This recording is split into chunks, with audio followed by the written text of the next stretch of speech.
The Shadow Connection, Book 6 of the Evaran Chronicles, Volume 6. Written by Adair Hart. Narrated by Michael Pauly.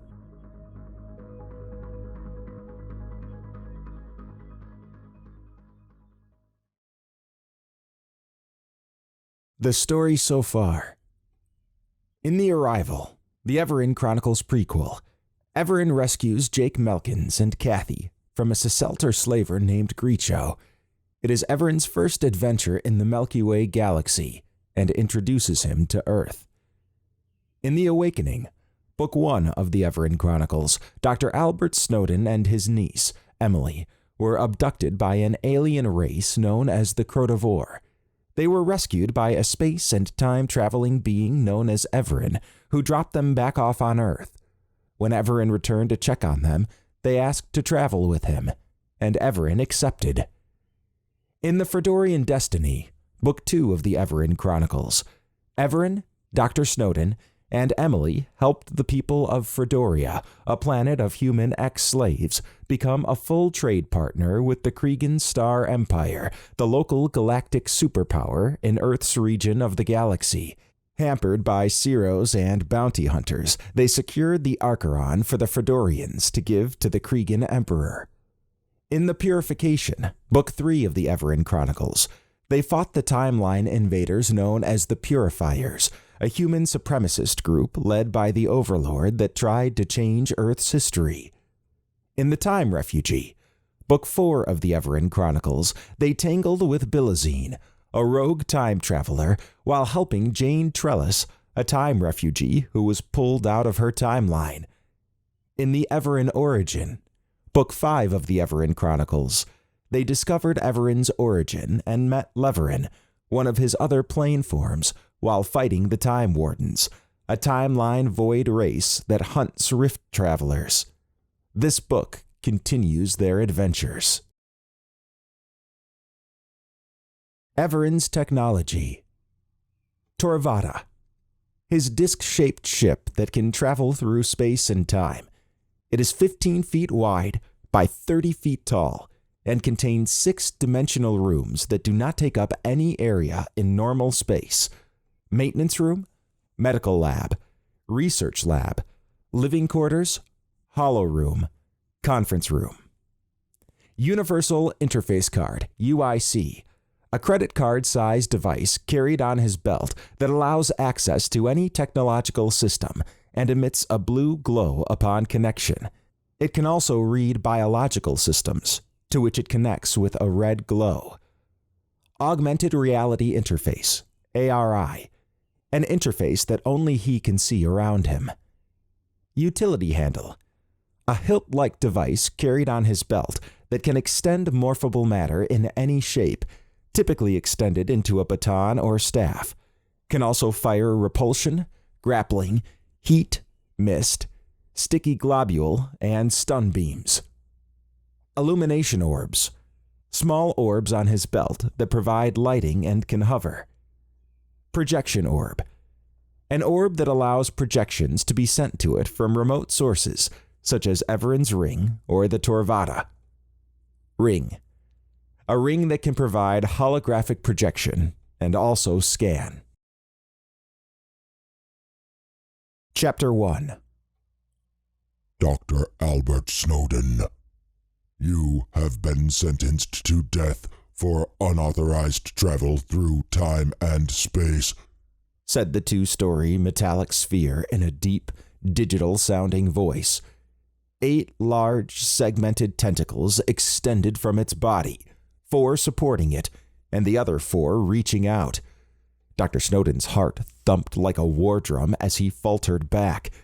He knew the sphere to be a Time Warden commander, a leader among the Time Wardens, a timeline void race, and something he had encountered before. Looking around, he saw no sign of Emily, his niece who was always at his side. He shouted her name a few times. Emily's not here.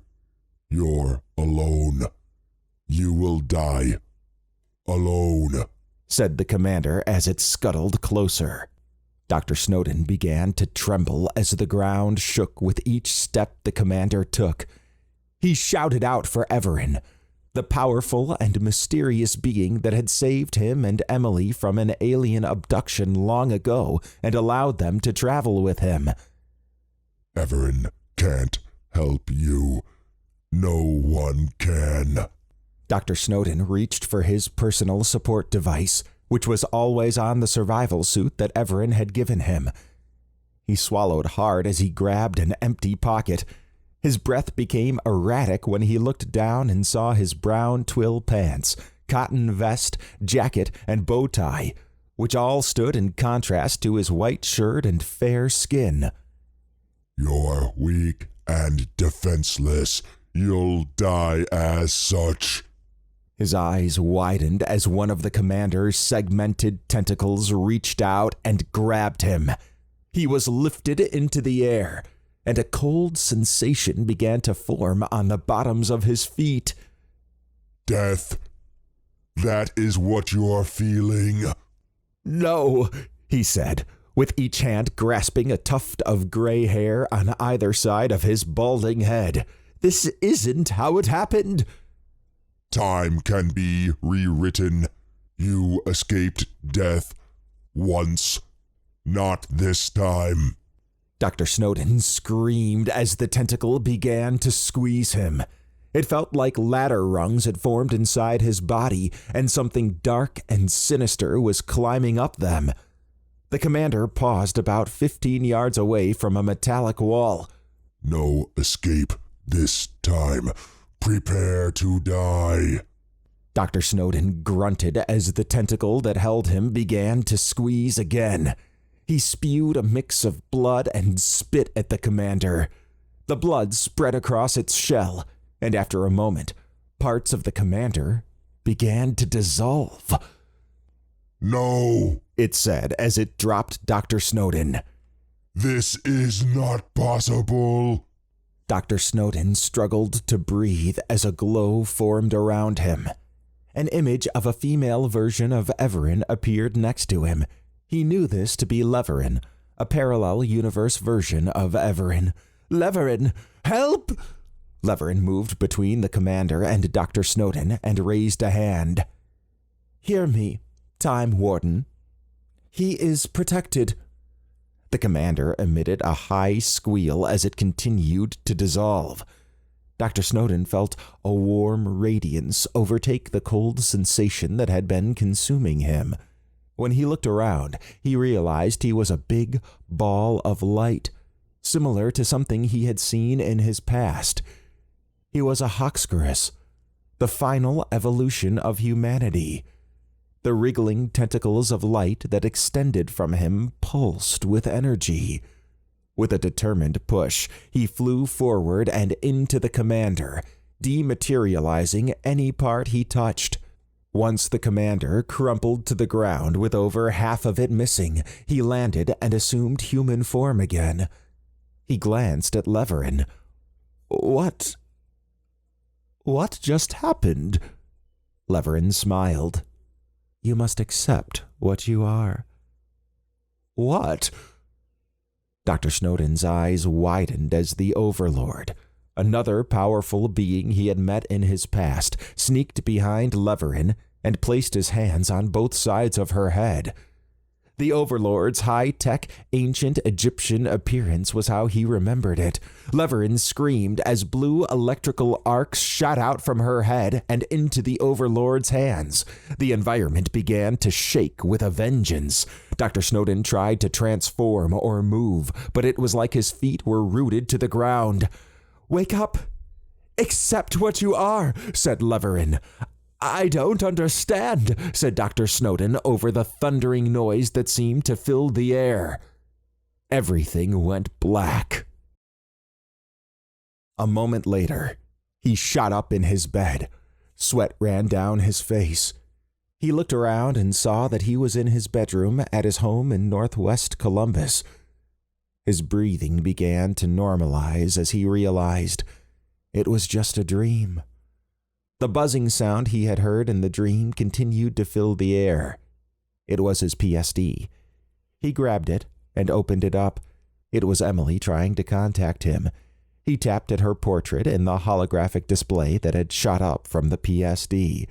"Hey, sleepyhead, I made you breakfast. You coming?" Emily wrinkled her eyebrows.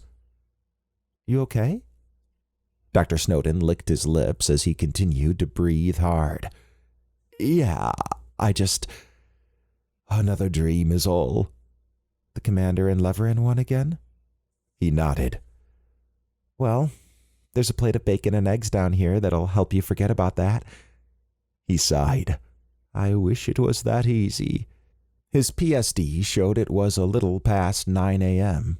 With a grin, he said, "I'll be down in a few." "Okay." The PSD's holographic display dissipated. He pulled himself up and sat on the edge of the bed. It was the fifth dream to occur in about a month since being back on Earth. The previous adventure with Evaran had been rough, and he and Emily had almost died. At the time, the energy that had saved them both came from Evaran. Maybe that was why she was always in the dream. He noticed that the nanobots, which had been injected into him during his alien abduction and were then changed by Evaran, were attempting to calm him down. Traveling with Evaran had been anything but easy for him. Being able to move through space, time, and beyond was a powerful incentive, but it had its dangerous moments. He had learned that a universe had timelines that did not intersect, although they shared the same space. Universes existed in a plane, and the planes in a plane system called Synesia. At least he now also understood that Evaran was from the cosmic medium that filled Synesia between the planes, and that his form in this universe was a plane form, the first one, and that Evaran was the last form to enter the plane. He mused at how crazy that sounded. Although it had only been a month since he had learned all of that, it was still fresh in his mind. He knew that Evaran wanted them both to stay on Earth for a while to readjust to being around other humans and to immerse themselves back into their routine from before they had met Evaran. After meeting so many types of aliens and beings, he had to admit it was nice being back. Trying to return to the routine had been rough. Teaching astronomy to college students when he knew there was so much more out there was difficult. He had to watch what he said. A picture of Emily playing volleyball sat on his dresser. It was from when she was in high school and competed in a regional tournament. That was a good memory. And her father, Dan, was still alive then. Dr. Snowden wished he could see his brother again, and knew Emily was forever changed after his death. His throat constricted at how much she had gone through while traveling with Evaran. She initially had her doubts, but did not want to be alone, and decided to accompany him.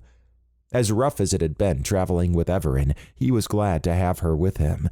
She'd been through some difficult times, and 9 months on a prison planet had changed her from the innocent niece who had grown up with him into a tough-as-nails young woman. Although she had been easing up a bit, the last adventure seemed to confirm for him that the change was permanent. Glimpses of her past still shined through. The PSD buzzed again. He opened it and saw it was Emily again. She was probably upset that her cooking was getting cold.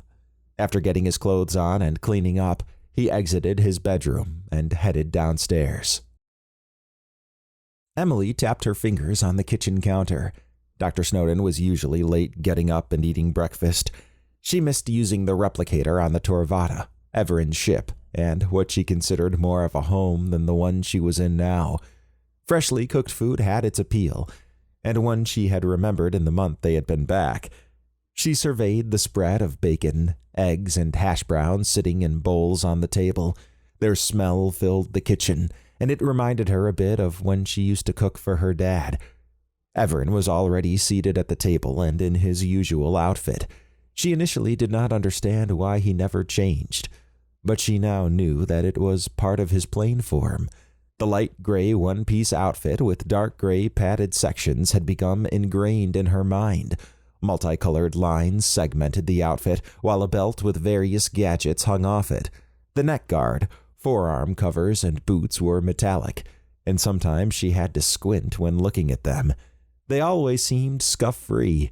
Evaran's dirty blonde hair had a wave in the front, which stood out due to the slightly shaved sides of his fair-skinned head. His hair never seemed to move, as if it were made of molded plastic. She felt a tap on her arm and tilted her head. It was V, Evaran's trusty, mobile artificial intelligence. She understood V was more complex than that, with an inner and outer container in the shape of an orb. The inner container had a type of energy similar to Evaran, and the outer container was a strong AI that had taken on a male persona. She had come to view V as her best friend, and V and Evaran's unusual speech style was a quirk she found endearing. Analysis. You seem deep in thought, said V. It's nothing. I was just wondering where Sleepyhead is. There is a high probability that he is napping again. She laughed. He better not be. Evaran looked up from the table. Even if he is late, I have sampled your breakfast. It was quite delicious. Emily took a seat next to Evaran while V flew over and positioned himself opposite her. I have scanned it as well. It was a delicious scan, said V. She shook her head. Now you're being silly. V's lights illuminated a bit. The sound of footsteps filled the air. After a moment, Dr. Snowden appeared and took his seat. He glanced around the table. I know. I'm late. Emily pushed a dish of bacon, a bowl of eggs, and a bowl of hash browns toward Dr. Snowden. Dig in. I think I will, said Dr. Snowden with a smile. He began to fill his plate. You had another dream, said Evaran. Did Leverin say anything different this time? Dr. Snowden shook his head. No, just the usual. Always wake up and to accept what I am. I still don't understand why my spit kills the commander, or why I transform into a Hoxcurus. I hope there isn't something crazy going on with my nanobots. I haven't had any dreams like that, said Emily. Evaran raised a finger. It may be because you were knocked unconscious during that fight. As for the nanobots, perhaps we should run some tests. The fight raged in her mind for a moment. The towering Time Warden commander had spun around at high velocity with its tentacles extended. When it hit her and Dr. Snowden, it sent them crashing into a wall. She did not remember anything after that, other than waking up due to an inferno blazing inside her. Dr. Snowden had told her that he felt the claws of death overtaking him. She could not even fathom what that was like. One thing she did know was that it had shaken him to his very core. She suspected the dreams were his way of trying to resolve it, and that would take time. Dr. Snowden devoured his meal in record time. After he finished, he pushed the plate back. Whew, nothing like a fresh-cooked breakfast to make you feel better. You look better, said Evaran. Emily's breakfasts always do that to me. She is a good cook, said Evaran. He glanced at both of them. We have been here on Earth for a month now. How is your adjustment after everything you have been through? Emily played with her ponytail that lay over her shoulder. It's been all right. Classes are easy, and it's good to be around other humans. I do find it hard sometimes to control what I say. Understandable, said Evaran. My experience has been about the same, although keeping what I know to myself is challenging as a professor, said Dr. Snowden. James still kinda avoids me, and I can now sense non-humans walking the halls. It's just different. Emily knew James as Dr. Bryson. She had met the parallel universe version on their last outing, and they seemed identical to her. Dr. Bryson had roomed with Dr. Snowden in college and even knew her mom, who died during Emily's birth, and her dad. She understood why Dr. Bryson was irritated by Dr. Snowden. She and Dr. Snowden had a year's worth of virtual simulation memories in their heads from when they were abducted. A few things were off, and when Dr. Snowden asked about Dr. Bryson's new kid, it caused a rift since Dr. Bryson was having difficulty conceiving with his wife in the real world. Dr. Snowden waved a hand off in the air. Anyways, it's Saturday, and I plan to visit James. I want to clear the air between us. We can do the tests after that. Query. Do you wish for company? Asked V. Not this time. I need to do this alone. Acknowledged. Emily smiled. Well, it's a beautiful day out.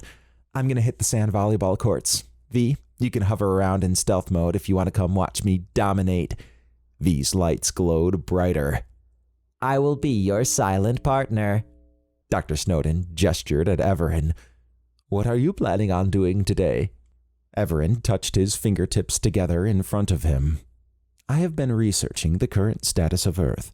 I believe it is now time for me to check a few things out. Trouble? Asked Emily. There are some irregularities, but I do not know how serious they are. Oh, you going to take the Torvatta? Evaran shook his head. There is a local club I wish to investigate. I would ask for whoever is driving to drop me off, then pick me up on your way back. We still doing the no Torvatta flying thing? Asked Dr. Snowden. We are. I believe some time away from it will help you in your immersion back into your normal routine. Okay, I understand that for us. But why are you staying away from it? Evaran cleared his throat. I want to immerse myself as well. It is a good learning experience for me, and I have enjoyed the last month. Before I came to Earth, quite a few of my adventures involved me mingling with the native population while the Torvatta stayed hidden away. Okay. We have, 5 more months of this? And then we can leave? Asked Dr. Snowden. If you still wish to travel with me, then we will do that. My mind hasn't changed on that, said Dr. Snowden. Emily crooked a thumb at Dr. Snowden. I'm with Sleepyhead on that. Dr. Snowden sighed and shook his head. Evaran leaned forward. A lot has happened in your journey with me. I do not want you to forget what it is like to be among your own kind. We haven't, said Dr. Snowden. Besides, we met humans outside of Earth on Fredoria and humans in 3104. Andia Kiggs and Jane Trellis, said Emily, bobbing her head. Evaran grinned. I understand that. But I meant among your own kind in the environment you initially started from. He glanced at Dr. Snowden. Your dreams indicate to me that you still have some unresolved issues you need to work through. He tilted his head at Emily. It would be good for you to remember your past as well. She looked down. Yeah, I know. Although she thought that she would never be innocent like she was before, she had toned down her aggressive tendencies to fight a bit since she had been back. Excellent. Let us clean up breakfast and head out. As always, you can carry your PSDs. After they had cleared the table and washed up, they assembled in the living room and began to leave. Shotgun, said Emily. Defensive mode engaged, said V, as his 4 segmented arms extended and he went into stealth mode. V, I was referring to the passenger seat. A moment later, V eased back into view, with his arms drooping and lights dimmed. Everyone laughed as they exited the house. Chapter 2. Jaleb Owens wiped down the wooden counter at the club where he worked. Smoke filled the air and created a haze with the dim lighting. The club was medium-sized and had an open floor, booths along the walls, and several lounge areas. He was just happy he had a job. Bartending paid well enough, but more importantly, the club was a safe haven for non-humans. Although he knew that it was mainly packed with daedrals like vampires, warlocks, witches, and those who possessed the darker arts, there was also a healthy representation of shifters like him. It came as a surprise when he first came to town and looked for a job. Shifters were rare in cities. Although he had been called an owl shifter from where he had come from, he noticed that in this city, he was referred to as a were-owl. The Daedrald did not distinguish between shifter or were, and just lumped them all together as outsiders because they came through portals from other dimensions to Earth at one point.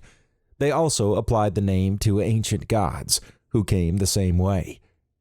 He grimaced as he saw a lone Wildborn sitting in a booth. Wildborn always made his skin crawl. They did not have a unifying trait other than their abilities manifested in unique ways. He knew the one in the booth had the ability to teleport and called himself the Mover. How a powerful Wildborn like that was let into the club spoke to the power of Count Valgus, the Raskarian master vampire that ran the club.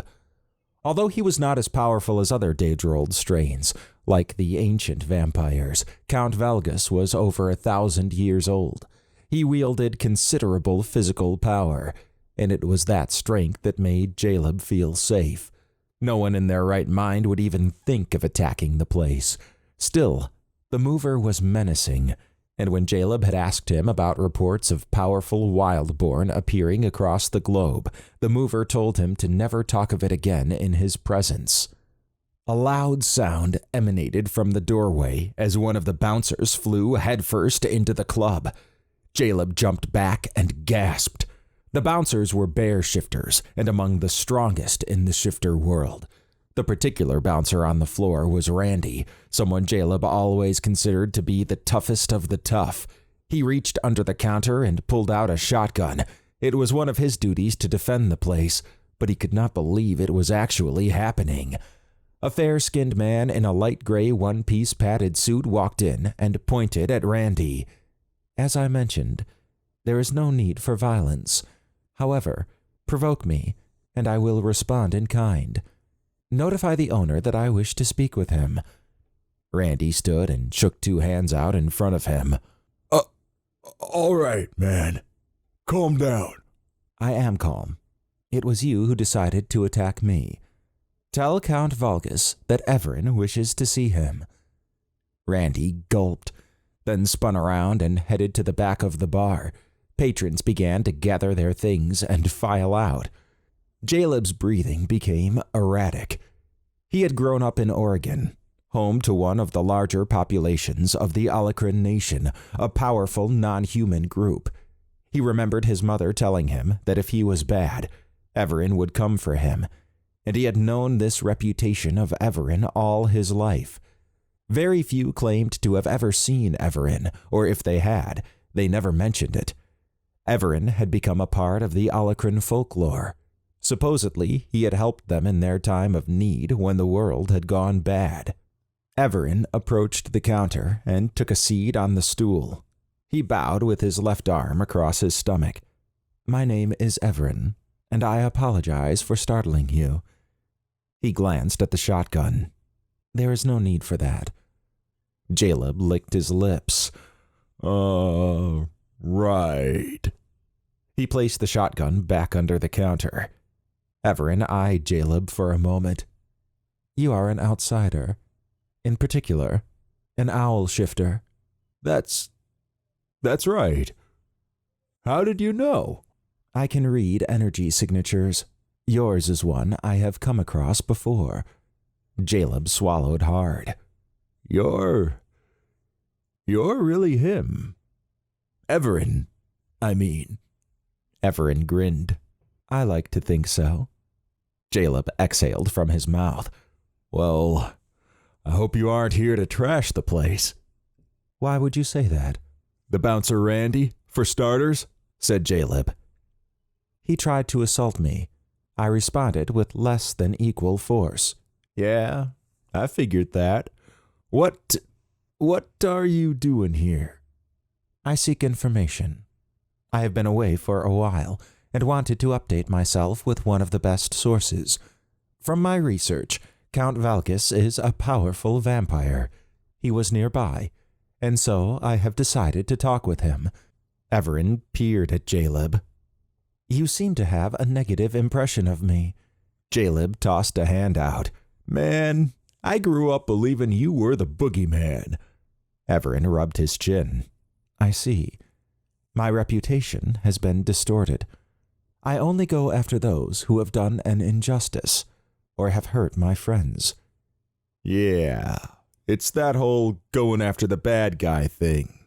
It sort of crept into our traditions. You have nothing to fear from me, unless you are doing something to harm others.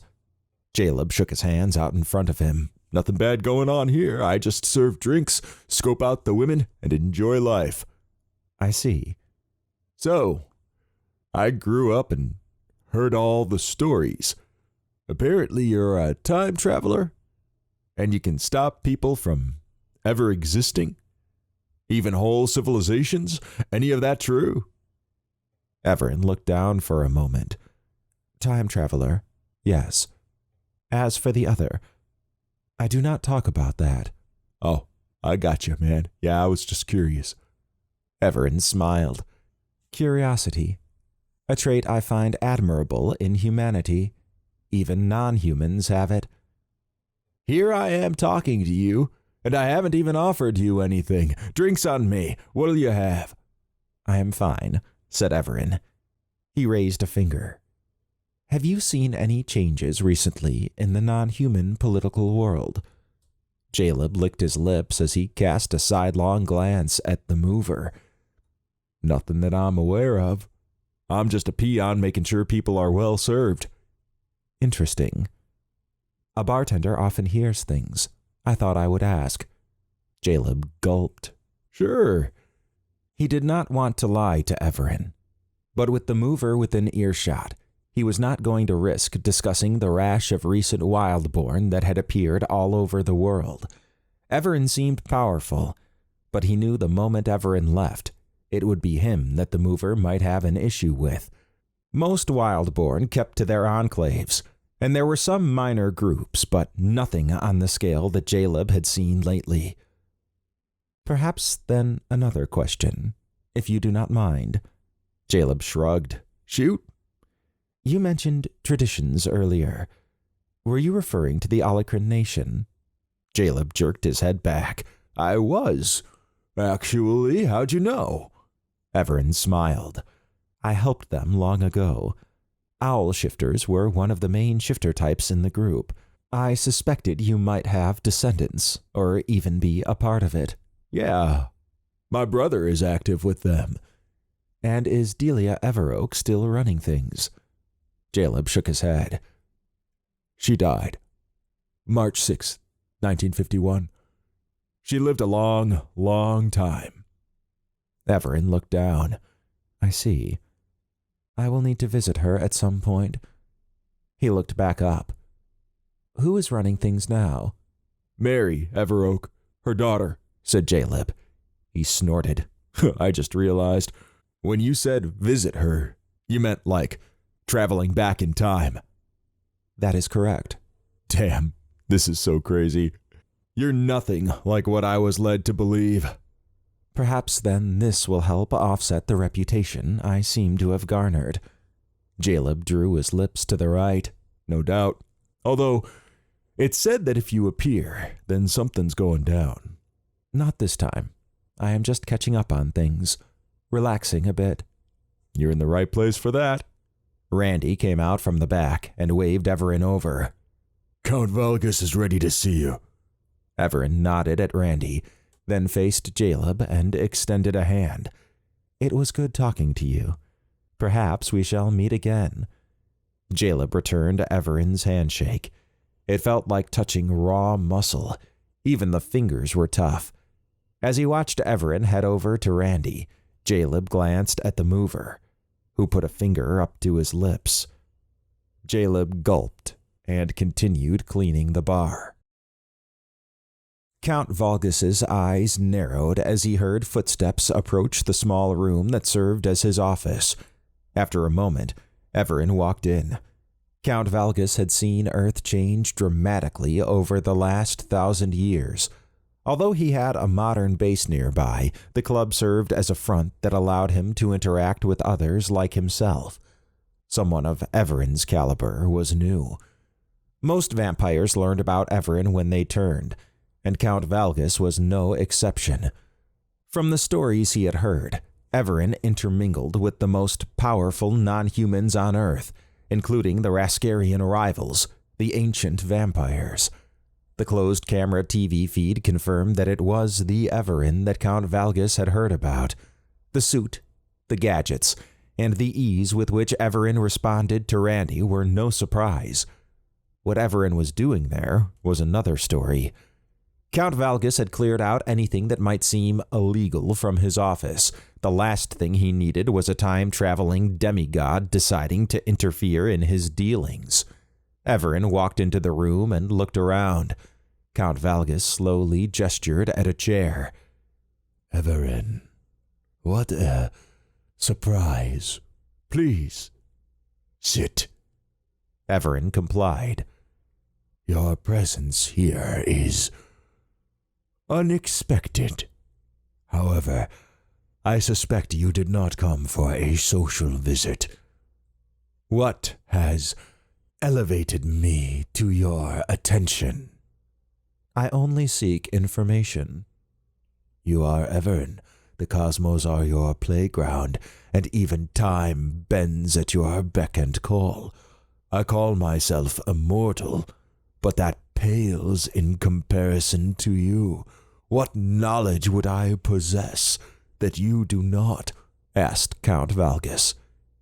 You are a Raskarian vampire, one of the 5 major Daedrold vampire strains on this planet. Even within that strain, you are one of the more powerful members. While you may be low-key in global affairs from what I understand, I suspect you keep tabs on it. Of course.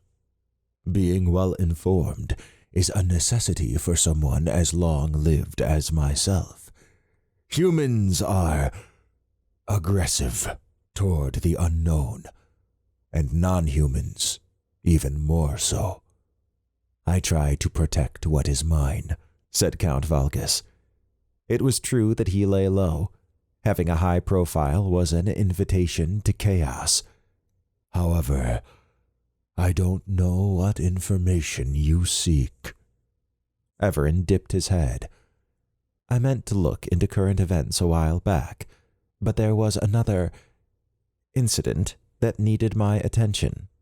I would talk with Lord Noskov or Lord Vigon, but they are both sleeping at the moment. Ancient vampires, said Count Valgus, shaking his head. A rogue Daedrold strain. Not even one of the 5 major original ones.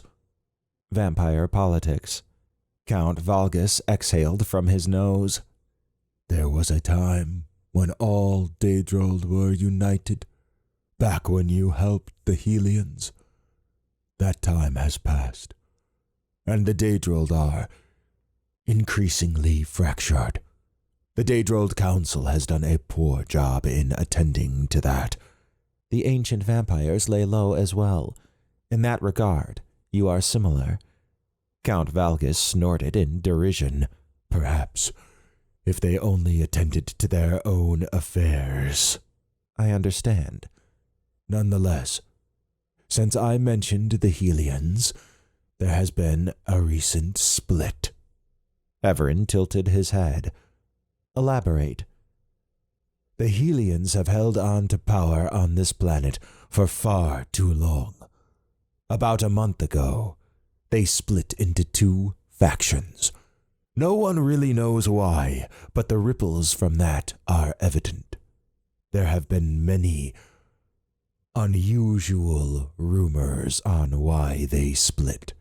The shadows whisper that alien slavers are involved, and even more insidious, that a rogue outsider has joined the chaos. Intriguing. Having them divided would not bode well for Earth. You said 1 month ago. I did. I tried to avoid dealing with the Helians, but unfortunately, some interaction is required. This split has made that difficult. Count Valgus twirled a finger in the air. Which side do you work with? He grinned, baring his fangs. Pick the wrong one, and you become a target. How long will it be before that occurs? I don't know. It'll come. Just like the night, I'm sure. Evaran rubbed his chin. Have there been any major incidents related to this split? I've heard of several, but haven't taken the time to confirm any of it. 2 months ago in Tokyo, it said the Yakuza has had a change in leadership that is unusual. It is said that it was forced on them by a group of Wildborn with unusual abilities. There were also some strange-looking humanoids with them that no one seems to know about. Evaran's eyes darted back and forth. The Yakuza is a powerful organization. They also employ a lot of non-humans. These Wildborn and their accomplices must have been very powerful. So it has been said. I see, said Evaran. Was there any mention of the Wildborn abilities? One had superior strength relative to a human. Another could control minds. And the accomplices? Count Valkis shrugged. It is said they looked like dragon humanoids, big, burly, and scaled. Their description reminds me of crocodile shifters. To be out in public like that is disturbing. Interesting, said Evaran. I will look into it. Hopefully they do not come here. They may be powerful, but they would be foolish to assault the domain of a master Raskarian. Evaran smiled. It sounds like it. Randy would be a good match. Randy, said Count Valkis, grinning. You handled him with ease, as if he were a child. But it is what I would expect from someone of your power. Nonetheless, I am not aware of what the new political landscape will be, but if I heard about it, then others have too. That could be a problem. Count Valkis harumphed. At least one fraction of Helians seems to still be in power. The question now is for how long? So you are lying low to see how it ends up before making any decision on your position? Of course. I play the long game, and time is on my side. I just want to be left alone. That is why you have survived for so long. It served me well for the last 10 centuries, said Count Valkis. So the Helian split, Wildborn, and some type of new humanoid. They may all be related. Count Valkis tilted his head. Perhaps. The Wildborn enclaves that exist are small and generally not active in global affairs. They also keep to themselves, similar to me. I do not suspect they are involved in this from what I have seen. However, there have been whispers of the rift doors being involved. If that is true, then the possibility of outsider involvement is more likely. The Helians would know, but they would never tell anyone if the rift doors were active. The rift doors were to be secured. Are you suggesting they are active? Asked Evaran. Count Valkis smiled, baring his fangs. It's what the shadows whisper. I see. Are you going to visit the Helians? Evaran shook his head. I try to avoid non-temporal interaction. I have seen the next step for humanity, and the less I influence it, the better. Only if something comes in and tries to change the timeline do I involve myself. You are an interesting being, discussing time travel so casually. So it is known. Most non-humans are glad you involved yourself with the purification. Evaran looked away for a moment and clenched his jaw. It came at a cost. My intent was not to aggravate you, You do not need to worry. That event had ramifications that even I could not foresee, said Evaran, looking back at Count Valgus. He had always heard Evaran was emotionless, but Count Valgus thought he saw a flicker of light in Evaran's eyes. The purification apparently struck a nerve. Other than what has been discussed, I am unaware of any other outstanding concern. What do you plan to do while you are visiting Earth? I may visit some old friends and do some research. Count Valgus eyed Evaran. You know, they say where you go, destruction follows.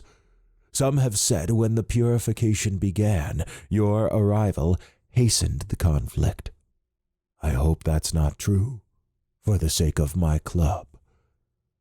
I hope so as well, and that nothing will happen to your club. If something does, I will help in any way. You have my word. Count Valgus nodded. I will let you be then, said Evaran as he stood. I appreciate you taking the time to talk with me. Of course, any time. No pun intended, said Count Valgus, grinning and baring his fangs. Evaran stood and bowed, then exited the room. Count Valgus watched Evaran through the camera feeds. Evaran stopped a moment to talk with Jaleb, then headed toward some other patrons. Maybe Evaran wanted to get their take on things. What had started as a moment of apprehension with Evaran visiting turned out to be something completely unexpected. Count Valgus could see that the myths and legends around Evaran portrayed him unfairly, but myths were often fickle like that. At least Count Valgus now had Evaran's word if anything were to happen. He wondered how many others had that word. A knock rang out. Count Valgus looked up to see Jaleb. Come in. Jaleb took a seat. Evaran was not what I expected. He is unique, said Count Valgus. He's much different than I expected, that's for damn sure. He just wanted to talk. Very civilized. An approach I admire. Yeah, something else. The mover was here. Haven't seen him in a while, but he just appeared when Evaran did. Count Valgus sighed. I don't care for this wild-born. He is tolerated, but I have my limits. His presence here may not be accidental. He looked around for a bit, then focused on Jaleb. Gather the rest of the clan for a meeting. If hellfire comes to this club, we'll be ready. You got it, boss man. Chapter 3. Dr. Snowden pulled up to Dr. Bryson's house. It would have been a month from Dr. Bryson's perspective, but for Dr. Snowden, it was approximately 6 months. He remembered coming out of the virtual simulation when Evaran had rescued them from an alien abduction so long ago. In the simulation, Dr. Bryson and his wife, Karen, had a healthy baby boy. In reality, they were having conception issues. He pulled up to the curb and switched off the car. In his mind, he went over several ways to start the conversation. It helped that in the last adventure, he had met a parallel universe version of Dr. Bryson, and they had enjoyed a good laugh at the situation. This Dr. Bryson would not. Dr. Snowden pulled his lips in and swayed his head as he considered the best approach. The thought of what Evaran was doing crossed his mind. Then the thought of what Emily was doing. He shook his head.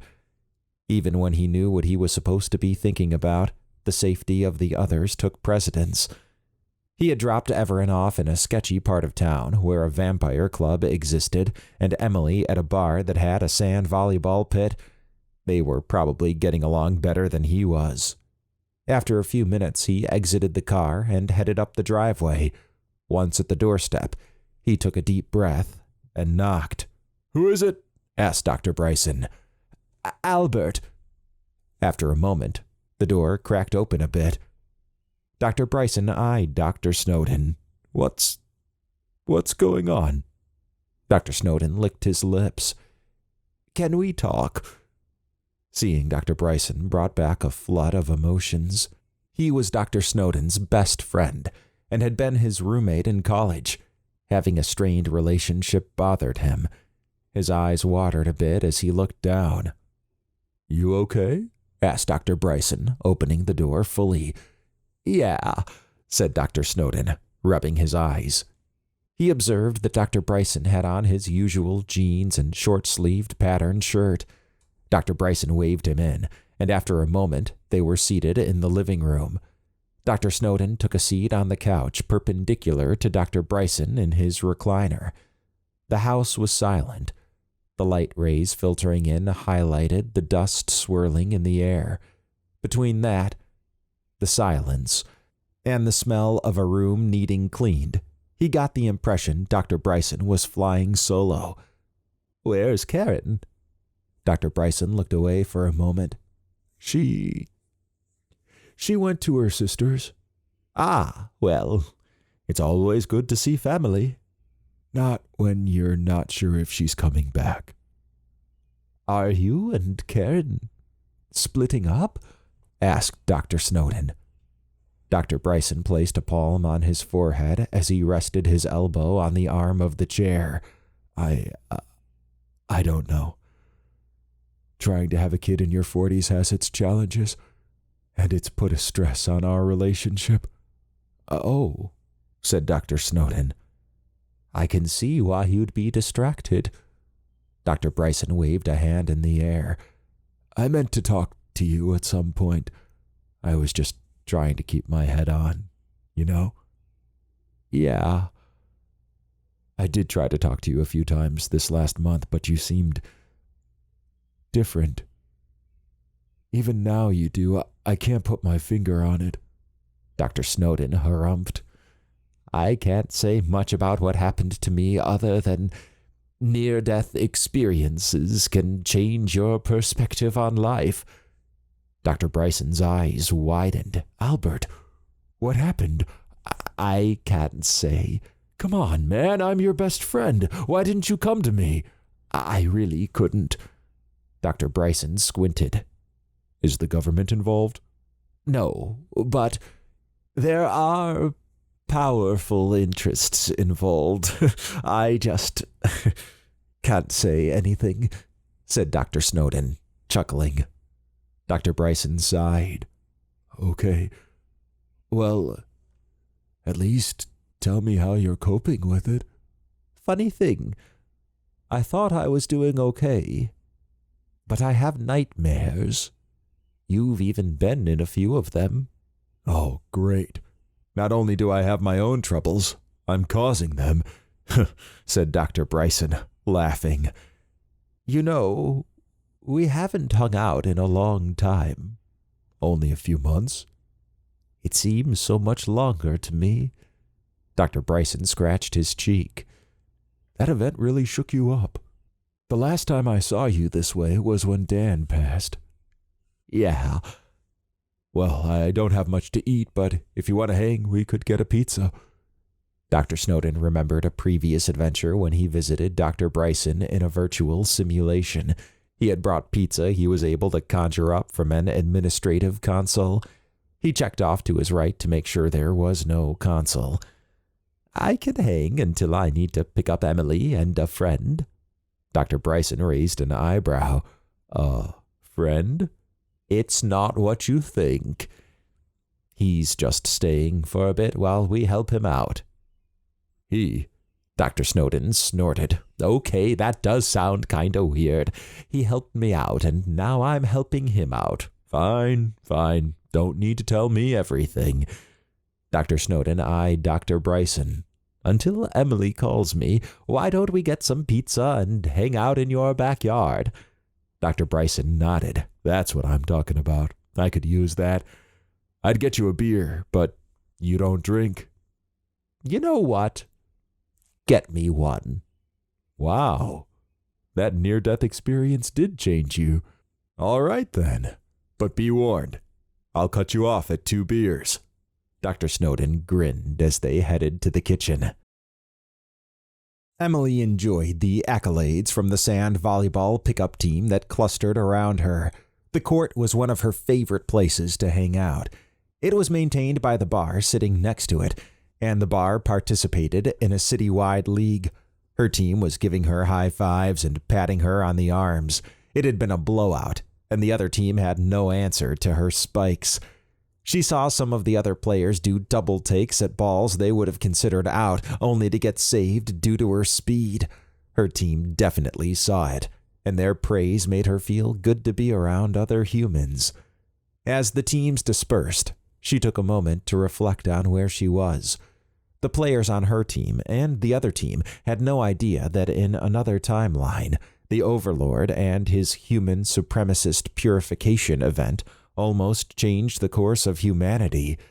They had no idea what civilizations lay just beyond Earth, even in their current time period, or that in 3104 there would be a United Planets with Earth as a member, and Dyson bubbles would be built. They definitely would have no idea about the Time Wardens. She shook her head. Her eyes caught the faint glow of V zipping around. Even in stealth mode, she could still faintly see him. "That bad, huh?" said a male around her age. Her eyes roamed the male for a moment. It was Brad, one of the guys she routinely played volleyball with. His soft black hair, good nature, and intellect were things she liked about him. His smile showed his white teeth, and the sun made the sweat glisten on his tanned skin. I was just enjoying the moment. "You kicked our ass," said Brad. She half smiled. I went easy. "Yeah, right. You were possessed out there. I've never seen you move like that before." "Practice." "I'd like to sign up for whatever it is you practice then." Emily knew she could never tell anyone about what she did. It hit her that the weight of the world, not only in this time period, but beyond, rested on Evaran's shoulders, and by extension, hers. She forced a smile and looked down. "You coming out tomorrow?" She looked back up at Brad. "I think so." He tilted his head and grinned. "I could give you a ride." She smiled. Although he might not have noticed it, she could hear his heartbeat pummeling away. "I'm covered, but thanks." "Oh, I see how it is." The subtle signs of disappointment were easy to see on his face. He tried to cover it up, but his subconscious movements were loud and clear. She raised her head a bit. "It's cool. Maybe some other time?" A big smile crept onto his face. "Anytime." He turned and headed off. She squatted and picked up some sand and let it slip between her fingers. There were those who could control and morph this sand. The thought she even knew that was no longer a surprise to her. For the last month, it was like looking at everything from a different perspective. Prior to traveling with Evaran, she was ignorant of many things and oblivious to others. Now, she was aware of everything around her. People breathing, their heartbeats, and even their unconscious movements. It was the odors that were usually the strongest to her. Non-humans were easy to pick out, and she was confident in her ability to handle anything tossed her way. The near-death experience had not been as harsh on her as it had been on Dr. Snowden, although she did not tell Evaran or V. The look of sheer terror on Dr. Snowden's face when he woke up screaming scared her. She had always known him as rock steady. To see him unhinged bothered her. He had said he felt death itself creep through him. She would try to be as available to him as he had been to her when she needed him. His heart had been crushed when a time refugee was going to travel with them and then went another way, and now he had first-hand experience with death itself. She reflected on the absurdity of her thoughts. The feeling of being watched washed over her. Looking around, she saw Jennifer, someone she had a year-long relationship with in the virtual simulation. In the real world, Jennifer had a boyfriend, and when Emily was back on Earth the first time, she had slipped her arm around Jennifer's waist and kissed her on the neck. Jennifer had pushed Emily away in disgust, and the pain of that event was etched in her mind.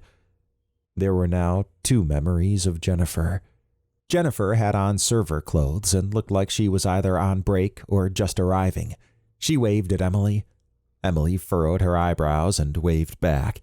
Jennifer looked around for a moment, then headed toward Emily. Emily gulped. As Jennifer walked, Emily remembered all the good times she had had with Jennifer in the virtual simulation. It was real to Emily, even if they were fake memories. Her eyes traced each step that Jennifer took. The smell of her hair, the softness of her skin, and her smile resounded through Emily's mind. Her stomach churned a bit as Jennifer neared. "Hey," said Jennifer. Emily smiled. "Hey, saw the game. You rocked it." "It was all right." "All right? It was awesome." Emily did not know what to make of this overture. For the last month, she had seen Jennifer around but avoided her. It was hard enough dealing with being back on Earth without the reminder of someone Emily could see herself falling in love with. Even the perfume Jennifer had on reminded Emily of more intimate encounters. "I guess." Jennifer cocked her head. "Have you been working out or something?" "Maybe a little," said Emily. "Well, whatever you're doing, it's working. You look fantastic." Emily smiled. She could sense that Jennifer's heartbeat had increased, just like Brad's had. Jennifer's unconscious movements were familiar to Emily. The virtual simulation had replicated them in great detail. She guessed the aliens who pulled them from her memory used all the images she had of observing Jennifer from afar.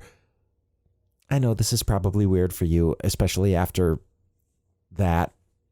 Emily tossed a hand out. "It's okay.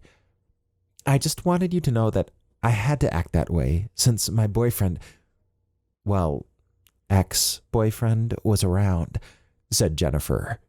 She cleared her throat and dipped her head forward. I didn't mind the actual incident itself." Emily raised her eyebrows. "Really?" "Yeah," said Jennifer with a smile.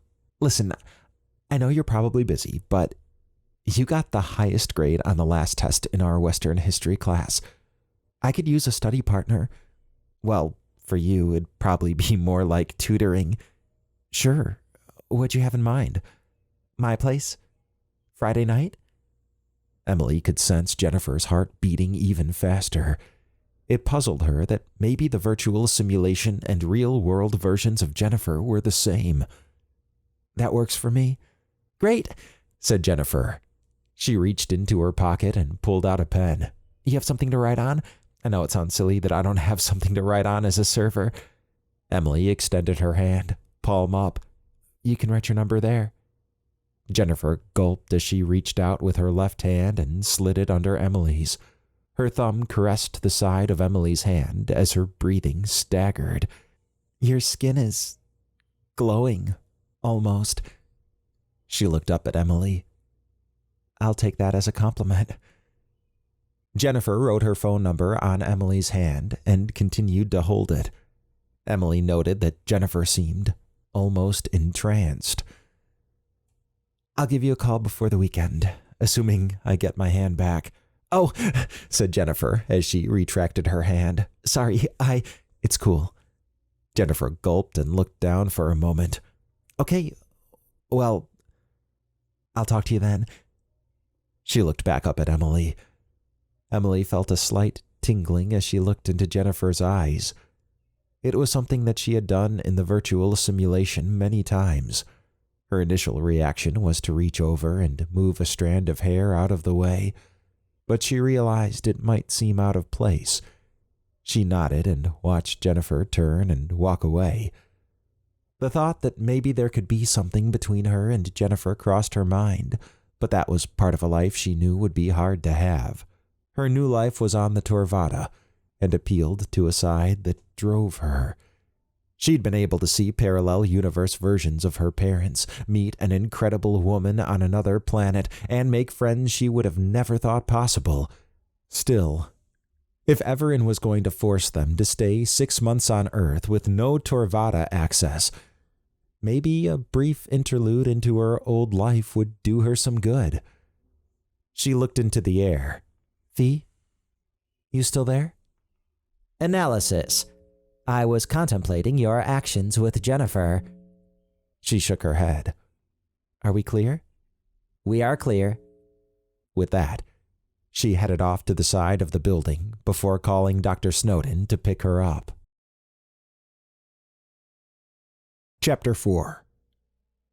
Dr. Snowden pulled up to the curb in the small sedan he called his second home. The sedan had been relegated to his third home since the Torvatta had entered the picture. With a few turns on his in-dash radio, he pulled up a station he usually listened to on the way to work. As the music filled the cabin, he strummed his fingers on the steering wheel. Fresh air blew over his face from a cracked window, and the sun seemed to be smiling with him.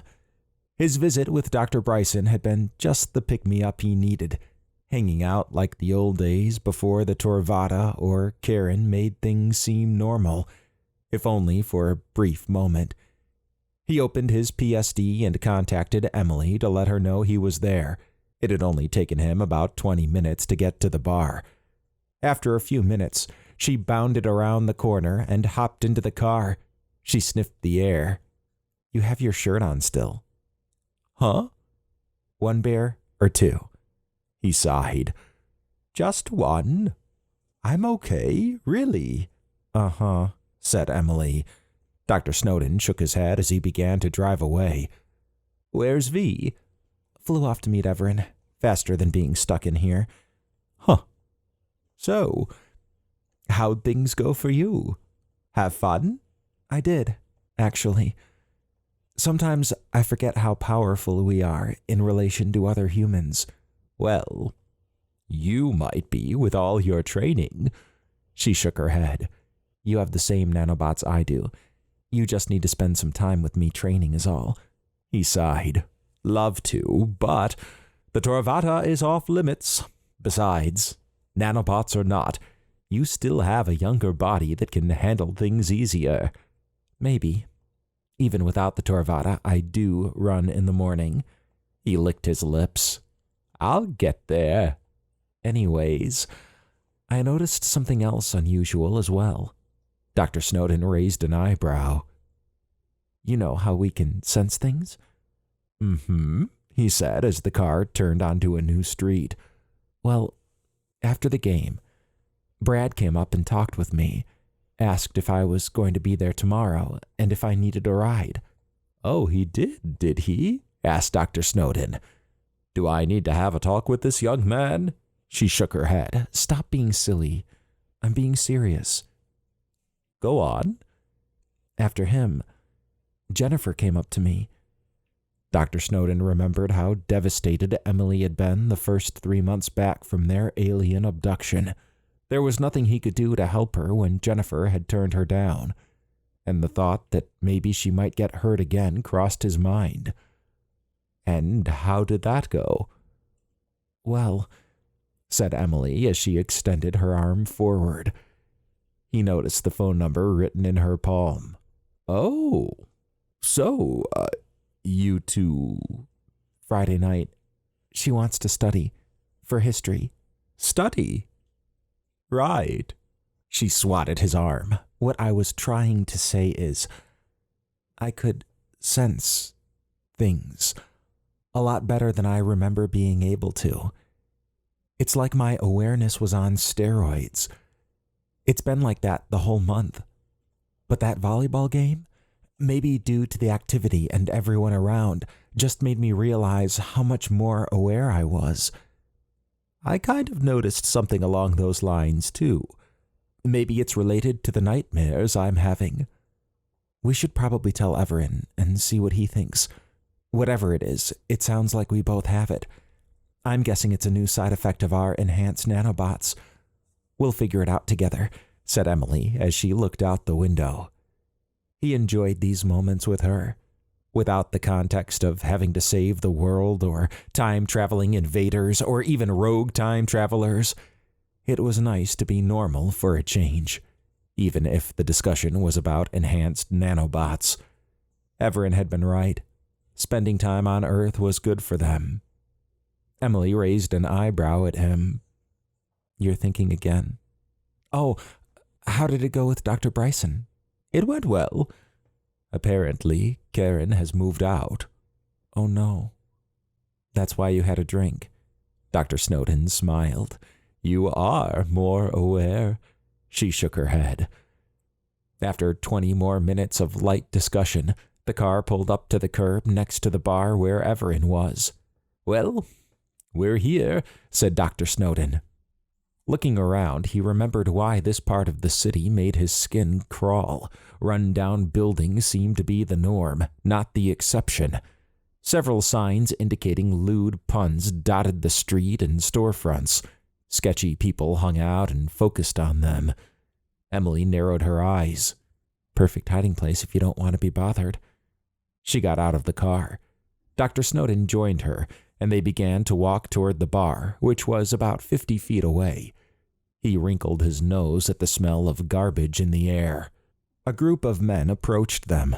A dark-skinned male with a toothpick in his mouth, red shirt, high tops, and jeans stepped forward. He ticked his head up. What's up, player? Not much, just going to the club. The group sneered. Uh-huh. You gonna, said the man, making stiff robotic movements. Get down. The group jeered. Look, we don't want any trouble. Trouble? Asked the man. He tossed his hands out to the side. I'm just checking you. This is private turf. He pointed a finger at Dr. Snowden. You ain't welcome here, but your bitch sure is. Dr. Snowden's face turned red, and before he could act, Emily had hauled off and punched the man, sending him flying into the others. She fired a mist beam from her PSD into the group. V shimmered into view and shot a stun beam at the mist, causing the group to fall to the ground, twitching. Analysis. They have been neutralized. I was going to handle it, said Dr. Snowden. Well, now you don't have to, said Emily with a red face. He shook his head as they stepped around the men and continued toward the bar. Emily's reflexes were on another level compared to his. He was not sure how he could train for that. Even though they had the same nanobots, her body was much more in shape than his. With an upward look at V, he said, I knew you flew ahead to meet Evaran, but I didn't know you were out here already.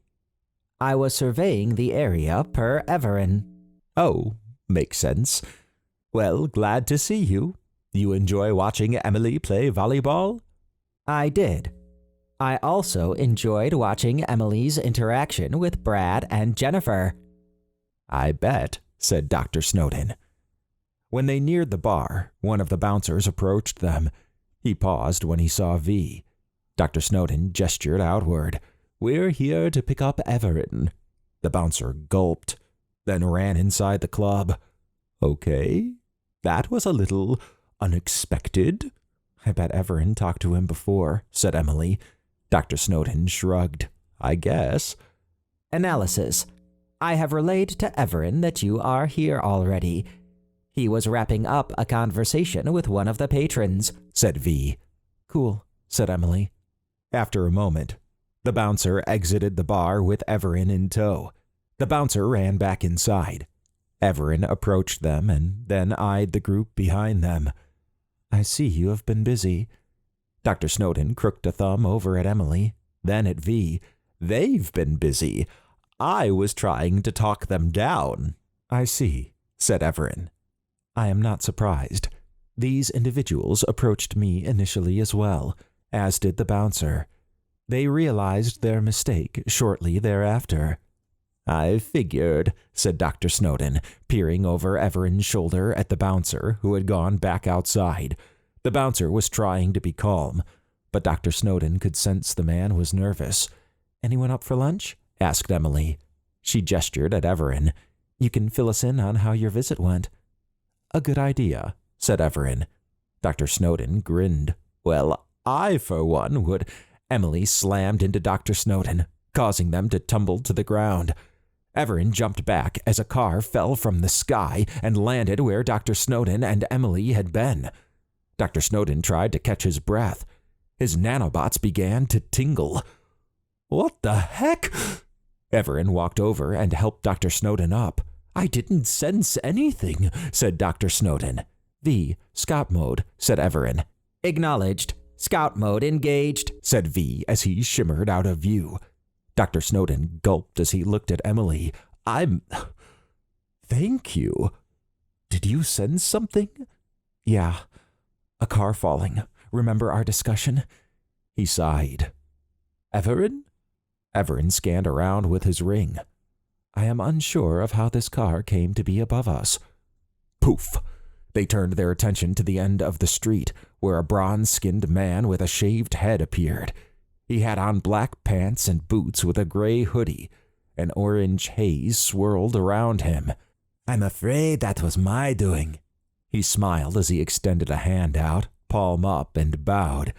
They call me the Mover. Emily activated her shield and pulled out her PSD. Evaran already had his shield up and his utility handle extended as a baton with a glowing blue end. Dr. Snowden had his shield and PSD out as well. She was not sure how the Mover was able to put a car in the air, but she reckoned it probably had something to do with his name. Evaran stepped forward. I am Evaran. Why did you attempt to drop a car on us? The Mover shrugged. I know who you are, and I also know that you could survive a car being dropped on you. My friends might not have. They're of no consequence, said the Mover. I see. What is your business with us? It's nothing personal, said the Mover. He smiled. You're a wanted man. I have a container to move you to. Wanted by whom? The Mover shook a finger at Evaran. See, that'd get me killed. I will not go with you. You should take this as my first warning and leave whatever group you are a part of. I may not be as lenient in a second altercation. Wow, and I thought I was cocky. I wanted to at least talk to you. I may not have that chance again. Well, time for you to go. He disappeared in a puff of orange smoke, then reappeared next to Evaran. Evaran grabbed the Mover's wrist. The Mover fidgeted as he tried to escape. What? How? Evaran reached out and grabbed the Mover's other wrist, then held them both in front of him. His gaze bored a hole through the Mover. It is apparent you wish to test my patience. You can walk a different path. To continue along this one will not benefit you. The Mover gulped. What are you? They said you are an alien. They were wrong, said Evaran. I am going to let you go. Take my advice and leave. If you try to drop anything on us again, it will be the last time you do so. He released his grip on the Mover's wrist. The Mover stumbled back with wide eyes. They'll kill me if I don't come back with you. I'm sorry. He disappeared in a puff of orange smoke. Dr. Snowden shook his head. Okay, well, that was interesting. The Mover appeared again at the end of the street with a fair-skinned woman wearing a form-fitting white one-piece suit. The woman was about Emily's height, and her medium-length black hair was highlighted against the whiteness of her outfit. The suit reminded Emily of something she had seen in comics. The Mover gestured at the woman. This is Sciatica. Sciatica sneered at the Mover. Coward.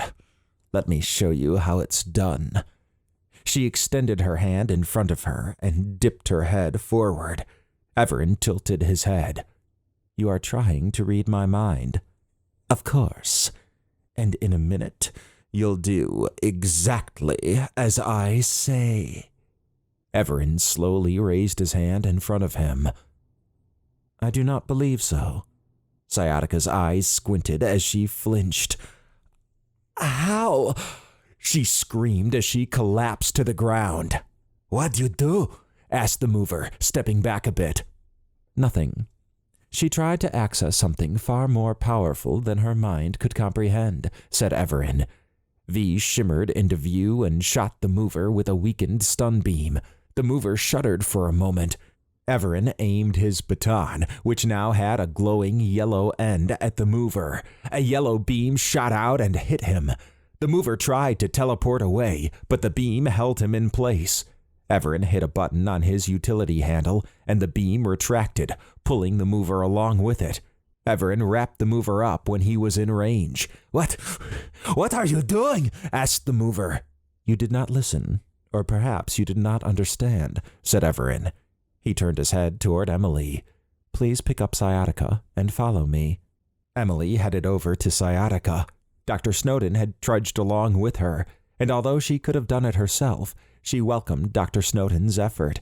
Together, with one on the legs and the other on the arms, they followed Evaran back to the club. When they got there, Randy approached them. His eyes darted around. "What's going on?" Evaran pointed at Sciatica and the mover. "You will deliver a message to both of them when they wake up." The mover jerked his head back. "Wake up! I'm still—" Evaran placed a hand on the mover's arm, then dissipated the yellow beam. The utility handle's end glowed blue, and with a tap, blue arcs of what looked like electricity jumped across the mover's body. He went limp, and Evaran caught him.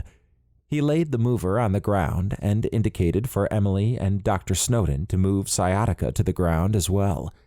Evaran faced Randy. "When these two wake up, deliver this message.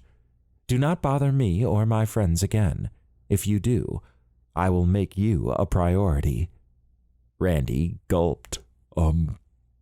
Sure, whatever you want." Evaran turned and gestured toward their car. "Let us go."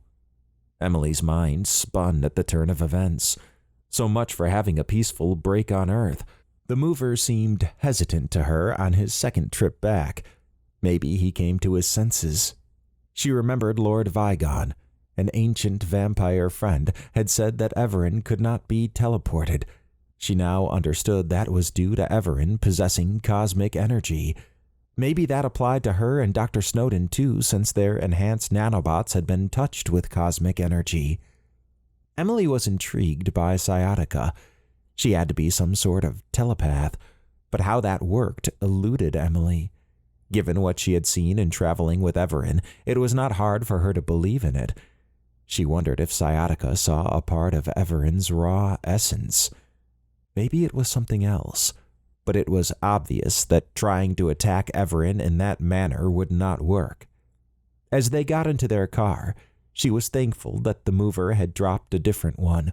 Otherwise, they'd need a taxi or to call an online service to have someone get them. Having the Torvatta nearby would have been ideal. Dr. Snowden fired up the car, and they were on their way back. Emily turned her head toward Evaran in the back seat. "You think they'll bother us again?" "I hope not. For their sake," said Evaran. "I am curious about this group that they mentioned. During my talk with Count Valgus, the club owner, he mentioned that the Helians had split into two factions, and there was a group of powerful Wildborn along with dragon humanoids out and about. Most Wildborn on this planet keep a low profile, and I am unaware of any dragon humanoids. However, it seems unusual for Wildborn to be this active." Dr. Snowden snorted. "I'm surprised they weren't wearing spandex." Emily shook her head. "Regardless, today's meeting with Count Valgus was helpful. I will visit a few friends and see what they know." "Sounds good," said Dr. Snowden. Analysis. I did not find any container within the immediate area, said V from the back seat. "It could be hidden," said Evaran. "We will find out more when we get back to the Torvatta." Acknowledged. 20 minutes later, after some more light discussion, they arrived at Dr. Snowden's house. Dr. Snowden jumped out of the car and pointed at the side of the house. "What the heck happened here?" Emily hopped out and surveyed the smashed fence on the side of the house. A wide groove mark in the yard stretched from the sidewalk in front of the house to the backyard. Evaran joined them, and they followed the groove to its end. Emily's eyes widened when she could not see the faint outline of the Torvatta in stealth mode that she had become used to seeing. Where's the Torvatta? V. Scout mode, said Evaran. Acknowledged. Scout mode engaged, said V as he shimmered out of view and flew off. Evaran walked into the middle of the backyard and scanned around. He pointed at a larger groove in the ground that was perpendicular to the one that ran into the backyard. It appears someone tipped it and then rolled it out. Isn't it heavy? Asked Dr. Snowden. It is. Whoever or whatever did this is very strong. Emily licked her lips. So what do we do now? We can't go back in time to see who took it. You are correct. I believe it is time to call on an old friend who can help us and provide transportation. Lord Vigon? Evaran shook his head. I have no way of contacting him. However, I do have the communication endpoint for Lord Noskov's base. He should be able to help us. Dr. Snowden gestured toward the front of the house. Oh, well, that beats my car. Whoever took the Torvatta can't be far. V flew in and shimmered into view. Analysis. The Torvatta was not detected, nor any device capable of transporting it. They have covered their tracks, well, other than the ones in the yard, said Evaran. If they know of the Torvatta, and most likely me, then this was planned. Also, we could use a safe place to stay. I do not think it is safe to be here. He waved to the front of the house. To the car. We can contact Lord Noskov's base from a different location. Dr. Snowden sighed. Never a peaceful moment. And who's going to fix the yard? Emily laid a hand on his shoulder. One problem at a time. He bobbed his head as he headed to the car. I know. We don't even have our survival suits. She grinned. You sure about that? I need to get them from the house. Evaran tilted his head. They were to be left on the Torvatta as part of the immersion. I know, but I figured we might need them, and if we can't use the Torvatta... I see. It is a good thing you did not listen to me then. Emily smiled. Dr. Snowden shook his head. Always prepared. Yes, she is, said Evaran, glancing at Emily. You were more prepared than I. I did not take this situation into account, and if I had left the Torvatta's utility rods extended, I could just locate it. Unfortunately, I had them retracted as a security measure. Dr. Snowden laid a hand on Evaran's shoulder. We'll find it. Your confidence is appreciated, said Evaran with a half smile. All right, well, I'll be right back with some survival suits, said Emily as she took off to the house. Chapter 5. In a hidden base in the side of a mountain in the Appalachian Range, Jake Melkin's thumbs moved like a tornado over the game controller he held in his hands.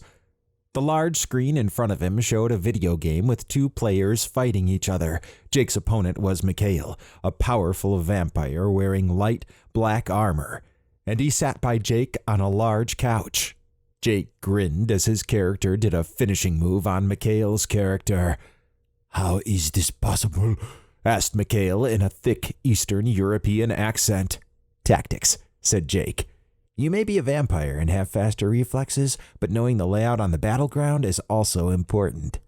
Bah, said Mikhail as he stood. I need to check on the rest of the base anyways. Jake chuckled. Next time? Mikhail pointed at Jake. I destroy you next time. Jake shook his head as he watched Mikhail walk away. Mikhail had become one of Jake's closest friends since Evaran had interfered and saved Jake from becoming a slave for the Sasselter Empire, a galactic empire far away. Although this base was Lord Noskov's, the ancient vampire that helped both him and Evaran, Jake had come to call it home. It was originally Gricho's, the slaver that had kidnapped Jake when he was 6 years old. A muted alarm beeped from the communication device in Jake's pocket. He reached in and pulled it out. The alarm was unique. It was Evaran. Jake's eyes widened at the prospect of seeing Evaran again, even if it was only through a communication. Mikhail burst back into the room. "I got it too. Let's go." They hustled a few levels down to the command area. Once there, Jake interacted with one of the large workstations, causing the screens in the front of the room to light up. The large main screen showed a picture of Evaran with an older man and a female around his age behind him. Jake's eyes lit up. He was not sure who the two humans were. Although Evaran came back once a year to take Jake to see Gels, the alien that had raised him, they had already gone this year. "Evaran, what's up?" "Jake, Mikhail, it is good to see you both again. Unfortunately, my communication this time is of a different nature. Is Lord Noskov available?" Jake shook his head. "He's sleeping." "I see. Nonetheless, the Torvatta has been taken. That is what is up." "Taken? By who?" asked Mikhail. Evaran raised a finger. "A good question. However, our only transportation is a car, and I do not think that will be sufficient for this investigation. Furthermore, I suspect its previous location has been compromised. We will need a place to stay." "Not a problem," said Jake. "Stay where you are. I've already triangulated your position. I'll pick you all up." Evaran smiled. "I apologize." He gestured at the man, then the woman. "This is Dr. Albert Snowden and Emily Snowden. They travel with me." Jake waved. "Hey." Dr. Snowden and Emily waved back. "Hello, Jake," said V, waving two arms in the air. "Hey, V. Good to see you again. And I see you have arms now." "Acknowledged." Jake glanced at Evaran. "All right, don't worry. I'm on it." Evaran nodded, and the screen flickered off. "Well, wasn't expecting this," said Jake. "Go. I have the base secured. I'll make living arrangements for them," said Mikhail. "Thanks," said Jake. "I won't be long." He slapped Mikhail on the arm and then hustled out of the room. After informing his dad, Robert, of what was going on, they changed into their travel suits and geared up with their defense weapons. Jake liked his small Sesselter blaster. He had tweaked it a bit so that the beam could be modulated. It allowed for more than just kill settings. The default was stun, just like Evaran would have wanted. Robert had one too, but he also carried a pistol that had no stun setting. Once they were aboard the small shuttle, they left the base. Robert analyzed the cockpit controls as they entered stealth mode. "You know, it's not a good sign if Evaran is asking for help." "Yeah," said Jake. "Still, if he needs it, he has it." "Yes, he does." "I'm not sure who took the Torvatta, but I think they're going to have a bad day when Evaran finds it." Robert nodded. "I do too. It'll be good to see Evaran. I don't think I've seen or heard of the two others with him." "Me either. Then again, he does travel through time. They could be from the future or the past. Based on their suits, I'm betting they're from the future." Robert looked out the window as they flew over the mountainous region. "It's hard to believe we are where we're at." "Dad, just be happy we have the chance to even wonder about it." Robert's eyes misted for a moment as he pulled his lips in. "Yep." He rubbed his eyes, then licked his lips. "You going to tell Kathy?" "Maybe. We should see what type of help Evaran needs first. Last thing I want to do is bring her into something," said Jake. Kathy, his girlfriend, was also rescued from Gricho by Evaran. She resided at a nearby college and was finishing up her degree. Jake enjoyed spending weekends with her when she was free. Although they had just met 3 years ago, Jake figured they were on track to get married someday. "Good point," said Robert. Jake checked the navigational system. "Columbus, Ohio. Looks like the northwest part. Well, just outside of it." "Huh. That looks like it's in farm country. Wonder what he's doing there." "Maybe that's where those other two live." "Yeah, probably right. At least it's close." After an hour and a half, their ship landed in a grassy field outside a small town on the outskirts of Columbus. Jake wrinkled his eyebrows. According to the navigational system, they should be here, but I'm not seeing anything. Running a scan. Several dots appeared by a nearby forest. Well, that's them, I think. Maybe they're hiding out. I'm gonna go check. Be careful. Of course, I always am. Robert smiled. You like to think so. Jake headed to the central part of the scout ship and did a final check on his gear. He did not think he would be entering into a fight, but with Evaran, unpredictability was not unusual. The side doors slid back, and he exited the ship. The smell of cow dung assaulted his nose. He grimaced as he walked out across an open field toward a nearby forest. After arriving at the forest's edge where the dots were, he jumped when Evaran and the two humans appeared out of thin air. Evaran, you sure know how to make an appearance. Jake, said Evaran, smiling as he walked up and extended a hand. I had V cover us with a hologram. Your ship's sensors should have seen through it. They did, said Jake, returning Evaran's handshake. Evaran gestured at Dr. Snowden and Emily. As I mentioned before, this is Dr. Albert Snowden and Emily Snowden. I met them a month after our last trip to Gels in January, and they have traveled with me since. Jake shook their hands. He studied V. Whoa, you've had some upgrades since I last saw you. Analysis. I have had several, said V. He extended a segmented arm in the air with the claw facing forward. Jake peered at V's claw. High five. All right, said Jake. He high-fived V, whose lights glowed a bit. Jake waved toward the ship. Ship's nearby. Come on. As they all headed to the ship, he looked around. So where's the car? Dr. Snowden pointed off in the distance. We parked a bit away at a gas station, then hiked it out here. Makes sense. Cover your tracks. Exercise does us good anyways, said Emily. Jake smiled. This is going to be interesting. They reached the ship and boarded it. Dr. Snowden surveyed the interior cabin of Jake's ship. The area they were in was roomy and had green cushioned seats on both sides of an aisle. Behind the seats was a hallway leading off somewhere, and ahead of them was a short hallway to the cockpit. The lighting was provided by embedded lights in the ceiling and made the metallic interior seem to shine in some parts. The smell of something he could not identify wafted in the air. Settle in, said Jake. It's about an hour-and-a-half flight. He turned and headed into the cockpit. Pretty comfortable in here, said Dr. Snowden as he took a seat along with the others. It should be. We modified it quite a bit, said a man in the cockpit hallway. He extended a hand toward Dr. Snowden. Robert Melkins. Glad to meet you. Dr. Albert Snowden, he said, returning the handshake. Emily Snowden, she said, standing and shaking Robert's hand. Robert smiled and then placed his hands on Evaran's shoulders. Damn glad to see you. It's always a pleasure. Likewise, said Evaran with a nod. Robert looked around for a moment until his eyes settled on V. There you are. V raised a claw in the air. Robert high-fived V. I see you've picked up a new body and some new habits. Analysis.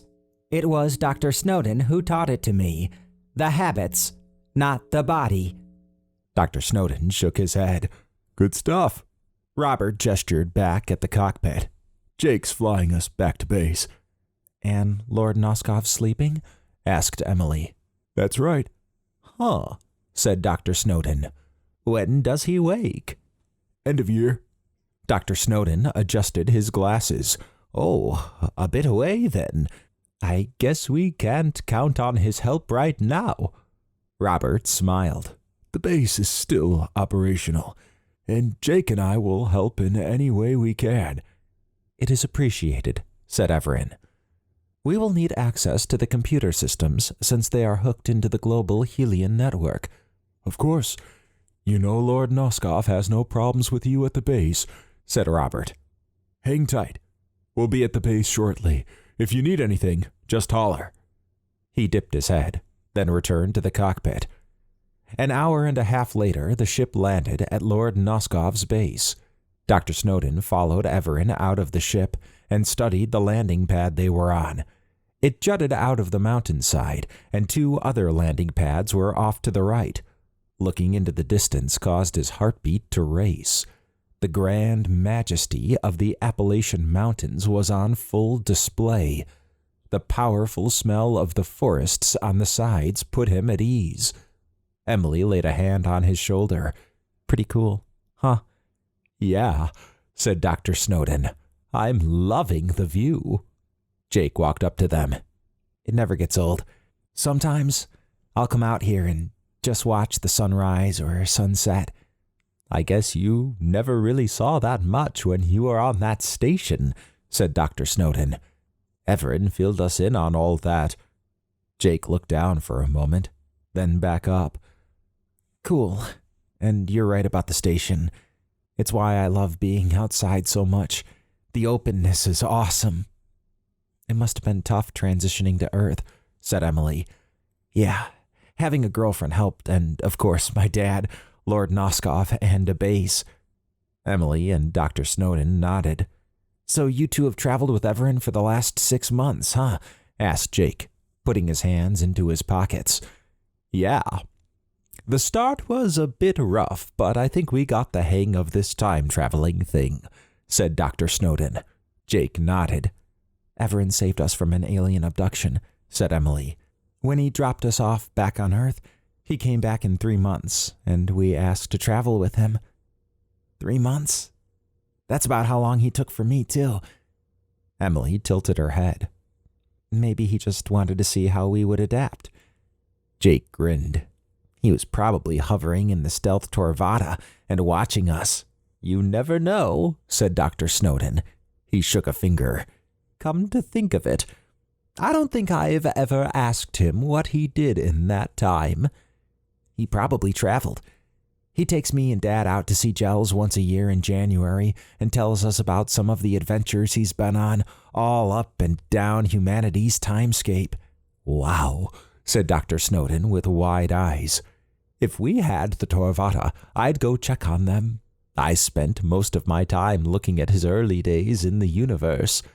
That would be cool to see, said Jake. They all turned their heads when Robert called out for them. Jake motioned back toward the base door. Guess it's time to go in.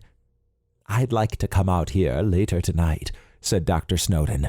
Me too, said Emily. I'll join you, said Jake. He turned and waved a hand forward. Dr. Snowden followed Jake and Emily toward the base's massive high-tech doors. There was an open area between the landing pads and the door, but outside that, there was a steep drop-off. A side area near the doors extended out and looked like it had a bench on the wall with an unusual knee-level humped structure a few feet out.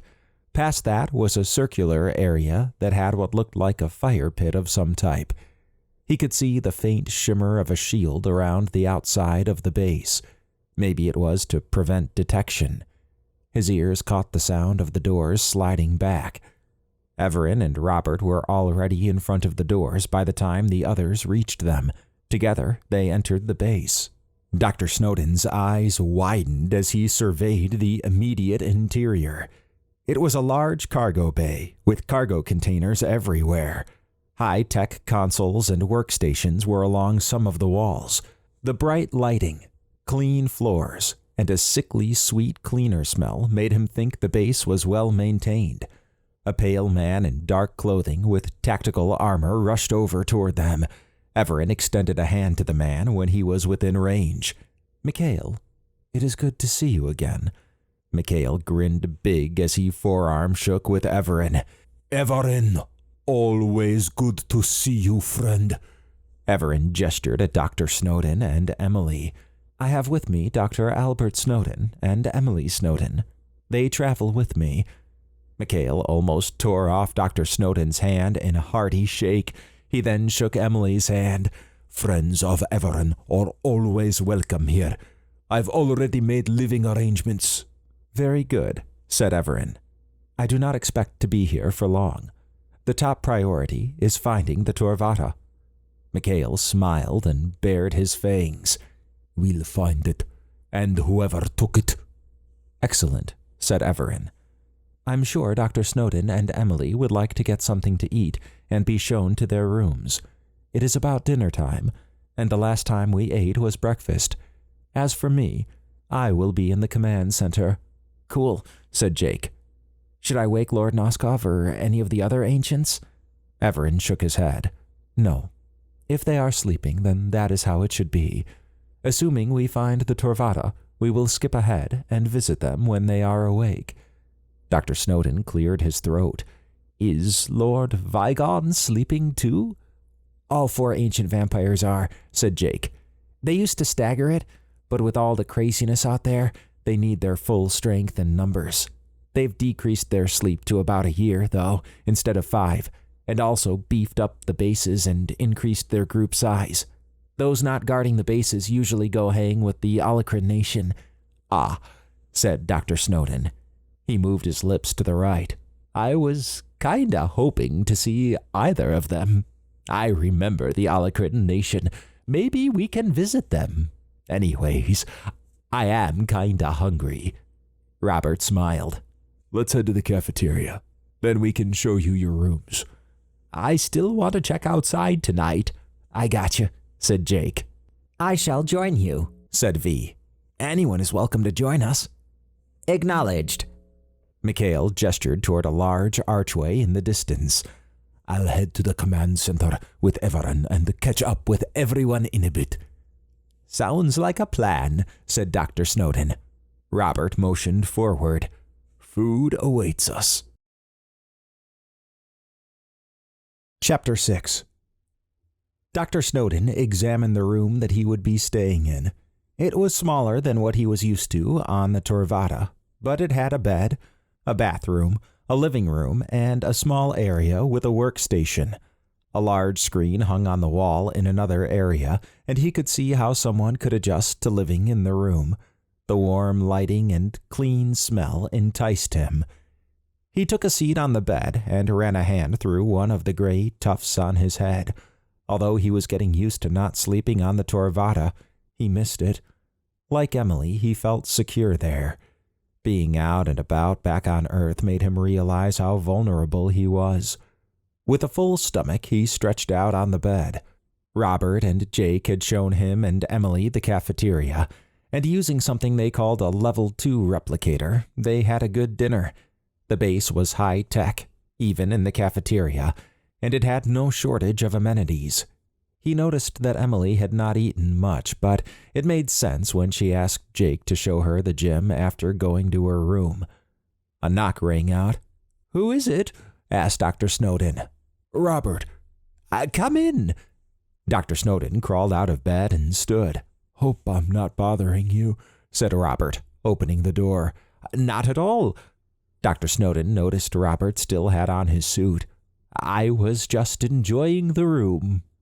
"I know the beds aren't the most comfortable, but compared to what I had, they're a dream," said Robert. Dr. Snowden smiled and gestured toward the living room. He took a seat and eased back. Robert entered and sat perpendicular to Dr. Snowden. "So, you live here full-time?" asked Dr. Snowden. "I do now. After Jake was abducted, I lived in a small apartment in East Denver. Compared to that, this place has everything. Any food or drink or clothing, access to any place the scout ship can go, and all sorts of technology to play and learn with." "That does sound good. I have a similar setup with the Torvatta, except, well, it's missing." "I wouldn't worry too much about it," said Robert. "If anything, Evaran is persistent, and he'll find it." Dr. Snowden eyed Robert. "Evaran told us about what happened with you and Jake. That must have been a surprise for Evaran to show up on your doorstep with Jake." "Surprise would be an understatement," said Robert, cracking his neck. "My life has only gotten better since Evaran entered it, except for the brief stint at this base when Gricho captured us." "Understandable." "Now I get to spend time with Jake, flying around with him, Seeing sights I never thought possible, and not having to worry about a job. Even the healthcare here is top-notch. Dr. Snowden could see from Robert's perspective how life-changing it was to be here. How has Jake adjusted to all of this? It must be a culture shock for him to live here now. It is. But he has Kathy to help him. I try to help him too. But I'm getting up there in years, said Robert. His eyes misted. I'm just glad to have a chance to do this with him. Dr. Snowden licked his lips. Coming to a base of vampires didn't bother you? Not at all. They're actually not what I expected. They have honor. And the way the media portrays them doesn't do them justice. I mean, sure, they do drink blood and can be violent from what I've studied, but for the most part, they keep to themselves, which is not as easy as it sounds from what I understand of non-human politics. I hear that. We actually traveled back in time and met Lord Noskov when he was in Lake Baikal in Russia, said Dr. Snowden. Evaran and Lord Noskov fought. Evaran won, of course. I remember watching it and thinking that I was surrounded by hundreds of bone-clad killers. They even had someone there that they were going to eat, or maybe drink. I've heard some of those stories. Lord Noskov might have embellished them a bit. Dr. Snowden cleared his throat. So, do you have an official title here or anything? Robert shook his head. None. Well, maybe just resident. Nothing wrong with that. I could see how nice it would be to live here. I'm looking forward to checking out the landing pads at night. Oh, you'll love it, said Robert with a grin. Nothing like the crisp mountain air, the noises of the mountainside, and moonlight to ease your mind. I've been out there quite a few times. Sounds great. Robert furrowed his eyebrows. So what about you? I understand you were saved from an alien abduction by Evaran, and then traveled with him. I bet you have a lot of stories. Dr. Snowden smiled. He could see that Robert was excited to have someone closer to his age to talk to, even if Robert was older. I do, but I'm not sure I can talk too much about specifics. I understand, said Robert. Since you're a time traveler, there could be consequences. I don't mean to pry. It's just that when I learned Evaran was a time traveler, on top of being able to fly around everywhere, my mind exploded with ideas. Where has he gone? What did he see? I guess seeing humans travel with him, my curiosity got the best of me. Well, I can say that I've been outside of the solar system, and even the universe. The universe, said Robert with widened eyes. It's a lot crazier than you might think. I've also been to the past and the future. Robert ran a hand over his mouth. That's incredible.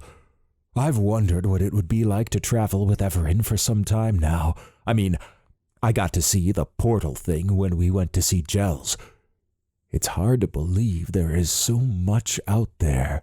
Oh, yeah, said Dr. Snowden with a smile. He enjoyed seeing Robert's enthusiasm and knew that if he had never traveled with Evaran and had access to someone who had, he would be in the same place as Robert.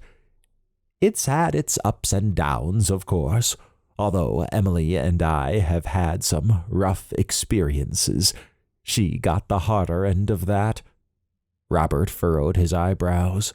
I'm sorry to hear that. Family is important. Yeah, said Dr. Snowden. I sensed she is a lot tougher than she might appear. That's one way of putting it.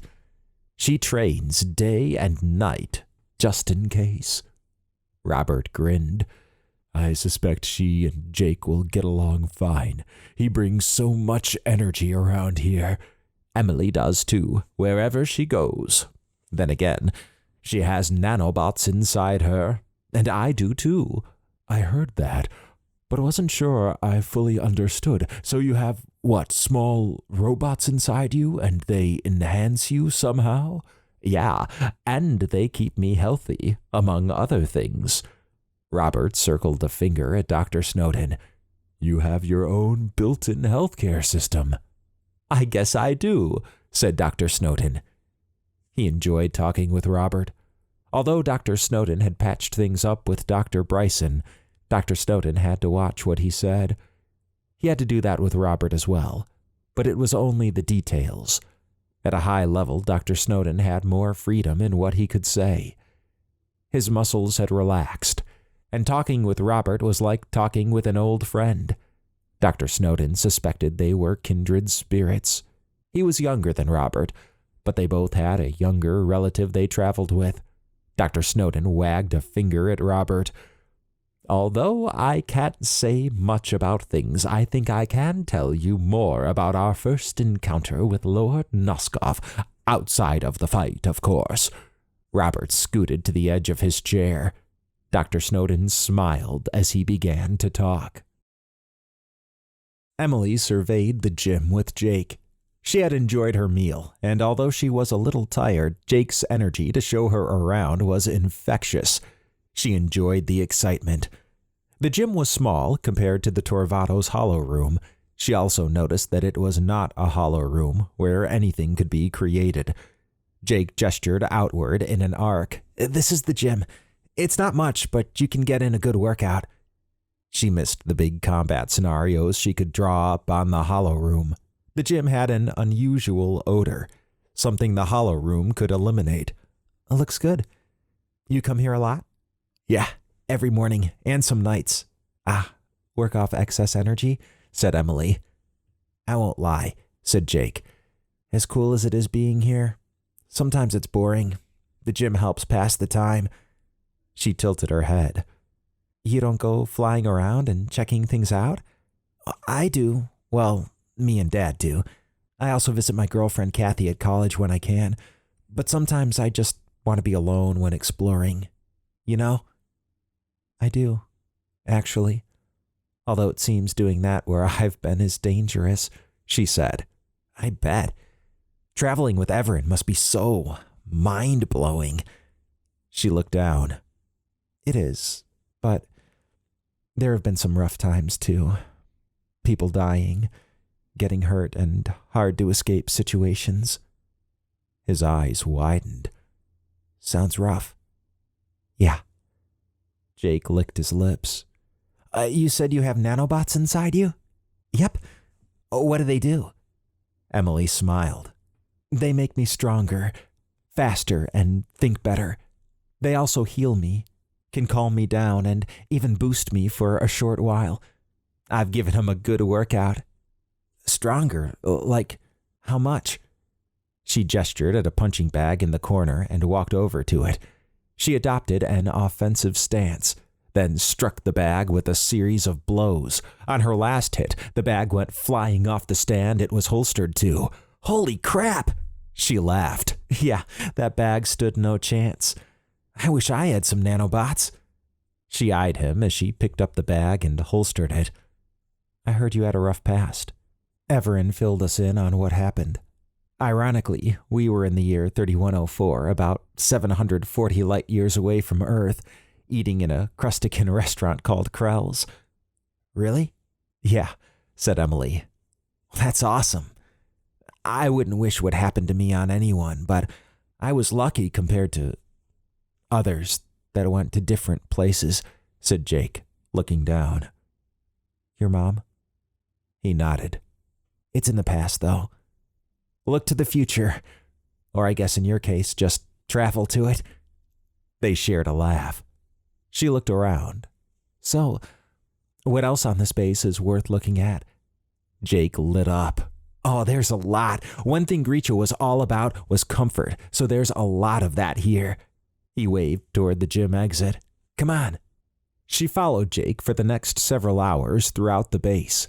It had a wide variety of rooms with varying functions, and even Jake did not know what all of them did. One room that stuck out to her was the flight training room. It only had a chair and a workstation in the middle of the room. and the environment would change for whatever scenario was running. She likened it to a fancy flight simulator. They ended up in the command center where Evaran and Mikhail were discussing a hologram that hovered over an octagonal table in the back of the room. The command center was larger than she expected. The front of the room had multiple screens, a large one in the center, flanked by smaller ones. Various workstations dotted the area in front of it. Several hallways led off to destinations unknown, and there was even an area for food and drink. Evaran waved them over. Mikhail smiled, baring his fangs when they were at the edge of the table. He focused on Emily. Jake showing you the base? Yeah, it's pretty big. Yes, it is. It took me a while to learn where everything is, and even longer to know how everything worked. I'm glad we got Jake to help us figure out half this stuff. Jake grinned. It's nothing. This technology is actually a bit primitive compared to what's out there.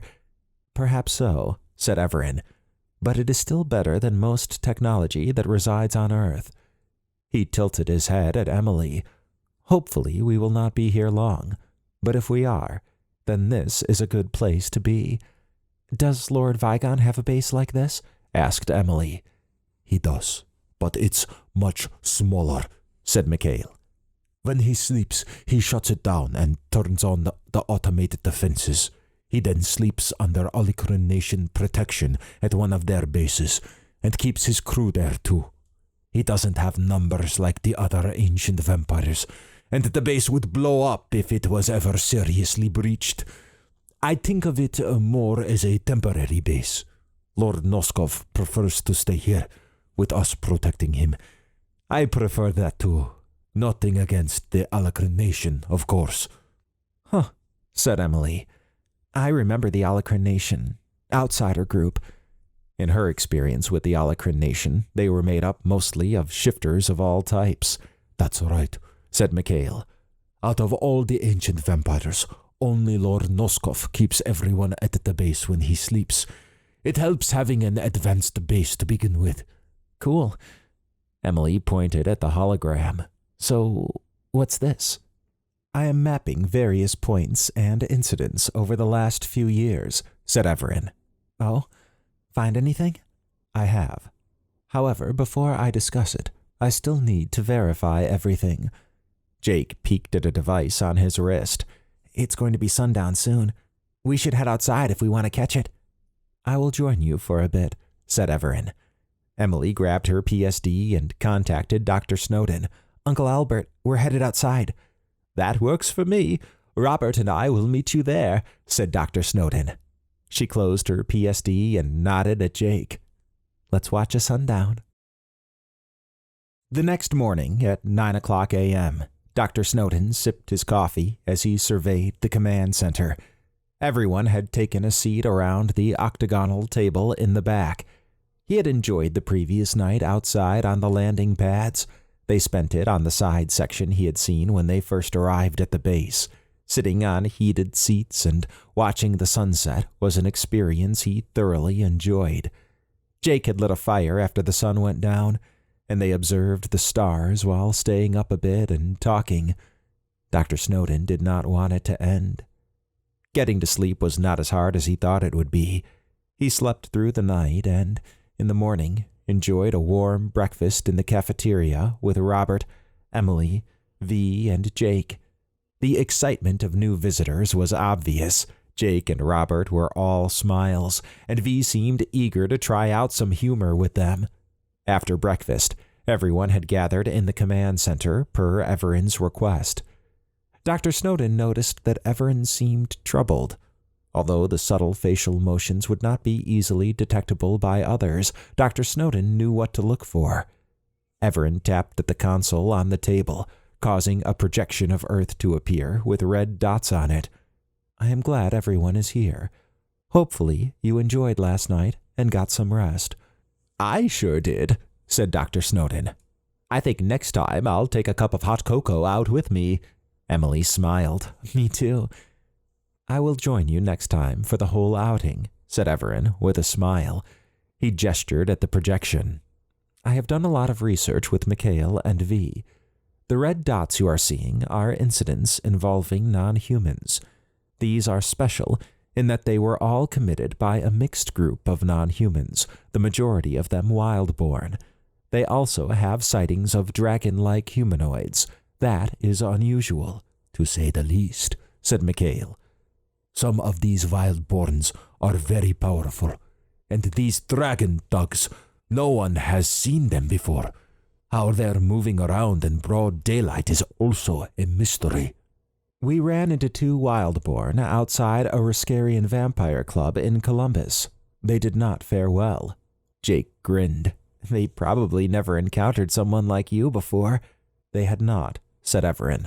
However, they knew who I was and attempted to kill Dr. Snowden and Emily.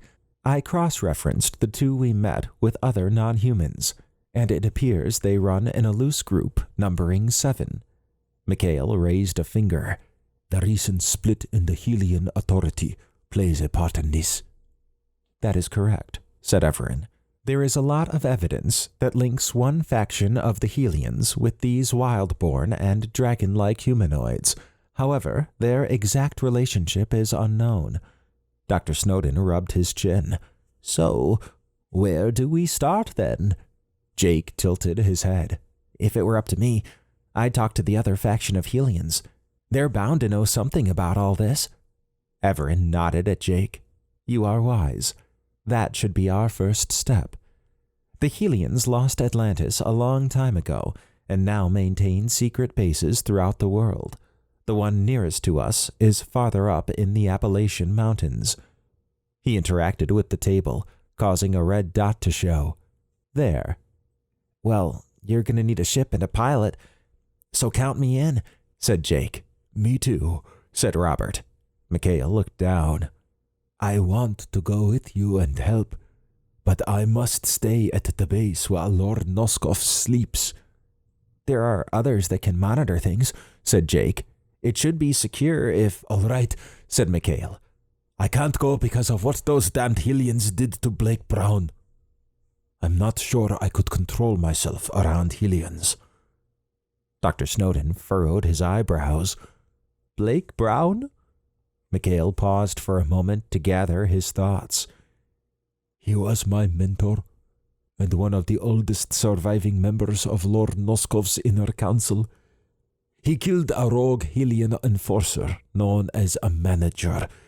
Instead of resolving it with Lord Noskov, they waited until he slept, and then captured and exiled Blake from Earth by handing him over to galactic slavers. The Helians initially denied it, but the truth did come out. Oh, wow, said Dr. Snowden. Knowing Lord Noskov, I bet he didn't take that sitting down. He didn't, and neither did I, said Mikhail, baring his fangs for a moment. He kept the peace by not starting a war, but told the Helians that if there was even one incident between them and us, it would be a full-on engagement to the death. Dr. Snowden wagged a finger.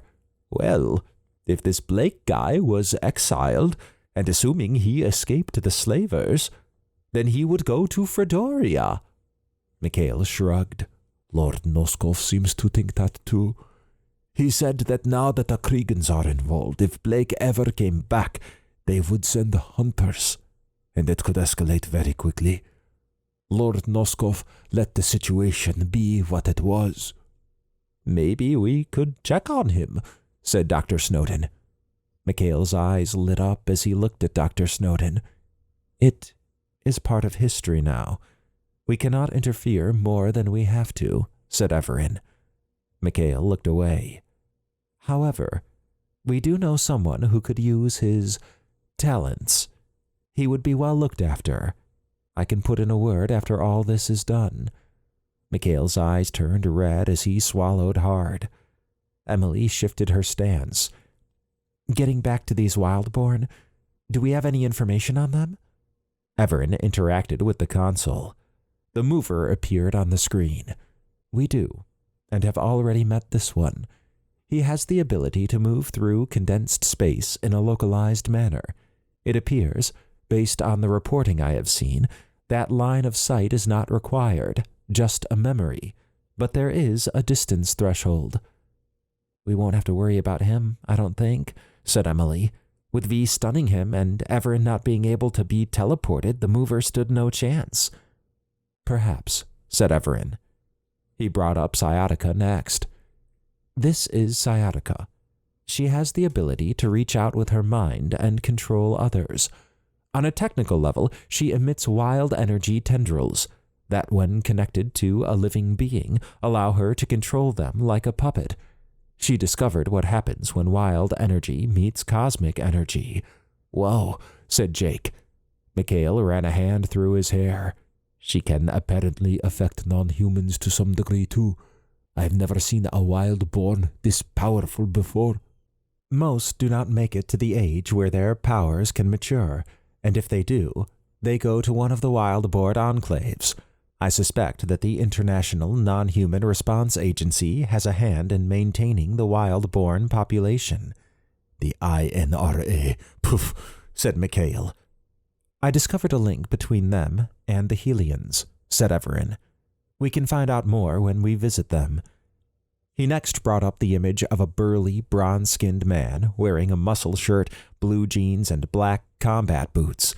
A mop of jet-black hair covered his head. This is Bruno. I could not find a last name. His ability is strength. In an incident in Tokyo, it is said he tossed cars at people. I suspect he may also be able to pick up the Torvatta. You think he moved it? Asked Emily. It is a hunch. V has given it a high probability based on the footprints scanned in your backyard, said Evaran. V's lights glowed a bit brighter. Evaran brought up the projection of an advanced armored suit. This is Decatron. From what the records show, he is a Helian using an artificial intelligence suit that has somehow merged with him. The suit itself is far more advanced than anything Earth would have. Robert placed a hand on his chin with a finger over his lips. You think the suit is alien? It could be.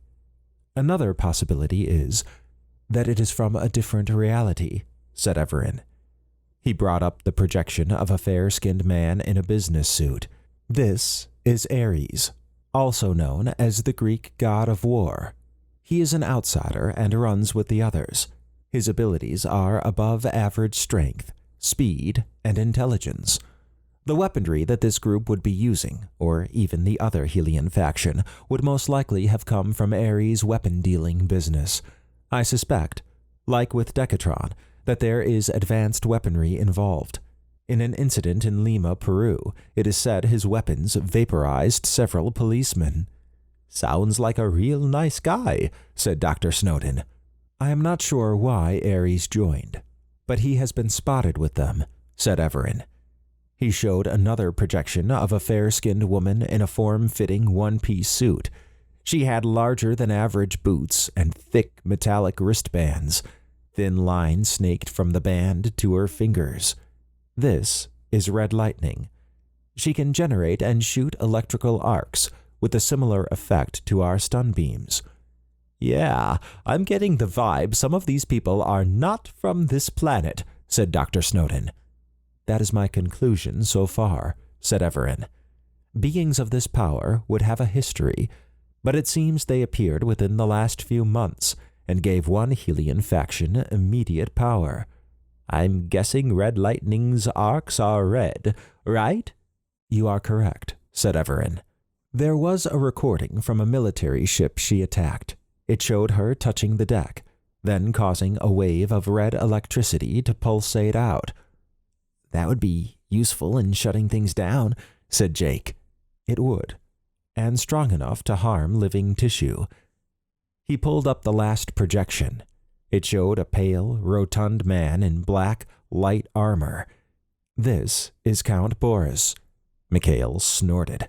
Raskarian filth. Evaran cast a sidelong look at Mikhail. I am aware of the history between ancient and Raskarian vampires. For whatever reason, Count Boris has decided to join this group. He swept his gaze around the table. There could be others out there. This is the only information I was able to pull. I suspect when we meet with the Helians, we will learn a lot more, along with having greater access to information. Leave it to the Raskarians to be involved in something nefarious, said Mikhail. Evaran tilted his head. Not all Raskarians are bad. Some just want to stay out of non-human politics, other than to protect their area. I know, said Mikhail. In general, though, they are not to be trusted. Count Rosero sits on the Daedrold Council, and he's been helpful in mending relations between us and other Daedrold strains, but he isn't the easiest person to work with. Regardless, we didn't find anything on these dragon humanoids. Dr. Snowden furrowed his eyebrows. Maybe they're outsiders from another dimension. It is possible, said Evaran. I have seen humanoids like this before, but I am unsure if these are similar. We need to get more information and can leave whenever everyone is ready. Chapter 7. Dr. Snowden fidgeted in his seat as Jake's ship landed. The flight had been a few hours, and they had landed in a remote valley in the Taconic Range, a part of the central Appalachian Mountain Range in New York.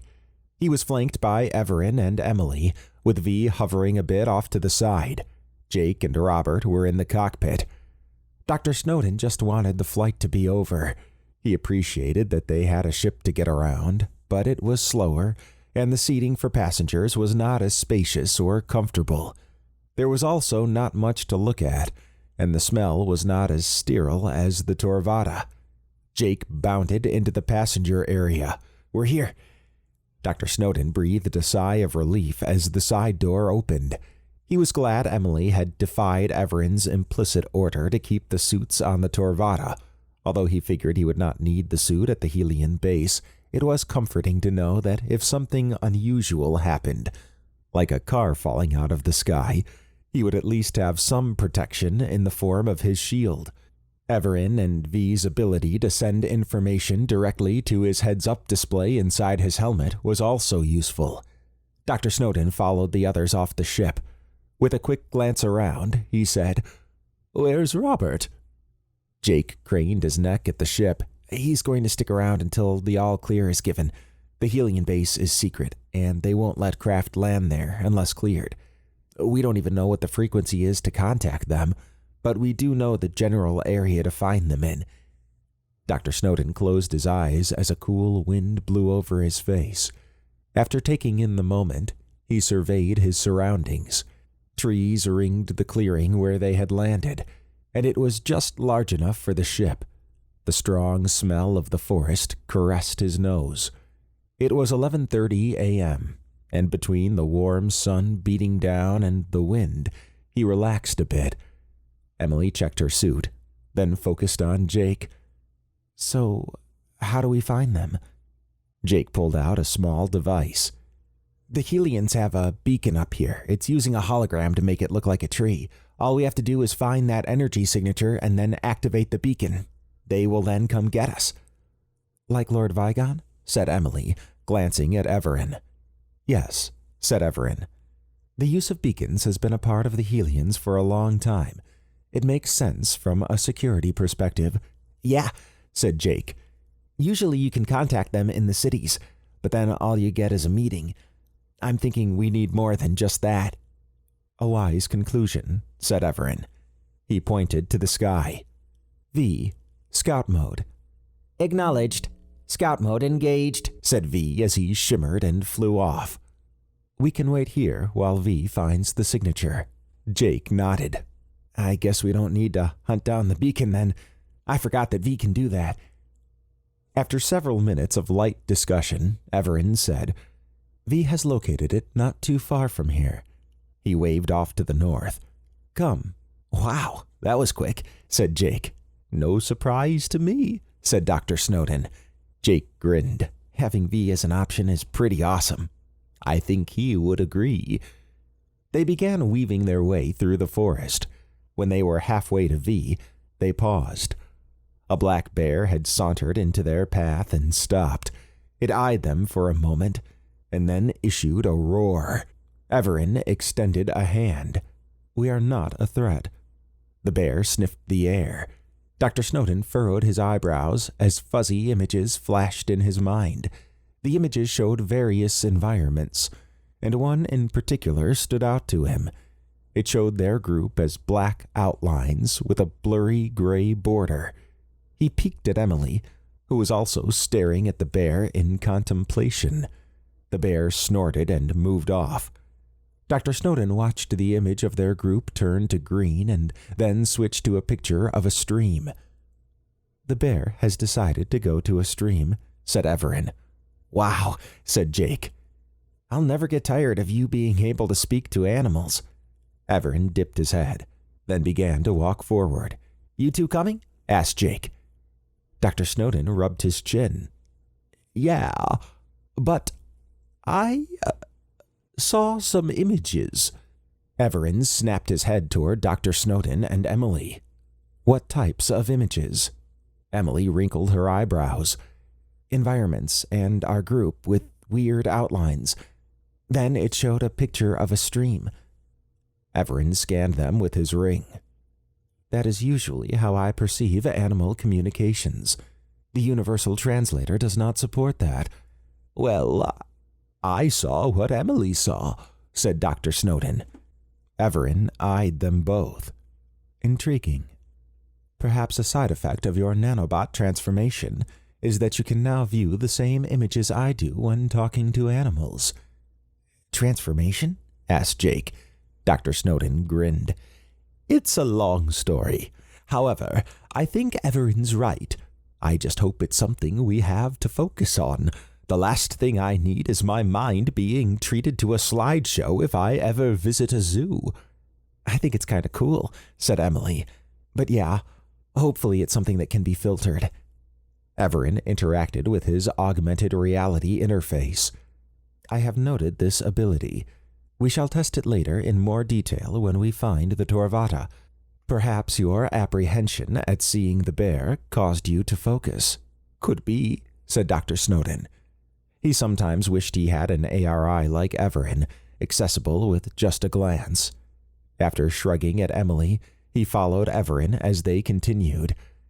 "I remember Evaran talking to my girlfriend's dog," said Jake. "Her parents still find it hard to believe." Dr. Snowden closed an eye while looking around with the other. "Sally, right?" "Yep." "I don't think I ever mentioned that to you." Emily smiled. "It's from when Evaran told us about his adventure with you. He included that." "Ah," said Jake. "Got it." When they reached a tree surrounded by several smaller ones, they paused. Evaran pointed at the tree. "The beacon is there. It will only take a moment to activate." He walked up to the tree and scanned it. The hologram faded for a moment, revealing a small box with several gadgets on it. He reached in and interacted with the box, then faced the group. "It has been activated. The next step should be them contacting us." "Cool," said Jake with a grin. "You enjoy this?" said Evaran. "Well, yeah. Getting to hang out with you and some new friends, fresh air, new locations, it's exciting." Sometimes Dr. Snowden forgot the impact Evaran could have on people's lives. Traveling with Evaran was now a part of Dr. Snowden's thought processes. While he viewed this as the next logical step to finding the Torvatta, Jake viewed it as an adventure. His enthusiasm was contagious. Dr. Snowden tossed a finger out. "It is kinda exciting. Except I wish we had the Torvatta now." "Interesting," said Evaran, rubbing his chin. He tilted his head and then gestured with 2 fingers at a remote tree. "There is a device in that tree." He moved his hand in an arc at 2 other trees. "They also have a similar device, and there is one beneath us. I suspect those are deterrents." Dr. Snowden pointed at the last tree. "Evaran, I'm sensing a heartbeat and some breathing near one of those trees." He focused and he could see the faint outline of a humanoid. "I see something too," said Emily. Impressive, said a male voice from behind the tree. A man decloaked and headed over to them. His outfit blended in with the surrounding environment. The cloak had made it even harder to see, but Dr. Snowden figured it was his enhanced abilities that made the cloak stand out. Even without it, he could hear the heartbeat and shallow breathing. The man bowed. I am Javos, a Helian ranger. I have been observing you for a while. Evaran reached for his belt and pulled out a small device. He held it up. You may scan this for our credentials. Javos pulled out an object and scanned. His eyes widened. It is you. He peered around at the others. And Dr. Snowden. And Emily Snowden. Indeed, said Evaran with a slight bow. He gestured at Jake. This is Jake, a friend of mine who is helping me. We would like to use your base to help locate my Torvatta. Javos waved a hand at the others and then focused on Evaran. It's missing? Yes. It was taken when I was out and about. I have researched as much as I could access, but need something with a bit more information. You'll have our help. Follow me. They followed Javos through the forest. Your arrival is timely, said Javos. In what way? Asked Evaran.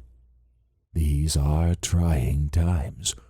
Faction splits, new technology, new power players. Everything is spiraling out of control. You're a symbol of hope. Dr. Snowden wrinkled his eyebrows. He always viewed Evaran as someone whose presence could change things. It appeared to have changed the tenseness of Javos. Once I get my Torvatta, I will investigate further. While I like to leave things as they should be, I am now involved in events, said Evaran.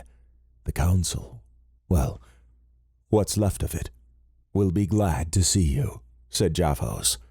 And I them, said Evaran. I don't think we've ever seen that ship that you came in on. Evaran gestured at Jake. It is owned by a friend who has helped us. You have a lot of friends, and by extension, a lot of enemies, too. I expect that, said Evaran. It seemed that even someone as positive as Evaran would always have enemies in those who were up to no good. Dr. Snowden suspected that when they got to the Helian base, they would find out who took the Torvatta, and history had shown that being on the wrong side was not a good place to be. He suspected Javos knew that, and soon, whoever took the Torvatta would find out that Evaran knew who they were. 20 minutes later, Jake examined the entrance to the Helian base. It looked like a large tree stump. As they neared it, the hologram around it faded, revealing a set of doors angled at 45 degrees. Once the door slid open, he could see a ramp to a well-lit tunnel.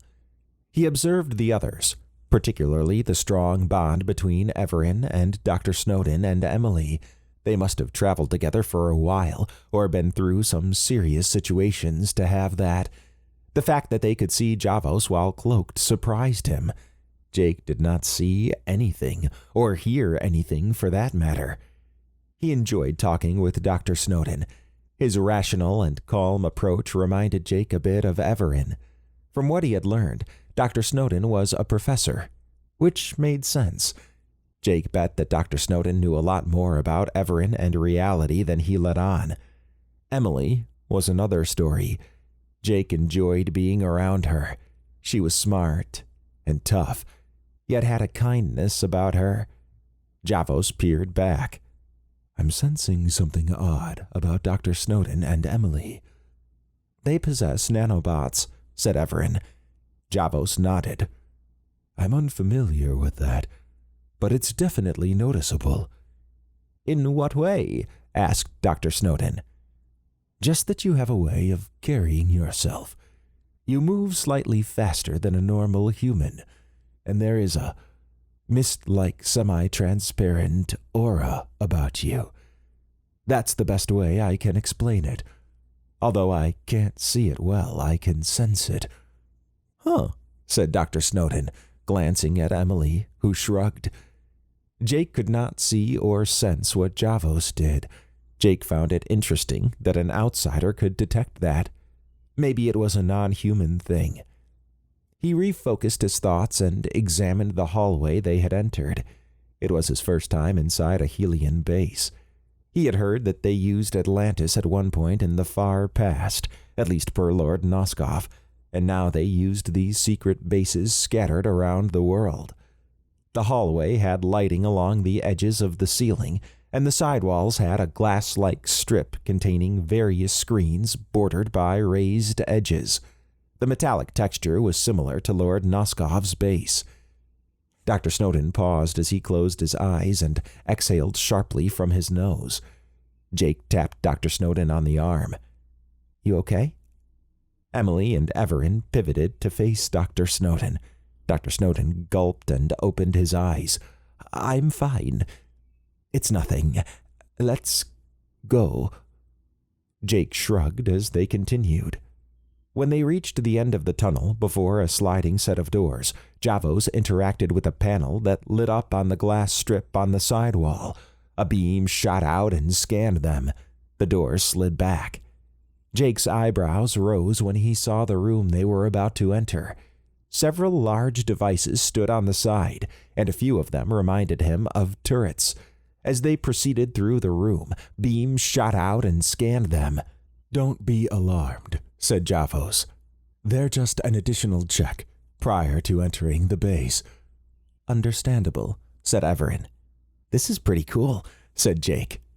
"Cool would be an understatement," said Javos.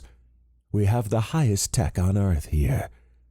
Although Javos's comment had a smack of superiority complex, Jake knew Helians were just like that. It had taken him a bit to adjust to Lord Noskov's assessment of humans in general as well, but Jake got used to it. It did not take long to be accepted by Lord Noskov, though. Having Evaran set everything up helped. They reached the end of the room, and another set of doors opened up.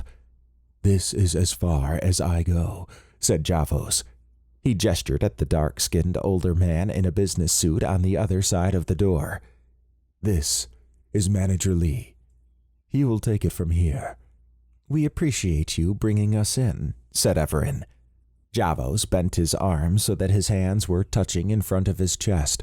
The left hand was palm up, and the right hand was a fist. Everyone returned the Helian salute, and Javos took off back the way they had come. "Come in," said Lee. Jake observed that Lee had a somewhat artificial feel about him, maybe an android of some sort. His hair was short and trimmed all around, and his skin looked like it was painted on. His suit was black and looked expensive, and his black sunglasses seemed out of place. When he talked, his lips appeared to be restrained, giving off a forced sound. They followed Lee into the next hallway. "As Javos mentioned, I am Manager Lee. Are you familiar with managers?" "I am," said Evaran. "However, the others may not be." "In that case, let me explain," said Lee. "We are the enforcers of Helian law. Usually 1 or 2 are assigned to a region. Those not assigned are on standby at bases, such as this one." Dr. Snowden tilted his head. "You remind me of the men in black. Kinda. Not only that, I don't sense your heartbeat or breathing." Lee smiled. "This form is a suit. Our true form is corporeal in nature." Dr. Snowden's eyes widened. "Oh, we, met a species that used suits to get around recently." "Hopefully it was a good encounter." "Not really. We destroyed them and tossed them out of the timeline." Lee paused and then spun around. "I assure you, we are not hostile. Our world is dying, and the Helians came through a rift door that we had acquired. They rescued us, gave us these customizable robotic bodies to survive on this planet, and now the remainder of my species resides here on Earth. We are grateful for the chance to continue living, even at the cost of service to the Helians. I didn't mean anything by it, Dr. Snowden sighed. I was just being silly. Emily shook her head. It's okay, said Lee. We know that the denizens of this planet find us unusual, and we have been called robotic in our interactions. However, you're humans with nanobots, and you travel with Evaran. He pointed at Jake.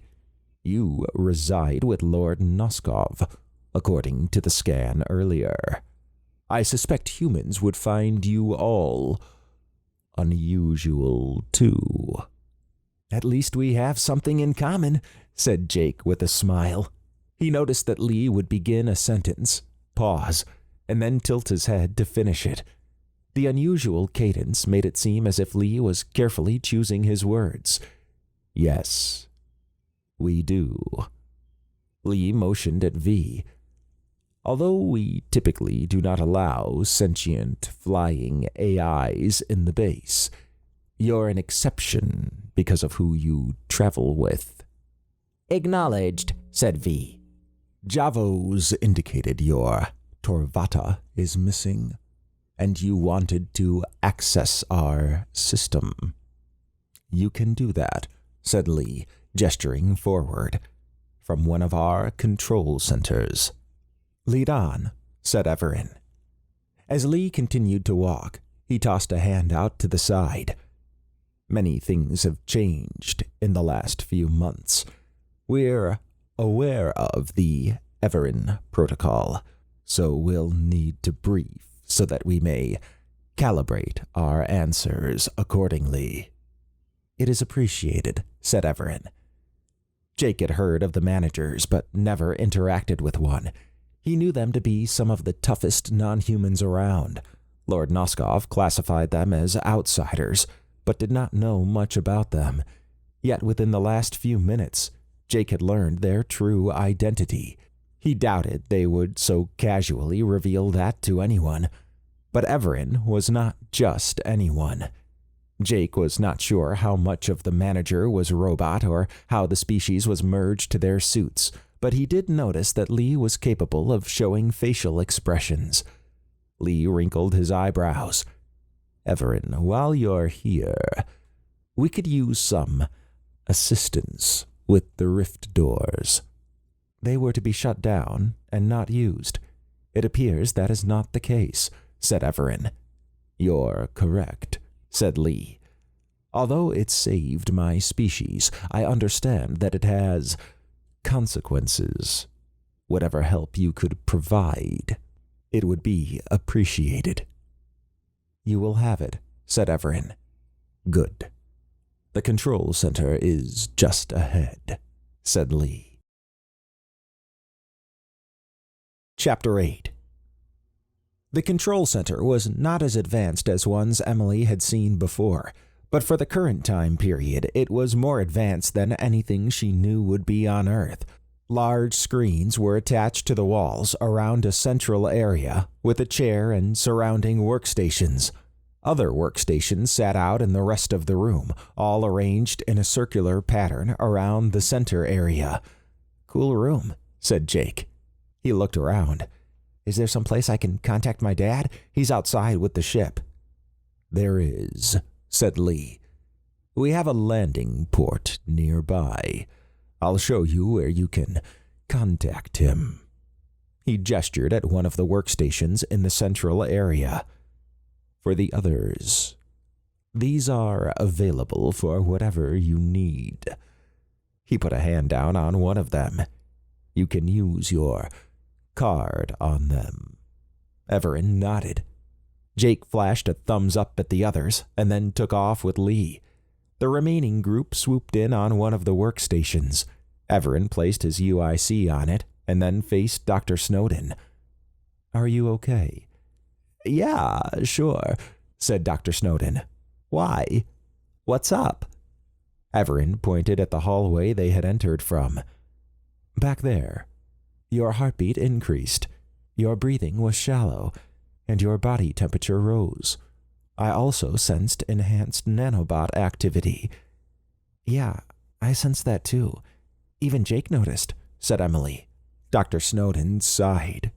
He closed his eyes for a moment. "I can't hide anything from either of you, can I?" He opened his eyes. "Look, I'm not claustrophobic, but the hallways, they reminded me of the Time Warden hallways some. Then I began thinking about dying and—" "I understand," said Evaran. "That memory triggered an anxiety attack." "Yeah, I'm not proud of that." "It is perfectly natural. You almost died. That is not something you just get over in a short period of time. It will take some effort, but it will pass." "I hope so. At least the nanobots can calm me down. I'm not used to those types of attacks." "Know this," said Evaran, raising a finger. "We will help you in any way we can. Be assured of that." "I appreciate it," said Dr. Snowden. "Now, let us see what we can find," said Evaran. He interacted with his ARI, causing one of the large screens to flicker on. After 10 minutes, Jake and Lee came back. "Dad's landing the ship. He's going to wait there. Probably because they have a pretty enhanced lounge," said Jake with a smile. "Very well," said Evaran. He glanced at Lee. "We have been looking at this data. I have also talked with a representative of the ancient vampires and a Riskarian master. What do you know of the Helian split?" "Before I answer that, I need to know when you last met with us," said Lee. "It was when we removed the purifiers from Atlantis in BCE 2635. Lee cleared his throat. "In that case, I won't mention any event involving you that has occurred. I will say that the Helian split has been a long time coming. The Council has been divided for a while now. A small group of Council members disappeared, then reappeared, alongside someone we've never seen before.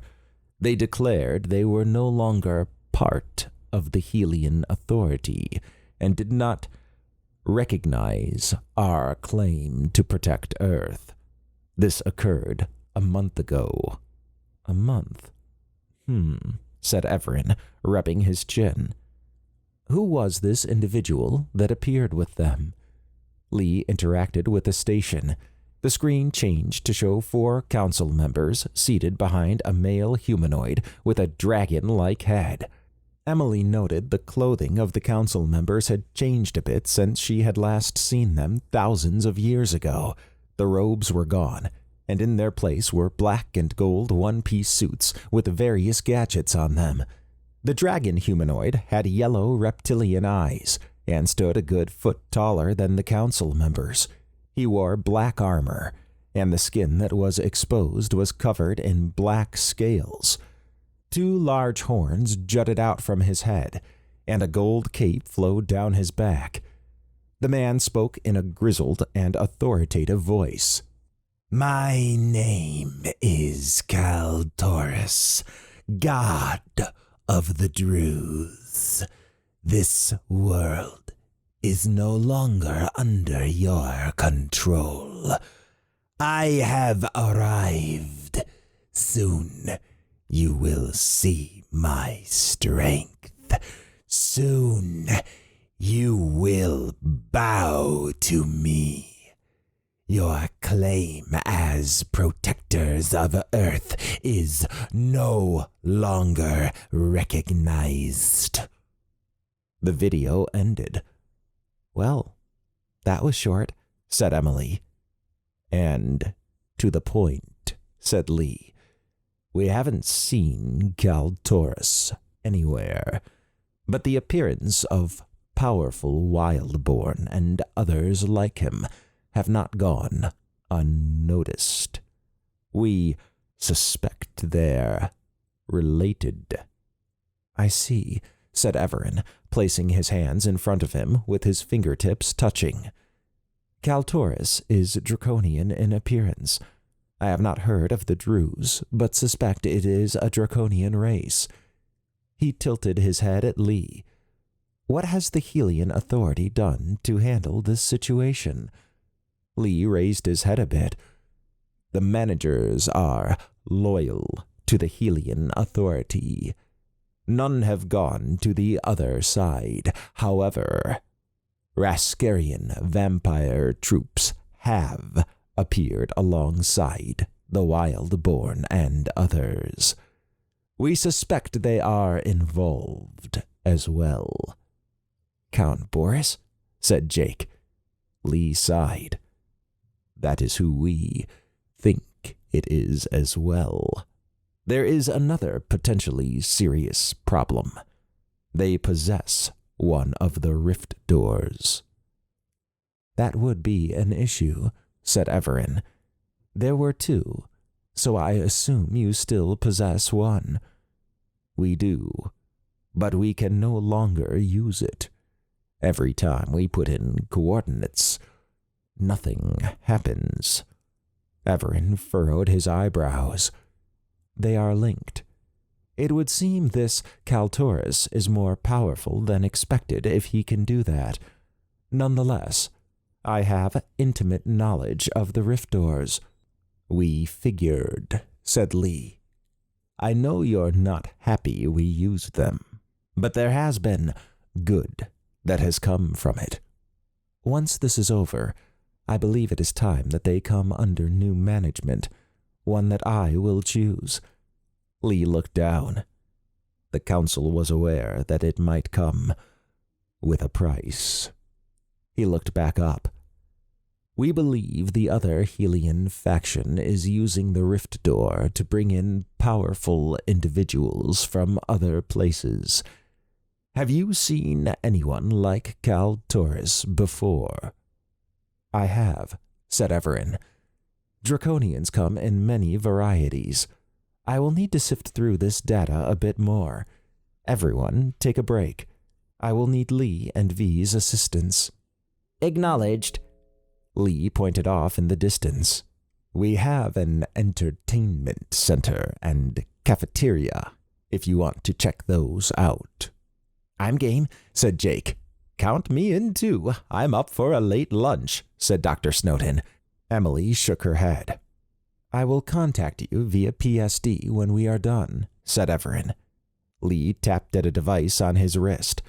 A guard with tactical gear entered the room and extended a hand into a hallway. "This way." Emily smiled at Evaran and, with Dr. Snowden and Jake, followed the guard out of the room. An hour later, in the cafeteria, Dr. Snowden looked up from his lunch. He had gotten used to not having replicated food available all the time, and it was refreshing.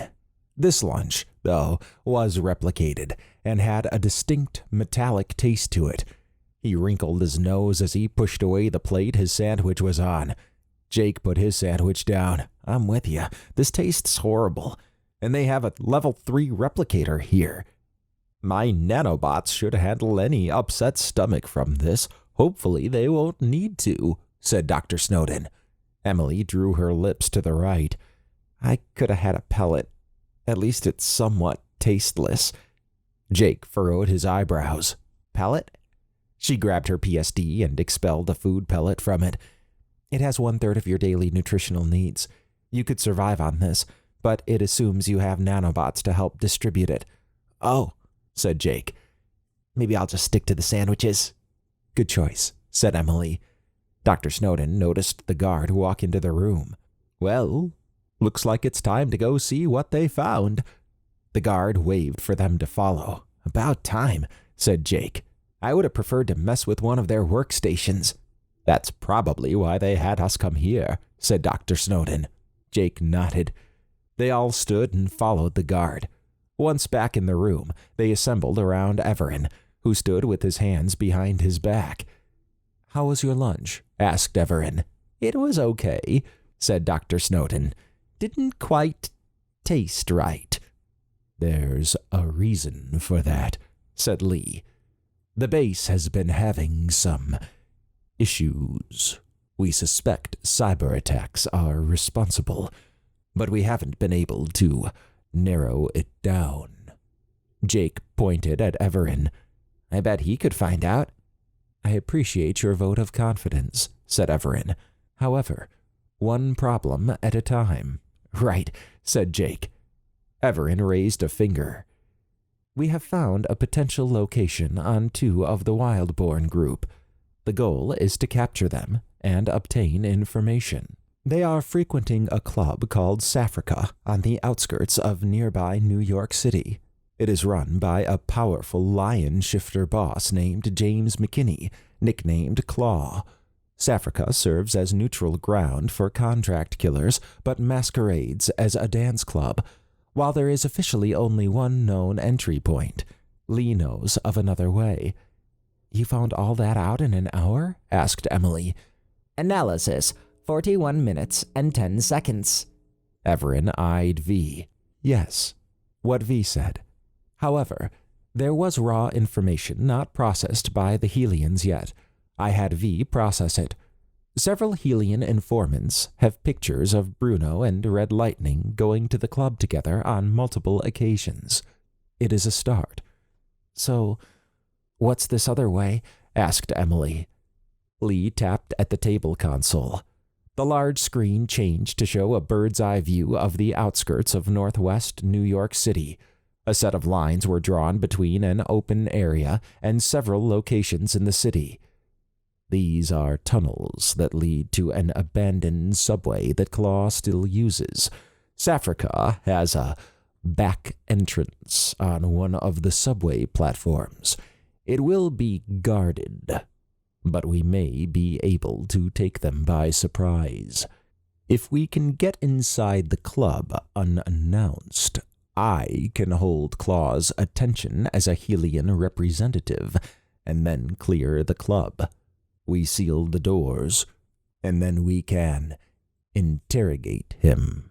He would definitely know about Bruno and Red Lightning.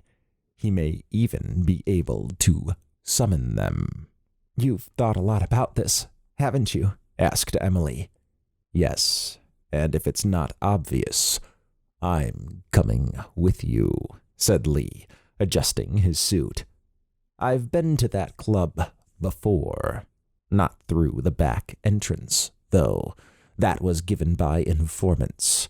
I also have 2 devices that can deliver a paralyzing agent if we need them, as well as magnetic restraints. Standard manager equipment." "Your presence would be appreciated, as we could use a guide, and also that equipment if necessary," said Evaran. "Saffrica is the crime scene where a manager was killed. Technically, the scene was just outside of it. I don't have fond memories of the place." "I see," said Evaran. "What type of resistance can we expect?" "Claw's crews are mostly feline shifters of various types. He occasionally has other outsiders, what you would refer to as ancient gods. Also a few Daedrald types and others we can't classify. There may be some contract killers there, too, but they will clear out at any sign of a Helian inspection. Also, once inside the tunnels, we enter the domain of Beeslow, the self-proclaimed Weir-Rat King." Dr. Snowden remembered seeing multiple exotic energy strands outside the universe. Per Evaran, they could interact with living matter, giving rise to outsiders, Daedrals, and other mixes not yet classified. He was betting that was what the others were that Lee was referring to. Meeting were-rats seemed almost tame compared to what he had faced before. Well, dangerous tunnels, vicious bosses and crew, and missing Torvatta. We're definitely in the right place. Evaran gestured at V. We also have our own scout, so we will not be taken by surprise. Analysis. They will not sneak by me. Jake's eyes widened. Not to backtrack here, but you said we're rats? I did, said Lee. They're aggressive and very protective of their turf. They control almost a third of the underground tunnels. He smiled. With that said, this group is formidable. However, I don't think it will be an issue if we run into any packs roaming around. I'm more concerned about Claw's crew and any potential contract killers who might try their luck. And, of course, if we meet Bruno and Red Lightning. It sounds like it will not be without its challenges, said Evaran. He tilted his head. Once we are through the tunnels and in the subway, will our approach alert anyone? Lee shook his head. It shouldn't. The were-rats won't bother us once we're in the subway, although shifters are generally welcome in Saffrika, were-rats are not. They have a non-aggression pact in effect to stick to their respective turfs. What's the difference between a were-rat and a rat shifter? Asked Emily. They are one and the same, said Lee. The were prefix is used informally, whereas the shifter suffix is more formal. However, some shifters preferred to use the were prefix, such as the were-rats. It would be an insult to call a were-rat a rat shifter, even if it means the same thing. Oh, said Emily. All right then. So we go through these tunnels, then a subway, go through Saffrika's back entrance, interrogate this Claw guy, and maybe capture Bruno and Red Lightning? What are we waiting for? Lee grinned. It's good to see you're at ease with this. That's the plan. Their systems are automated, so we'll need to seal the front doors once Saffrika is cleared, although we'll have to unlock them if we can summon Bruno and Red Lightning there. You sure this Claw guy knows them? Asked Dr. Snowden. Claw would be aware of their presence, since powerful wild-born are rare, and generally not allowed in most non-human clubs. If anything, he can point us in the right direction. Saffrika is, after all, a place where killers meet on neutral ground, said Lee. Ah, well, we already ran into the mover, said Dr. Snowden. He and Sciatica didn't fare too well. You've already fought two of them, asked Lee. Yep, I figured Evaran would have told you already. He didn't, but that's good to know. At least two are down then. Evaran raised a finger. We did not capture them. We left them at a bar. However, I suspect they are long gone now. Oh, said Lee. Well, then hopefully they won't come with Bruno and Red Lightning. Jake scrunched his face. If we're going to possibly fight our way to Saffrika, does it really matter if we go in through the back entrance versus the front? Saffrika is underground. The building up top is a little hotel and has a small army patrolling and guarding it. Lots of weapons. Even as a manager, I have to take a squad to go anywhere near it, like I did on my investigation of the manager that was killed. That also tends to attract human law enforcement. Any hope of getting information would be lost at that point, as Claw would have time to scramble away. Good point. What if Claw is not in Saffrika? Asked Jake. He will be, said Lee. It's his home. Emily dipped her head. I'm ready to go. Dr. Snowden could feel the excitement ooze from Emily. For the last month at the house, he sensed she was raring to fight. It seemed to excite her. Now she would be able to release that energy on some unsuspecting were-rats or club patrons. He smashed his fist into his palm. Yeah, let's get them. She shook her head. Dr. Snowden grinned. Evaran's eyes skimmed the group. To the outskirts of northwest New York City, then. Chapter 9. Jake shut the door on the ship after everyone had disembarked. The trip east was only an hour, but his mind was on the tunnel system they were about to enter.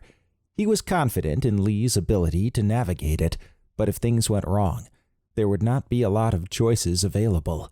A part of him was excited about traveling with Evaran and friends. The other was cautious that he may not live up to the standards of Evaran. Jake would do whatever it took. He observed Dr. Snowden and Emily raising their faceplates on their helmets. Evaran and Lee had no particular suit on, other than what they normally wore. In contrast, Jake felt his suit was subpar compared to Dr. Snowden's and Emily's. Jake put on his helmet. It was the one he had packed when he came to Earth, and what he used when he used to do cargo runs. It was space-worthy and meant more for outer space than a tunnel, but it would do. He did a final check to make sure his weapon was on his side and that his belt was snug. Evaran pointed off in the distance. The tunnel entrance is over there, per Lee. Everyone followed him when he headed off. This is a communications check. Can everyone hear me? Everyone confirmed. Jake smiled as he recalled the UIC being applied to his helmet. It meant he could now communicate with the others, even with their helmets on. How the UIC could navigate systems that were new to it and apply a common protocol was a mystery. He caught up to Emily. You ready for this? Emily smiled. Always. You must do this a lot. Compared to what we fought before, a were-rat is a bit simpler. Dr. Snowden snorted. Don't get too cocky. There could be hundreds in there. Analysis. Approximately 7,534 per the last Helian census. So what you're saying is, just a few? Acknowledged. Jake enjoyed watching the interaction V had with the others. He remembered U4 had a sense of humor, and was glad to see V had one too. They reached a concrete tunnel that sloped into the ground. A set of stairs sat inside, with guardrails and busted signs saying, Keep out. Evaran raised his hand as he scanned the area with his ring. There are no deceptive devices. We can proceed. V. Scout mode. Acknowledged. Scout mode engaged, said V as he shimmered and flew down the stairs and into the tunnel. V's quite handy, said Lee. We have drones, but nothing like V. V spoke over the comms. I am quite special. Yes, you are. The group followed Evaran and Lee as they descended the stairs. Evaran tossed out 2 illumination orbs that floated just above them. Dr. Snowden released one as well above him, while Emily turned on her lights. Jake shook his head. They were a traveling light factory. All he had were the lights on his helmet and wrist lights for when he worked on ships, either in space or in dock. He activated his lights and took one last look at the sun beating down on the field they were leaving. His attention was disturbed by heavy breathing coming over the comms. The group paused. Evaran walked over to Dr. Snowden. Are you okay? Dr. Snowden bent over for a moment, then stood back up. I'm fine. Evaran eyed Dr. Snowden. The tunnel is making you anxious. Maybe a little. I'm a lot more aware of my surroundings than I used to be. Do not worry. You are in good company, with good illumination. You are skilled in the PSD, and have a suit that can withstand damage. I know, said Dr. Snowden. I'm good. The nanobots have kicked in. Let's go. Emily laid a hand on Dr. Snowden's shoulder and squeezed. Jake wished he had nanobots. To live a long life, be stronger and faster, and other factors were things he wished he could have. Nonetheless, he was just happy to be where he was. As they progressed through the tunnels, sounds rang out in the distance. Analysis. A group is approaching you. Evaran extended his hand as a projection shot up from his ring. It showed a pack of were-rats, 4-foot-tall humanoids with sharp claws, mottled fur, and long snouts. A tail dragged behind each one. Jake studied the projection. They looked different than the pictures I've seen. The shrieking noises made the hairs on the back of his neck rise. Lee pointed at one of the weapons. That's because they're well armed. That is very unusual. They are approaching quickly. Everyone, be ready, said Evaran. He activated his shield and pulled off his utility handle, which extended into a baton with a glowing white end. Jake noticed Dr. Snowden and Emily had activated their shields. He wished he had one, but figured he would hang behind someone else's. With a quick motion, he pulled out his Sesselter blaster. They continued to progress down the tunnel. When the were-rats came into view, the lead one opened fire. Evaran stood in front and blocked the bullets raining down on them. Dr. Snowden fired a mist beam, while Emily fired a stun beam. The were-rats crumpled as the area of effect stun hit them. One of the unaffected were-rats continued firing. Lee rushed forward, taking several shots to the chest that reflected off his robotic body. When he got to the were-rat, he pulled the weapon out of its hands and then backhanded it, causing it to go flying into the wall. Jake hit it with a stun blast. Evaran looked around. Well done. He walked over to the group of felled were-rats and scanned them with his ring. Intriguing. These are high-grade weapons for this period. Definitely Ares' involvement there, said Lee. They may not be his weapons, but he does have the distribution network to get them where they need to be. Arming the were-rats is an unusual choice. It's not like they have a lot of money. Dr. Snowden moved his foot around the body of one of the were-rats. Maybe they paid in service. Lee nodded. It could be. Maybe we'll never know. What we do know is that they're packing a punch now. We'll need to be careful. Agreed, said Evaran. Let us go. They continued down the tunnel. Jake exhaled through his nose. He did not realize how tense his muscles were. Being sprayed by bullets was not what he had expected. Last he heard, they still used melee weapons. The reaction by Dr. Snowden and Emily was instant. Jake could tell that they had probably seen their fair share of these scenarios before. He caught up to Dr. Snowden. You doing okay still? Yeah, just had the jitters was all. Thanks for asking. It's cool, said Jake. These were-rats don't know they have to deal with me down here. They sure don't, said Dr. Snowden with a smile. They paused at a fork in the tunnel. Per V, there is a large open chamber to the right, said Evaran. Lee checked a device on his wrist. V is correct. From there, we make another right. Then it's a straight shot through some more tunnels and chambers. At that point, we should be able to cross into the subway. Evaran headed right with the group behind him. When they got to the open chamber 20 minutes later, they walked to the center of the room and paused. Analysis.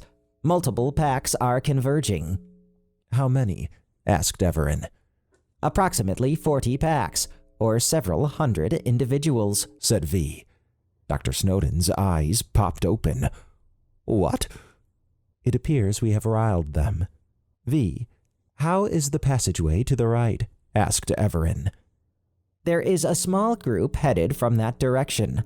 Large groups are coming from the other hallways. Move, said Evaran as he hustled off to the right hallway. Jake's heartbeat began to pound. He knew that no one willingly came down to the tunnels unless invited. There were stories of people going missing, but he knew it was probably just them entering the were-rat territory. When they got to the next large chamber, after 15 minutes, they paused at the sight of were-rats pouring into the next room ahead of them. They were beginning to enter the hallway they needed to go through. Jake looked to the left and right and saw that they were coming from those directions as well. Analysis. There are more coming from the first chamber, said V. They are surrounding us. To the center. Form a circle, said Evaran. They fanned out, with shields drawn and weapons at the ready. What do we do? Asked Emily. We stand our ground, said Evaran. He pointed at the tunnels in sequence. Use your sticky globules on those hallways. When they come in, repulse them, then mist and stun. We can keep them at bay and then push down the north hallway. Dr. Snowden and Emily began to shoot globules of a sticky white substance in each of the tunnels. Jake admired the way Evaran took control. No matter the situation, he was the level-headed one of the group and the default leader in every situation Jake had been in with Evaran. Jake could see that Dr. Snowden and Emily, once again, reacted without so much as a moment of hesitation. Jake swallowed hard as the sound of were-rat claws scraping the ground approached. Emily surveyed the situation. They could easily handle 1 or 2 packs, but there were more coming, and they were arriving with numbers on their side. If it came to close quarters combat, she would take a lot down. The problem was there was not much room to maneuver, so even if they could hold their own, they would be swarmed eventually. The first wave of were-rats came from the east hallway, where she and the others had just come from. The were-rats got stuck on the globules and hit with Emily's repulsion beam. Dr. Snowden fired a mist beam, and Emily followed it with a stun beam. The sound of zapping rang out as the were-rats fell. The second wave entered from the west hallway. Lee punched and kicked the ones that made it through the globules, while V shot repulsion beams. Emily was impressed at the raw strength that Lee showed. His punches sent the were-rats flying, and the speed at which he kicked was a blur. She could see why the Helians used managers as enforcers. The third wave came from the south hallway, where they ran headfirst into Evaran and Jake shooting stun and repulsion beams. When the fourth wave came from the north hallway, the group began to rotate. When one wave was halted, whoever was free hit the north hallway. Despite their best efforts, the outpouring was too much.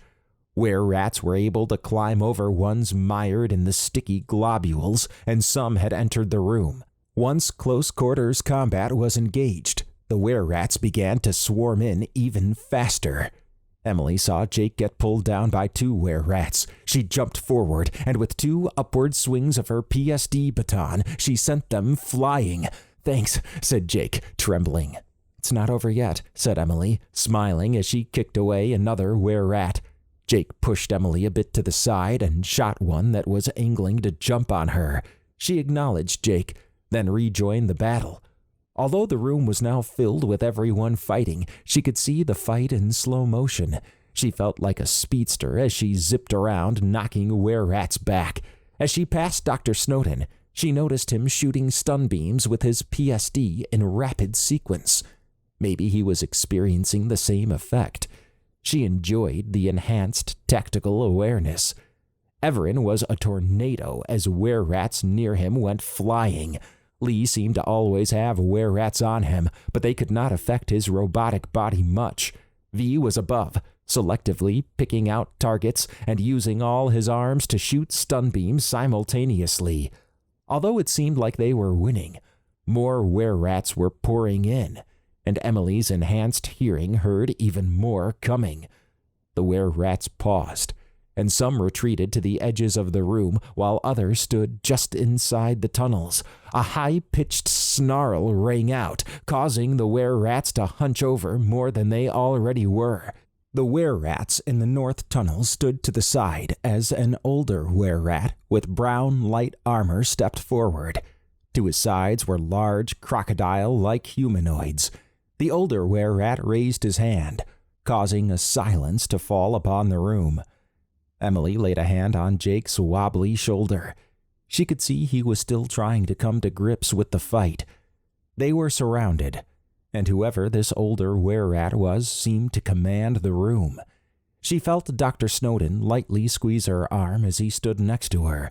She was proud to be where she was, and of both of their performances. Lee stepped forward toward the old were-rat. "Beeslow, Manager Lee," said Beeslow, grinning and baring his sharp teeth. In a gravelly voice, he said, "What a surprise. Dare I ask, what are you doing in my domain?" "We just want safe passage to the wall between your domain and the subway," said Lee. Beeslow waved a finger in the air. "And you chose to come through my turf?" The bodyguards growled while the other were-rats emitted shrieking sounds. Beeslow raised a hand, silencing them. "I know the Helians are foolish, but not that much. We don't want any trouble." "You're traveling a bit light. I'll give you some credit. This group can fight. Where are your regular INRA goons?" From what Emily could recall, the INRA was tasked with capturing non-humans that violated non-human and human law, but that they were also held in check by powerful interests on Earth. Lee sighed. "This does not involve them. I am traveling with Evaran and friends." A wave of shrieks rang out from the assembled were-rats as they took a step back. Beeslow's eyes widened. "Evaran? He's a myth." Evaran bowed with a left hand across his stomach. "I assure you, I am not." "I thought I sensed something different about you, and your friends, too," said Beeslow, gesturing at Evaran. "Now I'm intrigued. You have my attention. For what reason would the noble Evaran come to our turf?" "My ship has been taken. We believe that Claw knows some of the people involved. We wish to interrogate him, and maybe those he knows. We want to approach the Saffrica Club through the back entrance." Beeslow rubbed his snout. "And who are these people?" "Bruno and Red Lightning." Beeslow growled. "Bruno is why I have 2 bodyguards instead of 3. Those Wildborn have also killed some of my scouts topside." Lee furrowed his eyebrows. "That's odd, considering you seem to be carrying weapons supplied by Ares." "Business is business. I suspect that Bruno and Red Lightning killed for pleasure," said Beeslow. He swished his snout from side to side for a moment. "Do you speak for the Helian Authority?" "I do," said Lee. "Then perhaps we can make a deal."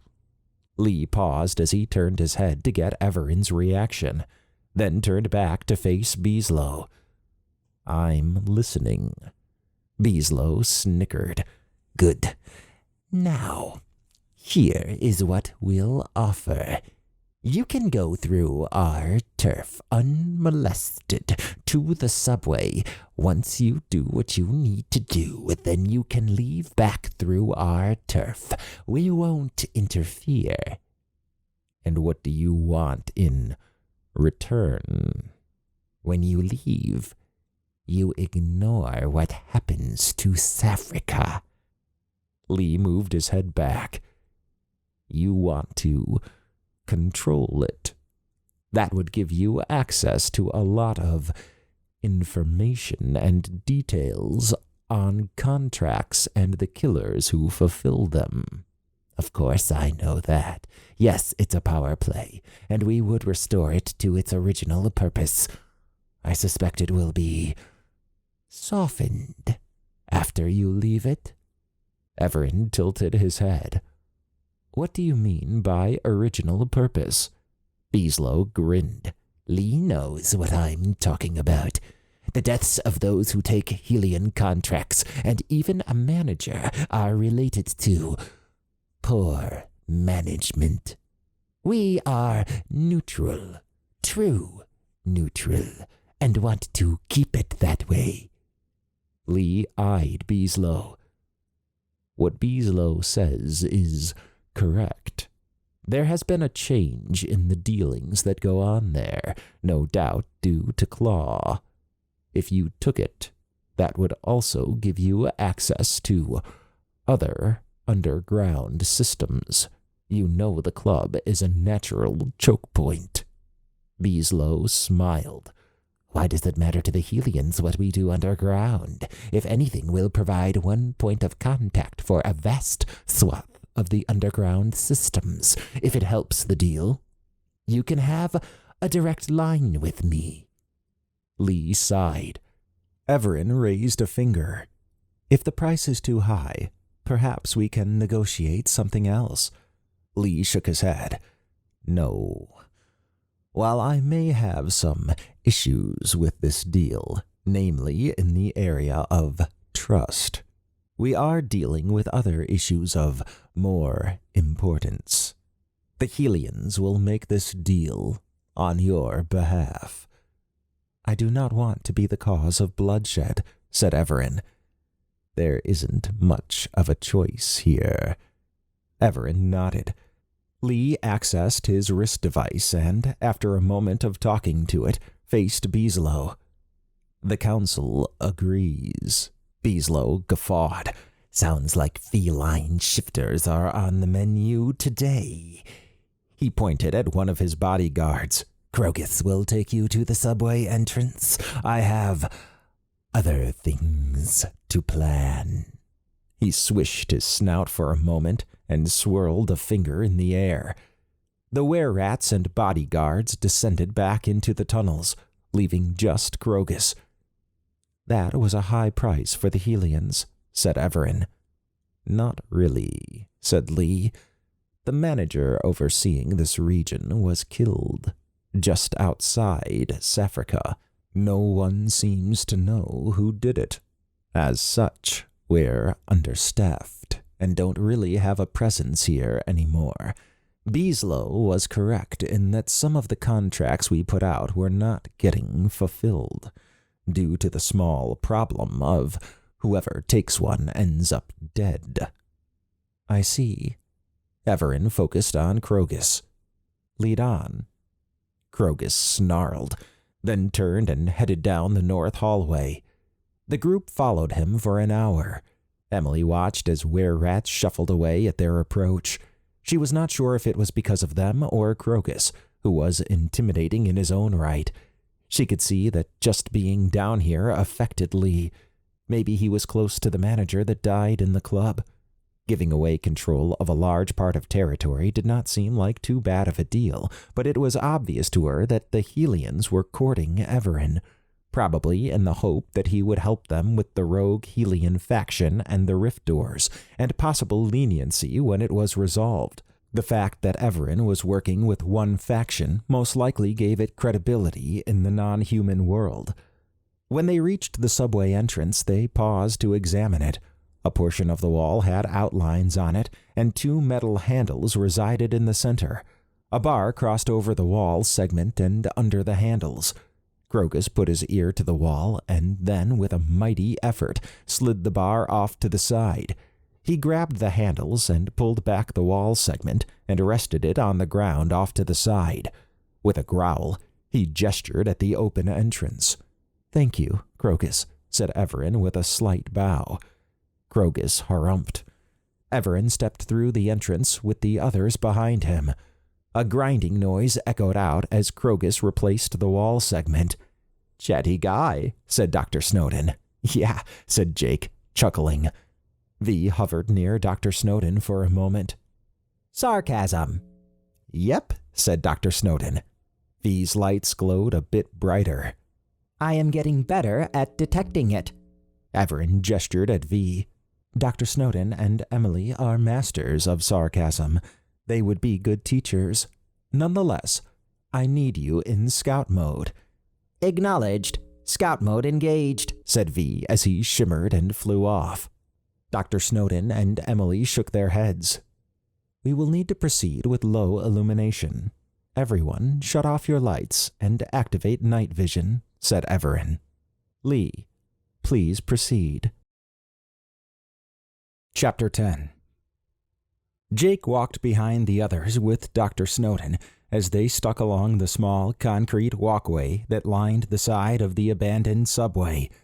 Although his helmet had night vision, it was not as good as what he suspected the others had. He realized he was far outclassed in fighting skills, equipment, and experience. Even Dr. Snowden, who he thought might get rattled, stood strong in the face of so many were-rats. Whatever he had faced before, the were-rats did not intimidate him. Emily swiveled her head from side to side and fidgeted with her PSD. "Don't tell me you have the jitters," said Dr. Snowden. Emily turned her head, then slowed up to walk alongside Jake and Dr. Snowden. "No, but this subway reminds me of the one on the prison planet. Dark, weird sounds, and similar architecture." "Prison planet?" asked Jake. "It's a long story. The tunnel I was in there was similar to this one. I also had to deal with some shadowy creature who I fought and then killed. My first one." Jake gulped. "What type of creature was it?" Emily looked down. "It's hard to describe. Imagine a tall scarecrow with a suit and sharp claws. Oh, and a stretched clown face with sharp teeth." "You're kidding me," said Jake. "Nope, but that paled in comparison to what was to follow." Jake sighed. "I'm sorry you had to go through all that." Dr. Snowden's eyes settled on Emily. "I am too." Emily smiled. "It's in the past. I learned from it, adapted to the situation, and have evolved." "Good philosophy," said Jake. "You all are a lot more badass than I thought. I feel useless down here." Dr. Snowden rested a hand on Jake's shoulder. "Not at all. Your presence here is appreciated." "You sounded just like Evaran then." Dr. Snowden raised his eyebrows. "I'm not, as you put it, that badass." Evaran turned his head sideways as they shared a laugh. After 20 minutes, they reached the first platform. They paused at the edge of it, and when V verified it was empty, Dr. Snowden, Emily, and Jake took a break on the benches lining the walls. Evaran and Lee stood a bit away in front of them, while V hovered above. Dr. Snowden lowered his helmet and took some deep breaths. Emily scooted next to him. The tunnels were a little claustrophobic. "Yeah, I'm just glad there's a little more space out here."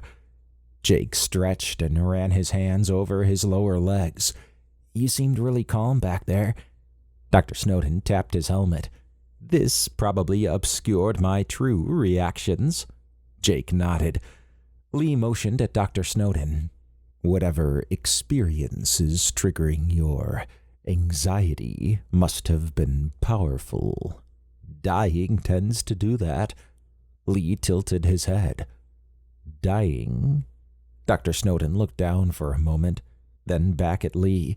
"Well, before we came back to Earth, we came close to dying." He cast a sidelong glance at Evaran. "I can't go into details, but that is something that no one should ever have to experience.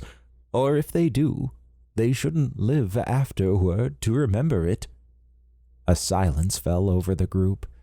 It is the past, and all we can do is look forward, said Evaran. In time, you will overcome it. I know, said Dr. Snowden. I just wish time would hurry up. Jake turned his head toward Emily. Did you experience that too? She shook her head. I was knocked out. Ah, he said. She looked around and rubbed her arms. This platform reminds me of where I fought that creature on the prison planet.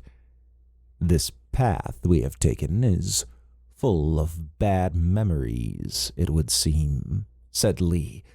Nonetheless, we are close. One more platform, and then we are there, said Evaran. Dr. Snowden stood. Enough sitting for me. I'm ready to go. The others followed Evaran and Lee as they pivoted and headed off. After another 20 minutes, they reached the edge of the second platform. Evaran raised a hand, and with his other hand, he showed a projection of the stairways that led away from the second platform. Two heavily muscled men wearing boots, jeans, and black shirts with a gold emblem on them stood near it. One was smoking, while the other leaned against the wall. V, disable them, said Evaran. Acknowledged. Jake watched V approach the men in stealth mode. V extended 2 arms toward the men, then faded in and fired a stun beam from each arm. The men collapsed. Evaran waved forward as he strode into the second platform. He scanned the men and then faced the group. They are out. I do not know how long they will be in that state, though. We will need to seal the back door and possibly deal with them on the way out. You're not going to kill them? Asked Lee. Evaran shook his head. If you know of my history, then you know that is not how I operate. Just checking. Have you met a future Evaran that does things like that? Asked Jake. I can't say either way, said Lee. Nor should you, said Evaran. Past events involving me that I am unaware of are my future. It is best not to know it until it is time. Jake looked down. Sorry. It is okay, said Evaran. V, scout ahead. Acknowledged, said V as he shimmered out of view and flew up the stairs. Jake wondered what previous events, if any, Evaran had been involved with that Lee would know about. Maybe when Lord Noskov was awake, Jake could ask about it. After a few minutes, Evaran gestured up the stairs. V said there was only one more guard before reaching the back door. The guard has been neutralized. Everyone followed Evaran as he bounded up the stairs. A few hallways later, they were at Saphrica's back door. Jake wrinkled his nose as the smell of garbage assaulted his senses. 2 large bins resided on either side of the metallic door in front of them, and a dim red light glowed from above. A wall console sat to the side of the door. A maintenance alley ran off to the side. He figured that was used for garbage collection. Evaran walked up and scanned the incapacitated guard. He has a pass we could use, but I will use my UIC to access their system. He placed his UIC on the console and, after a moment, focused on the group. I am in their system now, and can operate the automated front and back doors. Lee, I would suggest you take V with you when you go in. He can stealth and provide backup in case it is needed. We will wait out here for the all clear. It won't take long for the club to clear, said Lee, inspecting his wrist device. It's almost 8 p.m., but it usually doesn't fill up until around 9 p.m. The regular contract killers will clear out pretty quick. I'm guessing V will let you know when to close the front door and then enter. That is correct. Lee craned his neck toward V. My friend, are you ready? Analysis. I have your top. Emily shook her head. Lee grinned as he took one last look around, then opened the door and headed in. Evaran pulled out an orb and tossed it up. It hovered midair and showed the view from V. Jake noted that even though there seemed to be only a few patrons inside, the air was filled with a light mist. The sound of some type of dance music blared out, and the lighting was sporadic. The main room Lee entered was large. It had 2 stairways on the back end that led up to a second level. The open area had a few people dancing, while others sat in booths. Jake was not surprised that the booths were not connected. Each one was like an island and looked like it was meant for privacy, which was to be expected in a place like this. It would be a good place to do contract negotiations. He had seen similar setups in the Ciselter Empire when doing cargo runs. Lee walked to the center of the room and held up a badge. "This is an inspection by the Helian Authority. Leave now." The music came to a screeching halt as the lights went up. Patrons grabbed their things and began to file out. Several men approached Lee. "I like Lee. He's smooth," said Jake. "Yeah," said Emily. "He's calm under pressure, that's for sure." "Let us hope that Claw did not leave with the others," said Evaran. After 5 minutes, he looked around his ARI, then said, "Per V, the population has decreased to 5 people. Time to seal the front doors." Lee observed Claw's enforcers as they approached him. They wore brown boots, jeans, white shirts, and puffy vests. One had on a baseball cap turned backward. He recalled interrogating them when he had visited Saffrica for the murder of Manager Roz, a close friend of his. They had grown up together on their home world and crossed through to Earth together when the Helians invited them. To be alive on a world full of life was intoxicating, even if the life was made of solid matter. "What's this about?" asked one of the enforcers. "I'm here to talk with Claw," said Lee. "You said this was an inspection," said the other enforcer. "I lied. I wanted the club cleared, though." The enforcers shook their heads. The one on the right gestured at Lee and said, "You still think Claw is involved with the murder of that manager?" "No. That investigation has been settled. The work of an unknown killer outside your club." The enforcer sneered. "Yeah, what a shame." The other enforcer laughed. Lee gritted his teeth. "Get Claw." One of the enforcers grabbed a cell phone out of his pocket. He swiped at it and then typed a message. He looked back up at Lee. "He's on his way." The other enforcer walked up to the entrance door and tapped at the console on the wall.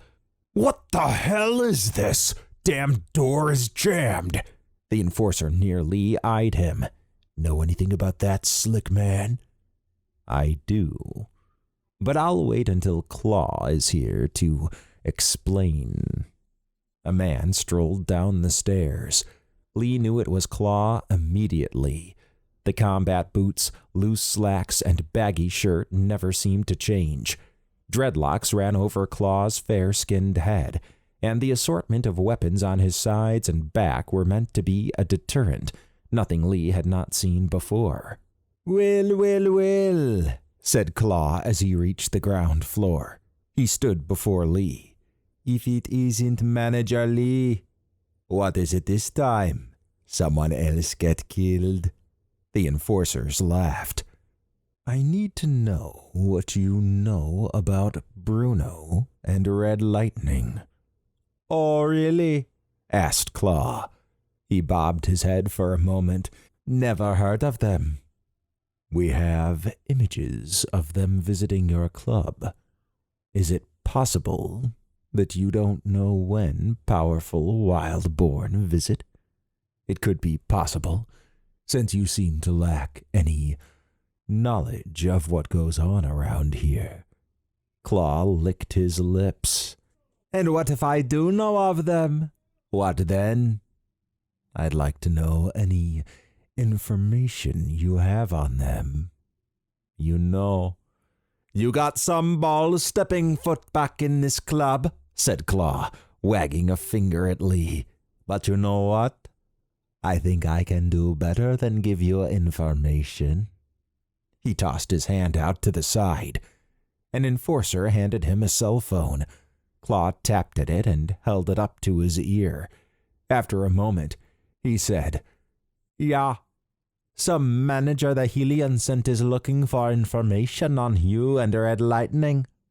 Claw nodded as he eyed Lee. "Yeah, by himself." Claw looked at the ground. "Uh-huh. All right. See you then." Claw smiled. "You can ask them yourself now, manager." "So be it. I don't think you know what you just did." "We'll see," said Lee. He looked up. Evaran and the others entered the room. Claw and his enforcers pulled out their weapons and took aim. Lee gestured at the others. "This is Evaran and friends. They're the ones who wanted the information. But thank you for setting up a meeting. That was unexpected." Claw pulled the cell phone out. Evaran aimed and hit Claw and the enforcers with a repulsion beam, sending them sprawling to the ground. As they began to stand back up, V hit the two enforcers with a stun beam. Everyone assembled around Claw. Evaran?" asked Claw with wide eyes. "You're a fairy tale man." "I assure you I am not. I appreciate you setting up this meeting for me. I will give your regards to Bruno and Red Lightning." What are you going to do to me?" "I apologize for this, but you must be incapacitated," said Evaran. He aimed at Claw and fired a stun beam. Claw went limp. "Come on," said Lee. "We can put them into a storage room and lock them there." Evaran grabbed Claw and tossed him over his shoulder. Lee grabbed one enforcer, and Dr. Snowden and Emily got the other enforcer. "Lead on," said Evaran. After they got Claw and his enforcers stashed away in a storage room in the back, they assembled in the main area. "We wait now," said Lee. "What's the strategy? I expected to get information on Bruno and Red Lightning, not actually see them." Evaran pointed to the second level. "Dr. Snowden, Emily, V, and Jake will head to the second level. Their goal is to neutralize Red Lightning. If you can give one of your paralyzing devices to them, they can apply it to her. I doubt stun beams will work on her, so it will need to be up close and personal." "You can count on us," said Emily. Lee admired how eager and willing the others were to help Evaran. Evaran cleared his throat. "For Bruno, it will be me and you. Bruno is strong, but slow, from the reports I saw. I will distract him, and you can use your paralyzing agent on him. Once they are secured, we can leave the way we came." Lee rubbed his chin. "I wouldn't underestimate Bruno." "I am not. But he has not faced someone like me." Lee swept his gaze across the group. "All right. We have a plan. Everyone to their positions." The others shot up the stairs to the second level and ducked behind the covered guardrail. Evaran and Lee stood in the main open area facing the door.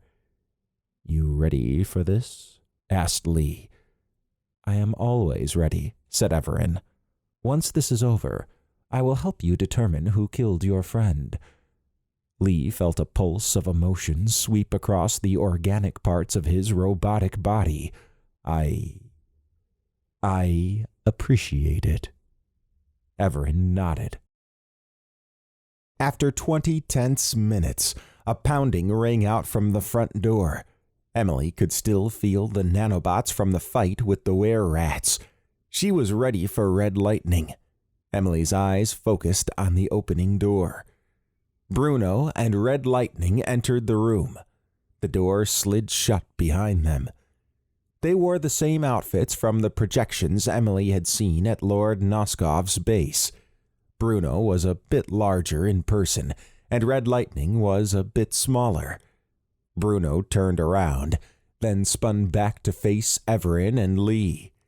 "So, Manager, you're not alone. Who's this clown? I am Evaran. Bruno dipped his head toward Red Lightning. Well, damn. Here I was thinking I was going to kick the shit out of a manager, but now find out I can finally settle who's stronger between me and Evaran. Tired of hearing how dangerous you are. Screw that. Red Lightning grinned. This'll be over quick. She raised her hands and pointed them at Evaran and Lee. Red arcs of electricity began to form on her hands. Emily turned her head toward Dr. Snowden and Jake. That's our cue. V, distraction hologram on the other side of the room. Acknowledged, said V. Emily aimed her PSD at Red Lightning and then fired a repulsion blast. Boom! Red Lightning went tumbling back into the door. The hell was that? Asked Bruno as he turned to look around. Emily and the others rushed down the stairs toward Red Lightning. Bruno pointed at them. Handle that shit. He rushed forward toward Lee and Evaran. I got them, said Red Lightning in a strained voice. She propped herself up and fired an arc of electricity at Emily and the others.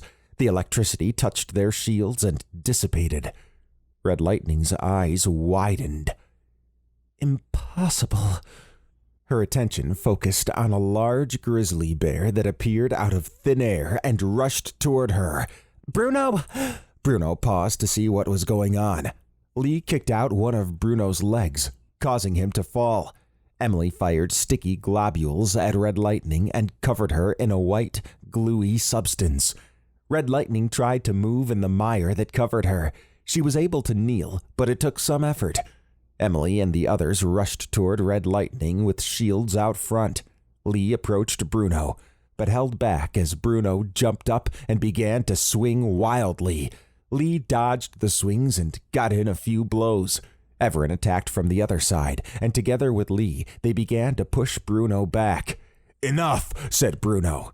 He backhanded Lee, sending him sprawling. Bruno then focused on Evaran and swung at him. Bruno's fist collided with Evaran's shield, pushing Evaran back. Bruno kicked out at Evaran, who caught his foot. With a flip, he sent Bruno falling to the side. Lee got up and ran back over. He tried to jab Bruno with the paralyzing device, but Bruno was quick to react. Bruno reached up and grabbed Lee's hand and forced him to drop the device. Paralyzing agent, I don't think so, manager man.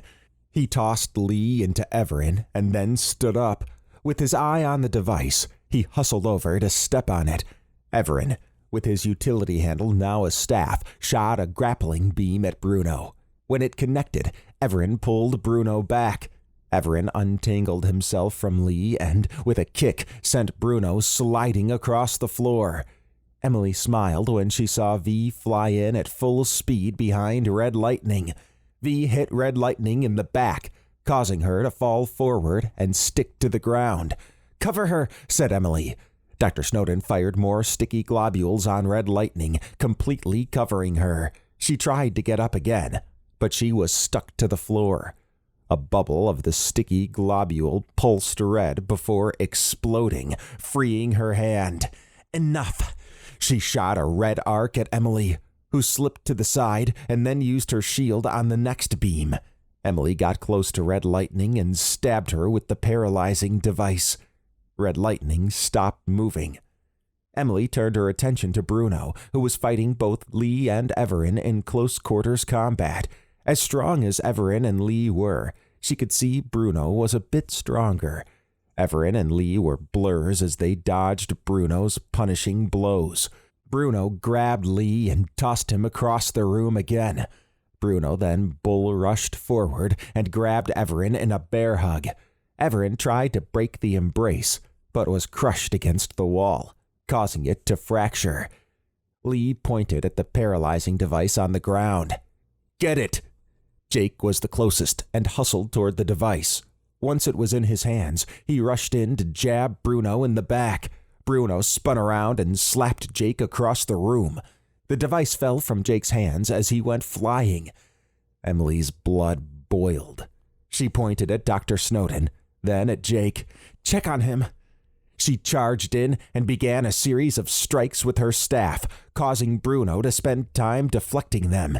V was flying above and shooting stun beams, but they had no effect on Bruno.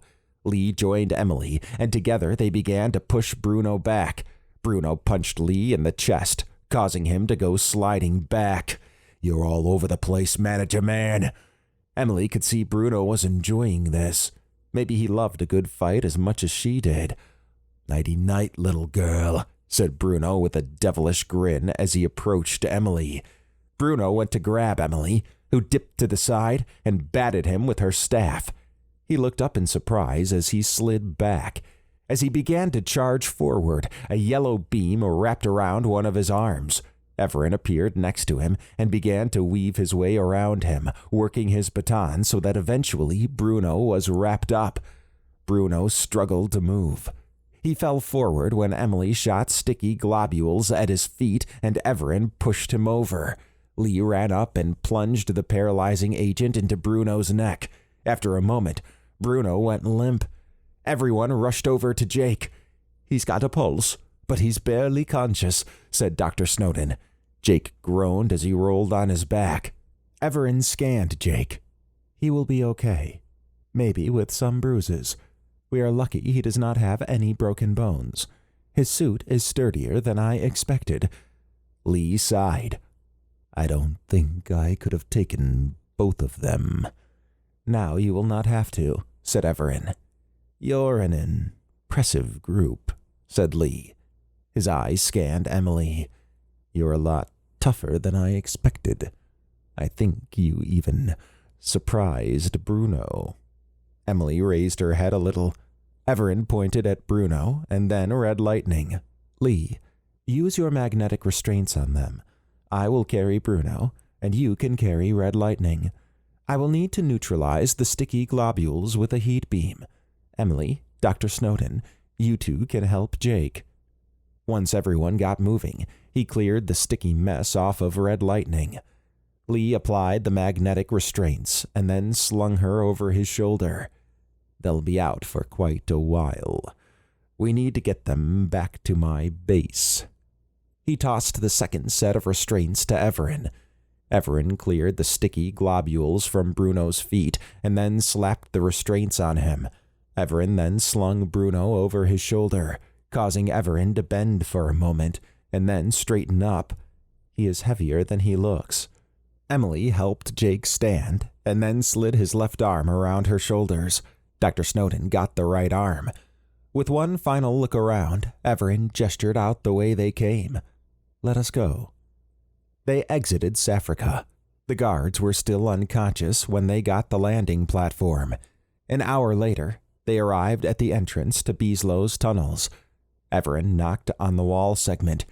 After a moment, it slid to the side. Krogus eyed them and then talked into a small device. After 10 minutes, Beaslow and heavily armed were-rats appeared. Beaslow's eyes widened. You subdued them."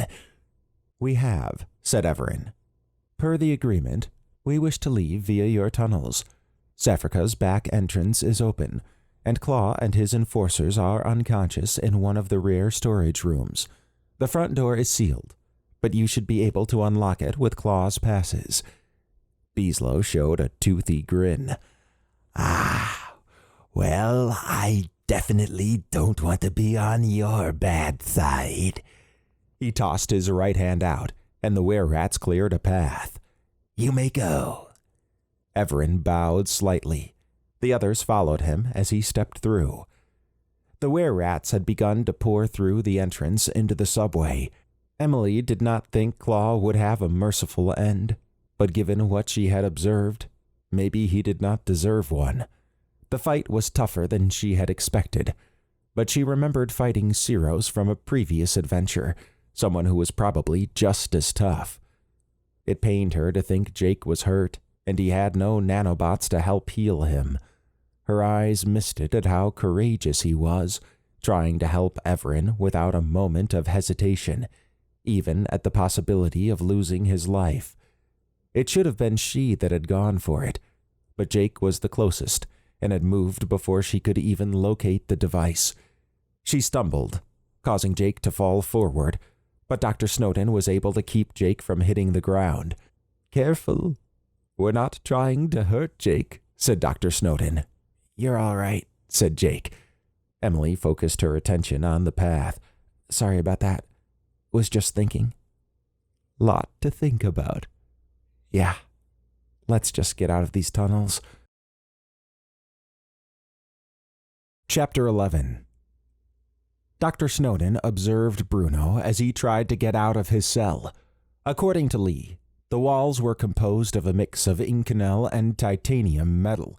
Dr. Snowden understood that with the types of non-humans that would be occupying the cells, having strong walls and a force field for an entrance would be needed. He noted that the cells had some comfort in them. There were wall segments that were fashioned into open areas for a toilet, a sleeping area, and what looked like an eating area. How food and drink was given was a mystery to him. The way the detention center was set up, cells were stored on a rotating device of some type, and only one at a time could be pulled forward into the area before him. He yawned as he checked his PSD. It was 11:55 p.m. He was ready to go to bed, but all the excitement had him still going. Dr. Snowden stood next to Evaran and Lee. Emily was with Robert and Jake, where he was being attended to in the medical lab. During the flight back, Bruno had begun to wake up, and it took both Evaran and Lee to keep him in place. Red Lightning was still out when they arrived at the base. Dr. Snowden wondered what they would have done had she woken up. Bruno pounded the walls, then punched the force field. He gritted his teeth when neither buckled. "Get me out of here!" Lee shook a finger at Bruno.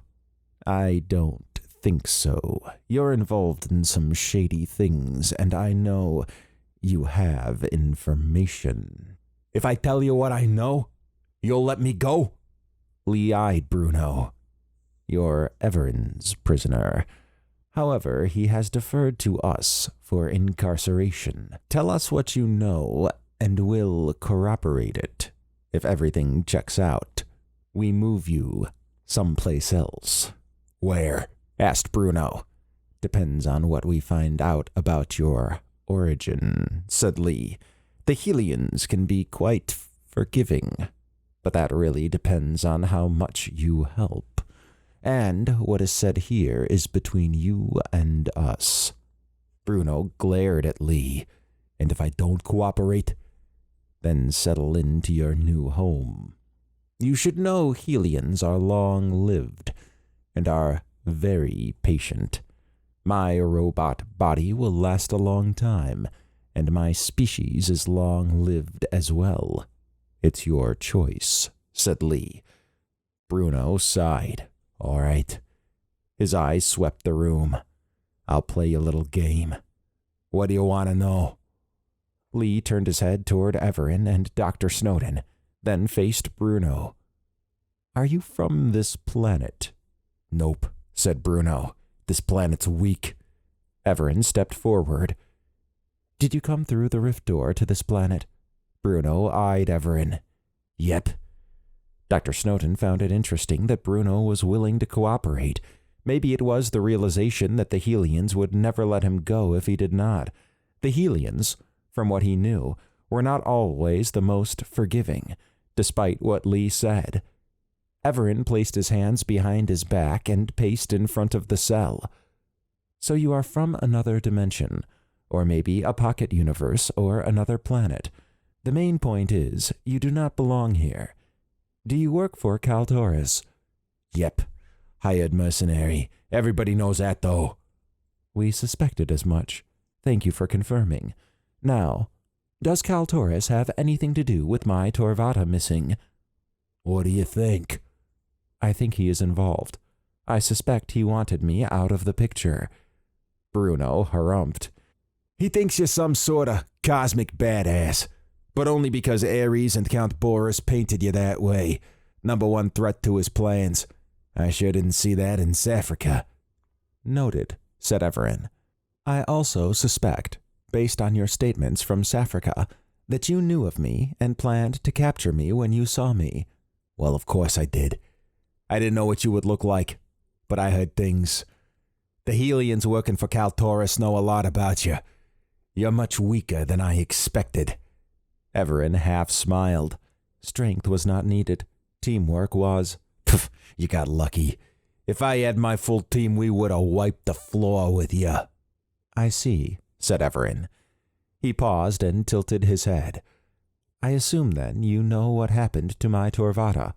Based on the tracks we saw, the Torvatta was pushed on its side and then rolled out. It would take someone of incredible strength to do that. Someone of your strength, to be exact. Bruno grinned. It wasn't as heavy as I thought it would be. Kaltor said without your ship you're helpless. I can see he was right.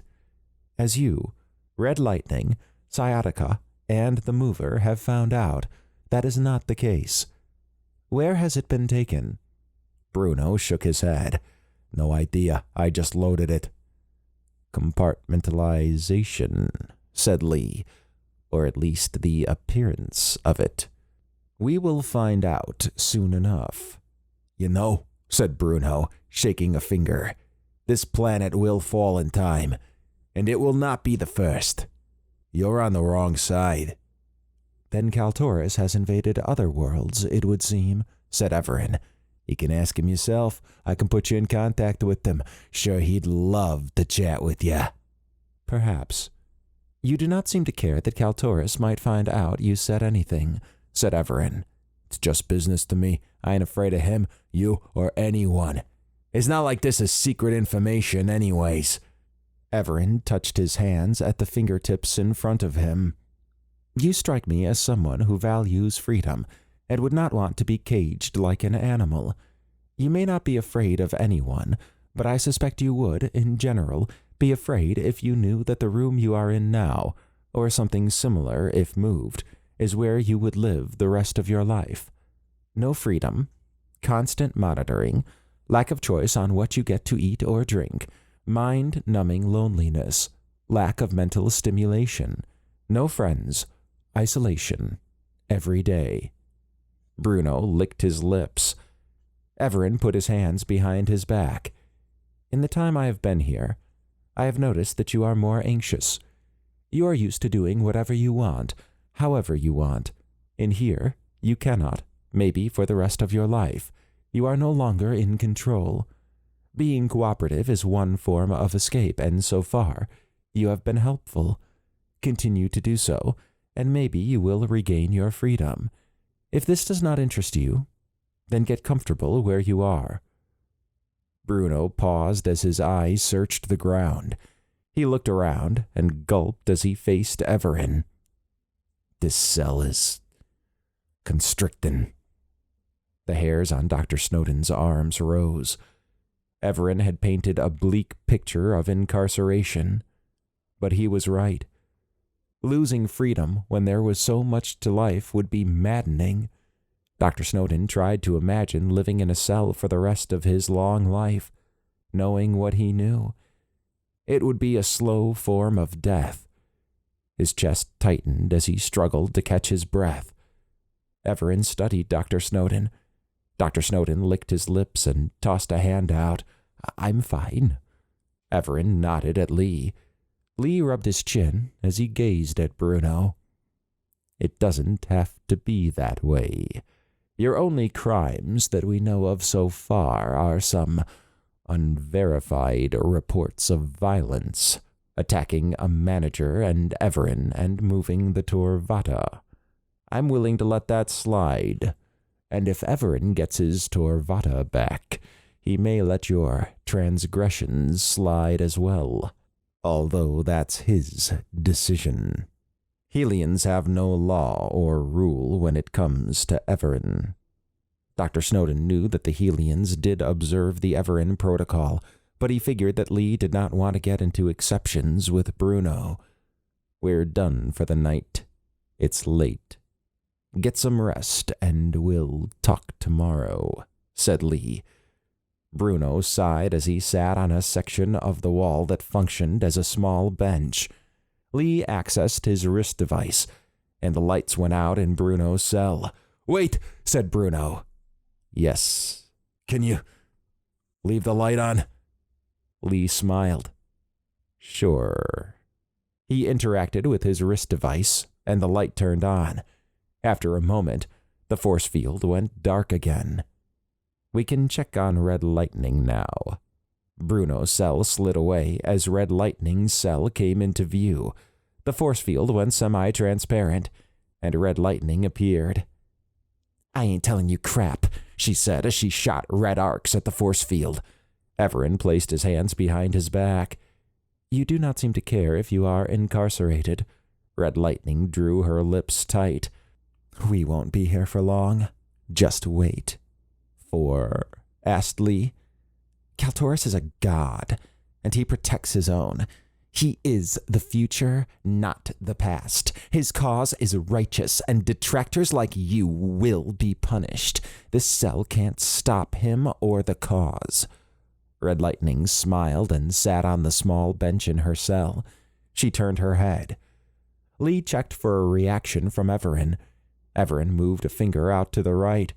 With a tap at Lee's device, the force field went dark, and Red Lightning's cell slid away. "That was short," said Dr. Snowden. "Yes, it was. I have some observations, but let me share them in the presence of the others." "Sounds good to me. I'm ready to go," said Dr. Snowden. He shook a hand out at Lee. "No offense, but this place is depressing." Lee smiled as he slapped Dr. Snowden on the back. "I agree, my friend. Let's get out of here." Emily smiled as she watched Jake's eyes light up when Evaran, Dr. Snowden, and Lee walked into the room. She and Robert had brought Jake straight to the medical bay, where he was attended to by a Helian physician. Although Jake seemed to be better, she could see he was still in pain. All it took was a few minutes with the physician, and Jake was shirtless with a custom pad that covered the bruised areas. He seemed to enjoy the comfortable slab he was on. She could see Dr. Snowden was tired, and he had good reason to be. It was now 12:20 a.m., and she was beginning to feel the pull of sleep. Evaran walked up to Jake and scanned him. "You appear to be healing well." "Oh, yeah," said Jake. "It helps having Dad and Emily around to keep me company." Robert shook his head, while Emily grinned. "I am glad to see you are in high spirits," said Evaran. "According to my scan, you should be back to normal by morning." "Yep, that's what the doc said." Jake furrowed his eyebrows. "So what'd you learn?" Evaran raised a finger. "We talked with both of them. It appears Bruno is more of a hired thug than a true believer in Kaltoris's plan, whatever that may be. I suspect he may be more forthcoming with information the longer he is incarcerated. The cell is constricting, according to him. We did find out that he is responsible for moving the Torvatta, although he claims he does not know where it went after he loaded it up to be moved. I kind of figured he might be responsible. He's the only brute from that list we saw at Lord Noskov's base," said Emily. Evaran nodded. "As for Red Lightning, she mentioned that Kaltoris was a god, and he protects his own. This tells me she is dedicated to Kaltoris's cause. The thought of a long incarceration does not seem to bother her." "Yeah, she seemed kind of the crazy type," said Jake. He immediately grabbed his sides while wincing. Robert laid a hand on Jake's shoulder. "Careful. You're not fully healed yet." Jake exhaled from his mouth. "I know, Dad. I just wish it would hurry up." "Do not worry. We are not going anywhere tonight," said Evaran. "It is late, and everyone should get some rest. We can pick up tomorrow morning." Lee pointed at the room entrance. "We have suites in the visitor section I can take everyone to." He laid a hand on Jake's other shoulder. "You should be able to move, but perhaps a wheelchair would be useful." He walked over to a side room. After a moment, he came back out with a motorized wheelchair. Robert and Lee helped Jake into it. Jake ran his hand over the controls on the arm. "Cool. I like this." Emily smiled. She appreciated Jake's high energy and free-spirited approach to life. Despite being tossed like a rag doll, he was raring to go. She knew he had a girlfriend, but she could easily see herself spending time with him. "What's the plan for tomorrow?" asked Jake. Evaran gestured at Lee. "He asked me to check out the rift door, so I will do that while everyone gets some rest. In the morning, I will visit Bruno and Red Lightning again. We can then figure out where to go from there. If anyone is interested in any of that, meet me in the rift door room around 9 a.m. "Sounds good to me," said Jake. "I'm beat. Literally." Emily enjoyed the casual atmosphere. Even with the were-rat fight and then dealing with Bruno and Red Lightning, there were moments like this that stood out. She placed a special emphasis on the bond formed in battle. It was different than what she experienced when she played team volleyball. Dr. Snowden tapped her arm. "You coming?" Lee relayed our room locations to V. She looked around and noticed that Robert and Jake were already leaving the room. Evaran and Lee were gone, and it was just she, Dr. Snowden, and V. "Yeah, let's go. V, you're with me." "Acknowledged." At 8 a.m. the next morning, Emily yawned as she stretched. Her eyes adjusted to the room she had stayed in. It was comfortable, much more so than the accommodations at Lord Noskov's base. The fancy rooms were probably for the high-profile people that came and went from a Helian base. The sterile smell was also comforting to her. V began to hover nearby. He had played some forest sounds as she slept. It made her feel restful. "Query. Were you planning to meet with Evaran this morning?" She smiled. "Of course. Let me wash up, get some breakfast. Then we can head there." "Acknowledged." She noticed that her clothes were neatly folded and waiting for her in a basket on a chair. Her light armor suit was also cleaned up and resting on the floor in front of the chair. "V, did you wash my clothes and clean my armor?" V's lights glowed a bit brighter. "Is this a problem?" Emily raised her hand and V high-fived her. "Nope. I'll be ready to go in a bit." "Acknowledged." After showering and getting dressed, she exited the room with V and headed toward the cafeteria. Jake, Dr. Snowden, and Robert were already seated and enjoying breakfast. Jake had on his old suit, which had been repaired. Emily got some orange juice and a banana and joined them. "You look much better, Jake." "Yeah, sleeping was a bit rough." Robert wagged a finger at Jake. "He likes to sleep on his side, so I had to move him a few times so he was on his back." Jake smiled. "Yeah, these Helian beds are quite comfortable. I wonder if we can get them at our base." Dr. Snowden took a swig of his orange juice, then said, "As comfortable as they were, I think the Torvatta has it beat." "Well, yeah," said Emily.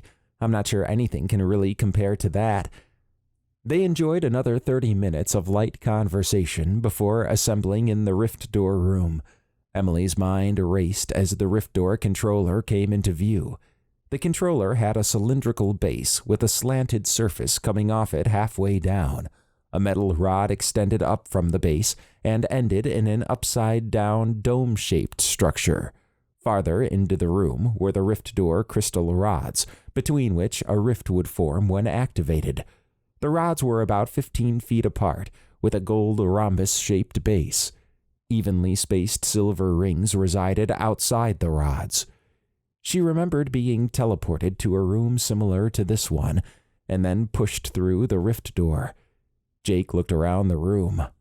"Whoa, I've heard about these, at least from what Lord Noskov mentioned. His description doesn't do it justice." "I'm glad you enjoy it," said Evaran. "I hope everyone got some rest and had a good breakfast." Everyone confirmed that they had. "Excellent. Lee and I have spent most of the night going through the rift door controller interface. It was disabled initially, and also linked to the second one. I have enabled this one and locked out the second controller," said Evaran. He raised a finger. "However, more importantly, I downloaded the coordinates that the other controller had activated before severing its connection to this one. Lee gestured at Evaran. The surprising thing is there are only 2 locations that have been used in the last few months. One location is called up frequently, the other less so. That is correct. We also talked with Bruno and Red Lightning again this morning. Red Lightning, as expected, was not communicative. Bruno, on the other hand, confirmed that the rift door was used heavily by Kaltoris. I suspect that is the frequently used set of coordinates. Bruno did not know much about it. Then again, he does not know how he got to Earth, other than going through a rift door from his planet. So that's where we're going then, right? The busy one? Asked Emily. Yes, said Evaran. We can go in a few hours. Take some time to make sure you have everything you need. Once we clear the gate on the other side, we may have to travel a bit. Maybe we can open it and take a look and then close it real fast, said Jake. We've done that already, said Lee. It's an odd world and is guarded. The guards reacted, but we had our shield over the portal, with a tiny opening that allowed for a scan. They may suspect something, but I don't think they're expecting us. Evaran furrowed his eyebrows. There is the possibility they were informed of the controllers no longer being linked. Nonetheless, we will find out. Lee will help everyone with any gear or repairs. Let us meet back here in 2 hours. Jake walked around the equipment room that Lee had taken him, Dr. Snowden, and Emily to. Jake was glad that Robert was staying behind, although it took some convincing. Evaran, Robert, and V were still in the rift door room. Perhaps they were doing more work on the rift controller, although he suspected it was Robert asking a lot of questions due to the last incident. Are you with us? Asked Lee. Huh? Oh yeah, said Jake. Sorry, was just thinking about the preparations. I understand. Your suit took a beating. Although it was repaired, we have a better suit. It's a bit bulkier, but can take much more punishment. It also has an array of survival gadgets in it. It may not be space-worthy, like your current suit, but I don't think that will be needed where we're headed. He pointed at a black and silver suit. It reminded Jake of some of the racing suits he had seen on television. He ran his hands along the rubber-like material. Cool. He began to strip off his old suit. I'm surprised you're here, said Lee. Jake stepped out of his old suit. Because of the Blake Brown incident?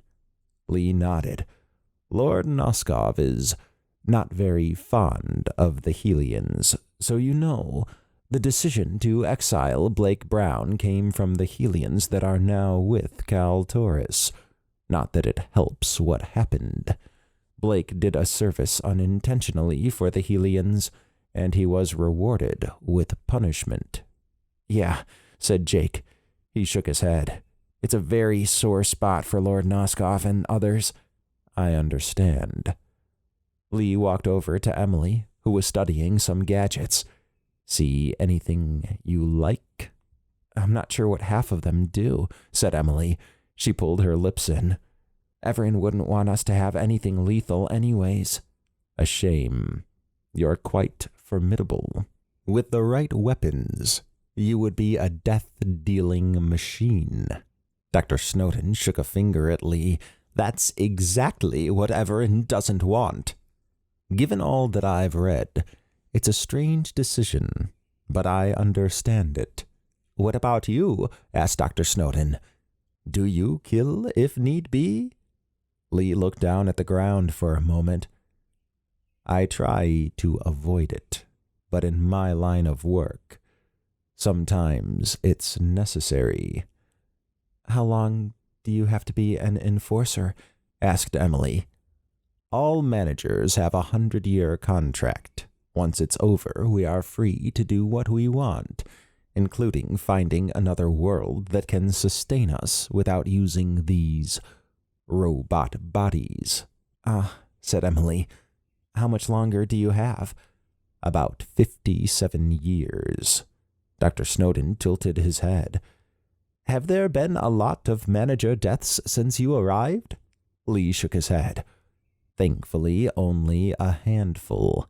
On the plus side, we've figured out how to procreate, even with these bodies. It takes some time, but we are building up a small population. Those who are born are not subject to the Helian contract. That's cool, said Jake, admiring the new suit he was wearing. So does that mean you have children? Just one. He decided to become a manager. Manager Zed. I tried to dissuade him, but he is young at 37 years old. Zed can make hasty decisions, but he is learning. I believe the Earth term, hothead, would apply. Nonetheless, I think you would get along well with him. Emily raised her eyebrows. 37 is young? I'm guessing you're a long-lived species then. Yes, said Lee. I look forward to our contract ending. Then we can focus on our species without any contractual obligation. It will be a glorious day. Dr. Snowden wrinkled his eyebrows. Sounds a bit like slavery to save you, but then force you to work free of charge. When the alternative is extinction, what choice would you make? I'm just saying it casts a shady light on the Helians. With the human slavery that we know about, it just makes me think less of them is all, said Dr. Snowden. Understandable. The Helians may not be well liked, but from our perspective, they saved us, said Lee. He handed Emily a device. Emily flipped it around in her hands. A paralyzing device? That's correct. It is similar to the one used on Bruno and Red Lightning. Normally, these are manager only, but I trust you all. He handed one to Jake, and then one to Dr. Snowden. It's a one-shot device, and you've seen how long the paralyzing effect can last. Some break from it sooner than others. It can be recharged at any Helian base. Oh yeah, said Emily. I remember Bruno waking up on the craft. Thankfully, he was still under the effects. Lee grinned. I wish there was more to give you, but it seems your suits are fairly advanced. It's all right, said Emily. This'll do just fine. Besides, Jake now has a better suit. Yeah, I do. It's a lot lighter than I expected, said Jake. He ran his hand across the various weapons. Although his Scelter blaster was powerful, he suspected the Helians probably had something better. Any weapon you think I should use? Lee grabbed 2 wrist cuffs. Each one had a small ridge with a control interface on the end facing the elbow. A button resided on the underside. These are stun cuffs, short range, but they pack a punch. Control it via the interface. Press the button to shoot. A big smile crept onto Jake's face as he slipped on the wrist cuffs. He played with the interface for a moment, then said, Awesome. Backup stun. Although I do not need the same type of nutrition as you, we have a small pack of rations, said Lee. I am hoping we won't be gone long enough to use them, but you should each take a pack. It has a strap so you can carry it over your shoulder and should lock into place. He pointed at the small packs. Everyone grabbed one and slung it over their shoulder. Lee helped them secure it. It has a water purifier mechanism and enough rations for about 3 days. I think I'm set, said Jake. Emily and Dr. Snowden both nodded in agreement. Lee grabbed a few more devices and put them in various pockets of his business suit. He grabbed a large assault weapon and looked it over, then put it back. To honor Evaran's wishes, I'll refrain from using lethal weapons. If everyone is ready, we should get something to eat, then head out. I know breakfast was not too long ago, but this may be the last time you have a hot meal for a while. So load up. Jake smiled. Don't have to ask me twice. Chapter 12. Dr. Snowden rubbed his arms as he watched a golden surface form between the two rift rods. The surface was the doorway to some place else, a place with bad memories involving Emily. He shot a look at her. She smiled back. He exhaled from his nose. At least she seemed to be okay. Jake looked to be in good spirits as well. Robert stood next to Jake with a concerned expression on his face. Dr. Snowden understood Robert's apprehension. The last outing could have easily gone a different way. Evaran was at the rift controller with Helian base commander Darius. Dr. Snowden remembered seeing Helians that looked like angels, and Darius was a spitting image. He had glowing eyes, white wings, and a business suit similar to the manager's. They used a personal hologram that allowed them to appear that way. He observed the 15 or so heavily armored INRA agents led by Agent Malls.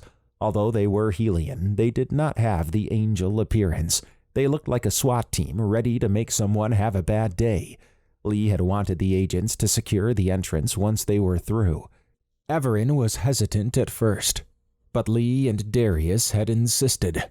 Dr. Snowden understood that the INRA was managed by the Helians and used as law enforcement, with the managers being specialists. Evaran gestured at the rift. V, scouting mode. He tossed out a small orb that hovered. Acknowledged. Scouting mode engaged, said V as he shimmered out of view and flew through the portal. The small orb shot up a projection of the view from V. Dr. Snowden examined the other side. There was a mounted turret with a black armor-clad draconian seated on it. To the sides were 3 others, each one wielding a staff with a crystal on the end. The draconians had leathery gray skin with scales and pointed ears and wore an advanced-looking bone armor suit. They focused on the rift door that had just opened in front of them. Looking past them, he noted that the environment was one of purplish sand with specks of white in it. Luminous, hairy strands of some type of plant swayed as they shot out of the ground in the dimly lit environment. Although there were enough strands to illuminate the area, it created the illusion of dancing shadows. V positioned himself behind the draconians and, with all 4 arms extended, hit each one with a stun beam. The draconians fell over and went limp. Lee shook his head. That's impressive. Damn. We need one of those, said Agent Malls. Darius smiled. Yes, we do. We could use 100 of those. I am sure V would appreciate the compliments, said Evaran. I suspect these are the Druze, the ones who worship Kaltoris. I need to go in first. You see something wrong? Asked Lee. I do, said Evaran. V has indicated that the environment is unique. He stepped through the portal. Dr. Snowden watched Evaran scan around and then interact with his ARI. After a few moments, he stepped back through and acknowledged Lee. You may proceed. The environment, while unusual, has an acceptable atmosphere. Lee gestured at Agent Malls. You're up. Agent Malls did a Helian salute. He waved forward as his men rushed through the portal. Evaran grabbed his orb and placed it back on his belt. He performed a Helian salute toward Darius. We are ready. Lee, did you share the secure communications channel information with Evaran? Asked Darius. Yep. Standard protocol, said Lee. Good, said Darius. He faced Evaran. I don't know how much Lee has shared with you in regard to the protocol, but once you're through, we're placing a shield around the rods. However, you can still communicate through when you return. Only after verification will it be removed. It shouldn't be an issue, but just in case Agent Malls or Lee can't communicate, at least you'll be able to. A wise precaution, said Evaran. Let us go. He strode through the rift door. Dr. Snowden took a deep breath. Come on, we'll be okay, said Emily. Dr. Snowden forced a smile, then followed her and the rest through. He clenched his jaw at the thought that going new places made him apprehensive, even with strong company.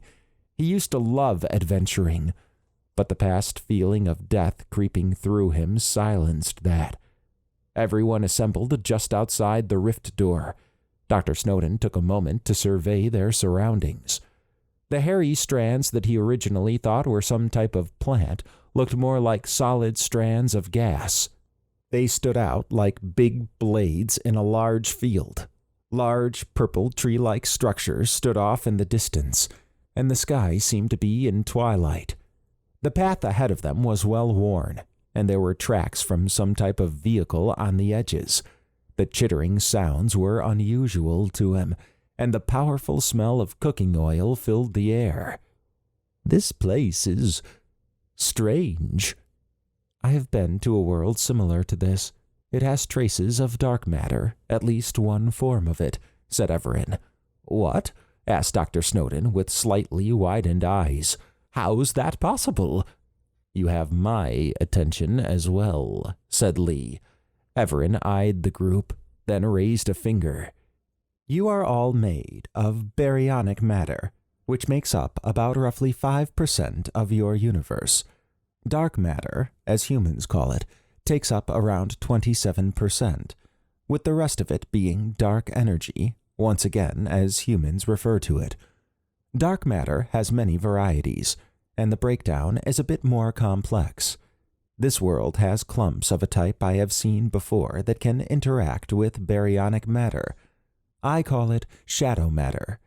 The denizens of these types of worlds tend to have traces of it in them.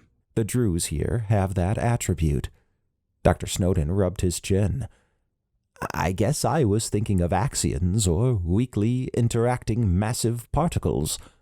There are forms of matter with that, but that is not the case here, said Evaran. Shadow matter has its own equivalent atom structures that have shadow protons and electrons, and their own types of quarks in addition to other particles. Wow, so a completely new type of matter, at least to me anyways, said Dr. Snowden. Evaran nodded, and a new set of physics to go along with it. I am sure shadow matter physicists would love to talk to us. To them, you are completely made up of exotic matter.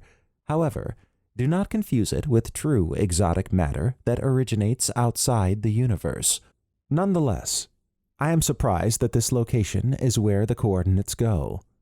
He scanned the Druze that V had knocked out.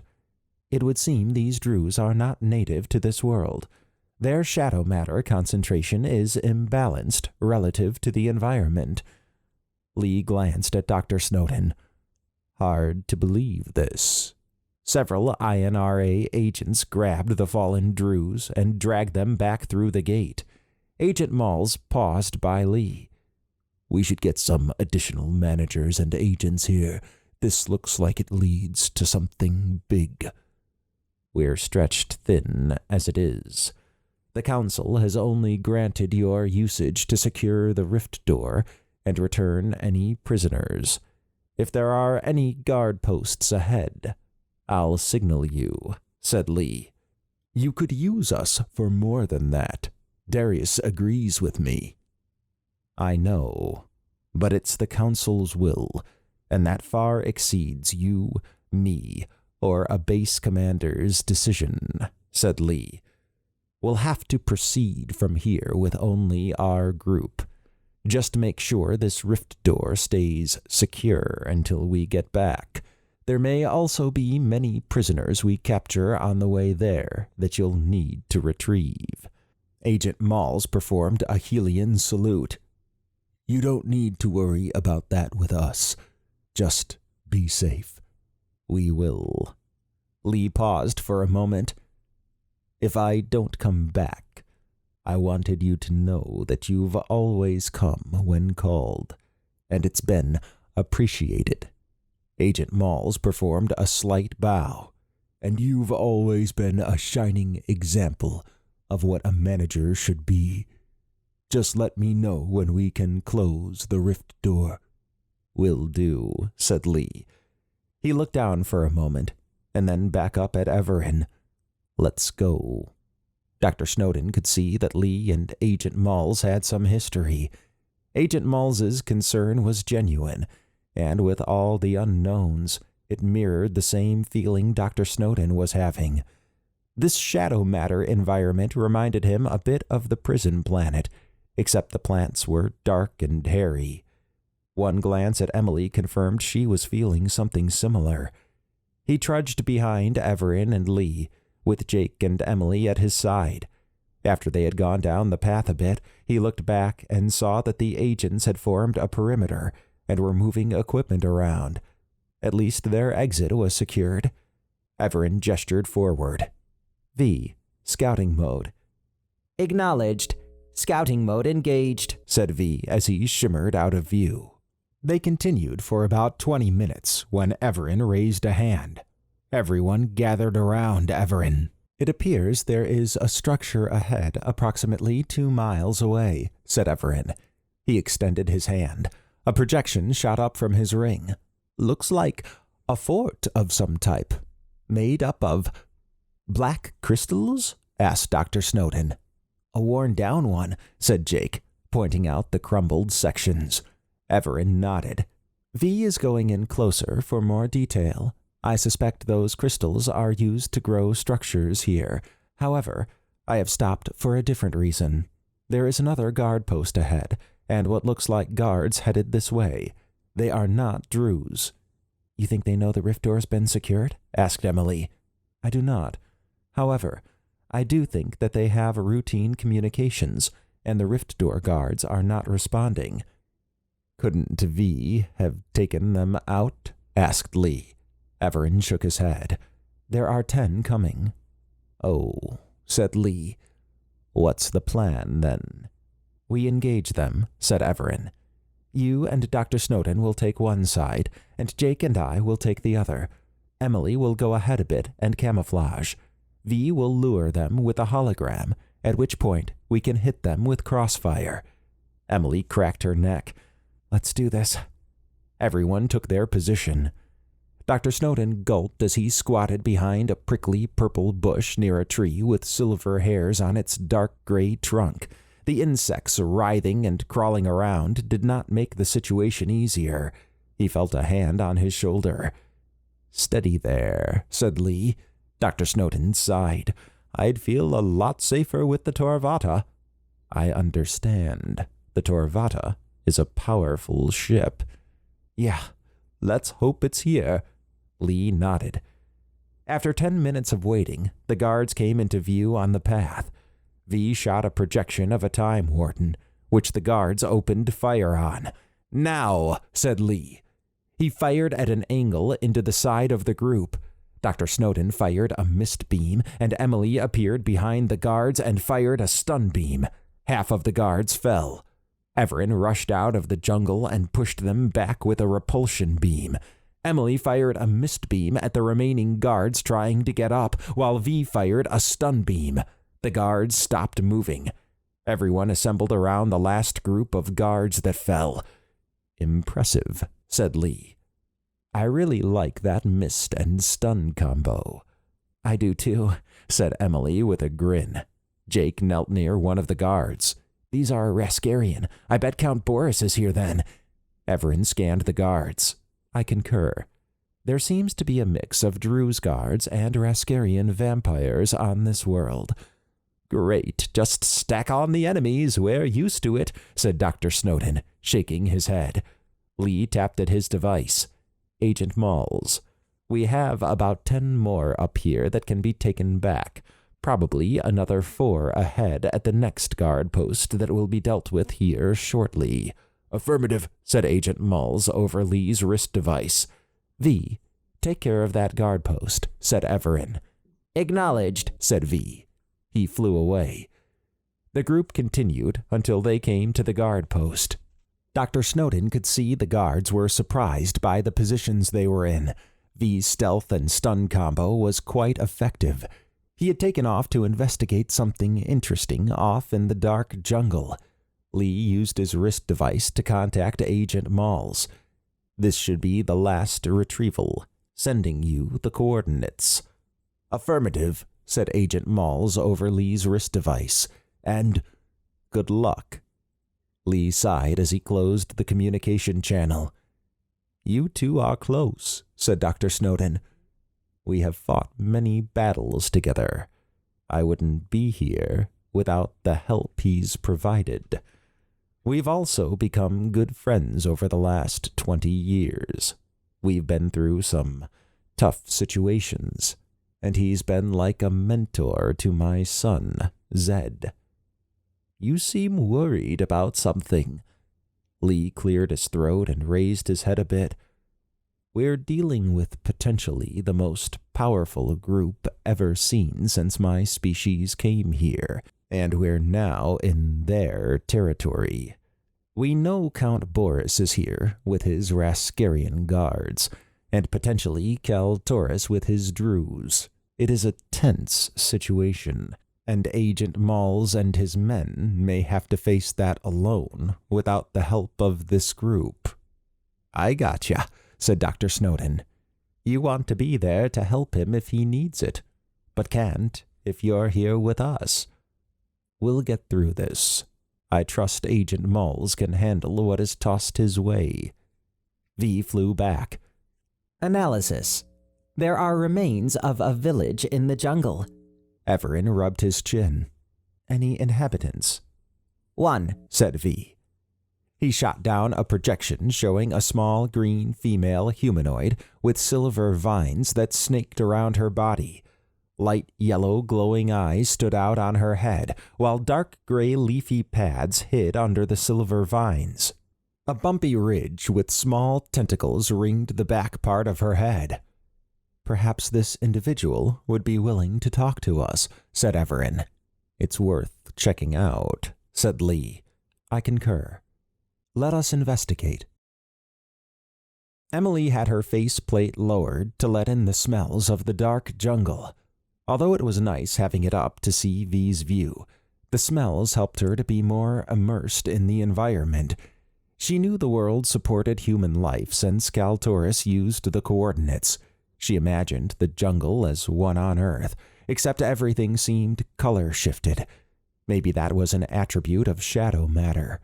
From what she had experienced so far, it seemed like normal matter to her, other than the constant smell of cooking oil and the variety of other smells she was detecting. The trek to the village only took 15 minutes. She wrinkled her nose at the smell of decaying flesh. Shadow matter or not, it was pungent. Large, bright blue bulbs sat on the ground, with what looked like doors carved in them. More were up in the trees. The dead bodies, similar to the one V had shown her, made her stomach turn. They were almost white, with black patches scattered over their skin. These poor people. Evaran scanned one of the corpses. It appears this is also a shadow matter being. I suspect they are not in alignment with Cal Taurus or Count Boris. Judging by the rate of decay and taking shadow matter into account, the attack on this village was approximately 1 month ago. V hovered on the other side of the village, scanning a particular bulb. Evaran pointed in V's direction. The inhabitant is over there. Come. They walked over to the bulb sitting at the base of a tree. Analysis. The inhabitant is inside the structure. Evaran pulled a translation orb out and tossed it into the air. We come in peace and mean you no harm. We have some questions if you have some time. Emily heard movement inside the bulb. A small female humanoid stepped out. She raised her hands and got on her knees. Please, I'm not a threat. Evaran scanned around with his ring. We are not here to hurt you. My name is Evaran, and these are my friends. The female humanoid stood up and lowered her arms. The tentacles on the back of her head stood straight out. With a frown and in a warbled, high-pitched voice, she said, My name is G. How is it we can speak? Evaran gestured at the translation orb. That orb can translate. He waved a finger between Emily and Dr. Snowden. That is Dr. Albert Snowden and Emily Snowden. They do not need it, Nor do I. He then waved a finger between Lee and Jake. That is Manager Lee and Jake Melkins. They would need it in order to understand you. The orb flying around is V. G looked around with her big glowing yellow eyes. You're not like the others. Were the others in black uniforms with pale skin and red eyes? Asked Lee. Some were, said G. Others had scaly skin and yellow eyes. They came to my village and killed everyone. We couldn't understand them. Those who could get away did. Those who could not died. This is your home? Asked Emily. Was, said G, looking down. I'm so sorry, said Emily. She swallowed hard. Did you have a family? G's eyes misted. In a strained voice, she said, I did. She looked back down and away. We are all sorry for your loss, said Evaran. Did this attack occur recently? It happened only a month ago, but these monsters have been here for years. They've destroyed our civilization. We were no match for their weapons and powers, said G. Is there a resistance? There was, said G. She gulped. We hide now. The jungle and mountains protect us with their arms. I see, said Evaran. It appears Count Boris has engaged in genocide with the help of Kaltoris. Emily could see the fire in Evaran's eyes. He had a line, and things always ended badly for those who crossed it. Count Boris and Kaltoris were now on that list. What are you doing here? Asked G. We have come looking for my ship. We suspect the monsters, as you call them, have taken it. If we run across them, we will deal with them. G perked up. You're going to fight them? We are, said Evaran, with his head raised a bit. What they did to your world is unacceptable. Dr. Snowden ran a hand across his mouth. They've been at this for a while, it seems. How big was your civilization? We had cities with thousands. Our technology was far inferior to what the monsters had. They had staffs that could shoot purple beams and metal devices that shot small pieces of metal. Some even drained our body fluids. I don't know what happened to the major settlements, but every city and village within a 4-hour walk has been crushed. Evaran shook his head. Count Boris and Kaltoris will be held accountable for this. He motioned off in the distance. Did your species design the fort structure? G nodded. It was one of the first structures to fall. How did the rift door get here? Asked Emily. We don't know, said G. She raised her arms. It just appeared from the sky, and then the monsters came. Many believe it is Nanya punishing us. Nanya? The god of punishment. Oh, said Emily. Evaran knelt and looked G in the eyes. We are going to help in any way we can. Do you need food or water? G shook her head. The jungle sustains us. As long as we hide, we're safe. But we miss the open fields. Understandable, said Evaran. You remind me of Gara, the god of balance. I assure you, I am no god, said Evaran. However, balance is what I intend to restore. We will take our leave of you.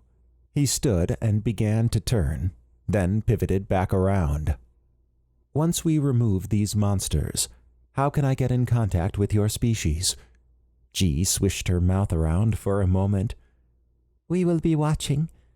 Evaran pointed up. I will shoot a light into the sky. Will that suffice?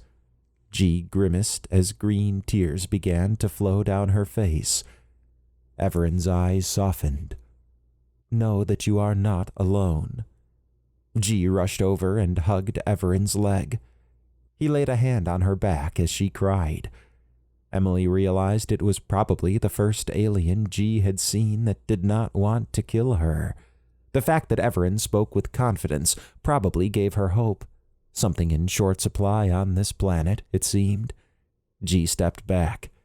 Go, hope bringer, and may Gara guide you. She wheeled around and then scampered off into the jungle. Emily dabbed at her eyes. Why would anyone do this to them? I do not know, but we will find out. Let us go, said Evaran. He clenched his jaw for a moment. They headed back to the jungle path. After 10 minutes, they arrived within viewing range of the fort. They took a moment to observe. According to V's scan, it does not appear to be heavily guarded, but there are many tunnels underneath that he cannot scan from above, said Evaran. So we just gonna enter it? Asked Emily. We are. However, V has also identified the southeastern tower as one we can enter from. He will neutralize the 2 guards there, and it will give us an advantage. Dr. Snowden exhaled from his mouth. Lightly guarded fort? That sounds deceptive, especially after the guard posts.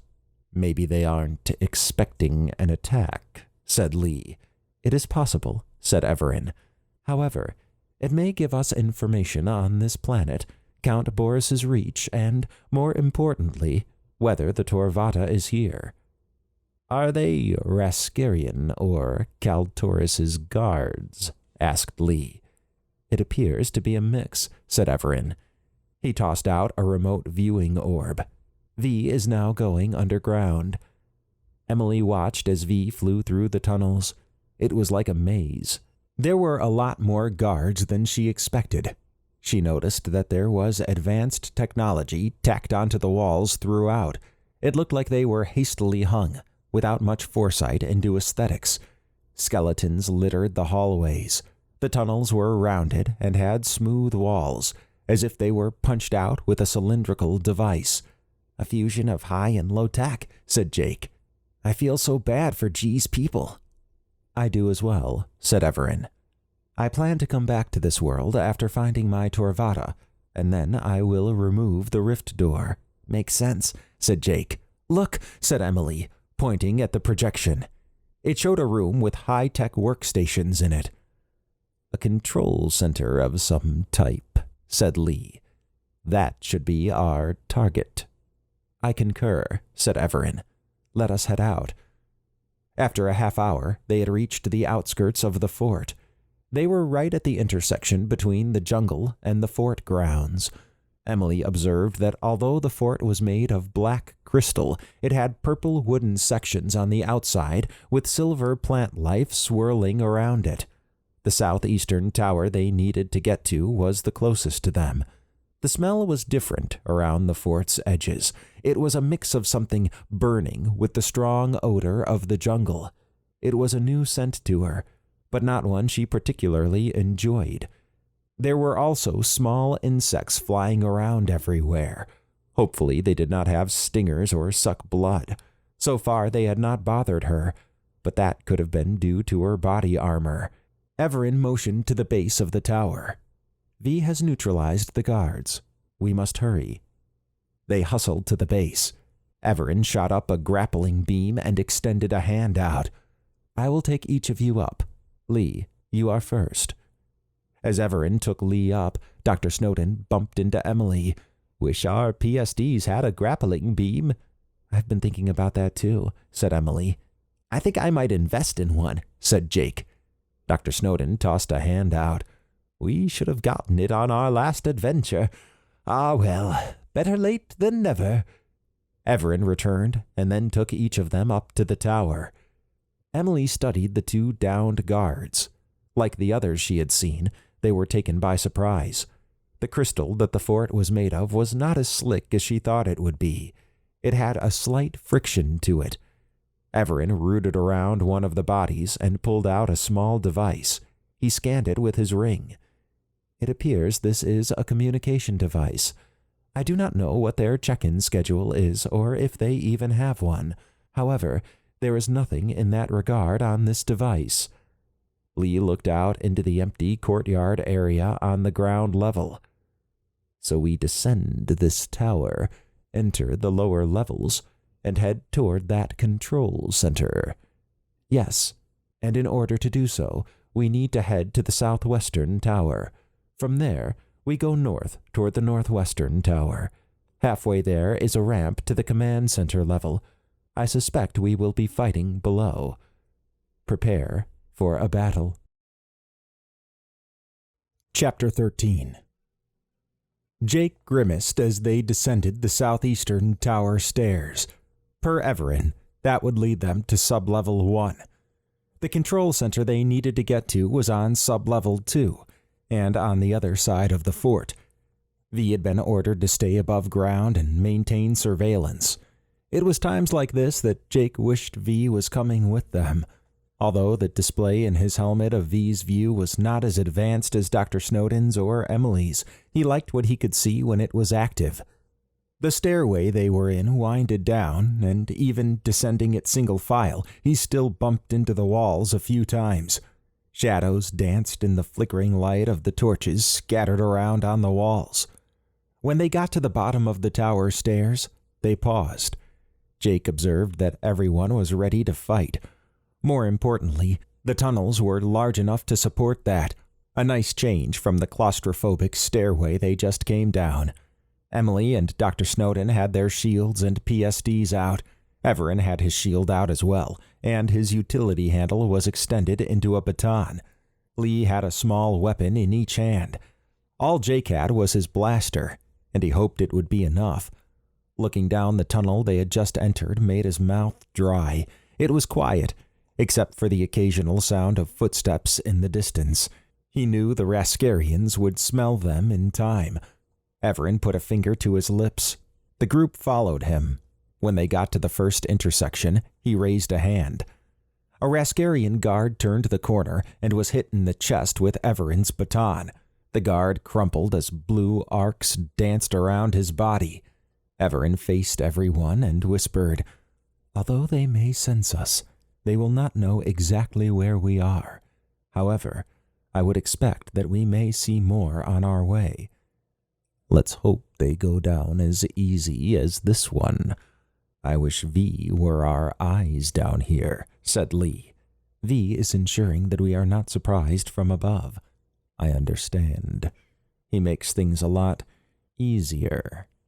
Acknowledged, said V over the comms. Emily has stealth capability, but her enhanced nanobots are noticeable by non-humans. "Yeah, let's not do that," said Emily. Jake enjoyed the light moment. His muscles were tight, and he had to focus to loosen them up. He had forgotten that Emily could stealth, but V had a point. It would be the same if Dr. Snowden had stealth, but Jake found the idea of having nanobots still worth the risk. Maybe he would ask Evaran about getting some at a later time. They continued until they reached a medium-sized room. Multiple cubicles lined the walls, each one containing a casket and a set of small tables around it. Jake had seen this before.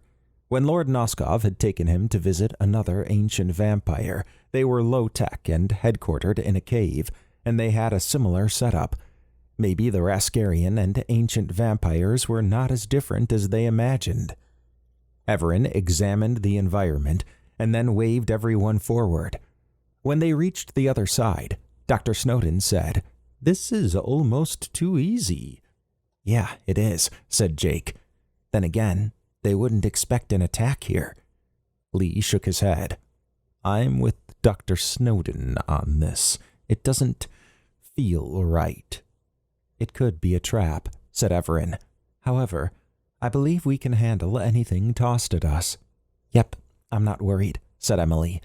Dr. Snowden shrugged as they continued. When they arrived at the southwestern tower, they paused. Evaran extended his hand and shot up a projection from his ring. It showed the layout from what V had mapped. "The ramp is halfway between here and the northwestern tower. Going up the ramp takes us to the courtyard. Down will take us to sub-level 2. "Would have been nice if they had that on the other side," said Dr. Snowden. "I concur," said Evaran. "Once we are on the second level, the control center is under the courtyard, and only a bit away. Let us move." They continued to just outside the ramp area that led down to the second level. Jake searched for signs of activity, but did not see anything. He knew this was a critical point. If they were spotted here, then reinforcements could rush in from 4 directions. Evaran motioned at Emily. Although V's assessment of your enhanced nanobots may be accurate, you would need to be close to them. Long range, you should be okay. Use your stealth and scout the ramp. Acknowledged, she said with a smirk. Analysis. That is my line, said V over the comms. Emily smiled as she shimmered out of view and headed down the ramp. Jake liked Emily's playfulness. He was thankful to be given a glimpse of what it would be like to travel with Evaran.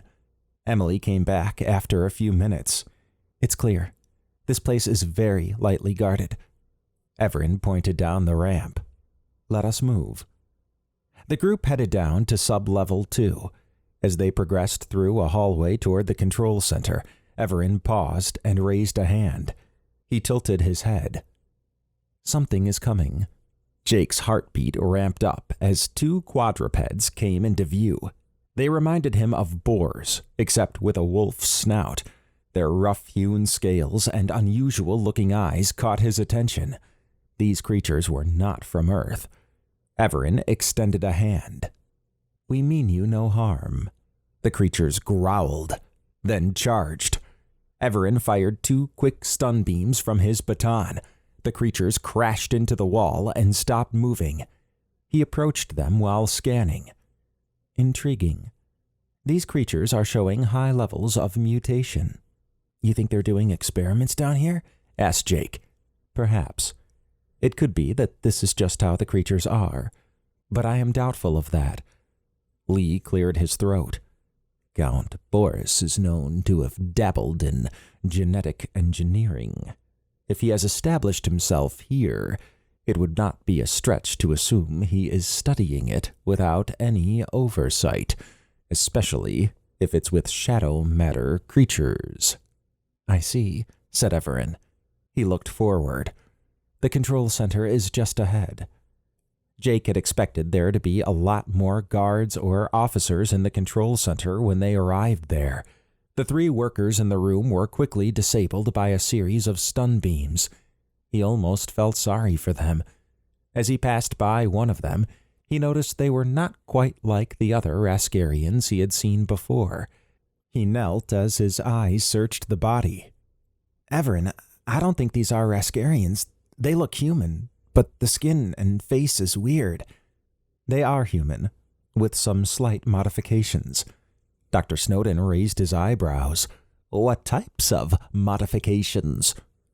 Their brains have an unusual configuration. They have been tampered with.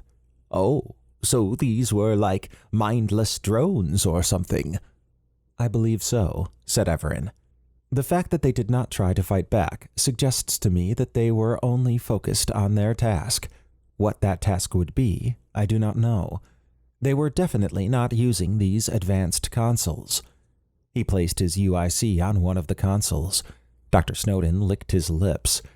I guess then we just got real lucky that this fort was barely defended and manned by only a few Raskarians and mindless drones and, 2 genetically manipulated creatures. I understand your concern, said Evaran. We should check in with Agent Malls. I do not believe we are in danger for the moment.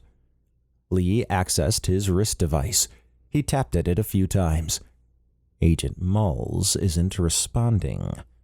Evaran interacted with his ARI. V, check it out. Acknowledged, said V over the comms. Evaran tossed out his remote viewing orb. It shot up a projection of V's view. I never get tired of that, said Jake. Me either, said Dr. Snowden. Look, said Emily, as she peered into the projection. Can you zoom in? Evaran tapped at his ARI. The projection zoomed into the path. It showed a mass of Drew's guards marching up the path toward the fort. Large-scaled quadrupeds with crocodilian snouts accompanied them, along with several smaller flying Drews. Evaran rubbed his chin. The Drews. The projection then showed the rift door and the INRA agents on the ground with various wounds on them. They were not moving. Drews were pouring out of the rift door. Can you zoom in on the agents? Asked Lee.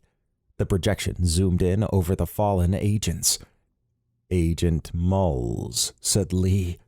He closed his eyes and dipped his head forward as he placed both his fists on his forehead. Evaran placed a hand on Lee's shoulder. I am sure he did not go easily, and I am sorry for your loss. Jake gulped. I got a bad feeling about this. The projection zoomed in on a group that seemed to be protected by a ring of soldiers. Kaltorus, said Lee, and looks like some of his group. He'll pay for this. He will. But first, we need to leave this place, said Evaran. Scout out the rear of the fort and locate a suitable place to go. Acknowledged. Evaran grabbed his UIC and remote viewing orb and placed them on his belt. The only information on these systems pertains to the genocide that Count Boris is doing, and some of his experimentation with the local population. I do not think my Torvatta is here. If it were close enough, I could sense it. As they all began to exit the room, Evaran stopped. He looked down for a moment, then faced the group. It appears Count Boris is approaching from the rear with a large amount of Raskarian soldiers, and they are also covering the sides. We will be surrounded shortly, and must get out of this place. A pit formed in Jake's stomach. Although he felt certain they would get out of the situation, it might not be without casualties. He gulped as he followed Evaran. Dr. Snowden took a deep breath as he closed his eyes. Although he had been in tough fights, this was one he did not think they would win. Emily laid a hand on his shoulder. We'll be okay. We always are. This one feels different. This was a trap, said Dr. Snowden. Maybe. I'm ready, said Jake, cracking his neck. Let us move, said Evaran as he continued down the hallway out of the control center. The group followed him. Dr. Snowden's eyes widened when they got topside and entered the open area through the western interior archway. Raskarian soldiers were coming in through the north and south gates. Looking up, he observed they were also filling the walkways. The soldiers had batons with a glowing end on them. He figured they were probably stun sticks. If they had used weapons, he knew their group would not hold up to all that firepower coming from so many directions. It was apparent that they were wanted alive. A distraction caught his attention at the north gate. Count Boris came into view with a small group of 6 slightly larger humanoids. The humanoids had on heavy armor with helmets that had horns and glowing eyes. What the heck are those? Bugotas.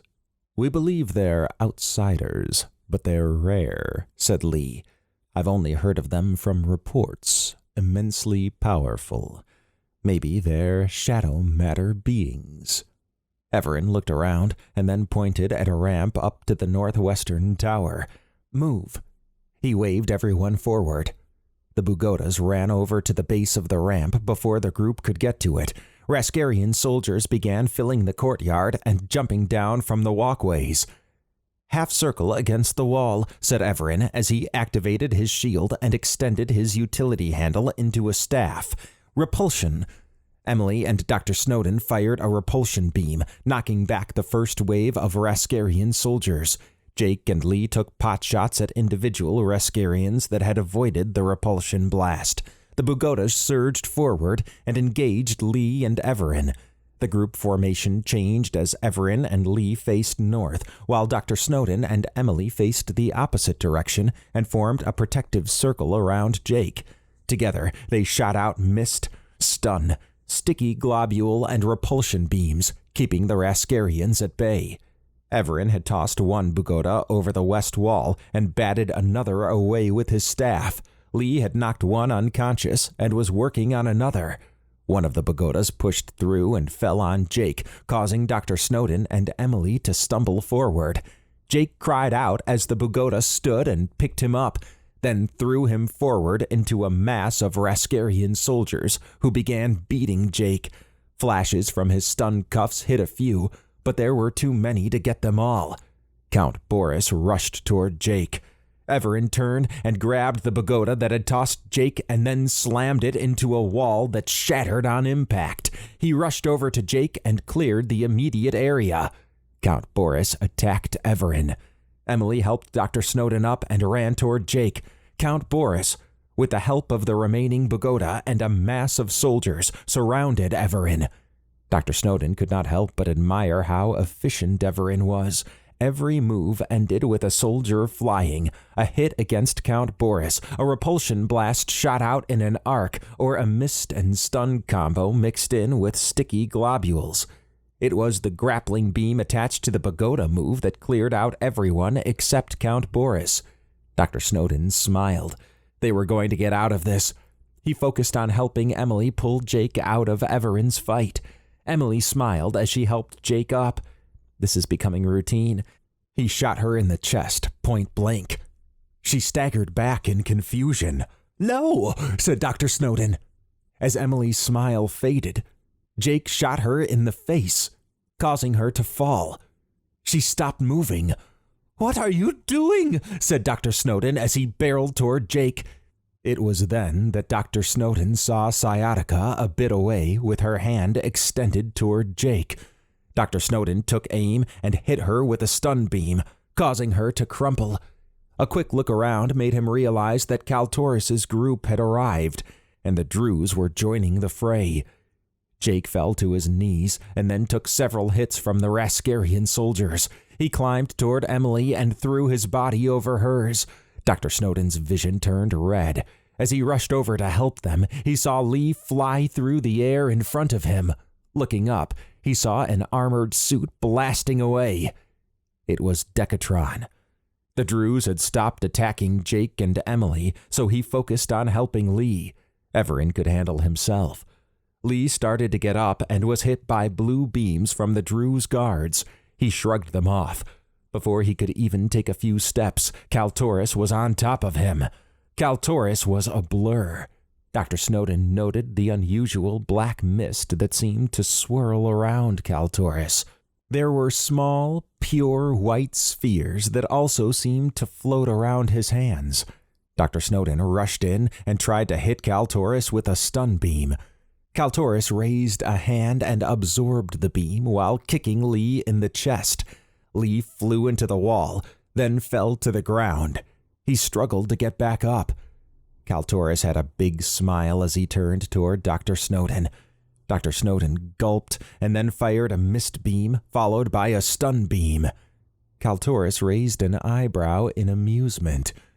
Dr. Snowden's face turned red as he charged toward Kaltoris. He fired sticky globules that snared Kaltoris, and when he got to him, he bowled him over. Evaran, after fighting Count Boris, Raskarians, and Druze, joined the fray. He shot Decatron with a stun beam, causing him to crash to the ground. He stood next to Dr. Snowden. "What do we do?" asked Dr. Snowden. His mind raced at the thought that Lee, Emily, and Jake were out of commission. He scanned the sky for signs of V, but all he saw were winged Druze. Evaran raised a hand in the air. "Hear me, Kaltoris." Kaltoris stood and cracked his neck. He raised a hand, causing everyone to pause. Once silent, he studied Evaran. "Speak to your god." "I know what you are now. I have seen others of your kind. There is no need for this." "You've seen others of my kind? I don't think so. I'm a god and unique. You have no idea what you're facing," said Kaltoris. "I do," said Evaran. He raised a finger. "You are a Dridakar, a being of shadow and baryonic matter, held together in one body due to the presence of the exotic energy known as Elysidium. Unlike the rest of the Druze, you are half shadow matter. Rare, yes. Unique, no. Kaltoris's eyes widened. Impressive. I see Count Boris and Ares' assessment of you was underrated. However, it doesn't matter. You are inconsequential to my plans. But I respect their decision to go after you. It is not too late to end this. I do not typically involve myself in these situations unless I am pulled into it. Allow me and my friends to leave. Give me back my Torvatta and any rift door you may have, and then you can go back to wherever you came from." Kaltoris and Count Boris laughed. "That all?" asked Kaltoris. His gaze focused behind Evaran for a moment. "You know..." He rushed forward and swung his arms out in an arc. Evaran raised his shield in time, but was knocked away. As he landed a bit farther back, a red beam enveloped him. Dr. Snowden remembered seeing a beam do that before. It was a Palacean energy beam, the same one that the galactic bounty hunter Kriekus Det had used to disable Evaran. Dr. Snowden hustled over to Evaran, who lay still on the ground. Dr. Snowden followed the trajectory the beam had taken. It led to Ares. "Took you long enough to get here," said Kaltoris. "Not all of us can fly or move fast," said Ares with a bemused look. Kaltoris eyed Ares for a moment. "Just get them contained." Ares nodded as he motioned at the guards around a wheeled cart. Kaltoris walked up to Dr. Snowden. "You're pretty tough to touch a god and survive. I should kill you where you stand for daring to defile me in such a manner." Dr. Snowden gritted his teeth as he began to breathe heavier. "You're no god." "Disrespectful. I preferred your friend's conversation." Dr. Snowden watched as Drew's guards applied restraints on Evaran that were familiar to him. He had seen them used by Jitrozine, the son of a rogue time-traveling being they had encountered in the past. "Those are from Ciro's Industries." "Sure are," said Ares. "I didn't get them personally, though. Never been used, and I got a great deal." "What's to become of us?" asked Dr. Snowden. He noticed that Lee had been cuffed and shackled at the wrists and ankles. A small chain ran between them.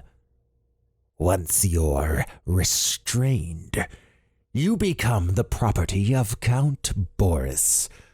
I am a generous god.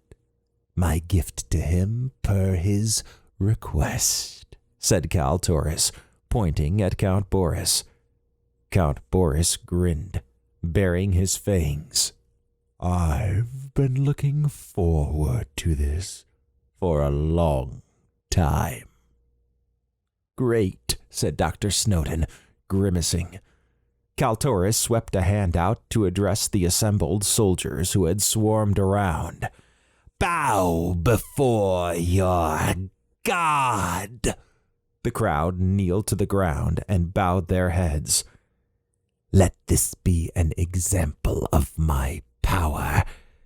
The noble and powerful Evaran, bound like a dog, and his team scattered to the winds. This is what happens when you challenge your god." Dr. Snowden sighed. The crowd stood back up. Count Boris approached Dr. Snowden. "You can either be restrained peacefully, or we can knock you out and do it. Freedom of choice. It's quite liberating, isn't it?" Dr. Snowden shook his head. There was no way he could fight everyone. He placed his hands behind his back as he faced Kaltoris. "Answer me this, then. Why did you take the Torvatta?" Kaltoris raised a finger.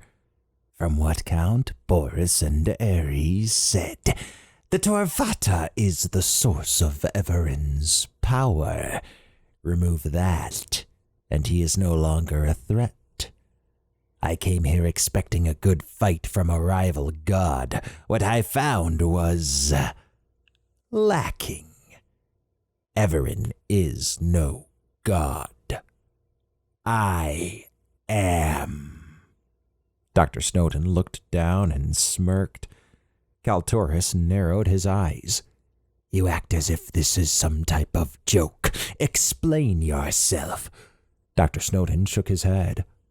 "I just realized you don't understand." "Understand what?" "What Evaran is. Maybe Ares knows. I guess you're going to find out the hard way. If you were truly a god as you claim, you would know," said Dr. Snowden. Count Boris rubbed his chin. "I think he's referring to the fact that Evaran is a time traveler. He would just come back to this point and try again if he should fail." Dr. Snowden smiled as he shook his head. They had no idea that Evaran was far beyond the reality they knew, and that if he died, he had planner-level power that could be dispensed, power that would easily deal with the situation, although at the cost of his plane form's life. "I've heard those rumors," said Kaltoris, "but they're just that. Rumors. That won't be a problem." He glared at the limp bodies of Decatron and Sciatica. "Pathetic. Beaten by this group. One with a false god, a girl, a robot, an old man, and a boy." He shook his head. "Help them out." He smiled big at Count Boris. "Enjoy my gift to you." Count Boris bowed. "Everything is going just as you predicted. Your might is truly impressive." "Of course it is," said Kaltoris. He sneered at Dr. Snowden for a moment, then headed off to the southern gate with the rest of the Druze. Dr. Snowden's muscles relaxed. Evaran and Lee were being taken back into the interior, while Emily and Jake were being prepped for transport. A sharp pain shot out over his shoulder. "Move, scumbag," said a Raskarian soldier. Count Boris walked along Dr. Snowden as he shuffled toward the interior. "Your pain is just beginning." 30 minutes later, Dr. Snowden sighed as he examined the steel bars in front of him. A disgusting smell made his nose wrinkle. The cell was definitely not clean. To his left was a stone wall with a knee-high slab that jutted out from it. Behind him was another wall, but to his right were more steel bars where he could see that Jake and Emily had their own cells. They were beginning to stir. It would be more comfortable if Count Boris had taken the restraints off. Dr. Snowden shuffled up to his cell door and looked out into the open room. He could see the PSDs and equipment near a cabinet to the right of the cells. Looking forward, he saw that Lee was restrained in a chair facing Evaran. Dr. Snowden's heart sank seeing Evaran suspended, with his arms and legs at 45-degree angles, forming an X pattern. His hands and feet were covered in the same constraints Dr. Snowden had seen before. Evaran began to come around. Dr. Snowden breathed harder. He did not see any way out of this. There was no one who would be able to come and defeat what they just fought. His chest tightened. Was this how he would die? There was a future event he was supposed to be a part of. Was his death a part of it somehow? He swallowed hard and stared at the dirt on the ground. Emily coughed. Dr. Snowden focused on her. "How are you feeling?" Emily cleared her throat. She tried to move her arms and legs. "Easy there. You're restrained." Her breathing went erratic as she sat up. She looked around, then focused on Jake. "He stunned me." "It wasn't his fault," said Dr. Snowden. "Sciatica had control of him. He was beaten unconscious after I downed her. He threw his body over yours before he went, though." "Oh, no," she said as she stood. She shuffled over to her cell door. "Evaran and Lee?" "They can't hear you. Lee has some ear muff things on his head, and Evaran is just now waking up." "We lost," said Emily with a frown. Her eyes flared. "We'll get out of this." "I hope so," he said in a quiet voice. Jake began to stir, causing them both to look over at him. He coughed, then winced in pain. After sitting up, he looked around. His eyes widened when he saw Emily. I'm so sorry. I didn't mean to shoot you. I couldn't stop myself." Emily peeked at Dr. Snowden, then back at Jake. "It's all right. It was sciatica controlling you. Uncle Albert said you tried to protect me after she went down." Jake gulped as his eyes searched the ground. "I tried." He sighed. "Judging by where we are, that might have been the turning point." "I don't think so," said Dr. Snowden. "That was a lot of power tossed at us. Kaltoris is no joke." "Evaran," said Jake as he stood and scooted to the door. How did they drop him?" "Yeah, I'd like to know too," said Emily. "Palison energy," said Dr. Snowden. "Seems Ares' network can reach into space." Emily sighed. "So what's the plan?" "We still have our suits on." "Yeah, but no PSDs or weapons." Count Boris walked into the room with the device in his hand. 4 other Raskarians accompanied him. Dr. Snowden examined the device. It looked like a large railroad spike with a T-shaped handle. His stomach churned. Count Boris stood in front of Lee and then looked over at the cells. "Your time is coming. Be patient. You all are going to live. In misery, but still, you'll be alive." He removed the headphones on Lee's head, then slapped him. "Troublesome manager. The Helians are going to learn a harsh lesson very soon." "They're already working with you," said Lee. He tried to turn his head, but the chair had it strapped tight. "Were working with us. They have been retired with extreme prejudice. Kaltoris got tired of looking at them." "You're a monster," said Lee. "Keep me, and let the others go." Count Boris narrowed his eyes. "No, why would I do that? You put away Count Zakarian, who ended up somehow dying in a Helian prison. An accident, supposedly." "It was an accident." Count Boris's eyes flared.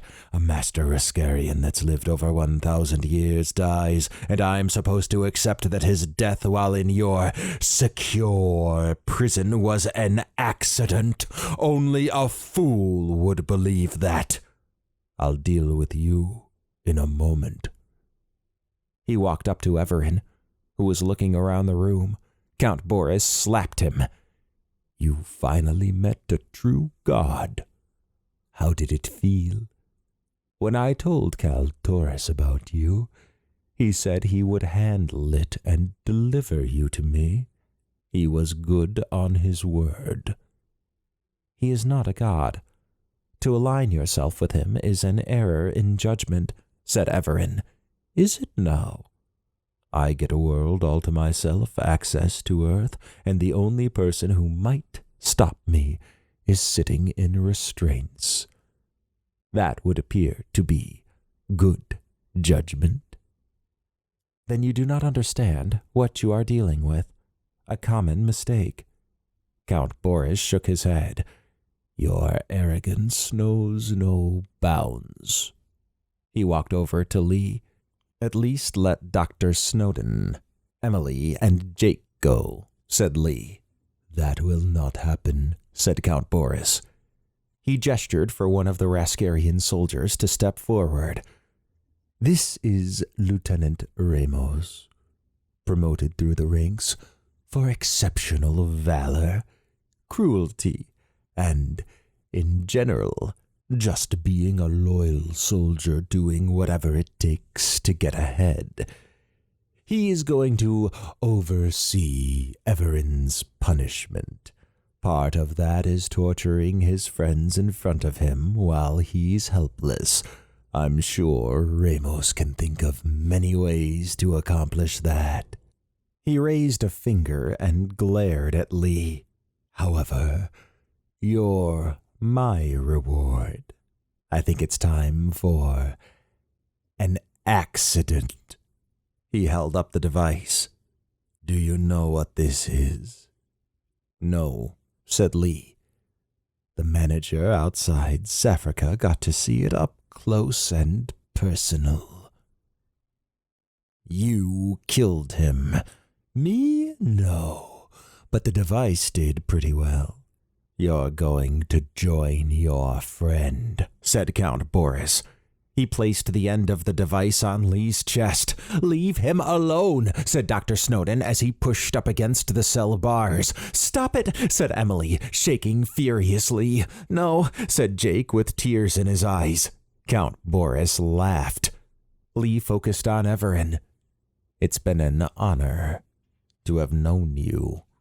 Evaran clenched his jaw for a moment as his eyes fixated on Lee. Likewise, know this, I will avenge you.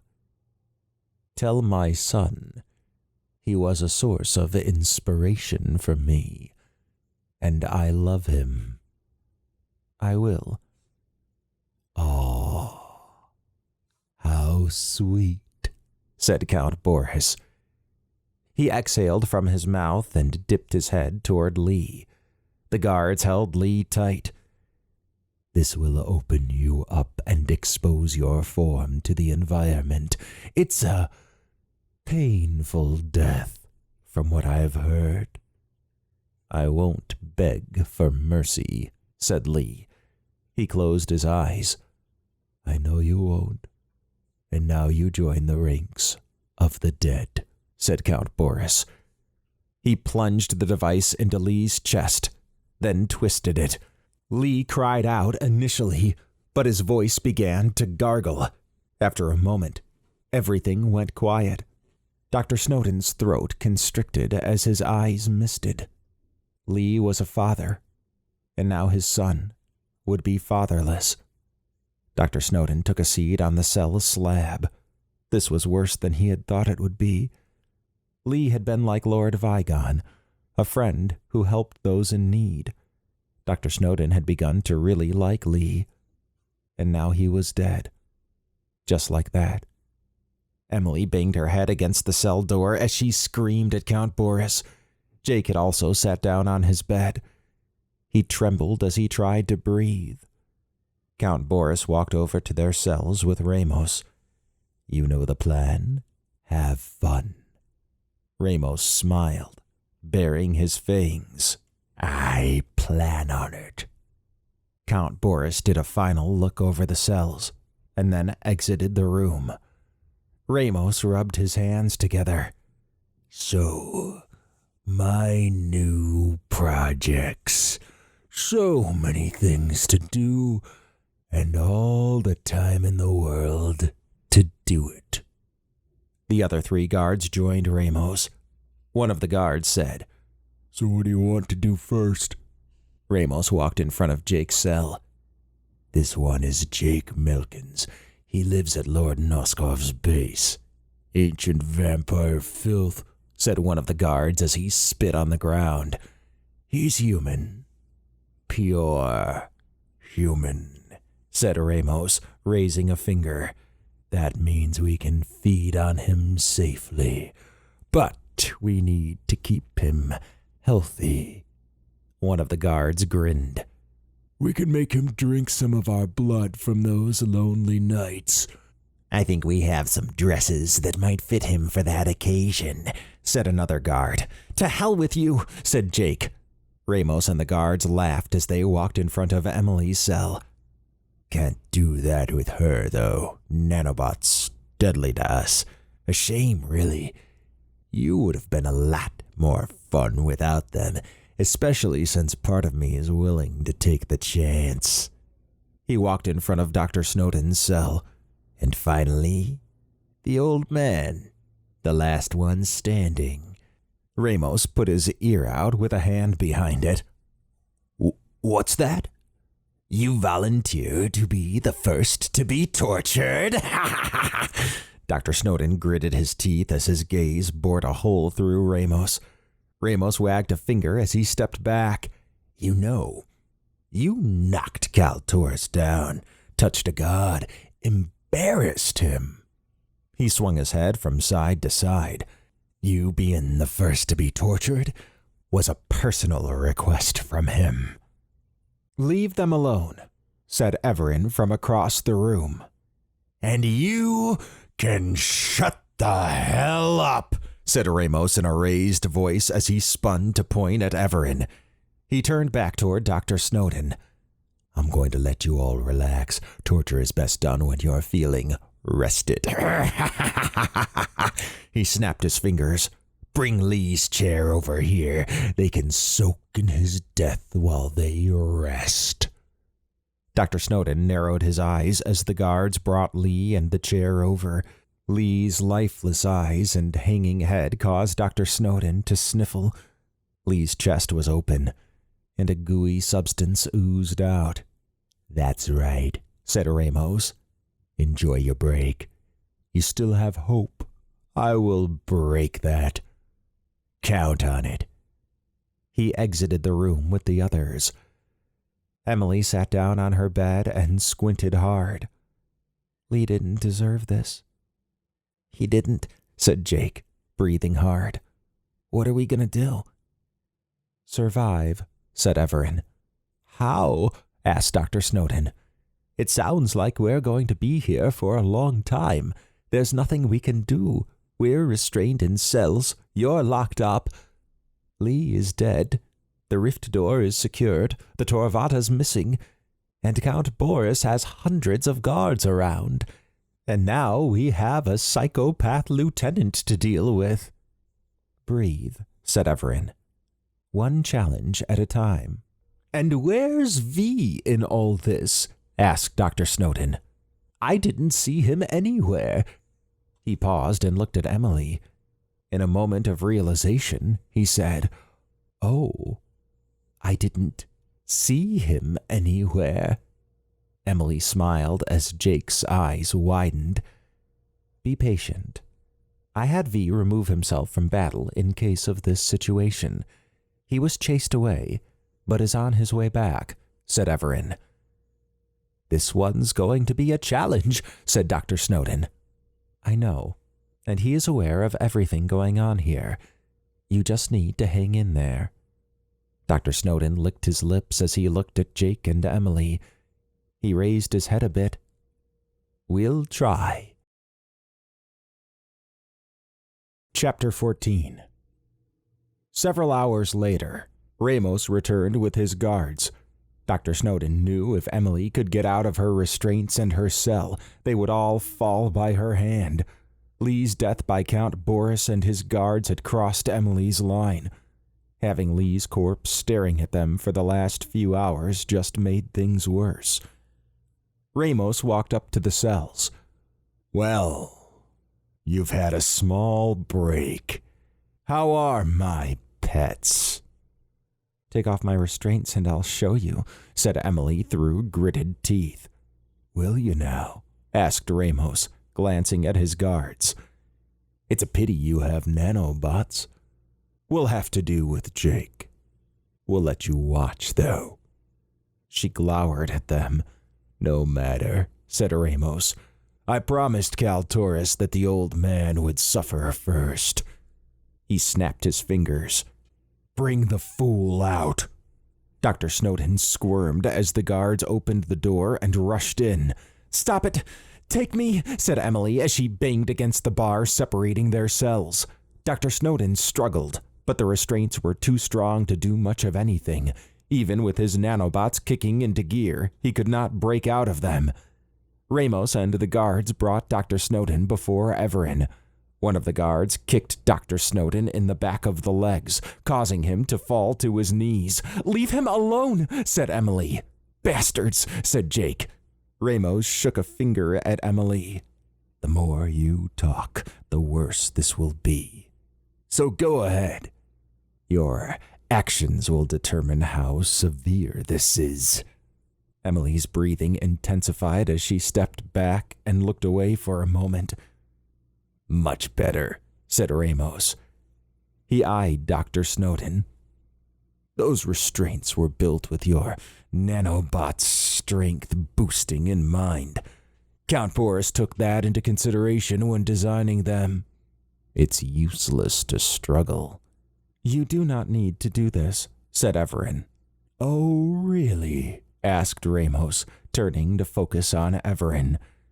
You know, Count Boris was right. He said that without your ship, you're just so much trash. You can thank him for filling Kaltoris in. Ares helped some, and the now gone Helian Council members, but it was mostly Count Boris. Kaltoris didn't believe in you at first. He does now. So that you understand, anyone associated with Kaltoris is my top priority. That includes you, said Evaran. Ramos shook his head. You're threatening me? He walked up and punched Evaran in the stomach. Like that? I can't kill you, but that doesn't mean I can't hurt those nearest to you. Evaran cast a sidelong glance at Dr. Snowden. I see. What are your next steps? There we go. A rational question. The next step is we start with the old man. He walked over and stood in front of Dr. Snowden. Your nanobots can heal, at least from the report I read. So yes, you will live. However, I can break a bone and let you suffer while it heals. When it does, I break another, and then another. We keep going until you die of old age. I'll make sure that Emily gets the same treatment. And there is nothing you can do about it. Leave them alone. If you want to take out your aggression, do it on me, said Dr. Snowden. Ah, noble, just like Lee. We'll figure out what causes the most pain and how long things take to heal. It'll be a game. To heck with you, said Dr. Snowden as his face turned red. His nanobots started to tingle. Insolent old man, said Ramos. He reared back and slapped Dr. Snowden hard enough to send him sprawling to the side. Blood began to fill Dr. Snowden's mouth. His nanobots began to pulse as he struggled to breathe. Set him back up, said Ramos. The guards complied. Evaran shook his head. You are just like a Time Warden commander from a dream. I suspect the same action would have the same consequence. He winked at Dr. Snowden. What are you babbling about? Asked Ramos, focusing on Evaran. Dr. Snowden's eyes flared. He was not sure what spitting on Ramos would accomplish, but he hoped that was what Evaran was referring to. He gathered as much blood as he could in his mouth. Ramos faced Dr. Snowden. Your defiance won't get you anywhere. Dr. Snowden spit on Ramos. covering his chest and face. The guards laughed, but went silent with a look from Ramos. Ramos wiped the mess from his face. Evaran, you shouldn't encourage the old man. He's brave, but stupid. He took a step back and then stepped forward and slapped Dr. Snowden hard. As Dr. Snowden began to fall over, he focused on spewing blood and spit onto the 3 guards. Ramos pointed at the guards. Now it's funny. The guards wiped the spit and blood off their faces. One of them kicked Dr. Snowden in the back, causing him to grunt. That was foolish, said Ramos. Dr. Snowden stared at the ground while on his side. The hit had caused his vision to go blurry for a moment. His nanobots were going full tilt, and he could feel them trying to repair him. He was not sure how many of those hits he could take, or if he would eventually pass out from them. All he knew at the moment was that it was hard to concentrate. He understood that Evaran wanted him to spit on the guards, but now he was not so sure that it was a good idea. Slapping Dr. Snowden was a mistake, said Evaran. I am surprised. Ramos pivoted around. You talk a lot. I think for our next session, we're going to bring a muzzle to keep you quiet. As a matter of fact, I'll bring them for everyone. Then no more spitting or talking. It is obvious you do not understand. Ramos narrowed his eyes. What are you talking about? You miscalculated. Perhaps you were tired, or you did not care. Either way, the result will not be denied. Ramos glanced at the guards, then back at Evaran. What are these riddles? Evaran smiled. You will understand shortly. Okay, whatever. I have a... His eyes widened and he tilted his head. He clutched his hands to his chest as he staggered forward. Intriguing, said Evaran. What did you do? Said Ramos. The guards began to stumble around, trying to breathe. Dr. Snowden rolled onto his stomach, then pulled up so he was on his knees. He was not sure what Evaran was talking about or why Ramos and the guards were staggering around, gasping for air. I did nothing, said Evaran. He glanced at Dr. Snowden. Do you remember what Hermes said about being protected? Dr. Snowden's eyes widened. He remembered that the Greek god Hermes had said he and Emily were protected from vampires because of their nanobots. They were meant to heal a human, and they would kill a vampire, but only if they drank blood with them in it. I do. What is happening is similar to that. It is also like in your dream. Hermes? What? Asked Ramos as he fell to his knees. His head trembled as he stared at Evaran. What's going on? Evaran's gaze bore a hole through Ramos. You are about to die a very painful death, as will your guards. As I said, I am surprised. You should have known nanobots do not mix with vampires. That's only if we drink it, said Ramos, who was now bent over and using his arms to keep from crashing to the ground. One of the guards had stopped moving, and the other 2 were on their sides, clutching their heads. As far as you know, said Evaran. They do not have normal nanobots anymore. That could have been tested, but was not, due to your eagerness to inflict pain on others. As for their nanobots, contact is all that is needed now. Apparently that was not in the reports, or if it was, you ignored it. You should have muzzled everyone as a safety precaution. Your lack of preparation is your undoing. Dr. Snowden sighed in relief. He was not sure if Evaran knew all along or if it was something he just figured out. Ramos and the guards would have covered everyone's mouths on the next visit, making this approach not viable. Once again, Evaran had a plan, even when locked up. Ramos crumpled to the ground. The other guards had stopped moving. Dr. Snowden looked up at Evaran. How did you know? The first hit, said Evaran. Normally, your nanobots would be impossible for me to see without a scan. However, because they are now transformed, I can see them since they possess cosmic energy at some level. They were swarming around your lips and on the droplets on the ground. That was unusual. So you figured that if they were visible outside, they would swarm on Ramos and the guards just with contact. I did, and it appears my hunch was correct. Wouldn't the nanobots have done that before being enhanced? Asked Dr. Snowden. Evaran shook his head. The nanobots were meant to cease functioning if outside the body. It seems they can sustain themselves now. Now, can you stand? Dr. Snowden exhaled from his mouth. He focused for a moment, then jumped up and landed on his feet. After wobbling for a moment, he stood straight and said, "Still got these restraints on. But you can move, even if it is a shuffle," said Evaran. "Come over to me and walk backward until your hands can reach my belt." Dr. Snowden complied. "Now, grab my UIC and place it so that it is near your restraints." Dr. Snowden backed up and reached out. "That is not my belt you grabbed," said Evaran. Dr. Snowden sighed. Sorry." It took some effort, but he was able to get the UIC.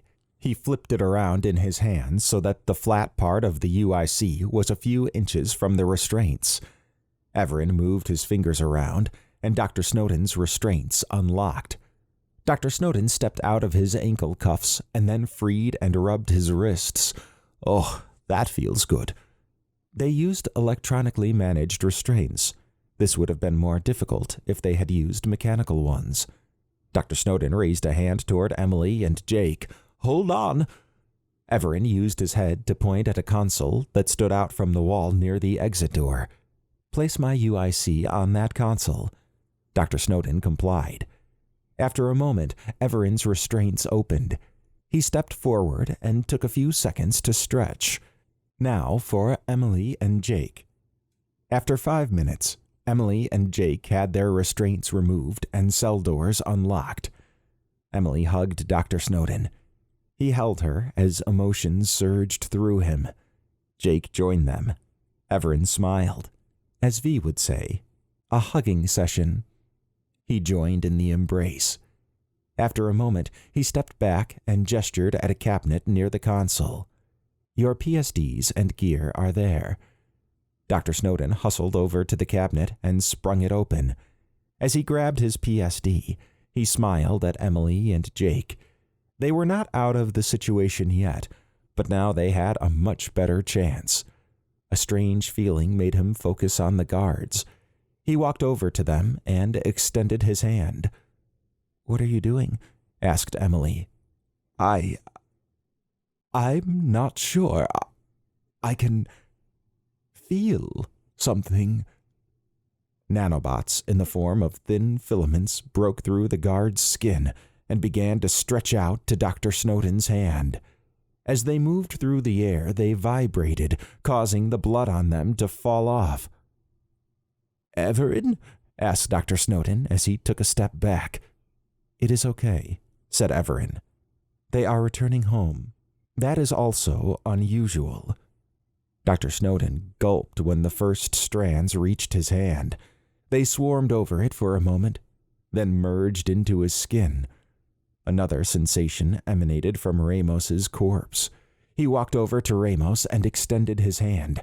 The nanobot strands broke through Ramos's skin and converged on Dr. Snowden's hands. "That's remarkable." "It is, and something we will explore in a safer environment," said Evaran. "As for our situation, I have V scouting around. Kaltoris and his group are gone, and a majority of the Raskarian soldiers have departed. Count Boris has not left yet, and is in the control center with his Bugodas and a few soldiers." "What do we do about Lee's body?" asked Dr. Snowden. "We will take it back with us. For now, it will remain here," said Evaran. He went to the cabinet and pulled out the wrist and ankle restraints that had been used to constrain him after the battle.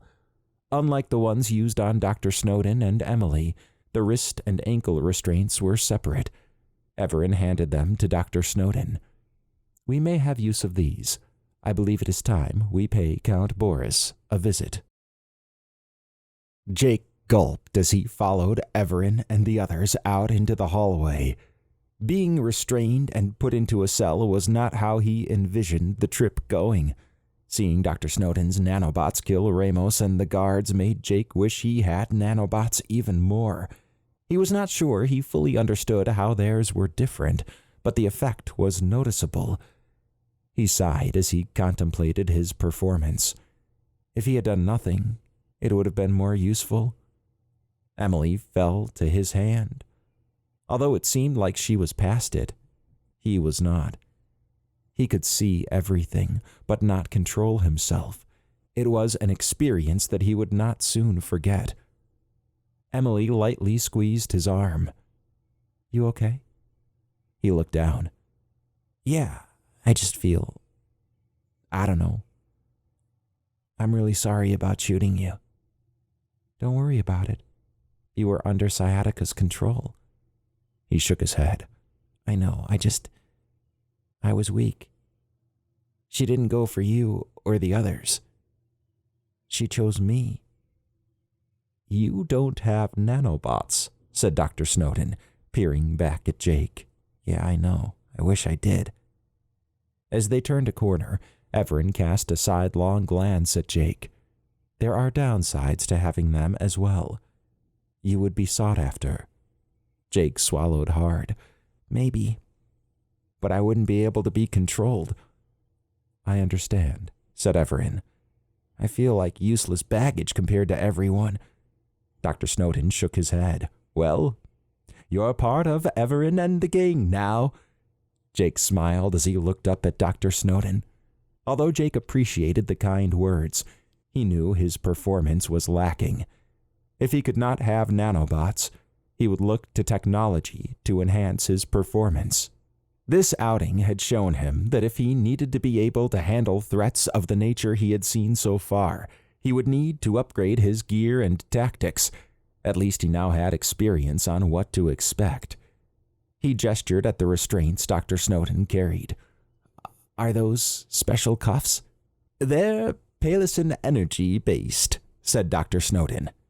"They interact with exotic matter, but are harmless to living matter. It's what they use to restrain Evaran when moving him." "They didn't get that on Earth, then," said Jake. Evaran peered back. "You are correct.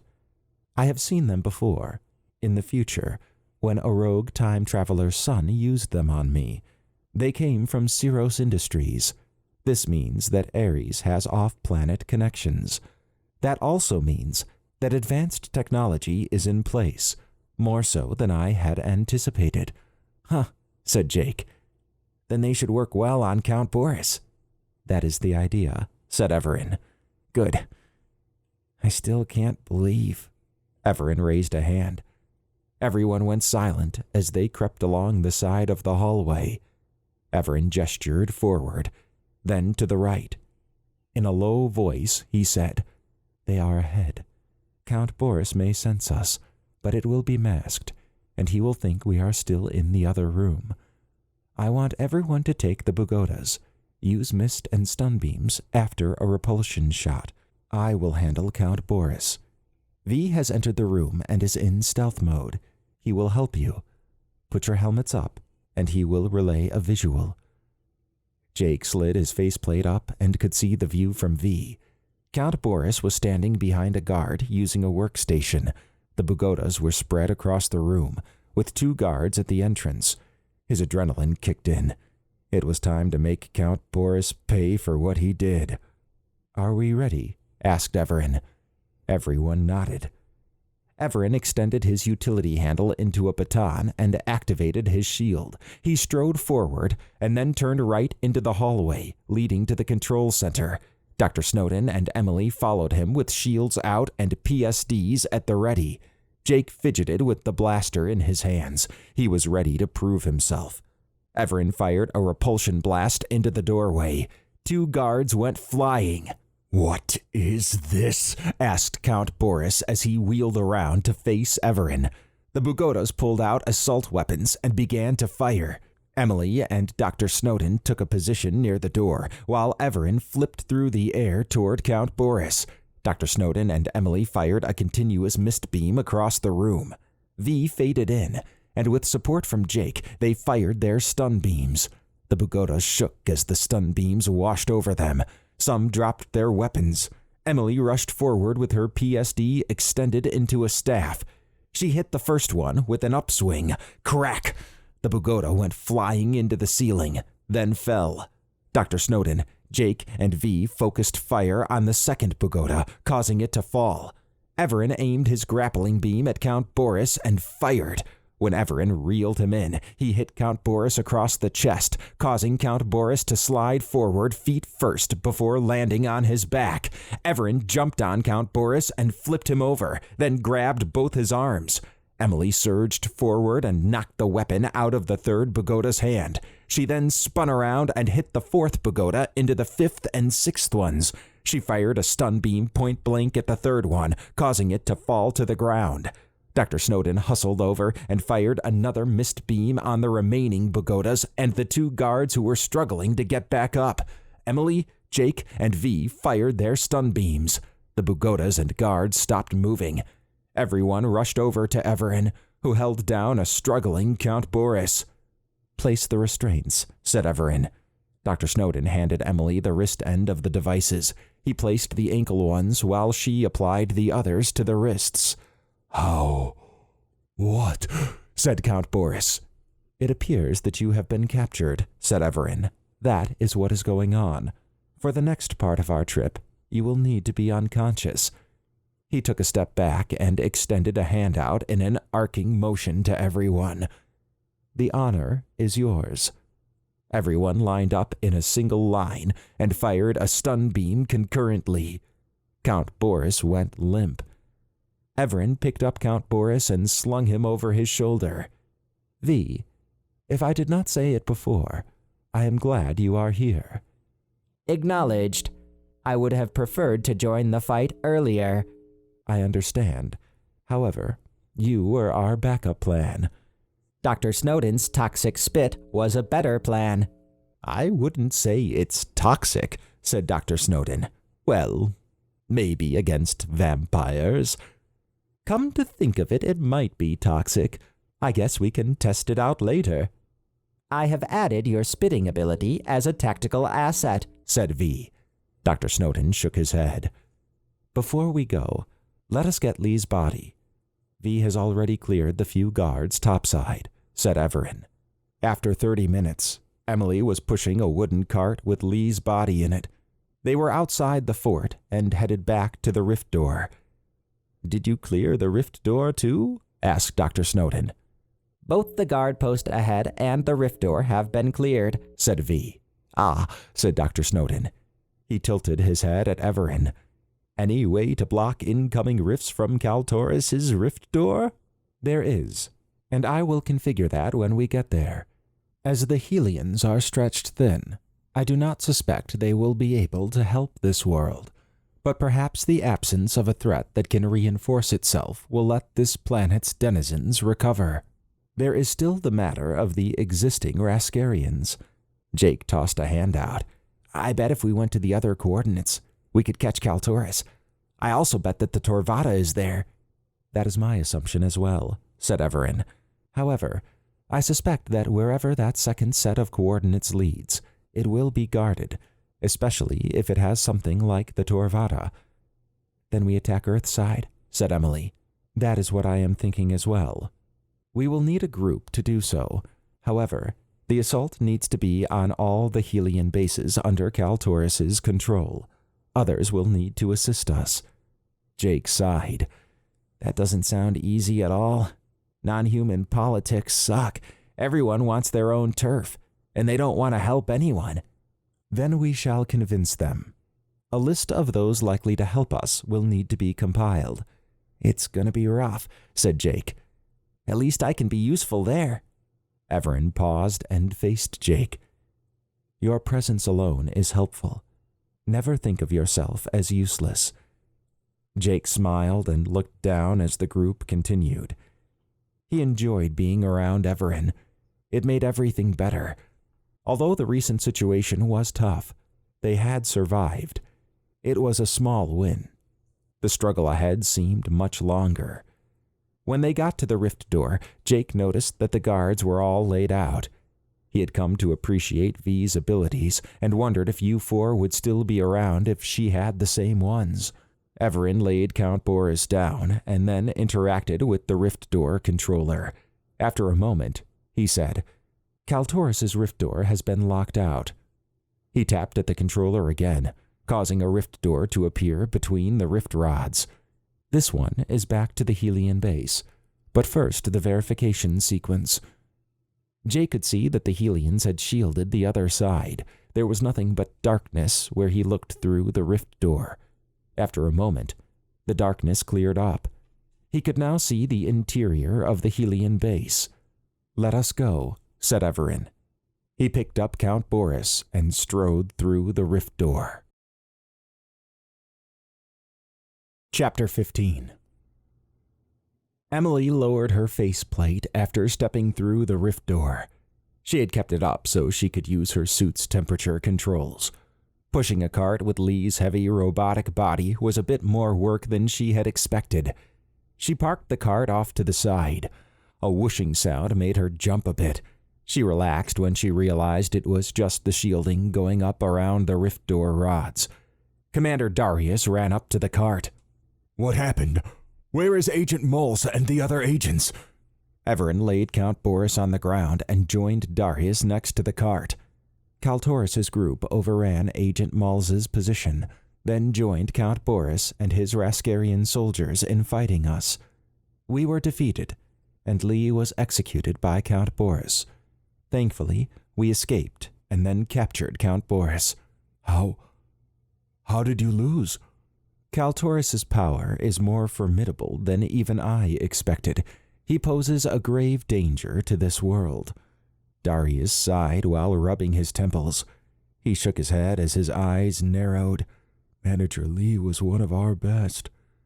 He helped in the transition of his species to Earth, and he was a personal friend. I'll need to contact his son, Manager Zed, per protocol." "I understand," said Evaran. "I'd like you to brief us when you get settled, say, in 3 hours. "Fair enough," said Evaran. He faced the group. "Get something to eat, and then rest. You do not need to be at the briefing." Emily shook her head. "I'll get something to eat, but I'm going to that briefing. No way I'm missing that." "Very well. I need to corroborate a few things as it is," said Evaran. "Commander Darius, where will the briefing be held?" "I'll show you," he said. With a wave of his hand, a Helian guard got behind the cart. "Take Manager Lee's body to the morgue." "Yes, sir," said the Helian guard. He began to push the cart out of the room. Darius glowered at Count Boris's limp body. He flagged 2 guards to come over. "Take this filth and put him in a cell." The guards did a Helian salute and then picked up Count Boris. They exited the room.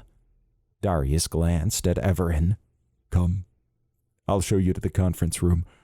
I need to handle some internal affairs after that." "Lead on," said Evaran. Emily followed everyone out of the room. After being shown the conference room, she got something to eat with Dr. Snowden, Robert, and Jake. Robert was not happy with what had happened.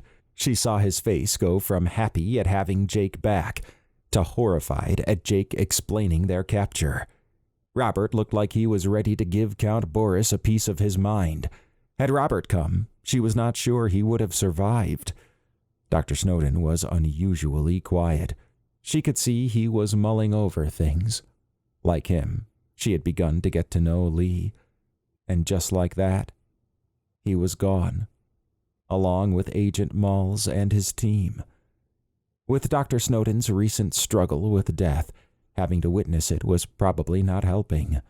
Jake, like her, was trying to make the best of it. She liked his approach to dealing with adversity. Get knocked down, get back up, and go again.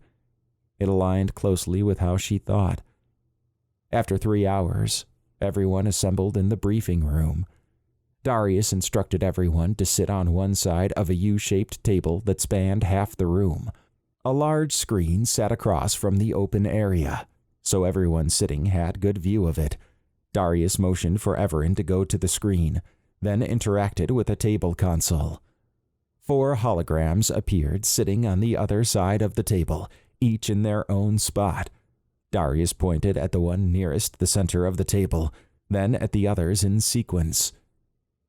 These are council members Ardarin, Grotus, Telek, and Gendox. With the departure of the other council members, Ardarin is now First Elder. The council members bowed their heads in unison. Ardarin looked at Evaran. We've heard a lot about you. Evaran did a slight bow. I am sorry to hear about the Helian split. Your concern is warranted. The split was bound to happen at some point. Why Kaltoris decided to involve you is a mystery, one I suspect will be resolved with them on the wrong side. I would agree, said Evaran. He placed his hands behind his back and paced around. First things first, I want to address Manager Lee. He was a credit to the Helian effort to save his species. Although I only knew of him during this situation, he proved to be strong, courageous, and loyal to the end. Before he died, he offered himself up to spare others. I am better for having known him. Emily's throat constricted. I did not know Agent Malls or his men, but they died believing what they were doing was important. Based on what I saw, they did not go out easily. Your words are kind, and the council appreciates it, said Ardarin. Evaran bowed slightly and then interacted with his ARI. A bird's eye view of the area on the other world appeared. He pointed at the first red dot. That is the rift door. We went through it there, and Agent Mulls's men secured it. The humanoids manning the defenses were Druze, a draconian race. One thing to note is that this was a world that contains shadow matter, which is distinct from baryonic matter as you know it. You said shadow matter? Asked Ardarin. I did, said Evaran. Humans refer to it as dark matter, but it is just one type in that group. Shadow matter can interact with baryonic matter normally, but also has unique properties when interacting with shadow matter itself. Where in the universe is this shadow matter world? Evaran wagged a finger. Unknown for the moment. They typically exist between galaxies or in dark matter clusters within a galaxy. I have personally seen several locations before, but for this, I would need a quantum beacon and my Torvatta. Nonetheless, we were able to reach it from here. Ardarin looked at the other council members, then motioned at Evaran. Continue. The screen showed a dotted line up to the second guard post. A yellow dot appeared before the guard post. The yellow dot is where we fought 10 of Count Boris's men near a second guard post. They were dealt with. Agent Mulls's men retrieved them. The screen showed a dot in the jungle off to the side. This is where we discovered a ruined village and a member of a sentient species that Count Boris has been committing genocide against. She told a horrible tale. Emily shook her head. Don't forget that they said the rift door fell from the sky. Fell? Asked Ardarin. Emily is correct. I am unsure how a rift door falls from the sky, but the end result is clear. It would seem that someone or something has the capability to send rift doors through space. That's troubling, said Ardarin. No place would be safe from it. I concur. I have seen a main rift stone able to open locations without the need of gates, but this method would not require that. Another red dot appeared on the screen. After clearing the second guard post, we went to this fort location. It was lightly guarded. We were able to get to the control center that Count Boris had set up, but there was not much information there. Upon leaving, we fought Count Boris and his soldiers. Kaltoris appeared with his Druze army, along with the Decatron, Sciatica, and Ares. We were not successful in defending ourselves. We got our asses kicked, said Jake, chuckling. As Jake alluded to, we were outmatched. You were outmatched, said Grotus. Is that even possible? For that encounter, yes. However, I was able to ascertain several things. 1. Ares has off-planet connections. The beam used to disable me and the constraints that held me are known.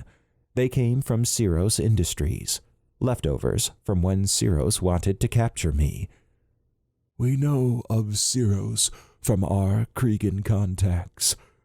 So Ares got these from Ceros, said Arterin. Not quite. Ceros challenged me in the past, and he is no longer around. Emily saw several of the council members gulp. Evaran shook a finger. Nonetheless, the fact that Ares has these connections means he has access to advanced technology. Humans, and non-humans by extension, outside of Helians, are not allowed off-Earth per the Kregan contract, unless it is in the natural development of humanity's technological evolution. Ares violating that is an issue. The other major issue is that you are dealing with Kaltoris, who I now know is a Drydacar, a being with an exotic energy known as Elysidium that allows shadow matter to mix with baryonic matter in one being. Usually, the shadow matter aspect is dominant. It allows transformation into several forms. He is forced into a humanoid one here on Earth due to the lack of shadow matter here, but on worlds with shadow matter, he can transform into something else. Kaltoris is worshipped as a god by the Druze. Arterin checked with the other council members, who shook their heads or shrugged. He looked at Evaran. I've never heard of that before. You would not have. They are extremely rare, but they do possess common traits. They are faster and smarter, and when the body they are bound to dies, they still exist as pure shadow matter, but require another body with Elysidium energy in order to manifest. Like a ghost, said Emily. Somewhat. But even in that form, they cannot be seen by any type of light. They can be detected by sensitive gravitational sensors, though. Arterin furrowed his eyebrows. Okay. So we're dealing with a Drydacar. It sounds like if he died, it would resolve this issue. I have another plan for him. One that will not only allow him to live, but also serve justice. He just needs to be captured. Telek snorted. It sounds a lot easier to find his location than blow it up. And if he finds another host body with an Elysidium energy strand, the situation will occur again, said Evaran. Telek clenched his jaw and looked down. Nonetheless, the goal of this trip through the rift door was to discover where it went and determine if my Torvatta was there. I now know my Torvatta is not there. He raised a finger. However, that world had a sentient species that was evolving. Knowledge pollution has already occurred. With Count Boris out of the picture, I am hoping they can rebuild. Count Boris will rot in a cell now, said Darius. And he will answer for his crimes, said Evaran. I have sealed off entry to that world from Kaltoris' rift door. He will never be able to go there again. I would ask that you help the world clear up the remaining Raskarian soldiers there, but I understand you are undermanned. We are, said Arterin. Not only are we stretched thin, but there are many groups who are becoming more powerful due to numbers or technology, or in the case of Kaltoris, creating a powerful following. I understand. I may have a plan to help them when this is all over, said Evaran. The next step is to talk tomorrow morning at 10 a.m. with Bruno, Red Lightning, and Count Boris, and see if we can gather any more information. After that, we will need to formulate a plan to remove Kaltoris's control of existing Helian bases across the world. This includes the one with the second rift door. Since the rift controllers were linked at one point, I can determine where the other one is. Why didn't you just go after Kaltoris's base on Earth first, then? Asked Arterin. Evaran placed his hands behind his back. There is no knowledge of what to expect, how to approach it, or even how to breach its defenses, if any. I do believe it will be well defended, and although my group is formidable, I do not think we could have breached it with my small team. Had the first rift door been heavily defended on the other side, we would have tried a different plan. However, what is done is done. I suspect the second set of coordinates, wherever they lead, will be much more guarded now. You can bet it will be defended after this, said Darius. It most likely is. The difference is on Earth, we have allies we can recruit to the cause, and can approach with a wider attack surface versus one tiny rift door opening. Makes strategic sense. What allies were you thinking of? We're not well liked here anymore, said Darius. That is something I will handle, said Evaran. It would have helped to have Manager Lee accompany us. Well, his son Manager Zed is on his way here now. He will take over those responsibilities. Evaran tilted his head. I see. Now, are there any questions? Emily half smiled as the council members all spoke together, trying to be the first to get their question out. She listened for the next hour as they tried to pry information out of Evaran on various topics unrelated to the current problem. Telling the Helians what was to be done was a reoccurring theme. She wondered what Manager Zed would be like, or if any of Lee's traits carried over to him. Her mind also went over what allies they would recruit. If it was anything like the last time they helped the Helians, then she knew to expect meeting a new cast of power players with unique personalities. Nothing was ever dull when traveling with Evaran. After everyone cleared out of the briefing room, she headed to her quarters. Looking at her PSD, she saw it was 10:30 p.m. Her body let her know it was time to sleep, and she agreed. Dr. Snowden had already taken off to bed, so it looked like he was ready to sleep too. Dr. Snowden's eyes popped open as he looked around the Crystal Fort's courtyard. Kaltoris and all the Wildborn were assembled, along with hordes of Druze and Raskarian soldiers. His eyes homed in on the posts next to Kaltoris. Evaran was tied up with his hands behind the post. His lifeless eyes made Dr. Snowden gasp.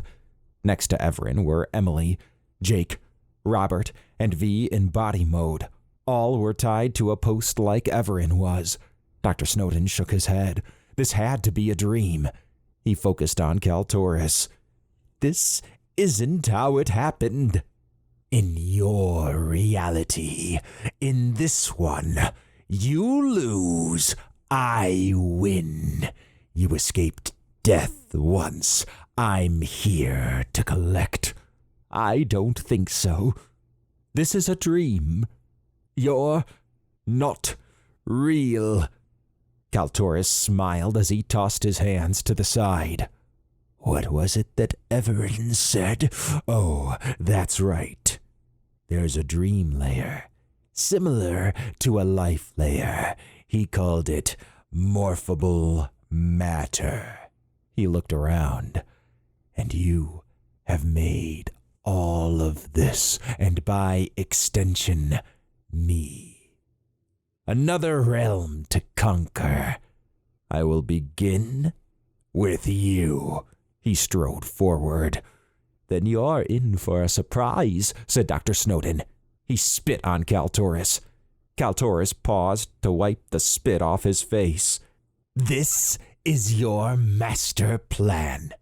To spit on me? Pathetic. Dr. Snowden swallowed hard. Kaltoris should have begun to dissolve. The spit wasn't working. Kaltoris reached Dr. Snowden and grabbed him by the throat. He lifted Dr. Snowden off the ground. Your insolence knows no bounds. He squeezed hard.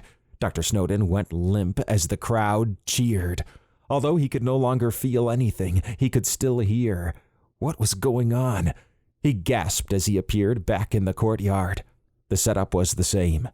Kaltoris was back where he had started, along with the Druze, Raskarians, and Wildborn. It was like a reset had been performed. His breathing went erratic. "Uncle Albert, help!" said Emily. Dr. Snowden snapped his head toward the posts. All were dead except for Emily, who was being approached by a larger-than-average Druze. Dr. Snowden tried to rush over, but his feet were not moving. "Ah, yes," said Kaltoris. "You think you can escape by dying once. I don't think so. You will die over and over in creative ways." He gestured at the others on the posts. "We will explore how to make each death painful." The brute began to club Emily to death. "Stop it," said Dr. Snowden, foaming at the mouth. "Seems he has a soft spot for his niece." Kaltoris nodded at Dr. Snowden. The brute walked over and stood in front of him. "I'm not afraid of you." The brute raised his club and then smashed Dr. Snowden's head. Dr. Snowden went to the pure darkness he had seen earlier. Like before, he reappeared and everything was reset, except this time everyone was alive on the posts. "Back again so soon?" asked Kaltoris. He waved a hand, and a twisted-looking duplicate of Dr. Snowden appeared. Dr. Snowden wrinkled his eyes. He realized that no matter what he did, he would always die. The only thing he could do was make something of the time he had. Kaltoris pointed at the posts. The twisted Dr. Snowden clone smiled with a big grin as he headed over. Kaltoris smiled. "Let's see what nastiness you do to your friends." Dr. Snowden tried to move but could not. He shook his head and closed his eyes. "I'm not playing your game." He could feel pressure around him, and then no sensation. He opened his eyes, and the dream had reset again. This time, Evaran stood next to him. "Evaran," Evaran smiled. "You are on your way." "What is this?" said Kaltoris. He stood up and pointed at Evaran. "You weren't invited to this reality." He shook and yelled and then grew 50 feet tall. "You will be removed." Evaran placed both hands on Dr. Snowden's shoulders. "I am here to help you fight, but only you can win this. Death is only a phase. You must accept what you are." Kaltoris grabbed Evaran and pulled her away. I don't understand," said Dr. Snowden. "You must," said Evaran as she went limp. Dr. Snowden woke up and struggled to breathe.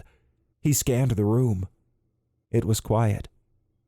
The new dream was horrifying, and he could feel the sweat rolling off his body. He sat on the edge of the bed and waited for his nanobots to calm him. After his breathing normalized, he stood up and got a drink of water, then sat on a chair in the living area of the room. He tried to figure out what the accepting thing was about. Maybe he was supposed to accept that he was more than human. That was something he had already accepted, though, so it must be something else. Something new. He sighed and retrieved his PSD. It was 9:30 a.m. As bad as the dream was, at least he had slept. He got cleaned up and hustled over to Emily's room. She was usually up early, but would be getting ready to go to the detention center viewing at 10 o'clock a.m. When he arrived at her door, he knocked furiously. "Who is it?" said Emily. "It's me," said Dr. Snowden. Emily opened the door. She wore a robe and her hair was damp. Are you okay?" Dr. Snowden sighed. I had another dream, but this one was different. Emily closed the door after Dr. Snowden had entered. They sat in the living area. So what was it like? Asked Emily. Whatever it was, it's really freaked you out. More than the other one. Dr. Snowden gulped and then began to describe the dream to her. After 20 minutes, he looked at his PSD. Oh no, we're going to be late. Emily smiled. That's fine. What's important is if you're okay now. I'll be okay. We can analyze this later. He stood and gestured at the door. Let's go. Jake ran his thumb across his palm as he watched people file into the detention center viewing room. It wrapped around the square main room and allowed one-way viewing. In the main room were Evaran and Commander Darius. It was 10 a.m., and Jake had not seen Dr. Snowden or Emily at breakfast. They were not in the viewing room yet either. Probably slept in late, something he almost did too. Robert had woken him up and now sat next to him on a soft couch. Jake had to give the Helians some credit about having a comfortable viewing room that could seat up to about 20 people. They even had a built-in replicator. He eyed the large metallic outline of a doorway in the main room. He knew that the cells would slide up to it and lock in place, and then the force field would go transparent. The Helians knew how to incarcerate people. Even if someone did break through the force field while being held in the back, they would be met by a thick wall of metal. Dr. Snowden rushed into the room and took a seat. Has Evaran started yet? Jake shook his head. Not yet. I think he's waiting for everyone to show up. Dr. Snowden surveyed the room. His eyes landed on V hovering nearby. Ah, that's how he knows who's here. Acknowledged, said V. Emily burst into the room and took a seat next to Dr. Snowden. Hope we didn't hold anything up. It's cool, said Jake with a smile. Emily smiled back. Robert raised an eyebrow at Jake. Jake sighed. Evaran faced the viewing room. Although I cannot see you through these walls, V has shown me that you are all there. Can you hear me? Everyone said yes. Good. V will relay any communication you might have. Know that only Commander Darius and I will hear it, said Evaran. He nodded at Darius, who headed over to a console. After a moment, the first cell with red lightning slid into place. The force field went transparent. Red lightning stood and shot red arcs of electricity at the force field. It'll take more than keeping me here to break me. Jake noticed her hair was frazzled and she had bags under her eyes. It was apparent that despite what she was saying, she was exhausted. Evaran placed his hands behind his back. So you wish to stay incarcerated? I'm not telling you shit. You'll answer to Kaltoris for this. I see, said Evaran. Very well. He circled a finger in the air. The force field went dark, and her cell slid out of view from the viewing port. The next cell slid into place, and the force field turned transparent. Jake noticed Bruno looked ragged. Like red lightning, Jake suspected that Bruno did not sleep well. Evaran stood in front of the cell as Bruno approached the force field. Did you not sleep? Bruno licked his lips. This place is confining. I see that being caged bothers you. No one should ever be caged. And what would you suggest for those who are caught doing bad things? Asked Evaran. Bad is subjective. Evaran tilted his head. The situation has changed. Count Boris is now in a cell. One of the worlds that Kaltoris' rift door coordinates went to has been shut off from Kaltoris. Good for you, said Bruno. His gaze roamed around Evaran. Where's Manager Man? There's no way he'd miss this. Unfortunately, Count Boris killed him. Bruno eyed Evaran. Did he die in your presence? He did. That must make you mad. Evaran half smiled. Lee was a good person. I think even you knew that. His death will be avenged, and all those associated will be punished. Bruno clenched his jaw for a moment.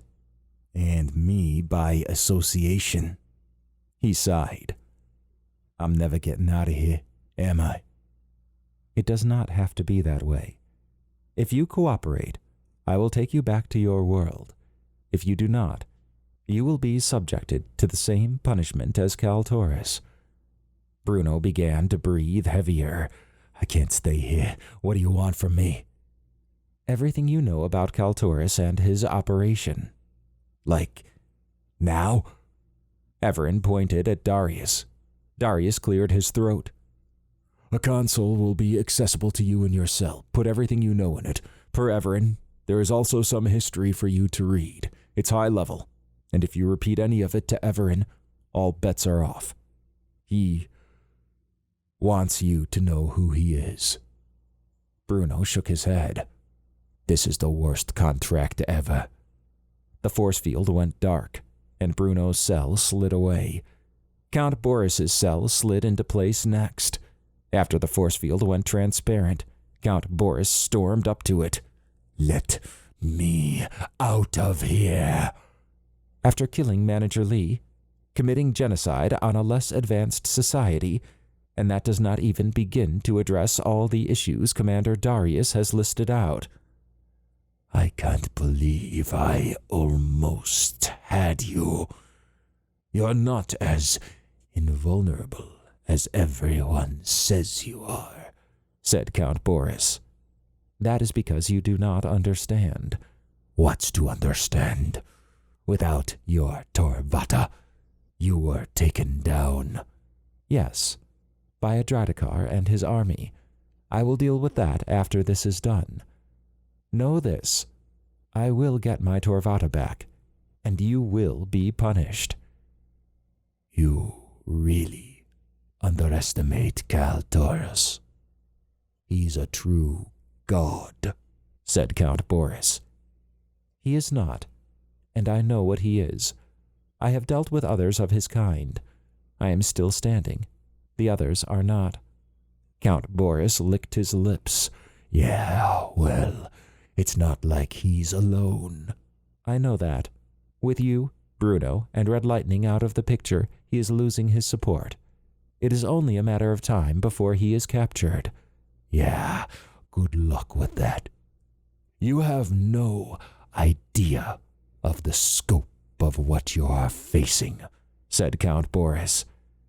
Kaltoris pales in comparison to the beings and species I have faced. I am ancient, even by his standards. Yes, he is powerful, and I am sure he has connections outside this world.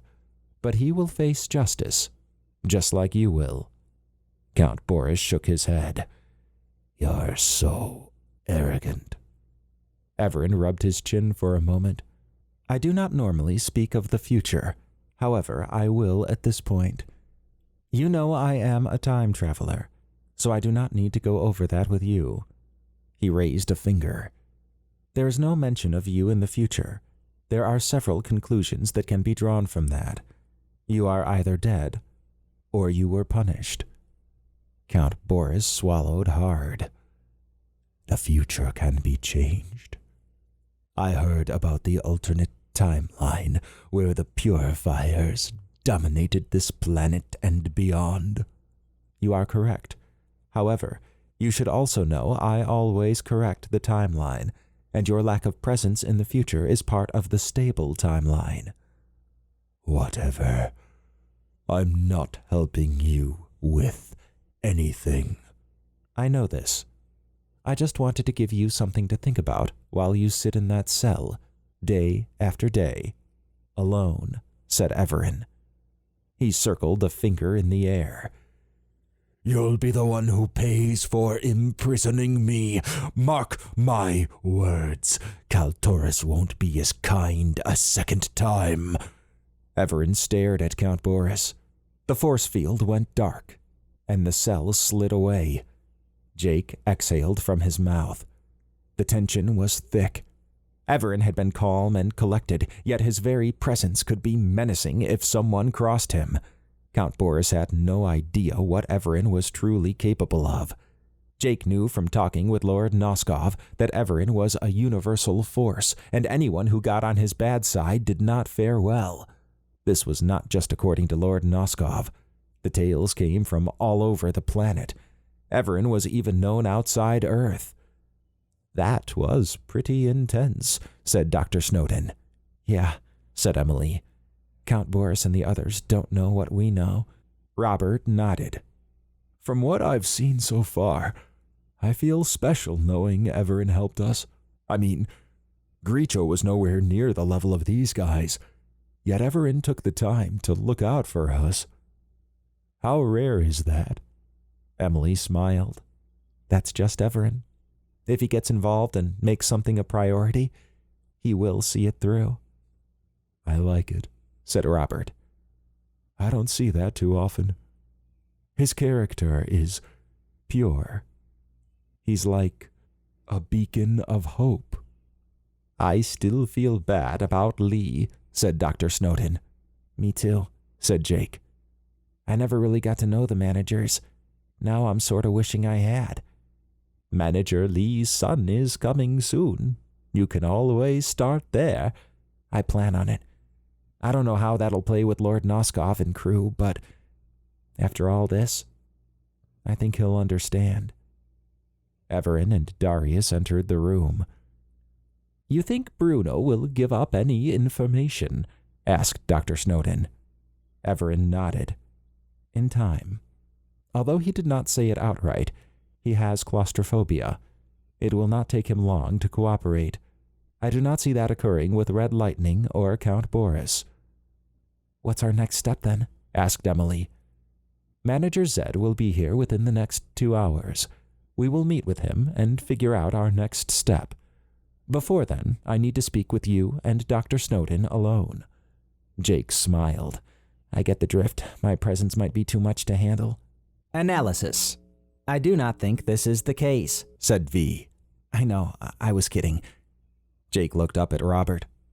Looks like it's me and you, Dad. Come on, let's give them their privacy, said Robert. Darius raised his head a bit. I have some things to prepare for Manager Zed's arrival. I will leave you to it. It is appreciated, said Evaran. Jake peeped back as he was about to leave. A part of him wanted to be in the room, but he understood that he was not a traveling companion like Dr. Snowden and Emily.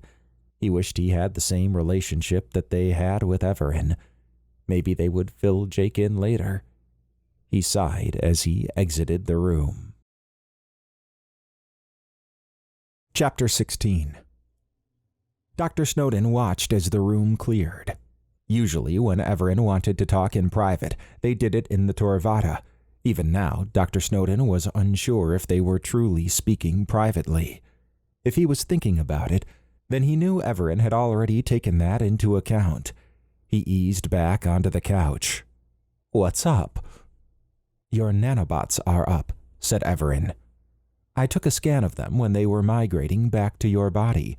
The first one that provided some detail. Hopefully good detail, asked Emily. You have nothing to worry about.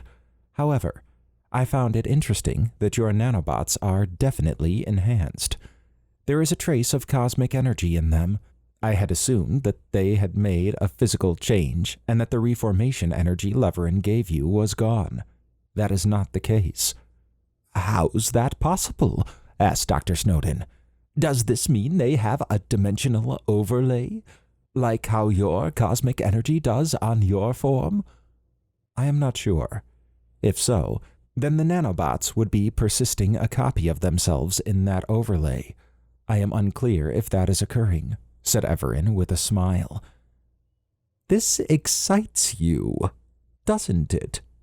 It is a new experience, and it is always good to have something to research. Well, we'll be your guinea pigs then, said Emily. I appreciate that, said Evaran. He raised a finger. However, I have made another set of observations since your nanobots have transformed. You already know of the enhanced awareness, such as understanding animals. The other, more puzzling observation is that your growth rate seems to have slowed as well. Based on my calculations and verified by V, You both are now aging 2 weeks every year instead of 5. Whoa, said Dr. Snowden. Emily's eyes widened. So we're going to live much longer. It would seem so. 1 year, in your time, is equal to 26 years. A century will pass, and you will have only aged 4 years, said Evaran. His eyes settled on Dr. Snowden. The other discovery is more obvious.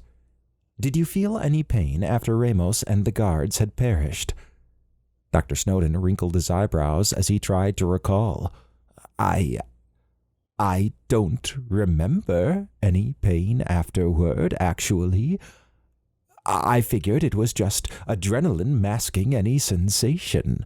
I do remember the pain of getting slapped really hard. Your regeneration rate is much faster. I suspect we will learn more. Having the Torvatta would help. Yes, it would. Evaran eyed Dr. Snowden. I am curious. I saw that you could sense them inside the dead bodies, but did you feel as if you could control them? Dr. Snowden shook his head. To be honest, I wasn't even thinking about that. It was just a sense to reach out. I had a sensation like that with the PSD. I had dropped it on the prison planet, and it was like it tugged at me, said Emily. Intriguing, said Evaran. We know the nanobots have evolved some, and it would appear they have taken another leap. I am guessing when you sensed them and reached out, they understood that subconsciously you wanted them back. He extended a hand out to Emily. May I see your PSD? Sure, said Emily as she complied. Evaran placed the PSD on a table on the other side of the room. Can you sense it? Emily focused her gaze on the PSD. Yeah, it's sort of like a feeling that it's there. Evaran swiveled his head toward Dr. Snowden. Can you sense it? Only in the general sense. I'm guessing because it uses dimensional mechanics. Evaran ran a hand across his mouth as he studied them. He looked down for a moment. What are you thinking? Asked Dr. Snowden. I've seen this before. Control of nanobot swarms outside the body and a general sense of awareness of dimensional activity. Oh, said Dr. Snowden. Being on the Torvatta may have affected them too. That is possible. We have a start, at least. Where exactly did you see this before? In the far future in regard to human evolution. We will worry about that if we cross it. Dr. Snowden's eyes scanned Evaran. Do you have notes on this? They are on the Torvatta. We can look it up together. We can all look it up together, said Emily. Of course, said Evaran. He looked around. That was all I had. I have some data I would like to retrieve while I am here, and will see you in the briefing room when Manager Zed arrives. Dr. Snowden nodded. Sounds good. Although he would have liked to go along, Evaran wanted to be alone. Dr. Snowden knew that whatever Evaran had seen in the future was bothersome. Hopefully it was not too bad. But Dr. Snowden would focus on that once they had the Torvatta back. He tapped Emily's arm. Let's find Jake and Robert and see what they're up to. Let's do it, she said, standing. Emily surveyed the briefing room. Manager Zed had arrived and taken a seat. She was not sure what to expect initially, but realized that when Lee had said that the managers had robot bodies, she thought that meant they would look all the same. That was not the case with Zed. He wore a business suit and sunglasses and had crisp black hair and tan skin, as opposed to Lee's dark skin. His face also looked younger, and his nose and chin were more pronounced. Dr. Snowden sat to her right along with Jake and Robert, while Evaran and Commander Darius sat on her other side. Darius looked around for a moment, then said, "Thank you everyone for coming." He gestured to his left. "This is Manager Zed. He's Manager Lee's son and is aware of the situation. He has some questions." Zed sighed. I understand that you all were with my father when he died. We were, said Evaran. He was a shining example of your species. Did he die with honor? Evaran nodded. He did. His last act was to offer himself for torture to free the others. He also told me to tell you that you were a source of inspiration for him, and that he loved you. Zed looked down for a moment as he clenched his jaw. I appreciate it. Offering himself to save others is something my father would have done.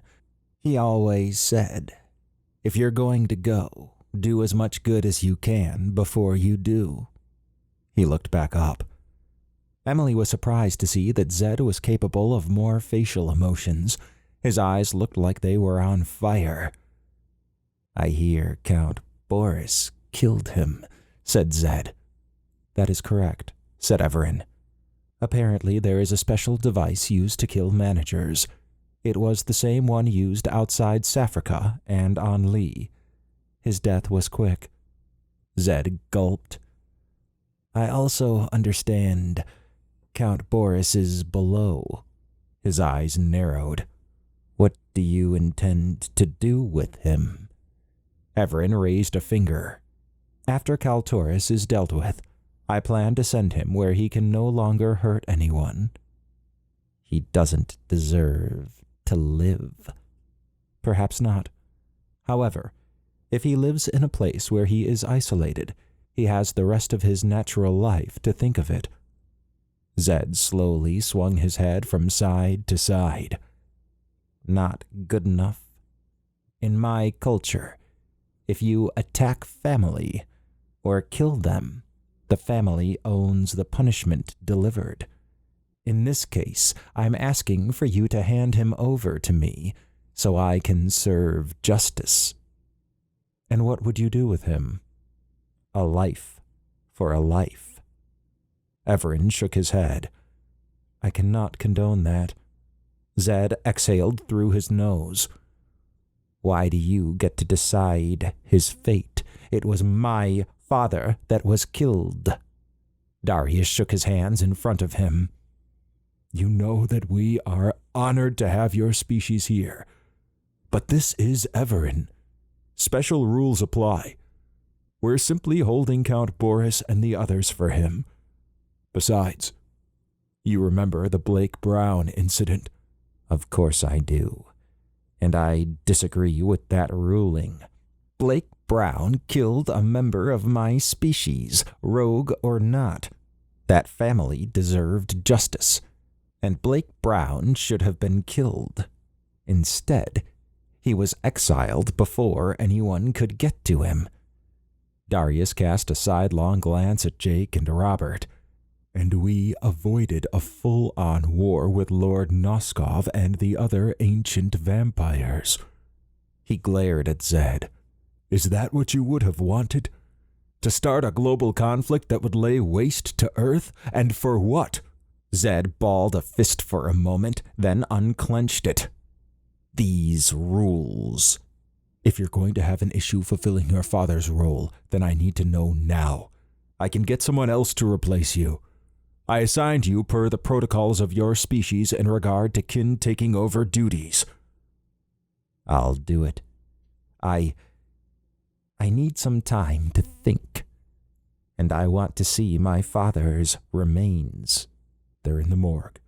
His organic aspects have been removed from the body. Zed's face twitched as he stood. With an intense gaze aimed at Evaran, he said, You should really consider letting me have Count Boris. Evaran drew his lips flat. Zed stormed out of the briefing room. That went well, said Darius. We've had some issues with managers sometimes taking things into their own hands. I don't think there will be an issue with Zed, though. He stood. I'll head down and talk to him. Hopefully he just needs some time. With a slight bow, he exited the room. Evaran faced the others. Was I wrong? Jake shrugged. Rules seem pretty clear to me, but I know if it was Dad that had been killed, I might not be in the right state of mind." "I know that feeling. Except it was you," said Robert, glancing at Jake. Dr. Snowden ran a hand over his mouth. "I can understand his anger, but I agree that issuing a death sentence is not always the best approach." "But we have before," said Emily. "Well, Evaran has at least." Bilazine was left to fly in a ship at the end of time, with nowhere to go. He died alone on that ship. Ceros was killed when we helped the Fedorians, and the Overlord was killed when we fixed Earth's timeline. "Good points," said Evaran. "However, those were timeline and planner threats. That is not the case here." "Are you sure? It sounds like Riftors are involved, and if Count Boris is part of Kaltoris' group, he is guilty by association." Evaran rubbed his chin. "We can revisit this once Kaltoris has been captured and my Torvatta has been recovered. For the time being, we will let Zed have his space. When he is ready, he will come to us. Everyone take a break until then. We have been through a lot since yesterday. It would be good for you all to take a day off. I will be in the command center." Emily contemplated going with Evaran, but figured she would spend some time with the others.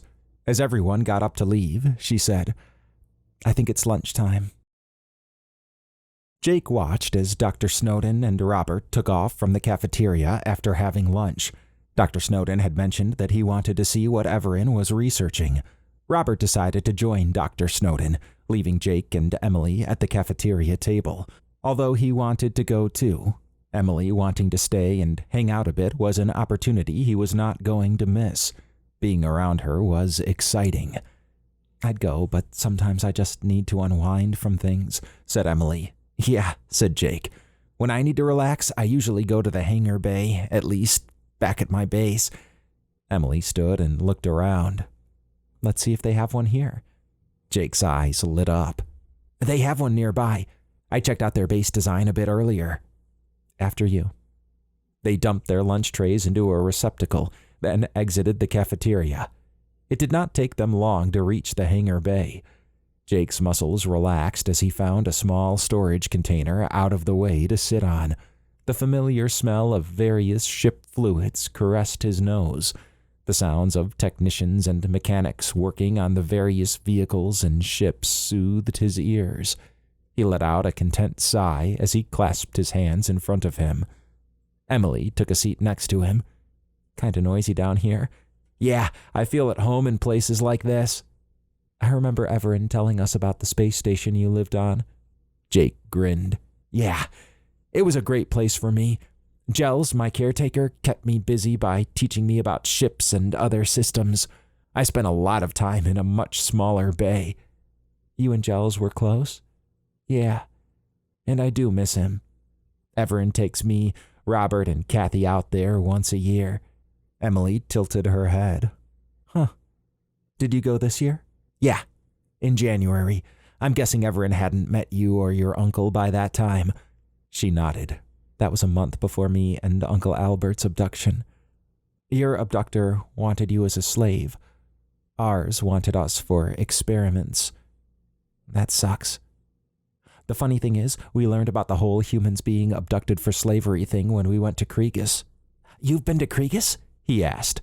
"Oh yeah. It was the first place we went after Evaran let us travel with him. Also got to see Fredoria. They're a full trading partner with the Kriegan Star Empire now." "Huh," said Jake. "Before I met Evaran, Fredoria had nothing like that." "Well, we helped them find the Archeron." "No kiddin'?" he asked. "Yep, that was our first outing, voluntarily, with Evaran."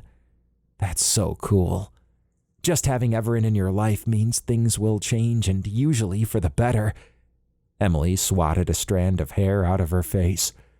"I take it Kathy doesn't live at the base?" "Nope. She goes to a college nearby, though.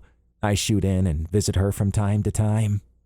"Probably best, then, that she isn't involved in all of this." Jake nodded. "That's my thinking, too. One day I'll marry her. Something that I hadn't even thought possible before coming to Earth." He pulled out a wallet and showed a picture of Kathy. Emily grinned. You two make a good couple. That's what Dad says.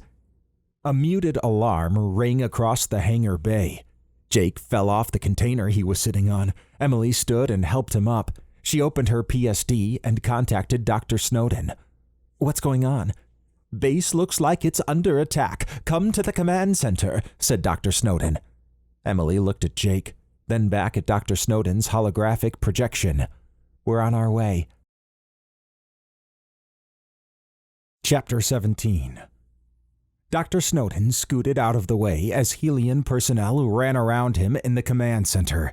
The alarm had made him jump, and the pulsing light seemed to make everything more chaotic. Commander Darius and Evaran were operating a console on the large central table. Emily, Jake, and Robert stood next to him. The front screens were lighting up with various video feeds. Whoever was attacking the base was already inside it.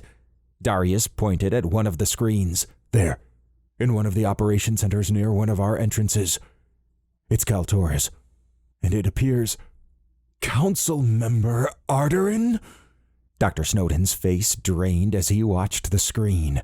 It showed Kaltoris, Ares, Sciatica, and Decatron standing around as Drew's troops hustled past them. Arterin was working on a console, with Sciatica and her outstretched arm behind him. He's being controlled, said Dr. Snowden. That's not possible, said Darius. How else do you explain it? Darius grimaced. A council member has base administrative rights. It overrides even my authority. Evaran placed his UIC on the console. Then a fight he will have. His hands flew around his ARI. A robot entered the room. It had 2 bent legs with wheels for feet. The legs connected to a square body with 2 arms on each side. On top of the body was a circular object with 4 thick pipe extensions spreading from each direction. The circular part was able to spin around. It scanned the room, extended a leg behind it for support, and then opened fire. Dr. Snowden and Emily stepped forward and used their shields to block the hail of bullets. Everyone else hit the ground. Some of the Helian personnel fell where they stood. Another robot entered the room and began to fire. Evaran grabbed his utility handle and extended it into a baton. He fired a mist beam while V faded in and shot stun beams from his arms. The robots fizzled for a moment, then stopped firing. The silence was broken by the crushed remains of another robot being tossed through the entrance that the other robots had come from. Zed emerged through the smoke and chaos. What the hell is going on? Darius peeked around and then stood. Kaltoris is here. It looks like Sciatica has control of Council Member Arterin, and judging from the robots, he's reversed their defense protocols. He's also shutting down the video feeds across the base. I am fixing that, said Evaran. He paused. V, scout mode. Find Kaltoris and keep us appraised of his movement.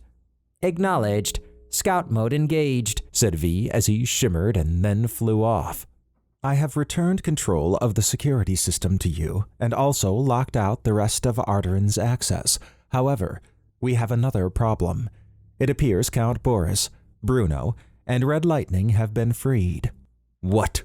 Asked Zed, storming up to Evaran. Where are they? Darius interacted with the console. Checking. I also assessed the damage the BDRs did. Lot of casualties reporting in. Dr. Snowden walked over and stood next to Evaran. BDRs?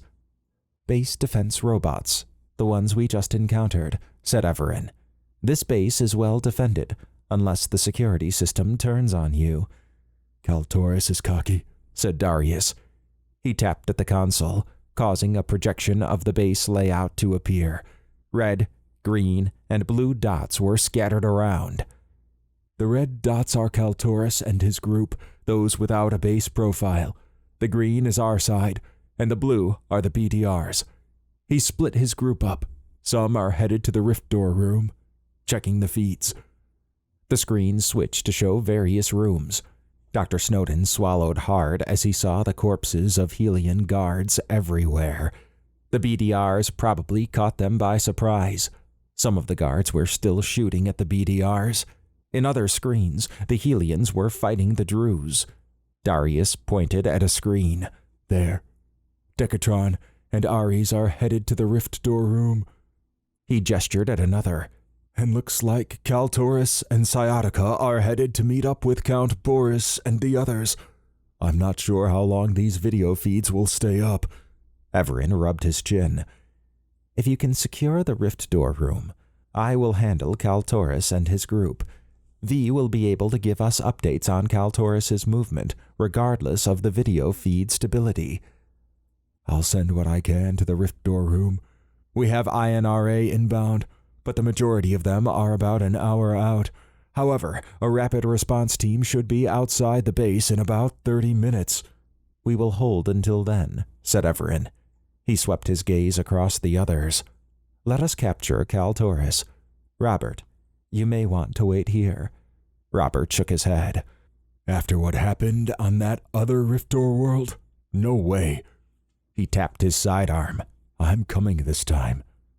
Dr. Snowden could see the anger in Robert's eyes and understood that Jake's beating at the hands of Kaltoris and his group probably ignited a fire in Robert. I understand, said Evaran. Get your shields out and be ready to fight. V has located Kaltoris, but has stopped responding. Dr. Snowden's stomach churned. Oh no, you don't think... He is still alive, wherever he is. Then let's go, said Emily. Evaran waved forward. According to their paths, they are headed to a hangar bay. They're going to fly out, said Jake with wide eyes. I suspect they know Helian protocol quite well, and that their exit would be blocked. They better not hurt V, said Emily with fire in her eyes. Go. I'll coordinate from here. Zed, go with them, said Darius. No way I'm letting Count Boris escape, said Zed. Dr. Snowden could see that Emily and Zed were pumped up and ready to fight. He knew they had to take Sciatica fast. Otherwise, it could be a repeat of the last fight. Hopefully V was okay, and it was just a communication issue. As they hustled down to the hangar bay, he took note of the BDRs moving around. In addition to the robots, he had to step around the Helian guard corpses. The BDRs had done a number on them. After 20 minutes, they arrived at the large hangar bay. A firefight was in progress between a small group of Helian guards with BDRs on one side and a small group of Druze on the other. Evaran looked around. Kaltoris has not arrived yet. This must be his vanguard. Let us help the others in this room. Zed's eyes flared as he charged toward the Druze. As the Druze turned to focus on Zed, Dr. Snowden hit them with a mist beam, and Emily followed up with a stun beam. A portion of the Druze fell to the ground. Evaran hit the remaining Druze with a repulsion beam, causing them to spill out from behind cover. Zed reached them and began to knock them around. Jake and Robert found cover and took pot shots at the scattered Druze that had spread out. With the aid of the small Helian group and in a short amount of time, they were able to defeat the Druze. Evaran waved his finger while addressing the small Helian group. Take them away. There are more powerful beings coming this way. The Helian group buzzed around, clapping handcuffs on the Druze and then beating a quick retreat out of the room. 15 minutes later, the room was mostly cleared. As one of the Helian guards was exiting the hangar bay, he fell to a barrage of red lightning from a side hallway. His body stopped moving. Shields up, said Evaran as he extended his baton toward the entrance where the guard had fallen. Count Boris and Red Lightning entered the room. They paused at seeing Evaran and crew, then ducked back into the hallway. Zed bolted after them. Zed, come back, said Evaran. He sighed. Emily, go after him. I need to be here for Kaltoris. Emily dipped her head, then took off. I didn't see Bruno, said Dr. Snowden. Yes, that was curious. However, we need to prepare for Kaltoris and his group, said Evaran. Dr. Snowden gulped when he took notice of the small group that would face Kaltoris. Evaran had contacted Darius and was requesting backup. So far, everything seemed to be going okay, but he knew how quickly that could change. Not having V was a handicap. He walked up to Jake and Robert. You two ready for this? If we don't make it, we tried, said Jake. Robert smiled. That's my boy. Let's hope we make it then, said Dr. Snowden. He turned to watch Evaran scanning around the room. The arrival of several BDRs and Helian guards eased his mind some. His thoughts turned to Emily and Zed. They were pumped up and now chasing Count Boris and Red Lightning. Although he had wanted to go, he was not sure he would be able to keep up. He had been training some with Emily, but he needed to step up his game. Situations like this emphasized the necessity. He watched as the guards began to set up a defensive perimeter. With a sigh, he joined in helping them. Emily rushed down the hallway. Zed had a head start, and judging by how fast he could move, he would be a challenge to catch up to. Her nanobots were pulsing through her, and she could feel the enhanced strength and speed kick in. A small grin formed as she thought about Evaran trusting her to handle this. It made her feel important and needed. She was part of a team, and it was moments like this that she treasured. After 10 minutes of sprinting, she approached a room. A buzzing sound echoed out ahead. She burst into the room where Red Lightning was tossing everything at Zed. Count Boris had already fled and left Red Lightning to fend for herself. "You," said Red Lightning. "Bitch." She extended her hand toward Emily and shot out a red arc of electricity. Emily raised her shield and extended her PSD into a staff. The lightning hit the shield and dissipated. Red Lightning aimed at the ground. "Dodge this." As she began to lower her arm, Zed stepped forward and hit her in the chest. She went flying back as a red arc shot out toward the ceiling. Emily took the opportunity to surge forward. When she got to Red Lightning, Emily shot a sticky globule on both of Red Lightning's hands. Red Lightning gnashed her teeth as she tried to stand. Her hands stuck to the floor. Emily placed her staff against Red Lightning's chest. "Zed, the paralyzing agent." Zed pulled out one of his paralyzing devices. He quickly tapped it against Red Lightning's neck. Red Lightning went limp. "I'm tracking Count Boris via the base's visual feeds. He's headed back to the detention center," said Zed. "Go," said Emily. "I'll carry her back there." Zed jumped up and then barreled out of the room. Emily observed Red Lightning and wondered what she got out of all of this. Emily turned Red Lightning over and used the sticky globs to keep her hands together against her back. With some effort and careful lifting, Red Lightning was placed over Emily's shoulder. She continued to the detention center. Although her pace was slowed, she hoped she could get Red Lightning back in her cell. Zed would probably need help fighting Count Boris. It took Emily 10 minutes, but she finally arrived at the detention center. Zed was a maelstrom of blows as he knocked Count Boris around. Emily ran over to the side and laid Red Lightning down.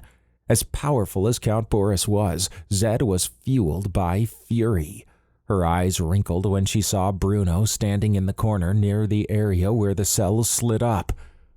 "Bruno?" Bruno raised his hands. "I'm not going anywhere. I'm cooperating. I just didn't want to be in that damn cell anymore." "Help me," said Count Boris as he deflected Zed's anger-filled attacks. "As I said before, no. I'm sorry." "Coward!" Count Boris flew into the side wall as Zed landed a big hit. Count Boris sat up against the wall. "I've lived for over 1,000 years. I'm not going to die here." He raised his hands and smiled. "I surrender." Zed grabbed Count Boris's legs and pulled him out so that Count Boris was on his back. Zed then straddled him. "You killed my father." Count Boris licked his lips, exposing his fangs. "You have nothing to say." "What can I say? It's done.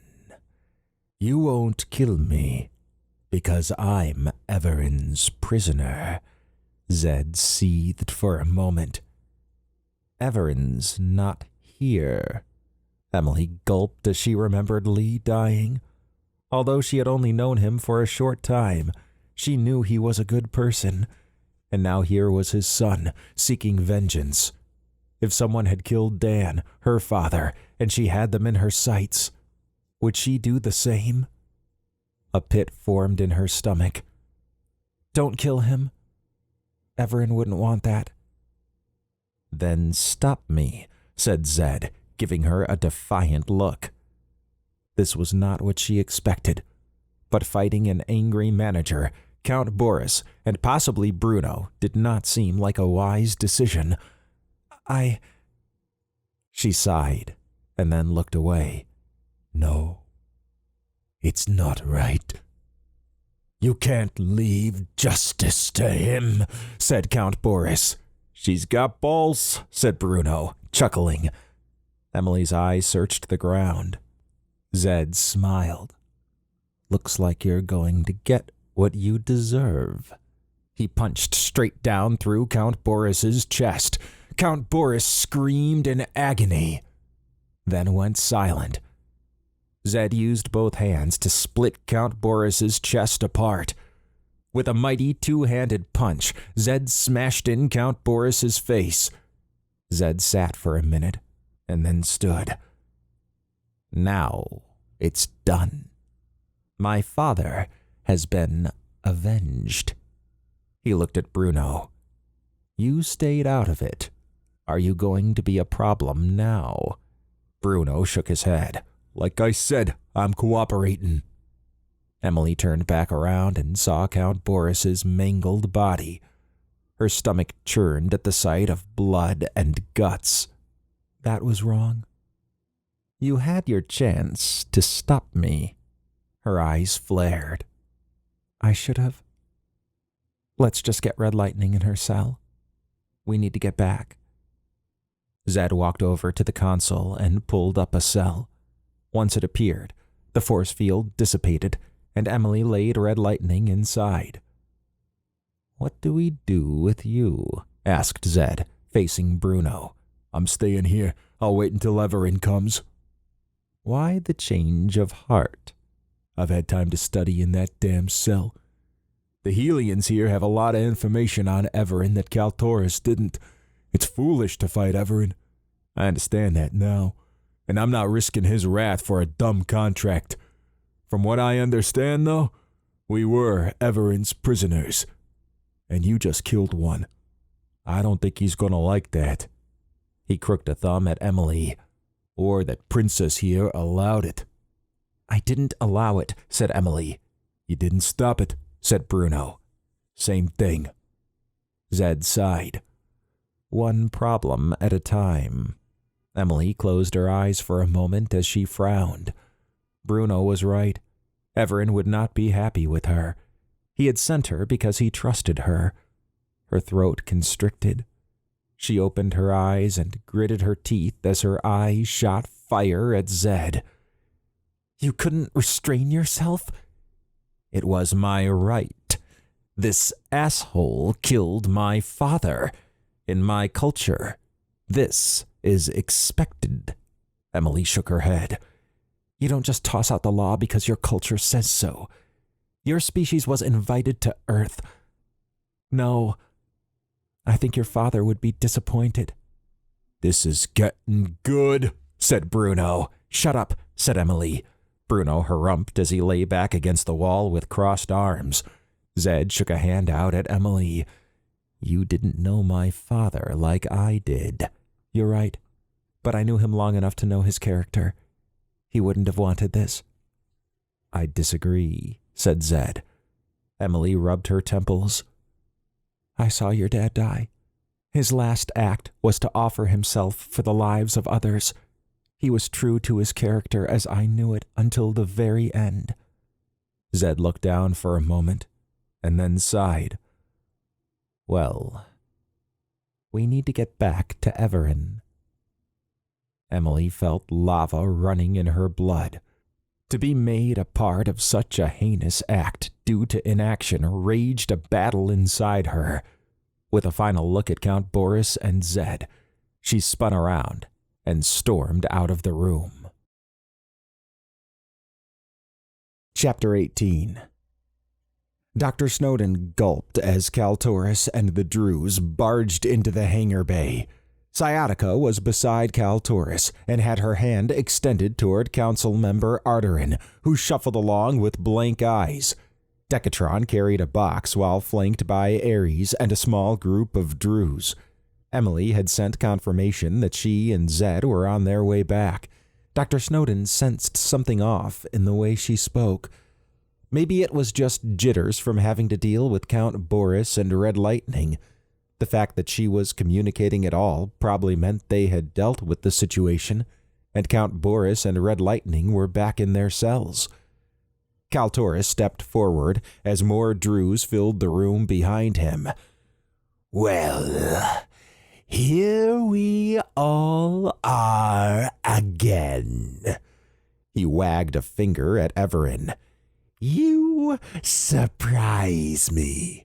You weren't supposed to be here. You're more devious than I expected. I'm going to guess that the robots turning on us was you. I suspect you're also responsible for shutting off our rift door access to the world we first met on.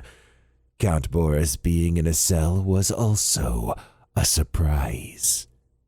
You are correct, said Evaran, taking a step forward with his shield active. There has been a lot of death. Oh, I know, said Kaltoris. But there doesn't need to be any more. He eyed Evaran. Let's make a deal. God to God. I am not a god, but I am listening. Kaltoris smiled at Sciatica. She lowered her head and closed her eyes. Dr. Snowden jumped as Jake and Robert leapt forward and rushed over to stand next to Sciatica. They drew their pistols and pointed them at their heads. What are you doing? Asked Evaran. Insurance, said Kaltoris. He gestured at the box that Decatron was carrying. Your precious V is in that box. He is very much alive, but can't communicate. He does fly fast for a machine, but he is not faster than a god. I admit, he possesses something truly unique, something new that I don't understand. I sense that about you as well. I can sense him. Of course you can. You're beyond what was described to me. I know that now. You somehow escaped, said Kaltoris, casting a sidelong glance at Ares, from restraints that would supposedly hold you. But enough of that. Here's the deal. You give me Bruno, Red Lightning, and Count Boris, and allow us safe passage out via one of those ships behind you, and in return, I give you V, Council Member Arterin, and your two, said Kaltoris, gesturing at Jake and Robert, weaknesses back to you. And if I refuse? Then we fight. I know Darius and his guards are closing in, and the INRA are beginning to arrive in numbers. You may very well win, but there will be casualties. He gestured at the box V was in. Ones you probably wouldn't like. Evaran's gaze bored a hole through Kaltoris. Emily and Zed burst into the room. Kaltoris stepped back a bit as the Druze took aim. They are with me, said Evaran. Kaltoris extended an arm out, causing the Druze to lower their staff weapons. Zed and Emily hustled over to Evaran. More weaknesses, said Kaltoris. So, do we have a deal? Evaran sighed as he looked around. We have a deal. Excellent. Now, Count Boris, Bruno, and Red Lightning were on their way here, yet I don't see them, said Kaltoris. Zed raised his head. I don't know what deal was reached, but I have avenged my father. Count Boris is no more. Bruno is outside his cell, and Red Lightning is in hers. Evaran snapped his head towards Zed. Count Boris was not yours to kill. His gaze settled on Emily, then back at Zed. I am disappointed. Dr. Snowden could see Emily's eyes dull. He knew that look. It was the same one he had seen when she found out that her virtual simulation girlfriend did not match up with reality when they were brought back to Earth. She was inconsolable, and he suspected this hit her hard, especially since she looked up to Evaran as a father figure. Dr. Snowden figured it was just a misunderstanding and would be cleared up, but not right at the moment. Evaran sighed as he closed his eyes for a moment. I see, said Kaltoris. His eyebrows angled down. Count Boris was one of the first to welcome me to this world. He was loyal and a close friend, and now he's dead. His eyes lit up. So be it. He dipped his head at Ardarin, then at Sciatica. Sciatica lowered her head. Ardarin's eyes widened as he gasped for air. After a moment, his lifeless corpse hit the ground. Zed stepped forward. No! Evaran reached out and placed his staff across Zed's chest. You have done enough damage. Restrain yourself. Zed glowered at Evaran, then flung a hand in the air and took a step back. Dr. Snowden gulped as he observed Ardarin's limp body. It was not long ago that Dr. Snowden had talked with Ardarin, albeit via hologram. To see such a respected member so callously killed with such little regard made Dr. Snowden nauseous. His chest tightened as he struggled to breathe. Death was everywhere, and it seemed just being around it was enough to shake him. Ardarin probably had a long life planned out, and now, because of Zed, Ardarin lay still on the ground, with a face frozen in surprise. Evaran's eyes bored a hole in Kaltoris. That was uncalled for. Was it? Asked Kaltoris. These manager scum believe in a life for a life. I'm just respecting their custom. No, you're not, said Zed.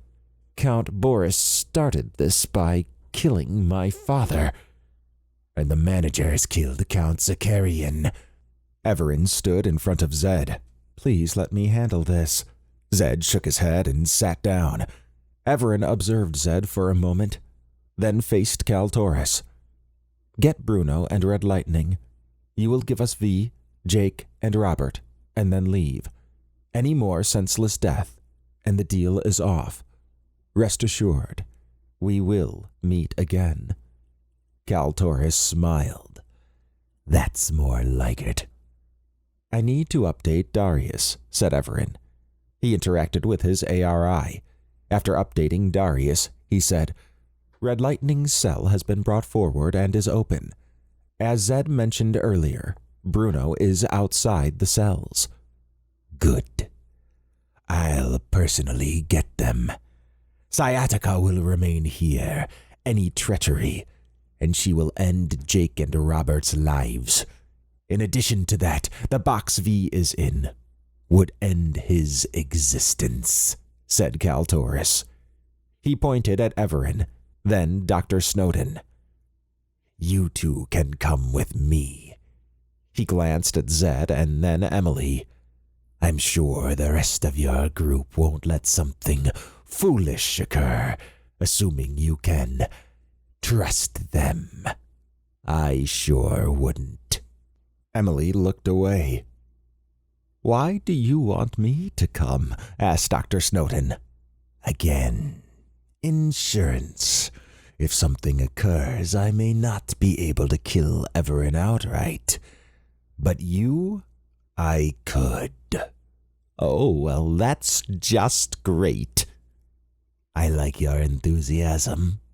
Kaltoris waved toward the entrance that Zed and Emily had come through. Walk with me. Dr. Snowden joined Evaran in sighing. Once they were in the hallway, Kaltoris placed his hands behind him as he walked. So, the noble Evaran and the great Dr. Snowden. You know, it was hard to separate fact from fiction when talking with the denizens of this world. The image they painted was some madman that rampaged through time, enforcing his will, and his punishments were usually cruel. That is simply not true, said Evaran. I realize that. However, some do believe. Take the mover, for example. After one meeting with you, he's gone into hiding. I don't know where he is, said Kaltoris. He shook his head. You've scared him senseless. As a god, that is something I'm used to doing myself, but this is not a shadow realm. Then he saw reason. I gave him a chance to walk away. It appears he took it. Well, if we see him, he's dead. Evaran narrowed his eyes. What do you want from this world? Everything, said Kaltoris with a smile. This world is unique and has much potential. So many different energies and mysteries to unravel here. The only problem is not all the energies are friendly. Take you, for example. I don't know what you are exactly, but I do know you are not from this planet, and you possess a unique energy. There are also lots of people here, potential slaves, among other things. If you give back my Torvatta, I may be more lenient in your punishment. I have to give credit to Count Boris. He said you were arrogant, said Kaltoris. I prefer the term experienced. I bet you do. After 10 minutes of uneasy silence, they reached the detention center. Kaltoris gritted his teeth and exhaled slowly through his nose as he saw the spattered remains of Count Boris. Such a waste. A wave of revulsion swept across Dr. Snowden. It looked like a wild animal had torn Count Boris apart. Dr. Snowden jumped when Bruno stepped forward. He died fighting, though, said Bruno. Bruno, what happened here? Asked Kaltoris. Zed and the princess came in. Zed wanted to kill Count Boris. Asked Princess if she was going to stop him. She looked away. Zed killed Count Boris. That's it. The right side of Kaltoris's face twitched for a moment. I see. Why didn't you help him? Bruno motioned at Evaran. I'm cooperating. He shook his head at Kaltoris. I won't be going back with you. For what reason? Asked Kaltoris as he walked into Red Lightning's cell. He picked her up and slung her over his shoulder. Once he was outside, he paused by Bruno. Bruno shook a meaty hand out. I now know the full extent of what Evaran is. The Helians, well, the ones that didn't come over to you, had a lot of information that is only revealed when Evaran is around. You can't win. He is from beyond this reality. There's not one recounting in what I read where he didn't come out on top, and there were some heavy hitters in there. He shot a look at Evaran. I don't want no part of that, and I value my freedom. Kaltoris sneered. You're pathetic. Your groveling before Evaran sickens me. Like I give a shit. This is just a contract. Bust some heads and have some fun. There was nothing in there about tangling with someone like Evaran and being doomed to one of his punishments. You're weak, and will suffer the same reckoning when it comes around. Bruno shrugged. Never liked you anyways. You say you're a god, but a god is powerful all the time, not just in a certain realm. If anything, Evaran is closer to a god than you, even if he doesn't recognize it. Besides, I never saw you get your hands dirty. Evaran at least fought with his group. Kaltoris shook his head. You just made an enemy. Good luck. Better you than Evaran. I'm just gonna wait here. That cell is small. Kaltoris harumphed and then spit on the ground before exiting the room. Dr. Snowden wondered what Bruno had read that changed his mind. He was gung-ho about fighting Evaran, yet after a day in a cell with access to Evaran's adventures, Bruno was on the straight path. Kaltoris was not as villainous as Dr. Snowden had expected. It would not matter in the end, even as bad as the situation appeared to be. How it would end was another matter, one he was looking forward to seeing. He trudged behind Evaran as they exited the room. An hour later, Dr. Snowden sat in the briefing room. Emily, Jake, and Robert were to his right, and Evaran, Darius, and Zed were on the other side. V flitted around in the background.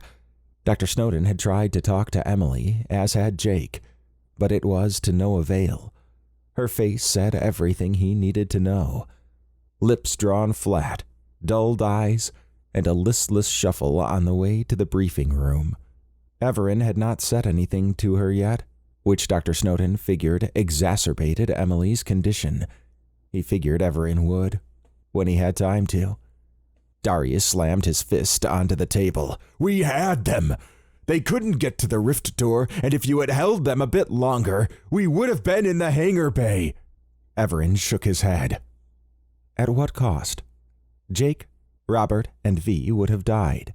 But the threat would have been gone. You would sacrifice my friends for a short-term win. There is no guarantee that Kaltoris is all there is. He may be part of something bigger. More research is required. Darius sat back in his chair. Evaran eyed Zed. You killed someone under my care. I do not take that lightly. You'll have to, said Zed. It's done. No point in discussing it anymore.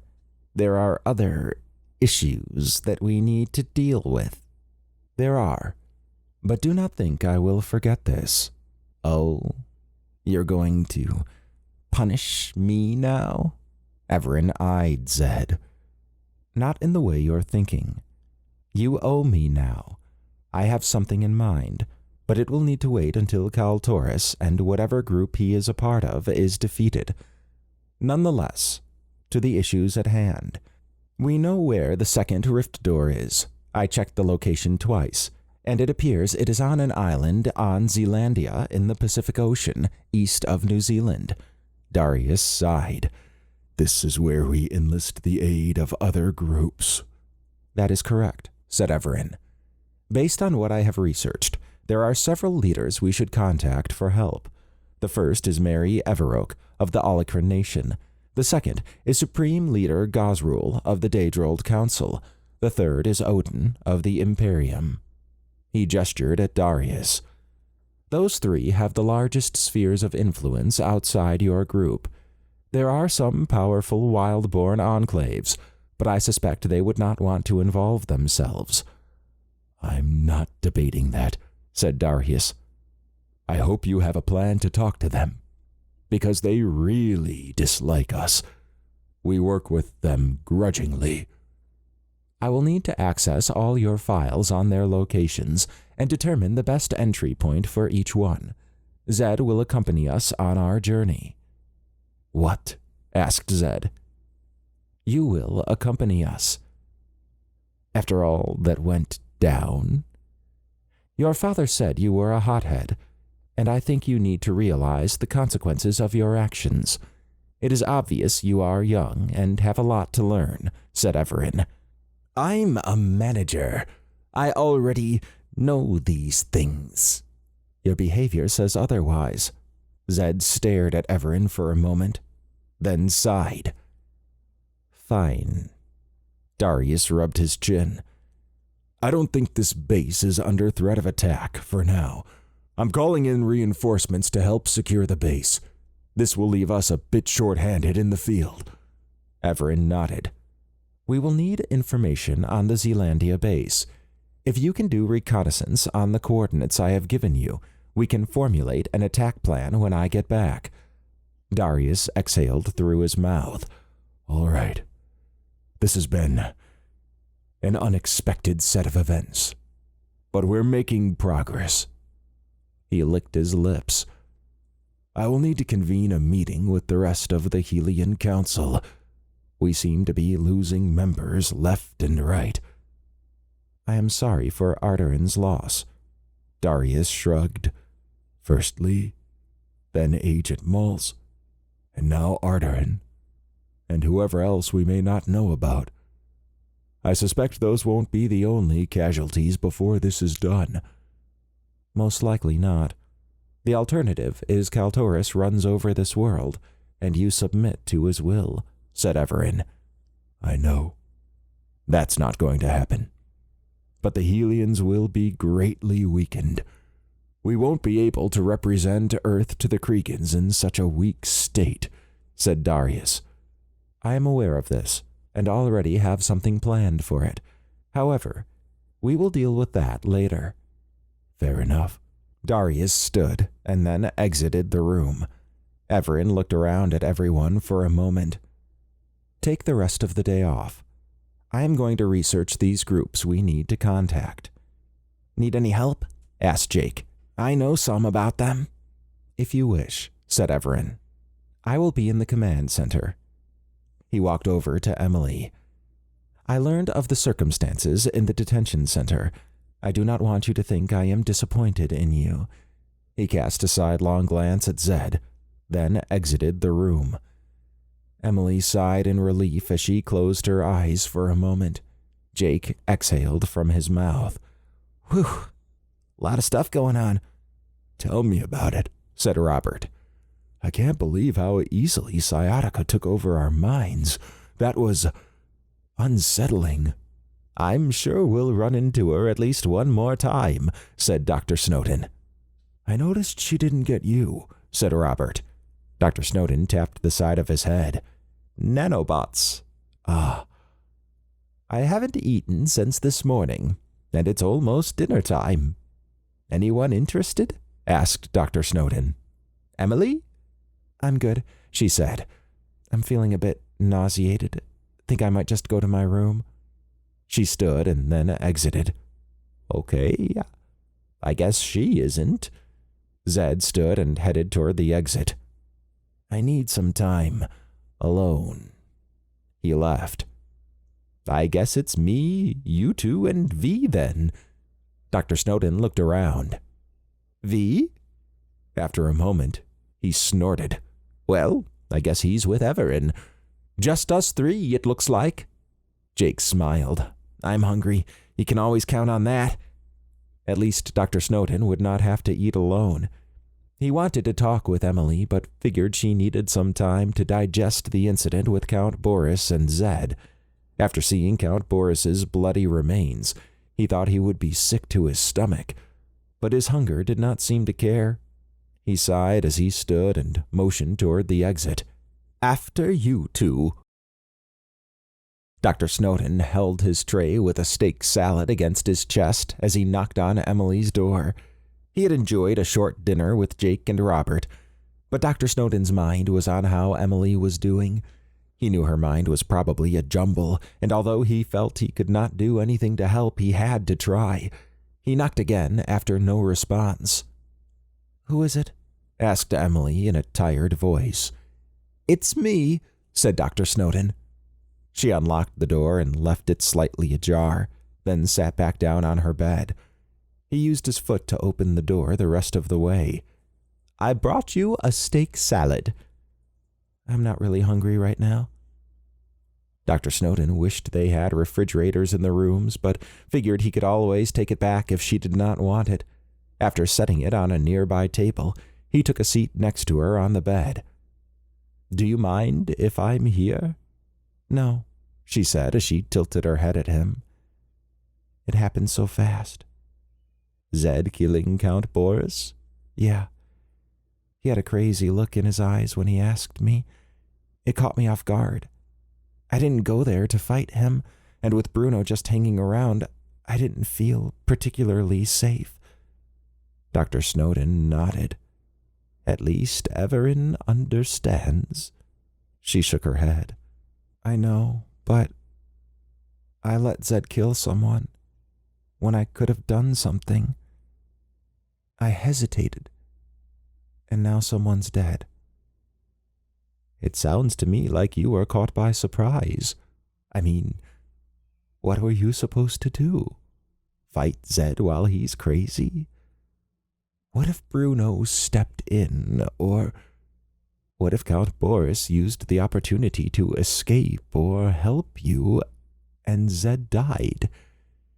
You can't control what people are going to do." "I know. I feel like I was supposed to stop him, but yeah, those scenarios flashed through my mind." "You sure you don't want a delicious steak salad? It has kale and onions in it." Emily sighed. "Give me the salad." Dr. Snowden smiled as he got the salad and gave it to her. She grabbed the fork that sat on top and began to dig in. "You were hungry." She bobbed her head while chewing. "Well, we still have to work with Zed."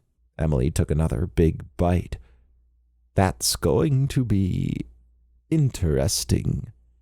"I'll need to contain myself. He put me in a bad situation. I don't like him.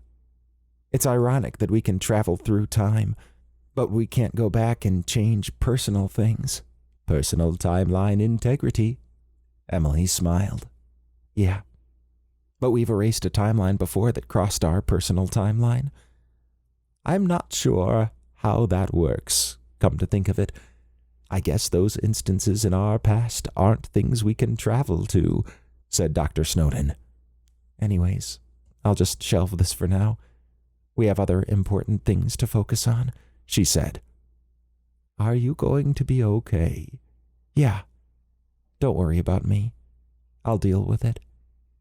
Dr. Snowden eyed her for a moment, then stood. "I always worry about you. You know that.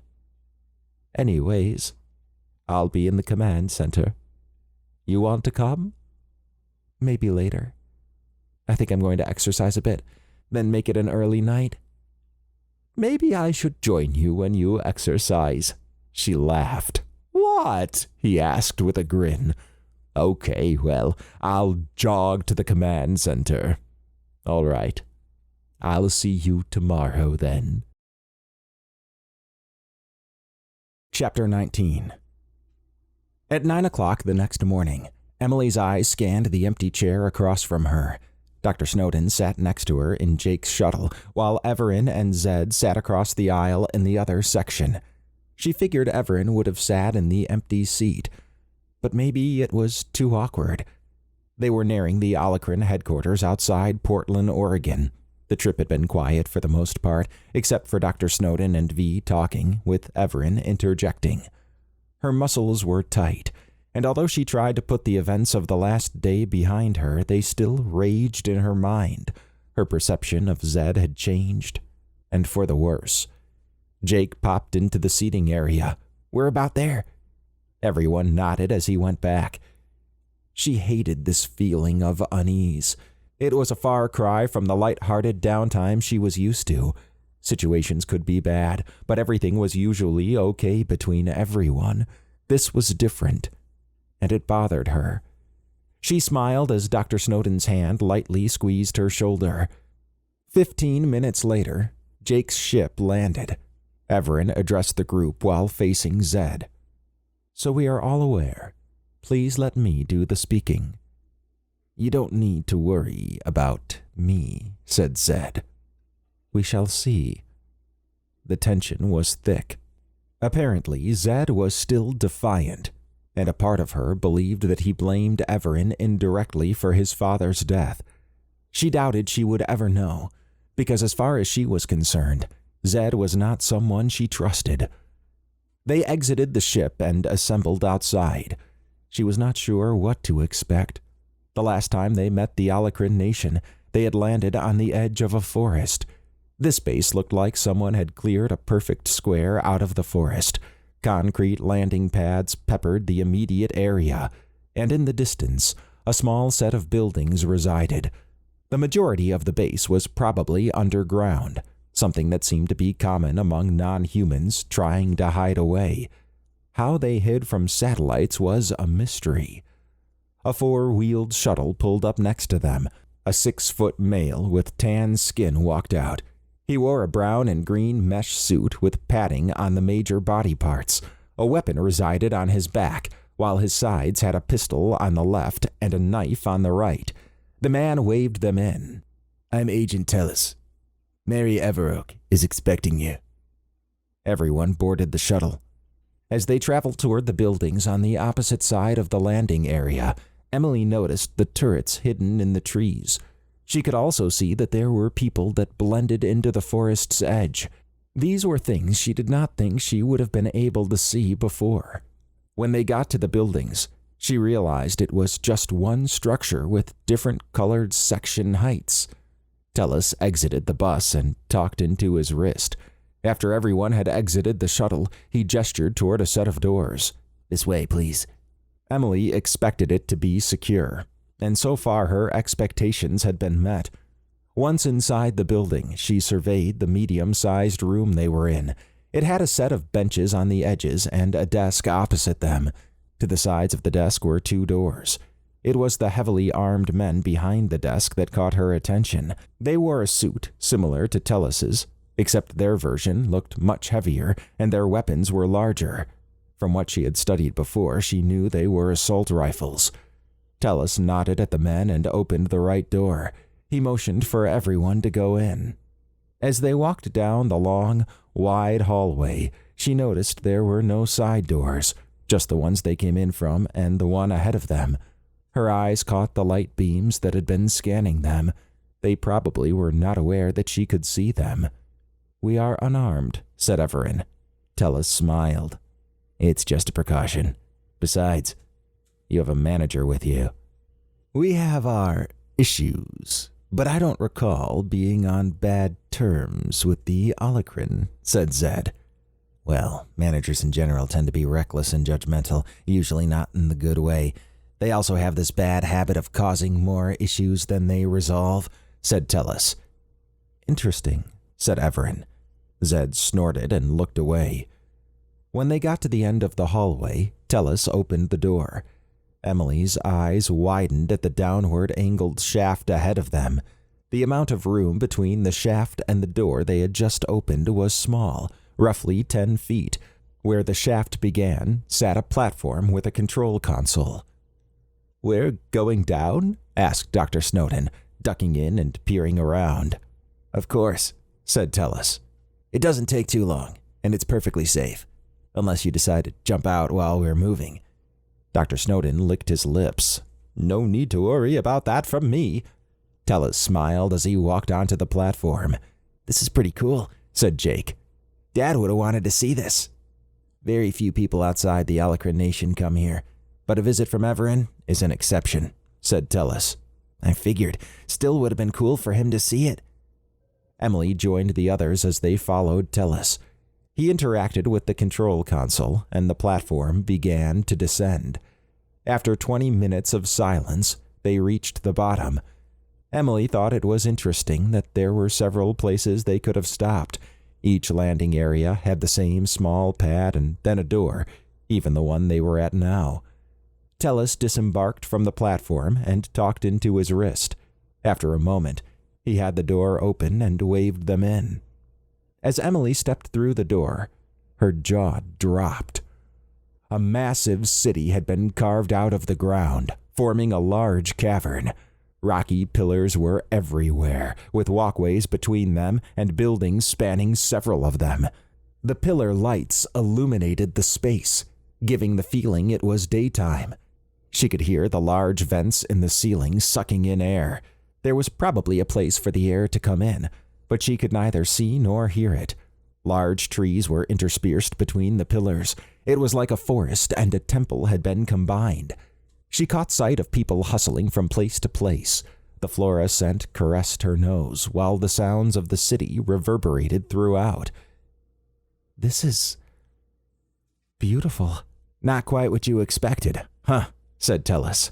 "Definitely not what I expected," said Dr. Snowden. "Me either," said Jake. Likewise, said V. "Come on. Mary is waiting for you at her residence," said Tellus. As they walked, Dr. Snowden hustled up to Tellus. "This is a very interesting place. How does it not just cave in?" Tellus pointed at several pillars. "They took care to stabilize it as it was carved out of the ground. Took a long time. The biggest issue outside of stabilizing it was moving all the removed dirt and rock." "Huh," said Dr. Snowden. "So we're meeting in a residence, you said?" Tellus nodded as they walked down a main street. The Everoak and Mareth clans lived together in a large residence. Although it is slightly bigger than other places down here, they live like the people they represent. "That's pretty cool," said Jake. "So, are you a shifter?" "We're Crow," said Tellus with a smile. "I was actually in crow form outside before you landed. A lot of us out there were." "Oh, I didn't even see them," said Jake. "Most don't," said Tellus. After 15 minutes of walking, they reached a 3-story house up on one of the pillars. Tellus pointed at a lift at the base. "Once we go up that, we're there." Emily realized that the city had layers, and it looked like the residences were higher than the businesses and structures of other purpose. It seemed more like an underground capital than a headquarters to her. As she walked up to the lift behind the others, she caught Jake looking around in earnest. The feeling of wonderment that he was experiencing must be exciting for him, and she could sense it. In all the excitement of the past day, her sense of adventure had been dulled. She was in a beautiful underground city, and her focus had been elsewhere. Jake looked over at her. "So cool, huh?" Yeah, it is," she said. "What do you think, V?" analysis. It is pleasing. Emily nodded. Even V had taken in the environment. She focused on what lay ahead. Jake gulped as the lift came to a stop.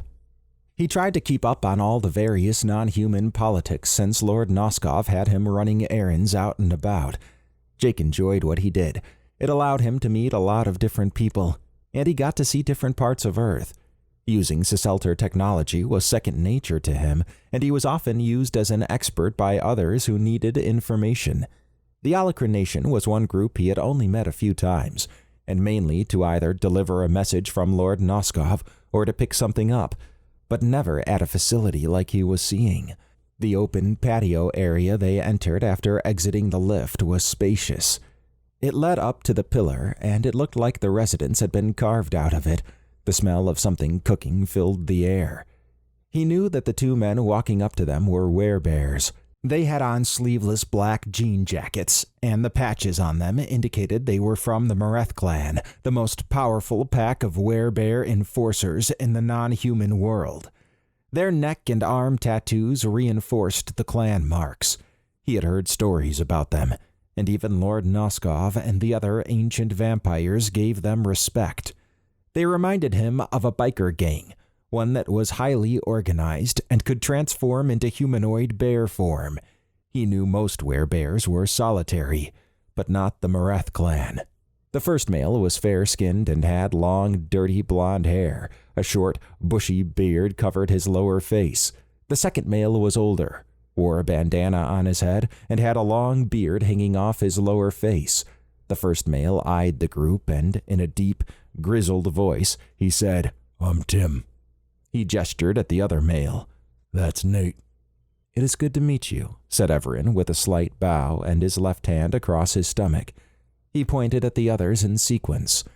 "With me is Dr. Albert Snowden, Emily Snowden, Jake Melkins, and Zed. The flying orb is V." Tim tilted his head at Jake. "Lord Noskov's crew, right?" Yeah," said Jake. It occurred to him that he did not really know the relationship status between the Alacran nation and Lord Noskov. "How's the old bastard doing?"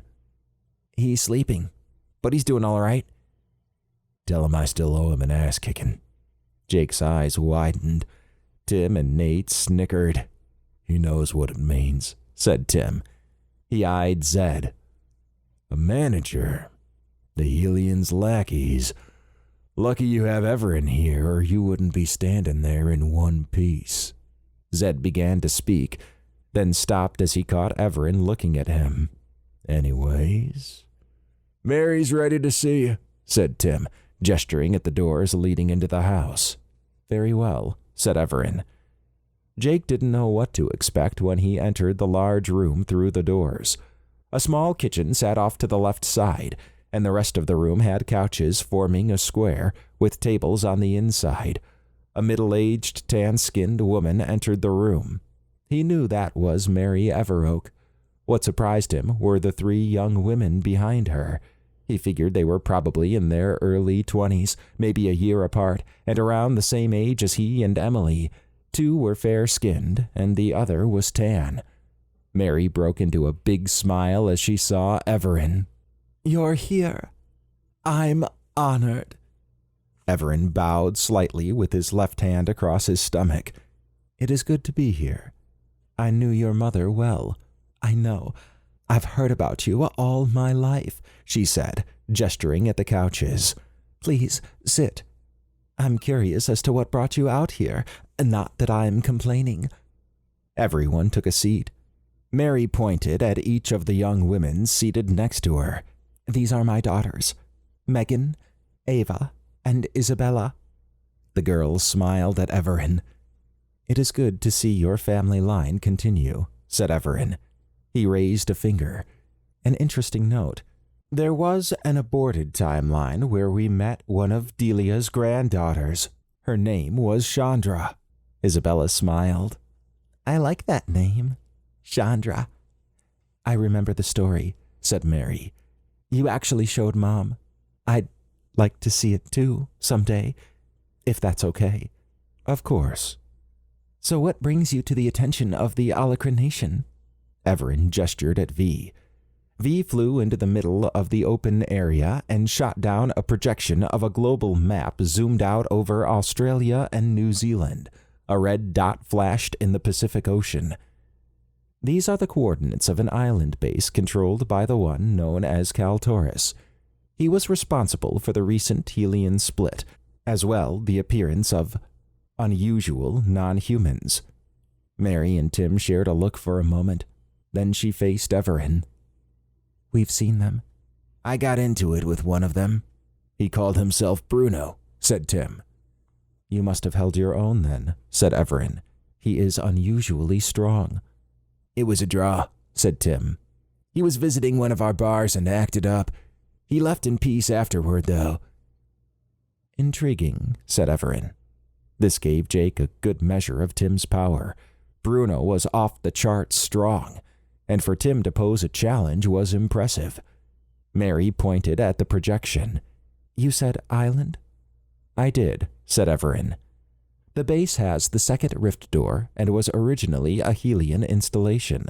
The base is now controlled by Kaltoris, and is the toehold where these powerful non-humans are coming through. Kaltoris's influence is growing. We haven't really encountered his group, other than Tim tangling with Bruno. Kaltoris assaulted the Helian base where the first rift door is stored." "You prevented it, I bet?" Evaran swayed his head around for a moment. "I may have helped defend it. There were casualties. On both sides." "Sorry to hear that. But this seems like an internal Helian fight to me. One that will spill out into the world. Kaltoris's group was committing genocide on another planet we went to. His goal, as told to me directly by him, is nothing short of controlling everything on this planet. And without our intervention here, he will succeed. He has control of half of the Helian bases worldwide. Mary's eyes narrowed for a moment. But you're handling it, right? Coming here and asking for your help, as I did with your mother, is one step in the right direction. The help I am requesting is in tackling the other bases while I focus on the one with the second rift door. Mary and Tim locked eyes for a moment. She focused on Evaran. It sounds like there could be more casualties on our side if we decide to help. I am sure there will be. However, if you do help, I will relocate one of the rift doors to your control. You can't do that, said Zed, standing up. Tim and Nate jumped up and stepped forward. Evaran extended his hands toward both of them. Please, sit. Tim and Zed eyed each other as they slowly sat back down. Evaran cleared his throat.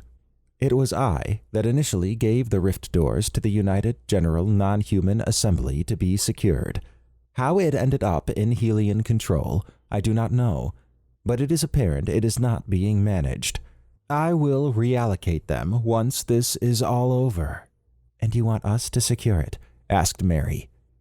Actually, I have some ideas about its usage. If you are willing to help, we can go over them at a later time. Mary glanced at Tim. What do you think? Rift door sounds good, he said, cracking his neck. Be a tough fight, depending on where we go, but I'm game. And my boys would be too. We'll need to pull some ships in, and the logistics would need to be worked out. Mary chewed her bottom lip for a moment. Okay. Well, I think we can discuss more details about this, but we're here if you need us. That is good to hear. You are wise, like your mother. You can stay for a while to discuss the details, but then we have to head off to the next group, said Evaran. Which is, she said. The Daedrold Council. Tim growled. Damn vampires. Evaran sighed. I realize it will be difficult to work with groups you dislike, but this threat is bigger than your politics. Bear in mind, I am not offering the Daedrold Council a rift door. At least there's that, said Tim with a shrug. Evaran waved a finger around the group. It is early still, but I am sure we could do lunch while we discuss things.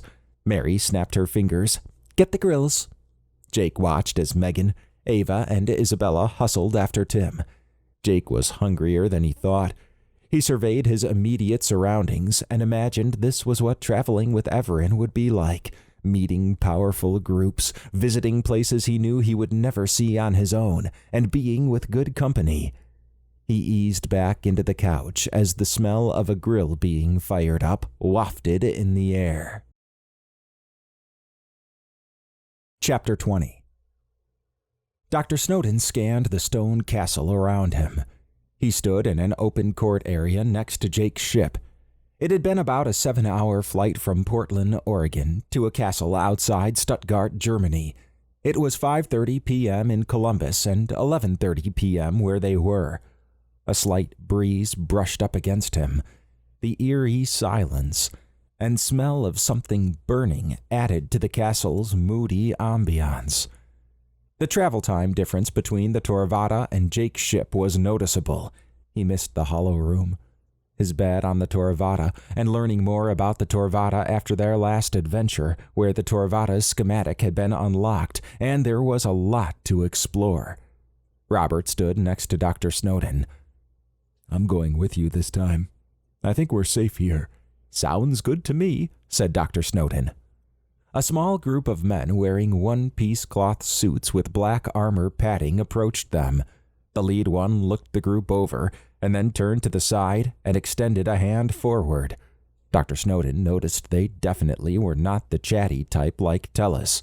His nanobots were slightly tingling, and he could tell these were vampires, although they seemed to move slightly differently than the ones he knew about. After 20 minutes of walking through various hallways, down ramps, and across multiple rooms, they reached a large chamber. Dr. Snowden surveyed the space. There was a long, wide-angled V-shaped table at the end of the room. 12 people sat at it and were staring forward intently.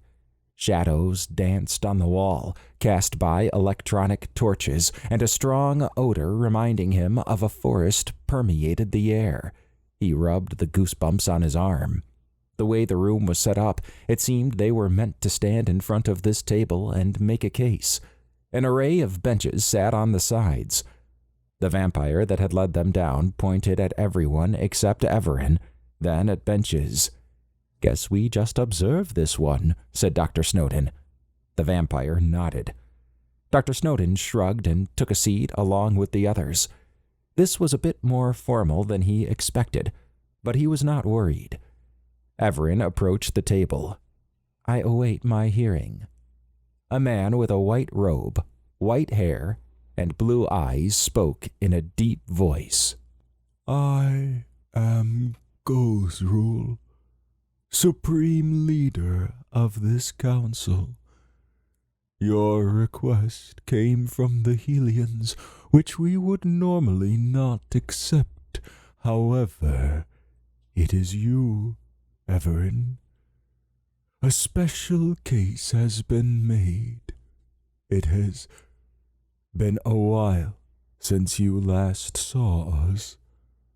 We are aware that the Evaran Protocol is in effect." Dr. Snowden noted that the 6 Daedrolds sitting to the right of Gozrul wore similar clothing and were a mix of female and male. He sensed that although they were Daedrold, they were not vampires as he knew them. The 5 vampires to the left of Gozrul each wore very different outfits. Dr. Snowden's nanobots sensed that each of the 5 were a different strain of vampire. The first one wore a pure black outfit with a cape and a neckpiece that extended back over his head. Dr. Snowden realized that the feeling he got from that one was similar to Count Boris. Maybe he was a Rescarian. The second one wore an expensive-looking black business suit. Sunglasses covered the eyes, and a gold watch shimmered under the lights. The third one had a shaved head with tattoos on his neck. His uniform was more military-based. It was the fourth one that caught Dr. Snowden's eye. Unlike the others, the fourth was female. She had on an outfit that reminded him of a cross between a trench coat and a black Victorian Gothic dress. Her dark hair and almost pure white eyes were startling. He gulped as she turned to look at him. He focused on the last vampire, a dark-skinned male. He wore an elaborate dark blue robe with a belt. "What is the purpose of this hearing?" asked Gozrul. "To ask for help in assaulting the various bases controlled by Kaltoris."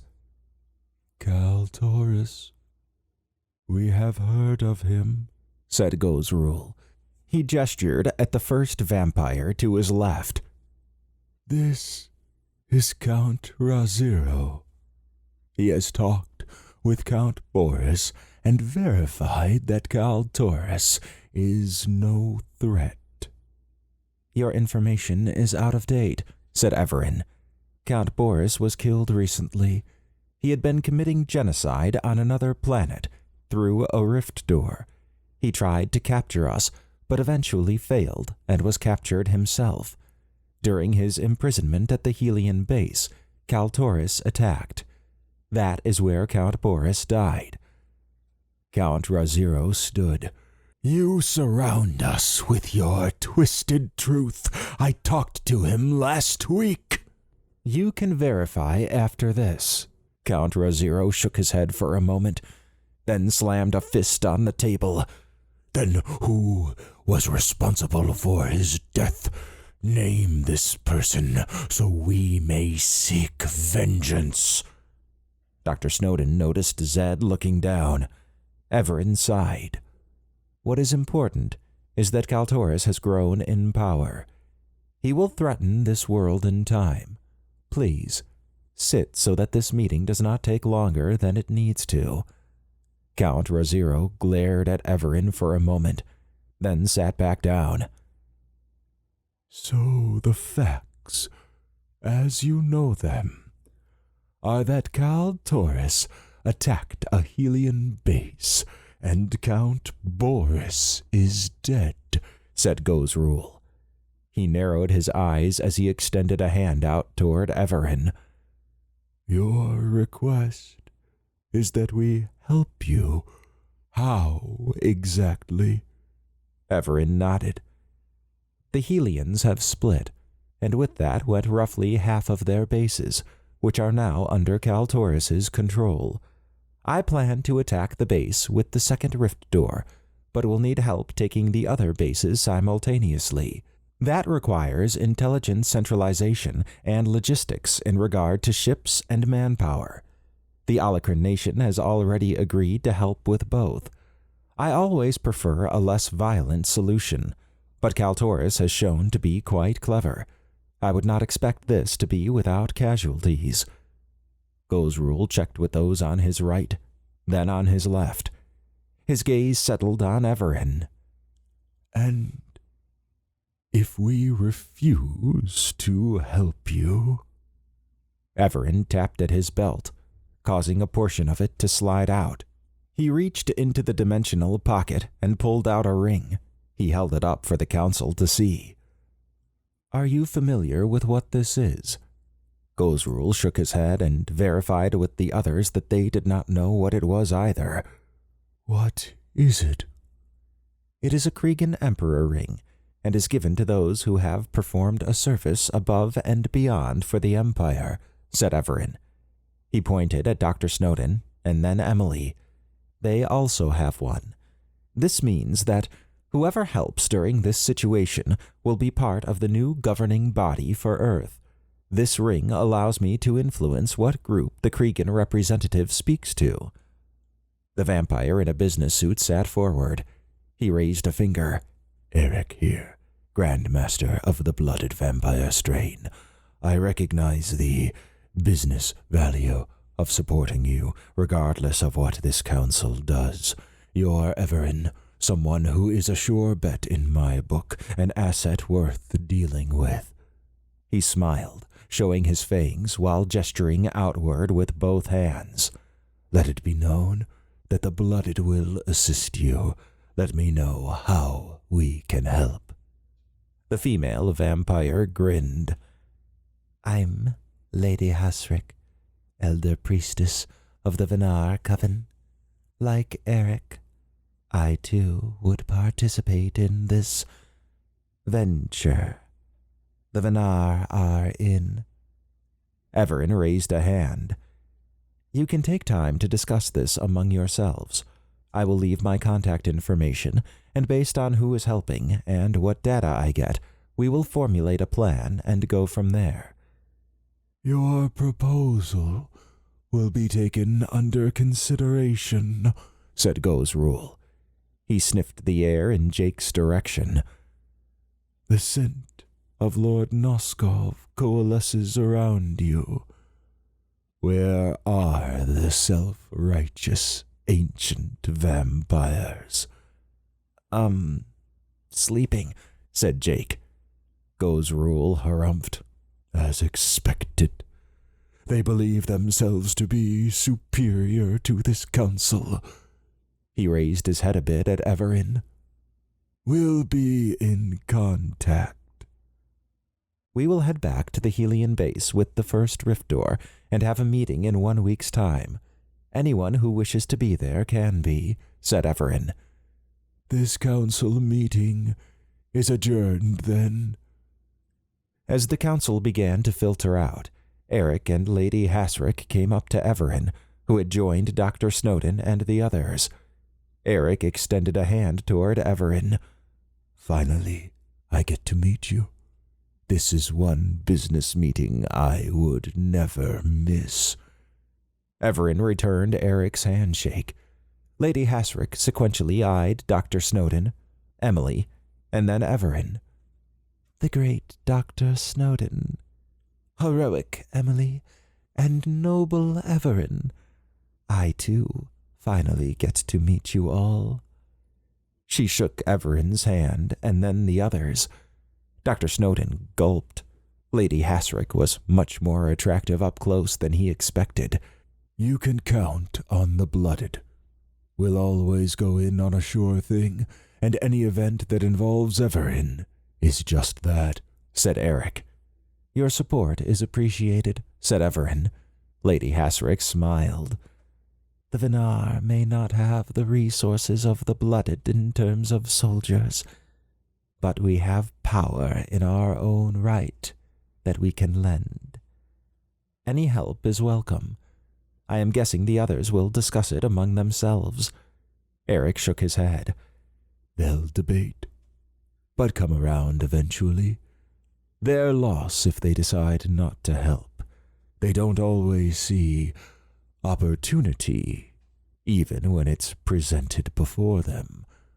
I wouldn't expect Goes Rule's loose union of witches and warlocks to commit, or the Dazrikans, for that matter," said Eric, gesturing at the dark-skinned, blue-robed male that was leaving the room. "I am not familiar with them," said Evaran. "I hope those who decide to help do it soon. When we get back, there is some planning to do. In the short term, we have one more stop." Lady Hasrick grinned. "If you went to the Alacrin Nation, then came here, the next one would be the Imperium, the last bastion of the ancient gods. You chose the 3 most powerful groups outside the Helians, although the Helians' power status is debatable. I am not sure what to expect there, but I understand they wield significant power. That, and one of their members seem to be involved." "You're Evaran," said Eric. "They'll do whatever is necessary if you're involved, just like the blooded will. The Imperium are smart like that, and you're very well known to them." Evaran extended his hand to them in sequence. "I will take my leave, then." Eric and Lady Hasrick shook Evaran's hand before he exited the room with the rest of the group. Jake rubbed his eyes as he sat in the lobby of a building in lower Manhattan. It had only been a few days since they had gone into the underground tunnels just west of there. He smiled as he observed the Imperium security guards hustling around. Although they had on modern blue slacks, white shirts, and blue jackets, they also had advanced-looking helmets with eyepieces that stood out. Their weapons were much different than what Jake was used to seeing. He had read up on outsiders, dimensional beings that crossed over into Earth from other dimensions. Most of the Alacrin Nation were outsiders. The one trait that defined all members of Imperium was that they were outsiders and posed as gods or legendary figures historically. Ares was a part of the Imperium, so Jake was not sure how that would be addressed. Although they had gotten in at 2:00 a.m., it was now 10:30 a.m. He yawned when he saw Emily yawn. She smiled. "Yeah, feeling it a bit too." "Well, we won't have to wait too long," said Jake, pointing at a small group of security guards headed their way.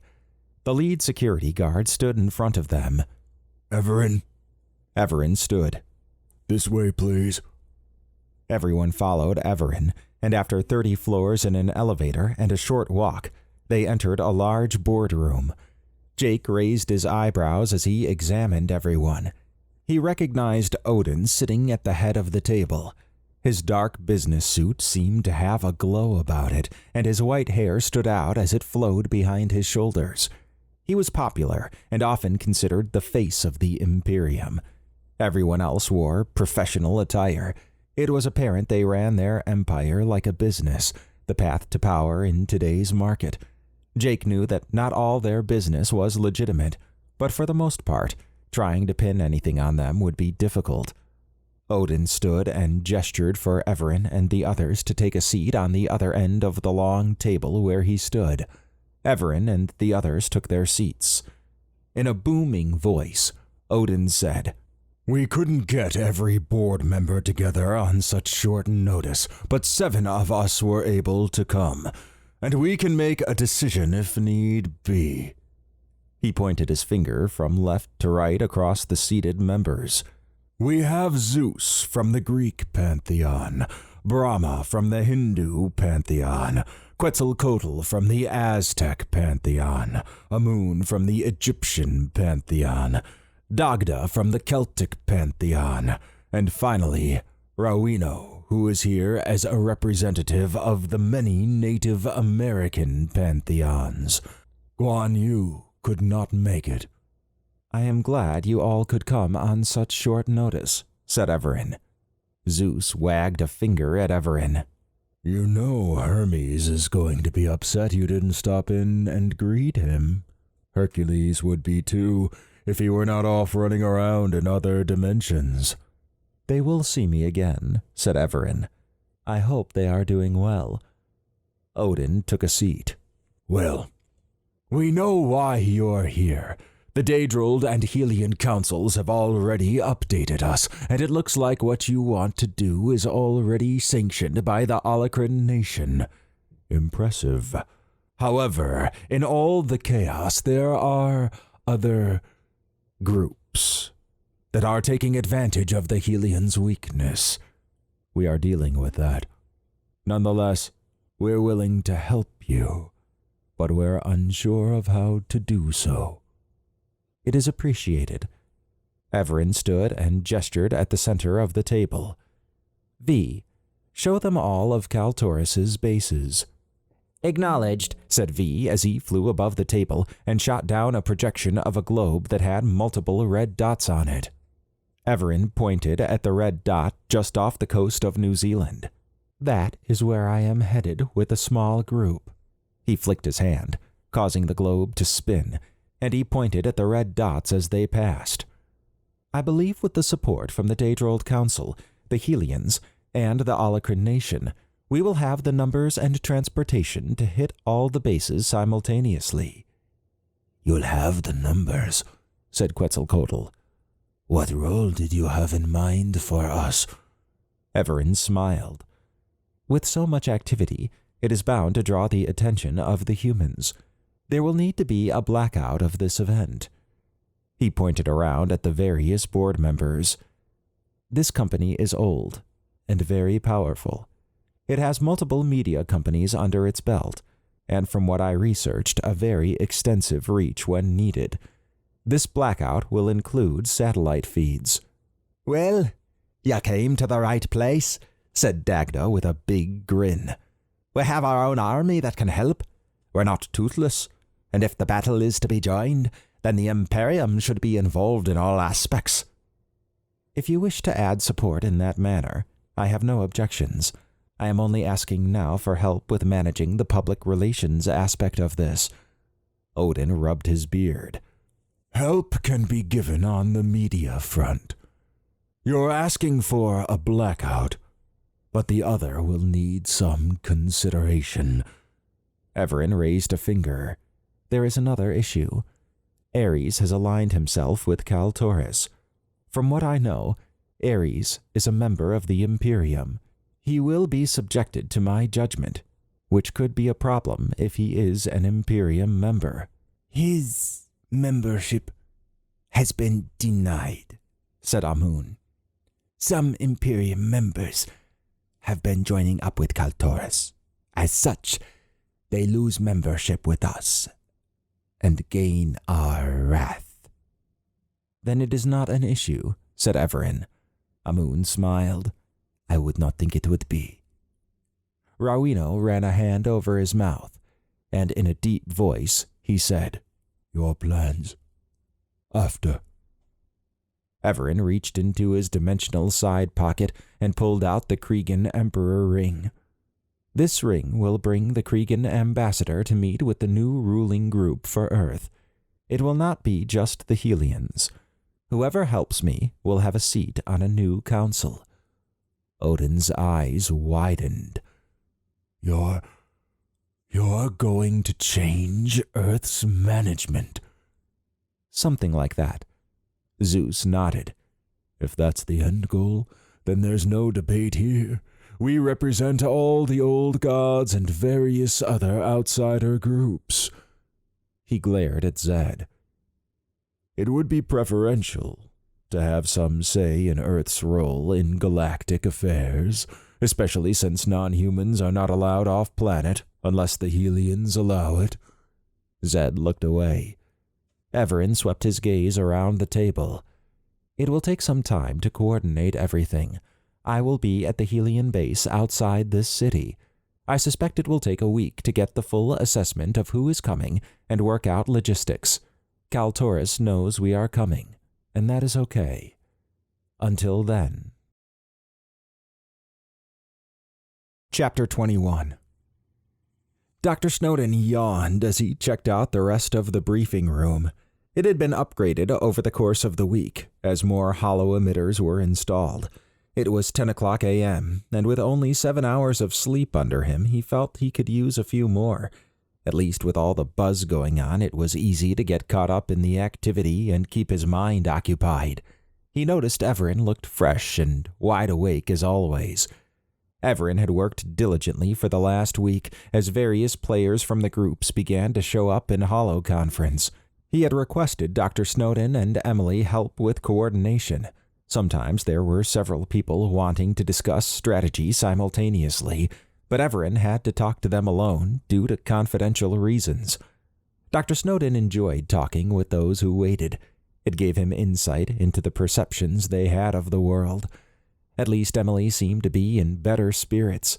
She had talked more with Evaran about the Zed incident, but Dr. Snowden could see how being taken out of the fight by Jake and then made to be part of Count Boris's death would weigh on her. The date with Jennifer 3 days prior was probably a good distraction for Emily, and he suspected that had something to do with her good mood. Jake and Robert were their usual calm selves. Dr. Snowden enjoyed talking with them, and he could see them as traveling companions if they ever wanted it. He doubted they would take Evaran up on it, given all the ties they had established on Earth. Zed was in the room, and it seemed there were several other managers standing in the back. Zed seemed to be isolating himself from the other managers. That was probably for the best. From what Dr. Snowden understood, some of the managers were very close with Lee. As the hollow forms began to appear, the room went quiet. The first 3 to appear were the Helian Council members. A lump formed in Dr. Snowden's throat as he saw the empty hollow seat that Arterin would have taken. The memory of Arterin's ruthless death played in Dr. Snowden's mind, making him breathe a bit harder. He closed his eyes and focused for a moment. When he opened them, he saw that Mary, Everoak, and Tim had appeared. "We're here," said Mary. Evaran performed a slight bow with his left hand across his stomach. Gozrul, Eric, Lady Hasrick, and the vampire with a shaved head and militaristic uniform appeared next. "Greetings to the Daedrold Council," said Evaran, repeating the same action he did with Mary Everoak. Gozrul and the others slowly dipped their heads. Gozrul raised a hand. "The Daedrold Council has arrived. Those in attendance have agreed to help you. Those not in attendance have chosen not to." "I am glad for those who have decided to help." Mary tilted her head. "Gozrul?" "Mary Everoak," said Gozrul with a slight nod. Dr. Snowden watched as the other vampires, Helian Council members, and Mary exchanged greetings. It was apparent that she wielded some influence. The last projections were 6 representatives from the Imperium: Odin, Zeus, Amun, Rawino, Quetzalcoatl, and Dagda. "We are here," said Odin, raising his head a bit. "It is good to see you all," said Evaran. He cleared his throat.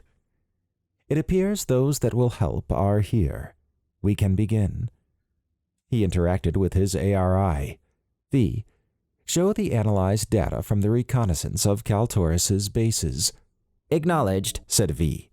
He flew into the middle of the room and shot down a projection that showed a grid of 27 bases. Each grid cell had an overhead view of the base, with description labels underneath that presented information and statistics. Dr. Snowden was impressed at the number of bases. They were sprawled out all over the globe. The design for each was unique to the environment it was in. Evaran gestured at a specific cell. This is where the coordinates of the second rift door are. It is no coincidence it is on a heavily defended island. He tapped at his ARI, causing the cell to fill the projection. The shielding over the island lit up. This shielding prevents viewing from above. It provides satellites with a false image. I will be leading a small team to take it, while the other bases are taken by everyone else. Dr. Snowden watched as everyone listened in rapture to Evaran. It always amazed Dr. Snowden to see such historical and legendary beings defer to Evaran. Given what Dr. Snowden knew now about Evaran's true form, it was understandable. "Tim and I are going with you," said Mary. Evaran tilted his head. "You are more than welcome to. However, I assumed you would watch from afar." "Mary miss a chance to fight alongside you in a big battle? Are you nuts?" asked Tim with a wry smile. She swatted his arm. Odin raised a finger. "Thor, Guan Yu, and Hermes have also expressed an interest in joining you. Hercules would be joining you as well, but as mentioned previously, he is off-world in another dimension at the moment." "Very well," said Evaran. "Lady Hasrick and I will be joining you in your assault. We will be valuable assets," said Eric. Evaran rubbed his chin. "The decision is up to you.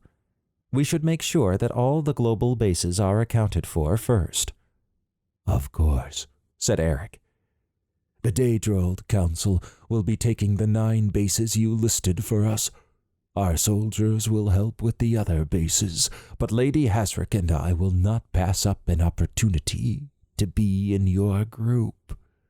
Evaran nodded. "The Alacran Nation has 9 as well," said Mary. "And the Imperium has the remaining 8, while you have the last one," said Odin, glancing at Evaran. Evaran motioned at the projection. The north entrance was now lit up in yellow. "I will lead my group here. It is lightly defended, and the goal is to secure the rift door room. There will be fighting, and I am expecting heavy resistance." Tim smirked. "I won't even break a sweat." "It'll be a hostile takeover," said Eric. "Excellent," said Evaran. "We'll have a secondary group coming on the other side," said Mary. "They will help provide distraction and, once landed, help secure the island." "Very good.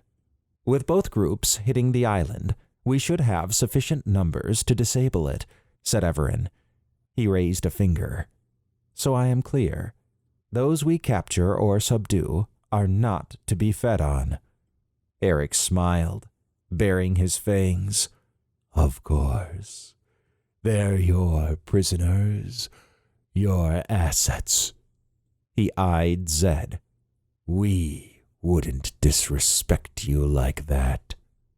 Zed sighed and looked down. Dr. Snowden felt bad for Zed. One moment of weakness, and now it was open season on him. Dr. Snowden wondered what would have happened if Evaran had not stepped in. Zed being hunted by Count Rosario and the Daedrold Council would most likely have been that outcome, perpetuating a cycle of violence as other groups got involved. Count Rosario's absence was understandable. It was now clear that the Daedrold Council knew of Zed's actions. "This is an excellent plan," said Odin. "Our mercenaries are highly skilled. In addition to that, while this action is in place, we will have a media blackout on any activity being reported." Darius raised a hand out. "On that aspect, the Helians will work with the Imperium in blacking out activity across the globe.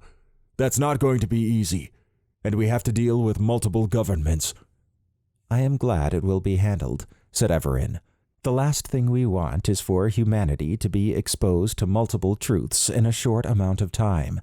History has shown that to not go well." No argument from us, said Odin. Once the base is secured, I will lock out all coordinates in the rift door, except for the one where I suspect my Torvatta is. At that point, Phase 1 ends.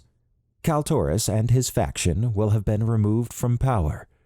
Phase 2 will be the retrieval of my Torvatta, which means going through the rift door.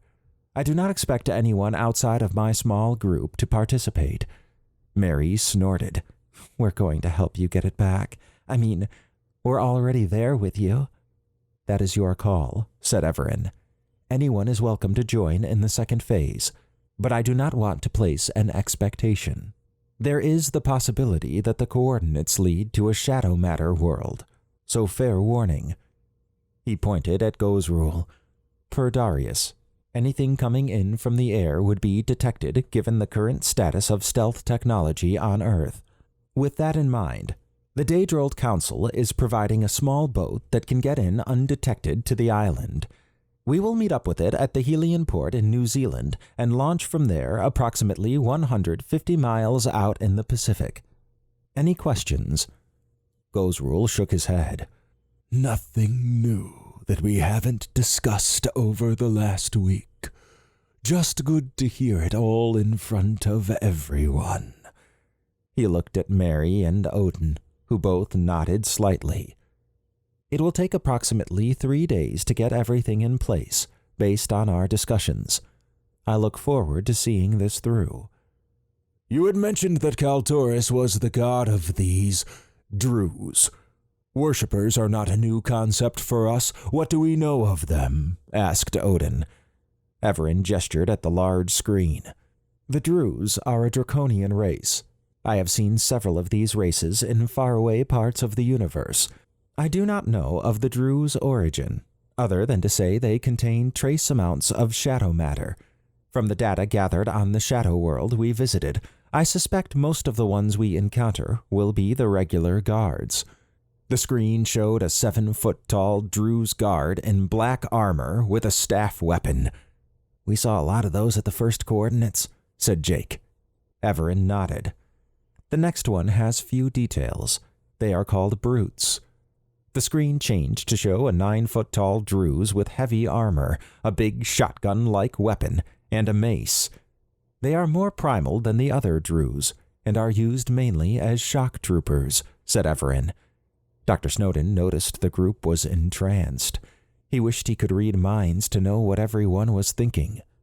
The screen changed to show an 8-foot Druze with elaborate armor, shield, and staff weapon. These are the elite guardsmen. I do not know how many there are, but I suspect they are bodyguards of some type, said Evaran. Dr. Snowden was thankful they did not have to deal with them at the first set of coordinates. If they had been involved, there may have been more casualties. The screen changed to show a quadruped with scales and a crocodile-like snout. These have been seen as well. I do not know what they are, but they seem to be pack animals of some type, said Evaran. A formidable group, said Odin. We will deal with them as we run across them, said Evaran. I look forward to seeing everyone in 3 days. Odin stood and glanced around. If it isn't obvious, I believe I speak for all of us when I say, we're honored you reached out to us for help, and we give it willingly. Each hollow presence nodded at Evaran. Evaran performed a slight bow. The hollow presences shimmered out of view. Dr. Snowden exhaled. That went smooth. I'm not looking forward to another long flight. The Torvatta has spoiled you, said Evaran. Yeah, I miss it, said Dr. Snowden with a smile. It sounds like we're getting much closer. You think when we go through the rift door in Phase 2, it will be a shadow matter world too? I do. We will be prepared this time. Evaran gestured toward the exit. Come. We have a long flight ahead of us. Jake took in the salty smell of the ocean. Looking out into the vast blue that was the Pacific Ocean never got old for him. He rubbed his arms as a cool breeze blew past him. It took the full 3 days to get where he was now, and according to his watch, it was 9 a.m. The slick, medium-sized boat that came to take them to Cal Taurus's base surprised him. Jake had been expecting a regular-looking boat based on the pictures he had seen when studying Earth culture and politics. Instead, the boat looked more like a sleek spacecraft floating on the water. It could probably go underwater if needed. Jake wondered if the sun reflecting off it was due to shielding or the boat material. Emily tapped Jake's arm. "Coming?" "Yeah," said Jake. He saw that Dr. Snowden and Robert had already boarded and were headed downstairs, with Evaran and V right behind them. He smiled at her. "Let's do it." "On it," said Emily. They chortled as they headed toward the ship. Once aboard, the doors sealed and the ship took off. Jake was impressed with the interior design. Luxury was an important detail, it seemed. The room he had entered was a large lounge. The sides had screens that showed the outside passing by. He saw that they had submerged and were on their way. According to the plan, it was a 3-hour trip out to the drop point. At least he would ride in comfort. He hustled up to one of the chairs facing the side and then sat mesmerized as the water rushed by. Emily took a seat to his right and Mary Everoak to his left. He glanced at Mary. "Oh, hey." "Surprised to see me?" asked Mary. No, I just thought you would want to talk with Evaran," said Jake. "Tim's talking to him about tactics and fighting. I'd prefer to watch the water rush by. It's peaceful." "Yeah, it is," said Jake. He had not even noticed that the room had filled up with others. It was the small strike team that would help Evaran. He understood their desire to fight alongside Evaran if given the chance, although a part of him thought it unusual for the leaders of the groups to come, as opposed to their minions. The one person he did not immediately recognize was the towering man with a long beard and green robe that was talking to Evaran. He realized the man was of Asian origin, but he could not place who he was. There was another large male humanoid talking with Evaran, but Jake figured he would meet them in a bit. Emily smiled. "That island won't know what hit them." Lady Hasrick took a seat to the right of Emily. "This will be a day to remember. 3 powerful groups, 1 cause, and led by Evaran," said Lady Hasrick. Jake nodded. Hermes sauntered over toward Jake and then shadow-boxed. "It's times like these that you need a Greek god in your life. The Druze can't handle this." Jake enjoyed Hermes' light touch on the moment. Mary smiled. "We're ready to do our part. Lord Noskov will be upset he was not awakened for this." "I wanted to wake him," said Jake. He gestured at Evaran. "He said not to." Hermes eyed Evaran. "Can you believe he was going to do this without me?"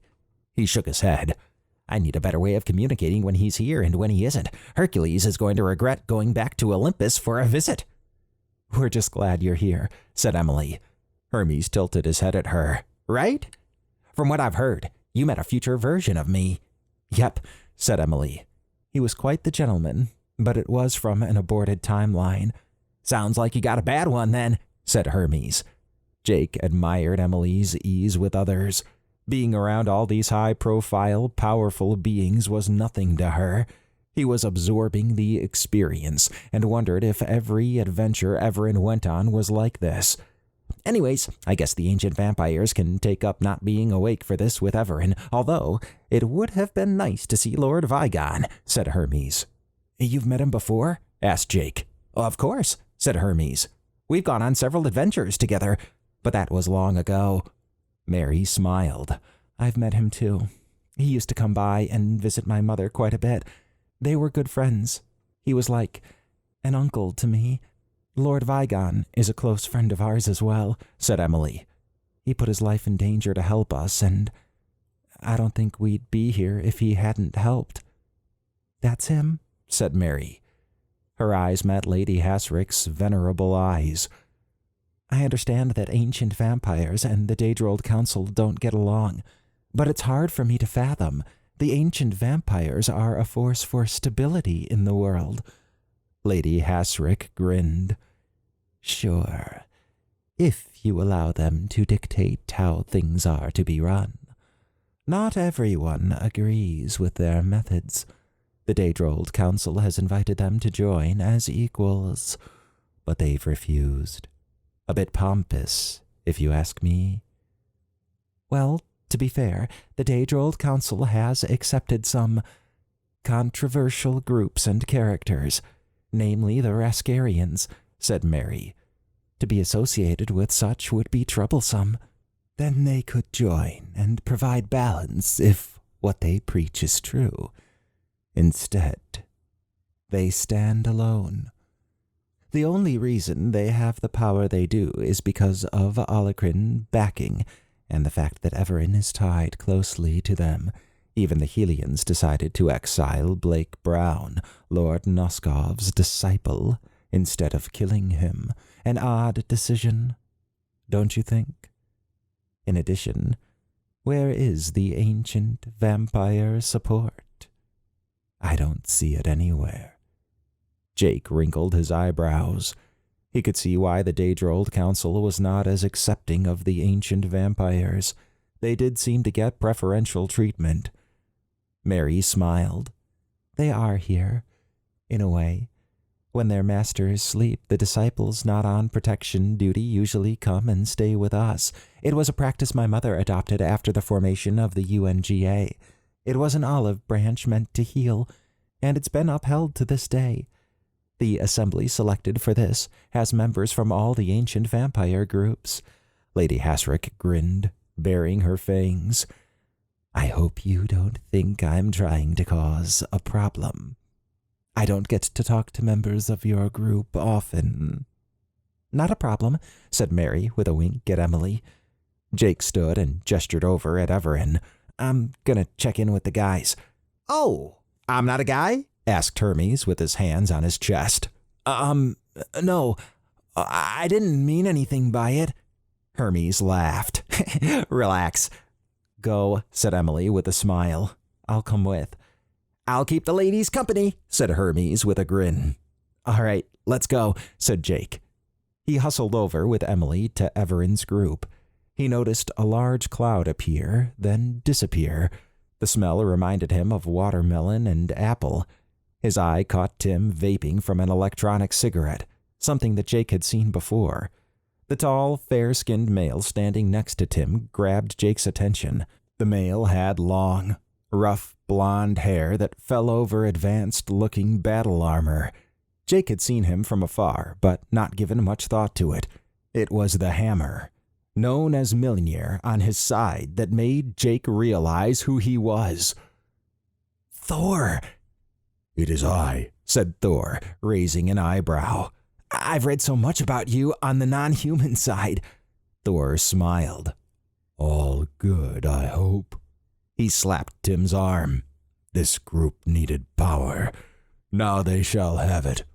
Tim nodded. Jake tilted his head at the towering man with the beard. I'm not familiar with you. Guan Yu, said Emily, pointing forward. Ancient Chinese god, right? I get that a lot from the Western lands. I'm more recognizable in the eastern part of the world, said Guan Yu. I need to brush up on my gods. There's so many, said Jake, shaking his head. He was a bit embarrassed that he did not know Guan Yu off the bat. He had heard the name before, but did not have a visual he could recall. What he saw was someone fierce-looking. So, you're the lone representative of the ancient vampires, said Thor. Jake gestured at Tim. Most of the group that was able to come are with the Alacrin. I did not know that, said Thor, stroking his stubble. Yep, said Jake. You said you had mercenaries? We like to think of them as temporary security personnel. Tim drew his lips to the right. I don't think I would call ex-Dark mercenaries security personnel. They're trained killers. Ruthless. So you've met them then, said Thor. On occasion. They tend to avoid my clan when they can, as would most sensible people. I heard you tussled with Bruno to a draw. Yep, bastard's tough. He ain't from Earth, said Tim. I'd have liked to fight this Bruno, said Guan Yu. Evaran raised a finger. He has cooperated, and therefore I will send him back to where he came from. As for the others, we may see Sciatica, Red Lightning, Ares, Decatron, and Kaltoris, along with the Druze. Ares, said Thor, shaking his head. A lost brother, who uses his talent for naught. He could use his genius for good, instead of these paltry schemes. There may still be hope for him, said Evaran. The others pose a more serious threat. Sciatica will need to be taken down quickly. Tim tapped the side of his head. Her mind games won't work on me. I would not be too hasty in that conclusion, said Evaran. She was able to control a Helian council member. That means she has the ability to control some outsiders. Tim cracked his neck. She needs to be conscious to do it, though, right? That is correct. Tim smiled. Then we'll do our best to make sure she isn't. I understand your confidence, especially given the present company and everyone else that has come. Sciatica will not be alone, and can cause havoc in all the chaos of fighting. Thor slapped Evaran on the back. We can do this, brother. I was not on Earth at the time of the purification crisis, but I'm here now. We shall prevail. Jake smiled. Thor's confidence was infectious, and he was popular among the old gods and the outsider community in general. It amazed Jake that Earth had all these powerful beings. He treasured the chance to get to interact with them. He watched Dr. Snowden and Robert talk with Eric. Jake swallowed hard. Although they were about to go into battle, he was enjoying the calm before the storm. He realized how lucky he was to be there. With a nod at Thor and the others, Jake headed over to Dr. Snowden, Robert, and Eric. Jake figured he would get some talk time in with them before the fight. Chapter 22. Emily cracked her neck as the boat neared the island. The 3-hour trip had gone much quicker than she expected, probably due to the great conversation she had had with everyone. Getting back the Torvatta was something she was looking forward to. She was still in the lounge area when a muted alarm rang out. "We are approaching the base," said Evaran. He interacted with his ARI and, after a moment, said, "It appears we are still undetected. We need to prepare for battle." Lady Hasrick glanced around at the others. "We are ready. Come, Eric. Time to don our battle armor." Eric bowed and then followed Lady Hasrick out of the room. "Time to kick some ass," said Tim, slapping Thor's arm. "You and me both, my werebear brother. I'll try to leave some for you and Guan Yu." Tim and Guan Yu shook their heads as they exited the room. Evaran gestured forward. "Let us go." They hustled back to a section of the ship that looked like it was used for unloading cargo. After everyone had assembled, Emily took a moment to survey the group. Eric had dropped the business suit and had on what looked like advanced plate mail with a Gothic design to it. It fit him well. He had a long cape, and in addition to an advanced weapon he was holding, he had 2 swords on his side. She wondered how old he was, and if his choice was due to something he wore in the past. Lady Hasrick wore a tight-fitting leather outfit with various sidearms and gadgets on it. Thor had on his battle armor, and Emily did not see any weapons other than his hammer. Maybe that was all he needed. Guan Yu wore his green robe, but it was the Guandao that stood out to her. Its pole was metallic with intricate designs on it, and the curved blade was massive. Where the pole met the blade, there was a small, round, technical-looking device. Hermes had a light-armored suit and wielded 2 sidearms. She assumed they would be used for stunning. Mary and Tim wore gray mesh-like outfits. Emily understood that the fabric would allow them to transform while keeping their suits on. She had seen it before during the purification. Jake and Robert had on their usual adventuring outfits. Dr. Snowden wore his survival suit like she did hers, and V was flying around in orb mode. Dr. Snowden and Robert were raring to go, which seemed unusual to her. She could see why Robert was anxious to take care of sciatica. Being mind-controlled must have been a very uneasy feeling. Dr. Snowden, she suspected, really wanted the Torvatta back. She did too. Jake, as always, was optimistic and was checking out his weapon and gear nonstop. A swarm of excitement washed over Emily. Her nanobots were tingling, and the exhilaration of a fight was the release she needed. She scrutinized the interior of the ship as it began to slow down. Jake looked up at her. She smiled. He smiled back. "Ready for all this?" "Hell yeah," said Emily. "This time, sciatica goes down first." "Definitely," said Robert. "At least we know what to look for now." "We may not see any of the bigger players until we get farther into the base," said Evaran. "However, I would agree. Sciatica is a big target to take down first." The ship came to a stop. Evaran interacted with his ARI. "We are approaching a docking port on the southern part of the island. We will have to fight for it. Once it is secured, we will make our way to the rift door room. It is underground and near the center of the island. The Alacran nation has a second group that will land on the north side after we begin fighting. We will converge in the center." He took a moment to survey the group. "Is everyone ready?" They acknowledged they were. The door in front of them lowered down onto a sandy beach. Emily burst out of the ship and squinted as the brightness surrounded her. A walkway, surrounded by silky sand, led up to a small tower set off in the distance. Vegetation dotted the landscape, and she could smell the mix of the ocean along with the scent of the flora. "V, scouting mode," said Evaran. "Acknowledged. Scouting mode engaged," said V as he shimmered out of view.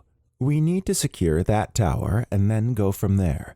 Kaltoris probably knows we are coming, but most likely does not know we are here yet," said Evaran. It did not take long for the small group to reach the tower.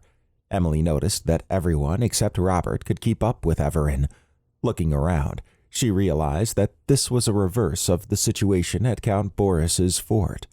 Evaran now had his own special team, just like Kaltoris had his when he attacked. This time, the advantage was theirs. V had stunned the two Drew's guards in the tower, but not before the guards could trigger the alarm. Evaran gestured at a building in the distance. "We need to get there." Drew's guards took cover ahead of them. Several large Drew's brutes with heavy battle armor and large weapons charged toward them. "Well, now he knows we're here," said Emily. "Looks like we got company." Tim growled as he transformed into an 8-foot werebear. The mesh suit armor on him stretched to accommodate his form. More like targets. He charged forward, taking several shots to his armor. When he met the first brute, he bowled it over. The second one hit Tim across the chest, sending him flying off to the side.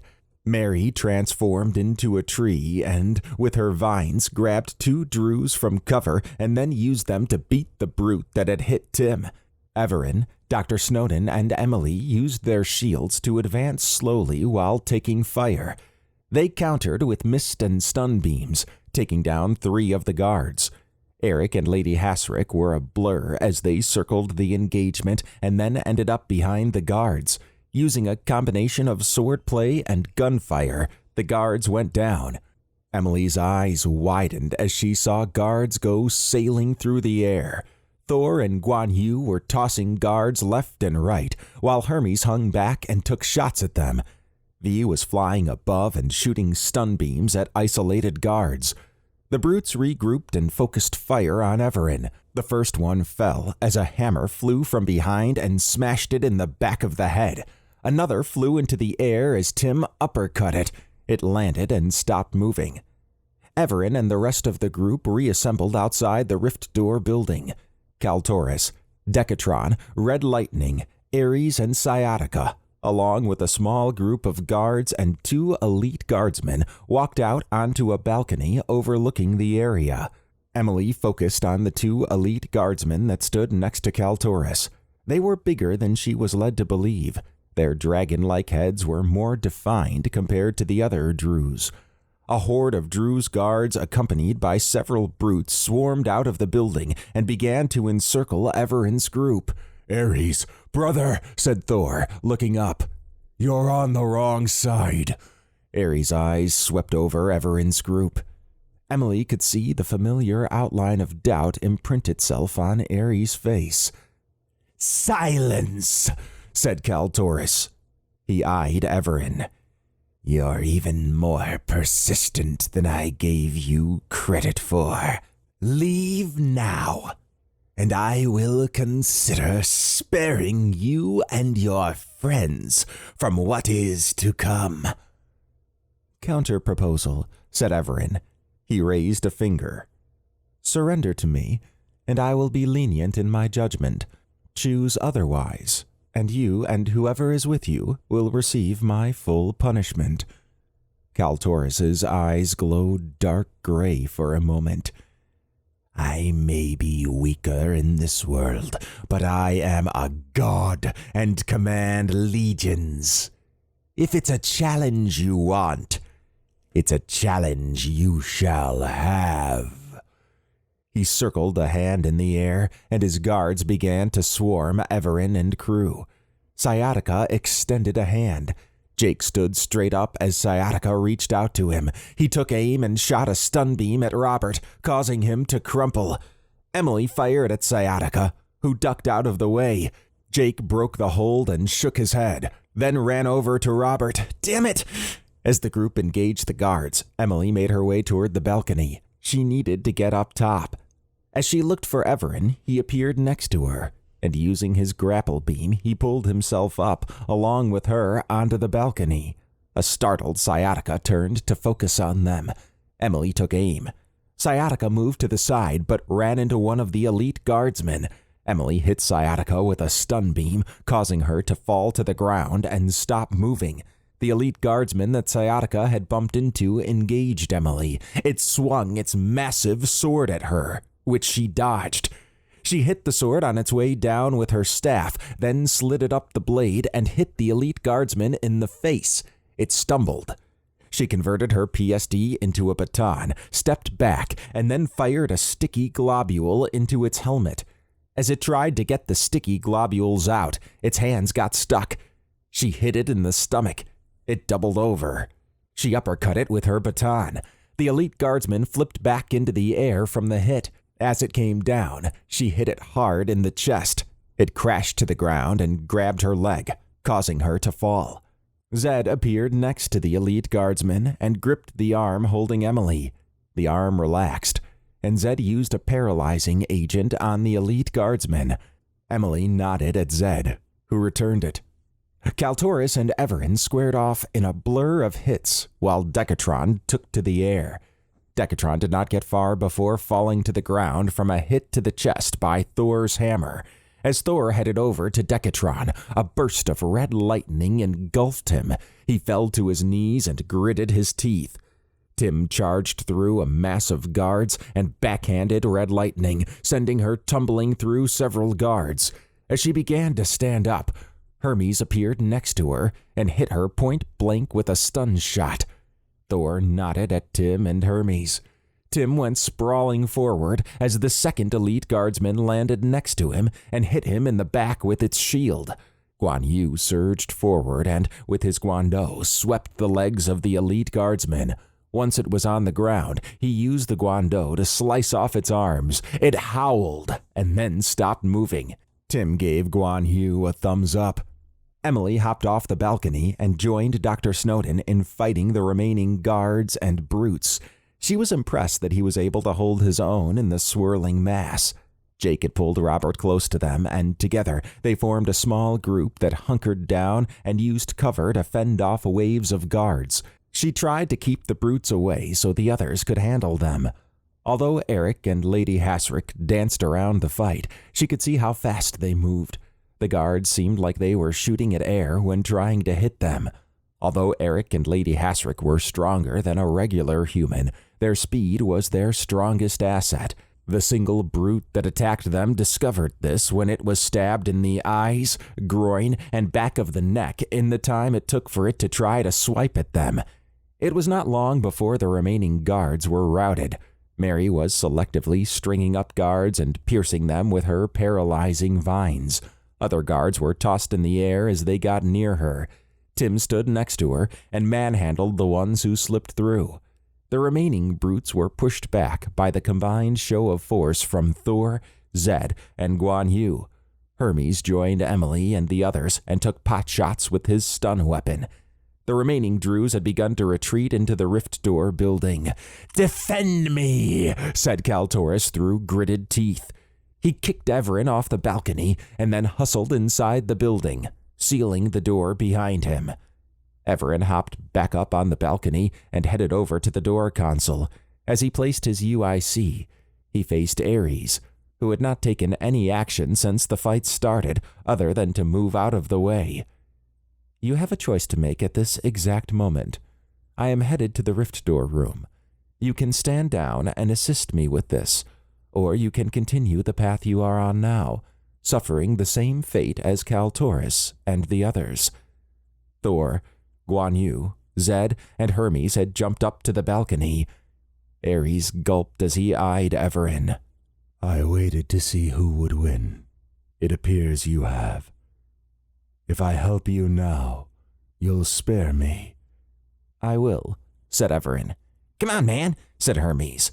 "You'd really pick Kaltoris over Evaran? After all you've seen in the past?" "Hermes is right," said Thor. "You know what the end result would be. Don't get caught up in this temporary madness. We are your brothers.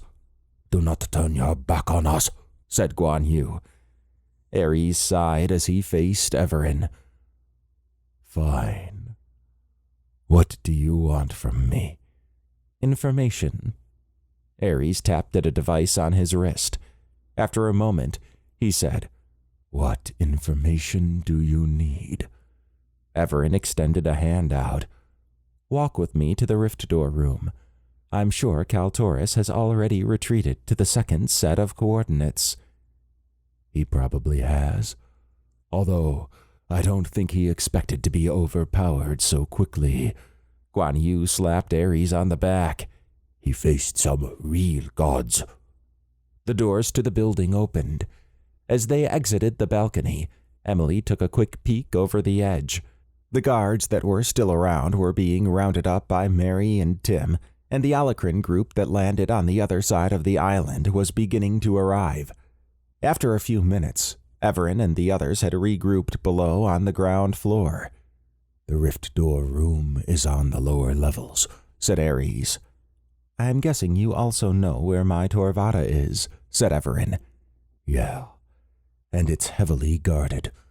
The Rift Door is probably secured already." "Is it a Shadow Matter world?" "Well, I think so. It's a huge cathedral or something sort of floating in space around weird strands." Evaran eyed Ares. Ares sighed. "And I have a map of the area, although I don't know how much good that will do you." "That will be handy." "Kaltoris isn't just going to give up your Torvatta without a fight. Besides, he can transform into some big humanoid form thing out there. He also has a small army of Drews. The elite guardsmen are tough, although I see you killed one already. There's also the brutes, which you saw earlier. It will not be easy." "We will deal with him when we get there. Please, lead on," said Evaran. Ares looked at Thor, Guan Yu, and Hermes for a moment. "I know what you're thinking, brother," said Thor. "That this makes you look weak. It doesn't. Choosing Evaran is never a sign of weakness. That's just being tactically smart, said Guan Yu. Ares narrowed his eyes. I was unsure of Kaltoris to begin with, and no, he is no god. I'm not really tied to him. I guess I got caught up in his promises. What did he promise you? Asked Evaran. Dominion over Earth once it was captured. That's impossible with all the different power groups, said Thor. Don't underestimate Kaltoris' power. I've seen it, and it's alluring. Ares glanced at Zed. Look what they did to the Helians. Power often is, said Evaran. To the rift door room. Dr. Snowden rubbed the inner part of his hand with his thumb while taking in the rift door room. It was similar to the one back at the other Helian base. Ares had led them down to the room without much issue. The base was in Evaran's control, and Mary and Tim were coordinating the arrival of their group from the north and subsequent takeover of the base's functions. The fight outside had gone far better than he expected. The unity showed by the group stuck out in his mind. He knew that with so many power players fighting together, they would form a battle bond, something that would be used later in the formation of the new Earth Council. Dr. Snowden had seen it before, and it was a valid strategy. It had taken them 10 minutes to get to the rift door room, and then for the last 15 minutes, Evaran had been coordinating with the other leaders out in the field in regard to the progress being made on the other bases. A majority had been taken over, some with little fighting. Dr. Snowden had learned that Mary's girls had each led an assault on a base. Good training for them. He had also heard that Red Lightning, Sciatica, and Decatron were being taken into custody by the Helians. Kaltoris had only just begun to consolidate his power before messing with Evaran. It could have been worse had Kaltoris had time to establish himself. Ares walked over to a table near the rift door controller. He interacted with a console on it. The projection of a huge floating cathedral appeared. It was made of a mix of black crystal, stone, and metal. Large strands of shadow energy hung in the open space around it. Dr. Snowden rubbed the goosebumps on his arm. Although he knew shadow matter was different from baryonic, it still made him anxious when around it. He wondered if that was some type of interaction aspect, or if it was just in his mind. The space outside the patch of land under the cathedral reminded him of a briar patch. That's pretty foreboding. Ares gestured at the facility. And also where the Torvatta is. Kaltoris has it in his throne room as a showpiece for the moment. A showpiece? Asked Dr. Snowden. Kaltoris has other objects of high value scattered around. I'm not sure if he got them or if his predecessor did, but there are many of them from different places, and he has the Torvatta singled out for display in the throne room. Apparently, he can't figure out how to access it. Kaltoris would not be able to. Nonetheless, that is where we will go, said Evaran. Good luck with that. You'll need some explosive force to pop that rift door seal on their end. Evaran rubbed his chin. Mary, do you have any directional explosives? Way ahead of you, said Mary with a nod. We have some on the other ship that landed on the other side of the island. I'll have them bring it. We usually use them for anti-personnel. That should work, said Evaran. Ares pointed at a line that appeared on the projection. This is your best path toward the throne room. From the rift door, which is at the end, you head up this pathway that has platforms and stairs. Once at the top, go right.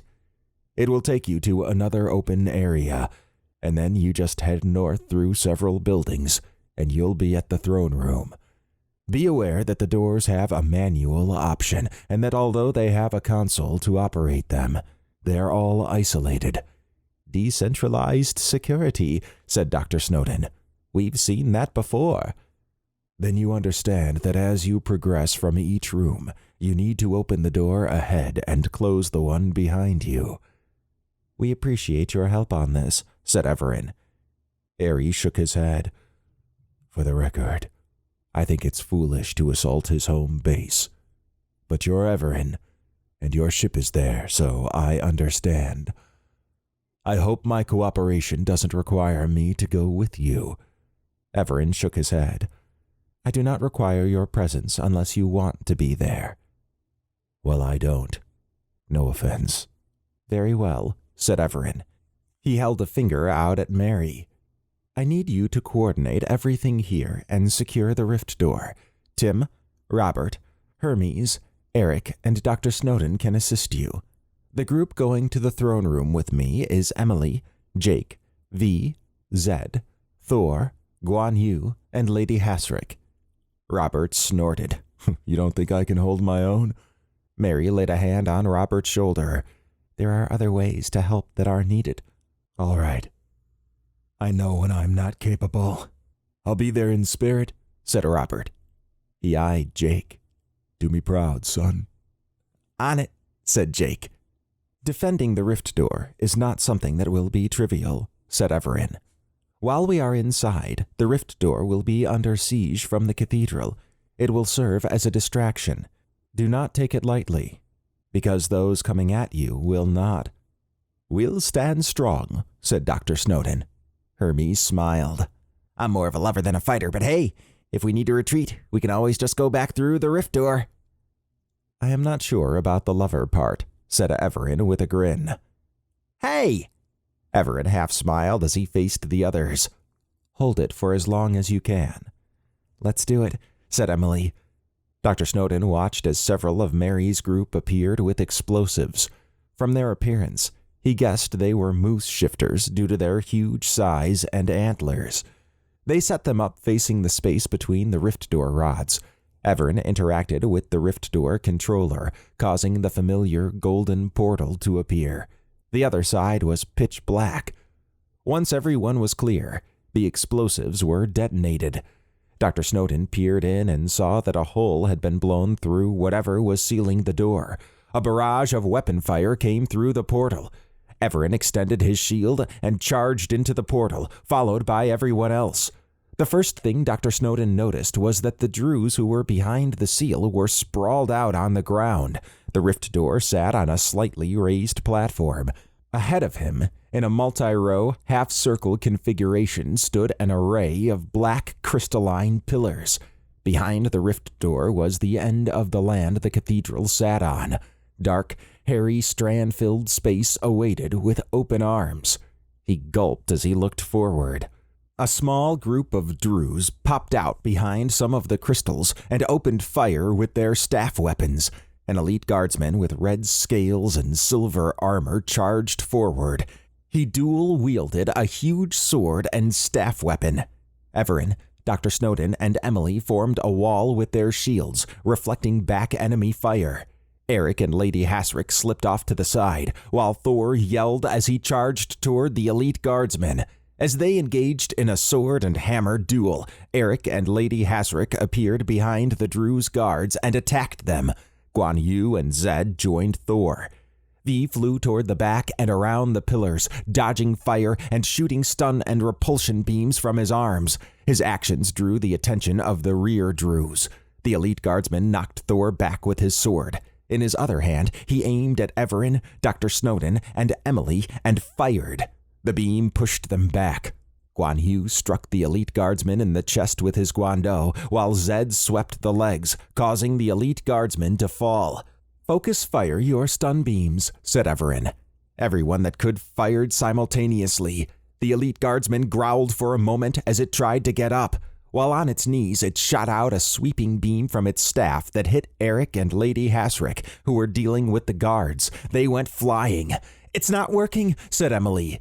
Tim charged through the rift door and ripped the staff weapon out of the elite guardsman's hand. Thor took advantage and grabbed the sword, while Guan Yu swept away the shield. Tim tossed the staff to Evaran, who jumped midair and caught it and shot a beam out when he landed. The elite guardsman fell back down and stopped moving. Without the elite guardsman backing them, the rest of the Druze fell quickly. Evaran looked around. Whatever this beam is, It is powerful enough to handle these elite guardsmen. He nodded at Tim. Appreciate the help. No problem. Now I want to go with you and stomp some ass. And leave me here alone? Said Mary. I said I want to. Not that I would, said Tim with a wry smile. There will be more fighting here than what my group will encounter, but I know you can handle it, said Evaran. Damn right, said Tim. Evaran pointed to some towering crystals in the distance. My Torvatta is there. I can feel it. We've got the other Druze secured Earthside, and we'll secure this rift door, said Mary. Before I go, let me lock other rift doors from coming here, said Evaran. He interacted with the rift door controller. After a moment, he wrinkled his eyebrows as he pulled off his UIC. Apparently, Kaltoris has protected them. I am unfamiliar with the locks. In order to prevent it, I would need to shut down the rift door. That would trap us here, said Mary. We can leave it up. As long as you have the Earth rift door connected, no one should be able to come through. However, once you go back and seal it on your end, the rift door here will be available to others in Kaltoris' network. Recapturing the rift door will be a high priority for Kaltoris. We got this, said Mary. Go. Very well. Let us head out, said Evaran. He took off up a small flight of stairs with his small group behind him. Chapter 23. Emily hustled to keep up with Evaran. There were several platforms with a small set of stairs they had to go up. Once there, it split off into 3 directions. When they reached the top, it gave her a view of the cathedral they were going to enter. It looked ancient, with intricate etched symbols and designs on the walls. Having the ability to see nothing but space off the sides was unsettling. Energy strands, looking like hairy gas streaks, hung suspended outside the land the cathedral sat on. From where they stood, the cathedral had several entrances. The one that Evaran was leading the group to was off to the right and just a courtyard away. She figured the main force would be coming from the central one, and hoped that Dr. Snowden would be okay when they did come. They went right and crossed the pathway to the courtyard before the right entrance. Druze exited the right entrance and began to fill the courtyard. Emily saw that they were mostly guards, but a few brutes were peppered among them. Jake shook his head. Ares wasn't kidding about this place being heavily defended. Evaran pointed ahead. We are getting closer. We do not need to defeat everything. If we can get to my Torvatta, then we can leave with it. I know, it's the getting to part that's going to be rough, said Jake as he looked his Selter blaster over. I welcome the challenge, said Guan Yu. As do I, said Thor, slapping Guan Yu on the back. Lady Hasrick shook her head. So much bravado. But I like it. Emily enjoyed the brief moment of camaraderie. The Druze assembling before them promised a good fight. Zed was quiet, but she figured due to the circumstances, he probably didn't truly feel like part of the team, although he was making an effort to contribute. She still was upset at him over what he did, but he had helped her fighting, and for the moment, there were other priorities to focus on. Evaran lowered his shield and, with his staff in his right hand, charged forward. Emily provided cover for Jake with her shield while she shot mist and stun beams. V flew above and was dishing out stun beams when not being shot at. Jake took pot shots when he could. Thor tossed his hammer forward, clearing a pathway for them. Zed and Guan Yu charged into the guards, selectively targeting the brutes. Lady Hasrick took advantage of the confusion to slip into the guards' ranks and spin like a whirlwind with her glowing dual red blades to sow discord. Each Druze she hit was overcome by a red aura before crumpling. One of the brutes grabbed Zed and body slammed him. Lady Hasrick ran up the brute's arm, wrapped her legs around its head, then stabbed it in both eyes. She jumped off as the brute fell to the ground. Another brute charged toward Evaran. He somersaulted over it while pushing on its back with his staff. As the brute stumbled forward, Emily hit it with a sticky globule, causing it to root in place and then fall forward. Zed rushed over to it and hit it in the back of the head until it stopped moving. Emily realized that death was unavoidable here. If stunning did not work, the only reliable way to keep some of the more resilient Druze down was death. She recognized that to Thor, Lady Hasrick, Zed, and Guan Yu, this was not an issue and was probably expected. Emily still had her doubts, and even though the stun did not work on the brutes, she hesitated on killing them. Once they cleared the courtyard, they entered the large building that sat at the end of it. Emily wrinkled her eyebrows at the many objects of varying levels of technology on the sides. Each one was propped up on a short pedestal with a light shining down on it. Small placards sat under them. "This looks like a trophy room." Evaran took a moment to scan some of the objects. It appears that Earth is not the only place that has been raided. Emily walked up to one of the objects and ran her hand across it. "Not even sure what this is, or how old it is, but I'm guessing it held some value to the people who it was taken from." "Most likely," said Evaran. He headed over to a console in the wall and placed his UIC. After a moment of browsing his ARI, the doors to the room sealed shut. It appears the UIC can work on this technology. The doors are sealed for the moment. This is a good opportunity for me to peruse their systems. He tossed out a remote view orb and began to examine his ARI. "What are you finding?" asked Emily. The orb shot up a projection of a regional star map. "It seems the Druze are scattered across this expanse. They have some planets, and quite a few of these floating landmasses, but they are very far apart. I suspect they are linked via rift door. I recognize the coordinates of this area. They are far from Earth." "So they've been using the rift doors to conquer worlds and bring back resources, technology, and whatever else," said Lady Hasrick. "According to their logs, that is correct. It seems they have conquered a large number of civilizations. The approach is the same. Take out the biggest threats, and then swarm the planet once it's defenseless.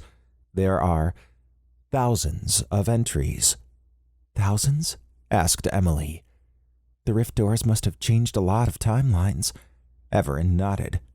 "Earth is far from defenseless," said Thor.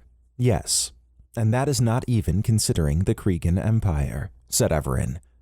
"They would not let someone like Kaltoris gain a foothold in their empire. I suspect that is why Kaltoris was playing the game he was instead of executing a direct assault." "Makes sense," said Emily. "By getting your Torvatta, he probably thinks the biggest hurdle is over, without realizing the hornet's nest he walked into. A mistake on his part. Nonetheless, I have downloaded their archive. There is a lot to go through. I suppose you won't give any of that to the Helians," said Zed. "I will give limited information on the coordinates and associated data at a later time. Based on the star constellations I am seeing, they have some temporal excursions as well." "Time travel?" asked Jake. "Yes.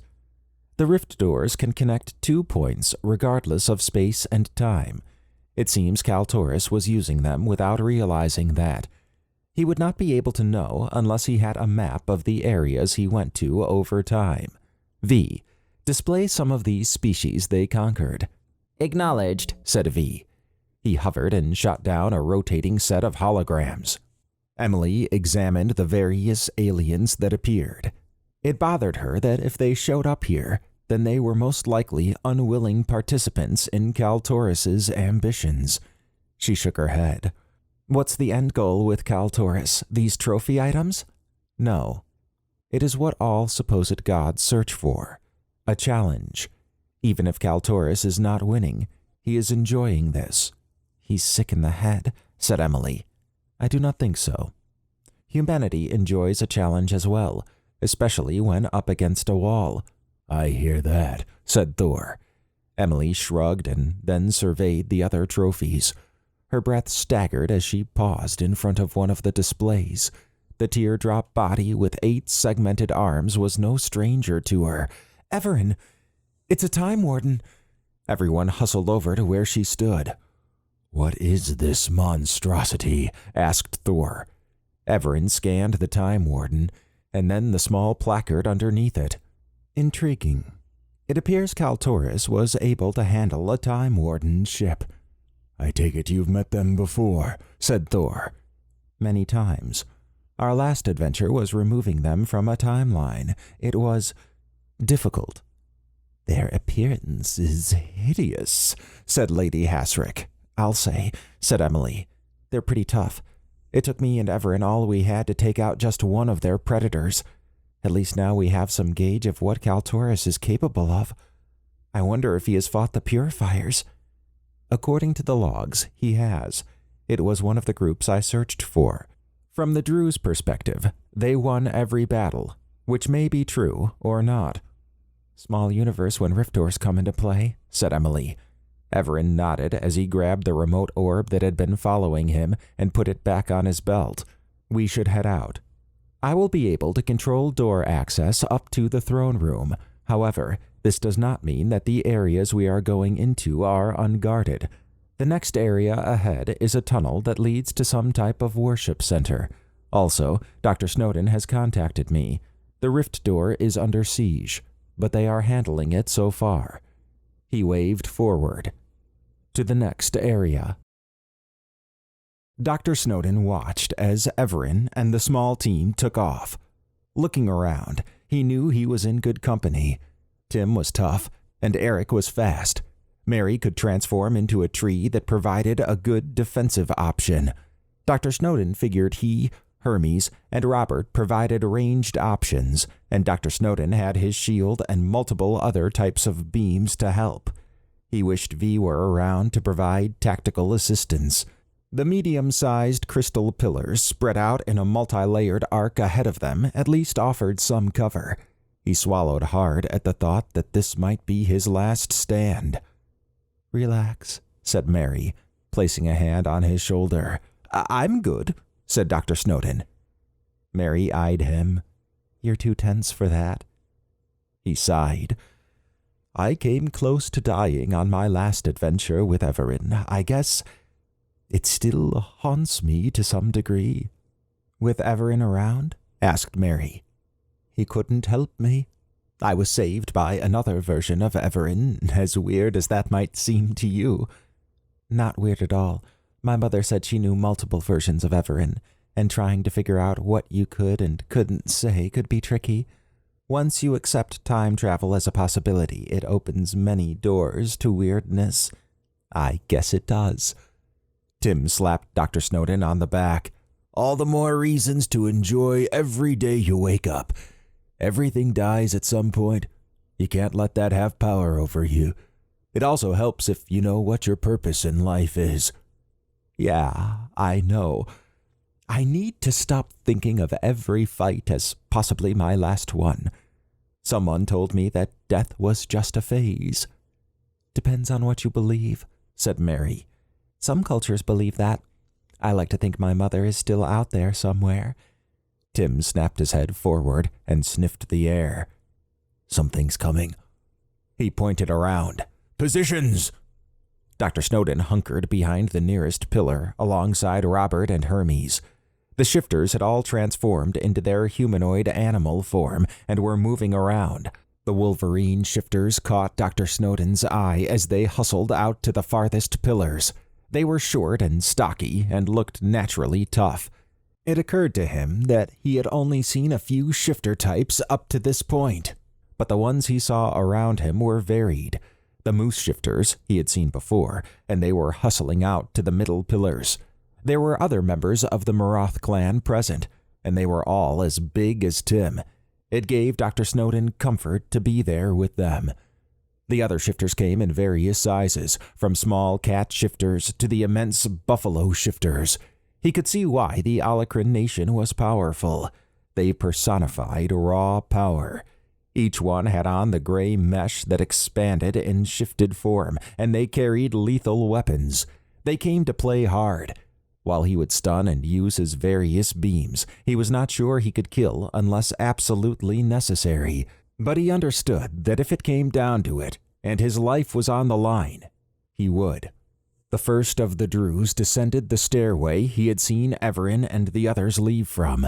They were mostly guards, with a few brutes. With a barrage of gunfire from the Alacran nation, the first wave went down quickly. Dr. Snowden exhaled. Maybe this wouldn't be so bad after all. The second wave came. Dr. Snowden wrinkled his eyebrows. Two small groups at opposite ends carried a large rod of some type. Between and in front of the rods was a light blue shield. Their front line was a moving barrier, one that could protect a large group. "Oh shit," said Robert. "Prepare for close quarters combat," said Tim. Dr. Snowden closed his eyes for a moment and opened them to stare at the advancing Drews. There was a large swarm behind the slow-moving shield, and more were pouring in behind. There were guards, brutes, and in the center, a larger-than-average Drews who had a raised sword and was grunting and growling, urging the Drews forward. The echoes of the deep, grizzled voices from the Drews surrounded him. Hermie sat back against the pillar. "That's, a lot of Drews." Mary smiled. "Stand strong. If it becomes untenable, then we can go back through the rift door. Until then, Evaran is counting on us to keep their attention. We cannot let him down." An air of defiance wrapped Hermes. "You're right. We can do this." Dr. Snowden admired Mary's strength and confidence. Its effect on Hermes was evident, and even Dr. Snowden felt more at ease. He could see Robert was a bit more relaxed. Maybe Mary had an aura like Evaran. He focused on the approaching shield, which was almost at the outer pillars. Gunfire lit up the shielding, but did not penetrate it. Once the shield reached the outer pillars, it dissipated. The shifters at the outer pillars began to engage the Drews in close quarters combat. Dr. Snowden activated his shield and began to fire past the pillars and into the oncoming Drews descending down the stairs. The mist and stun beam combo was wreaking havoc on the guards. Not so much the brutes. He gulped as he saw that the Drews were making a beeline directly toward him. As they approached near the middle pillars, the big moose and buffalo shifters stepped in and began tossing Drews around. "Don't stop with that cloudy stun thing," said Tim. Dr. Snowden nodded and continued to fire. He alternated in the sticky globules. The impact of so much debuff ability in the beams was enough to turn the tide. He marveled at how coordinated the Marath clan seemed to be. One Drews would get tossed through the air, then knocked down by another member. It seemed effortless. The smaller Wolverine shifters were running around fast while slashing and biting startled Drews. It seemed like a good combination. Only a few Drews had made it to the pillars where he was. Mary was in tree form, and the Drews that got that far were tossed into open space behind the rift door. The second wave of Drews retreated after a few more minutes. Dr. Snowden surveyed the bodies lying around. There were dead Drews alongside Alacran members. Tim pointed forward. "Stack the dead Drews between the outer pillars." He pointed at some nearby Alacran members. "Get our wounded and dead through the rift door. We can attend to their burial rites when we are done." The Alacran complied. Dr. Snowden took a deep breath. Death was in the air, and yet he was not as bad off as he thought he would be. Tim was right. Living life in fear of death was no way to live. Dr. Snowden licked his lips. He would celebrate every day he was alive. The fear of death would no longer control him. He looked up at Mary and Tim, who stood poised on the battlefield. He was proud to stand by them. After the dead Drews' bodies had been stacked and the dead and wounded Alacran members were sent back through the rift door, Tim growled. "Third wave." Dr. Snowden clenched his jaw. Fresh Alacran members had come through to replace the dead ones, but he knew the battle was far from over. He was more comfortable with the situation. This was his purpose, to help Evaran at all costs, regardless of what it was. Like Emily, he would strive to better himself physically and mentally to that aim.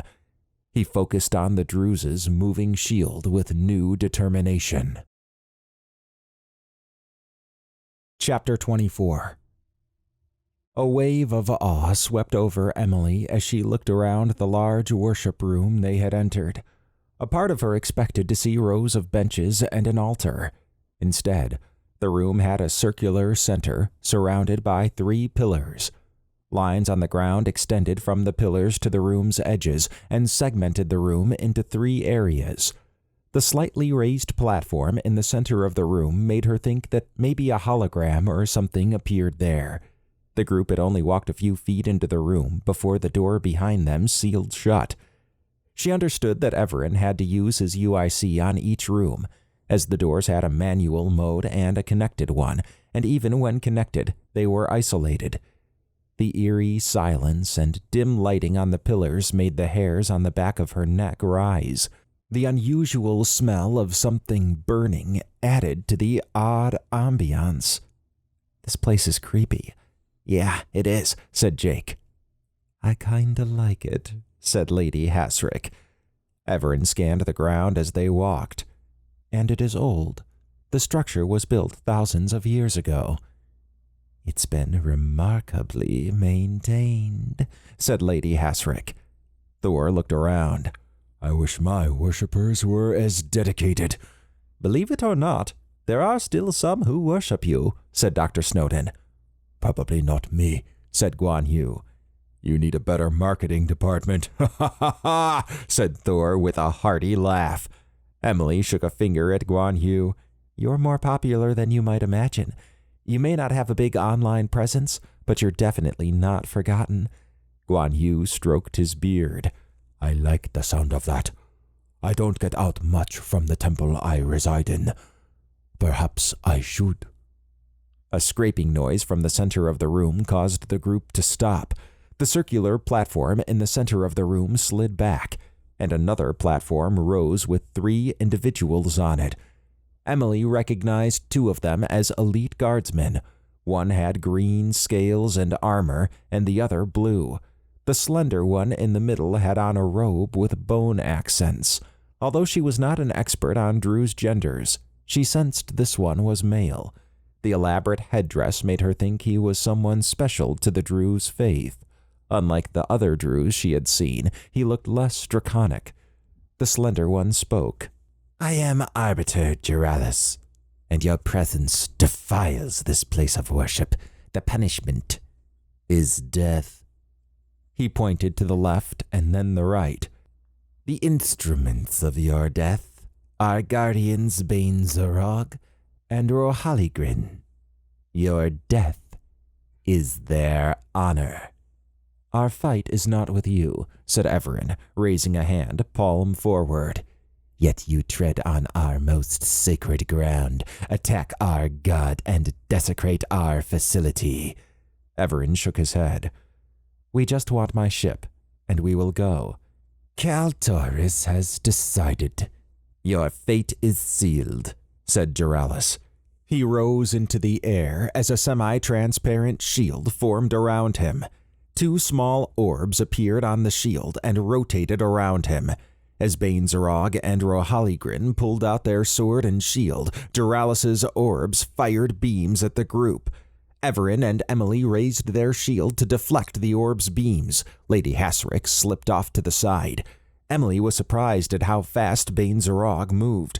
It was only a moment before he was on them and swinging his sword around. Evaran used his shield to block the incoming sword swing, while Thor and Zed engaged Rohaligrin. "Guan Yu, Lady Hasrick, get Juralis," said Evaran. He stepped back and used the staff weapon to fire at Bane Zorog, who used his energy shield to block it. Guan Yu and Lady Hasrick approached Juralis from both sides. Juralis's orbs focused on them and fired beams. One hit Lady Hasrick, sending her flying back. Guan Yu dodged the beam shot at him, and with his Guando, attempted to pierce Juralis's shielding. When his Guando hit the shield, it bounced off it, sending Guan Yu tumbling off to the side. Juralis extended a hand. A purple beam shot out and pushed Guan Yu away. Evaran dropped the staff weapon he had tried earlier. He spun in a half circle and used his staff to knock the sword out of Bane Zorog's hand.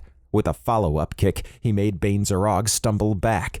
He shot his grappling beam at Bane Zorog's waist, and once it connected, he took off and, with a running start, stopped, spun halfway around, and then flung Bain-Zarog toward Joralis. Joralis tried to move out of the way, but crashed under the weight of Bain-Zarog. Zed had moved in behind Rohaligrin, while Thor used his hammer to keep Rohaligrin focused on him. Rohaligrin spun around and shield bashed Zed. Zed fell to the ground and was slow to get up. Thor took the opportunity to uppercut Rohaligrin with his hammer, sending him flying into the air. "Hold him," said Evaran, pointing at Rohaligrin as he landed on his back. Evaran picked up the staff weapon he had dropped earlier. Zed regained his footing and then surged forward. He dropped to the ground and held down Rohaligrin's left arm while Thor secured the other. Evaran took aim and used the staff weapon to fire a beam at Rohaligrin. Rohaligrin stopped moving. As Bain-Zarog began to get up, Emily covered him and Joralis' shielding in sticky globules. "Get off me, you fool!" said Joralis, trying to crawl out from under Bain-Zarog. Bain-Zarog rolled to the side.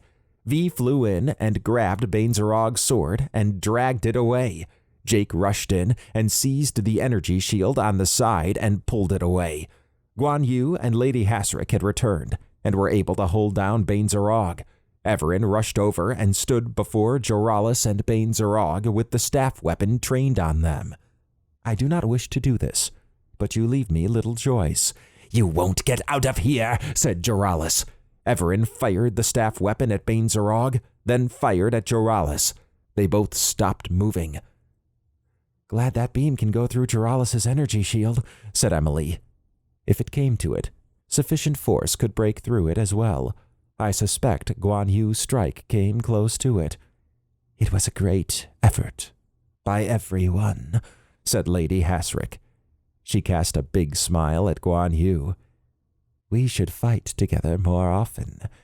Your prowess is impressive." "We still have an opportunity ahead of us," said Thor. Zed gestured at Thor. "Speaking of team-ups, we weren't so bad ourselves."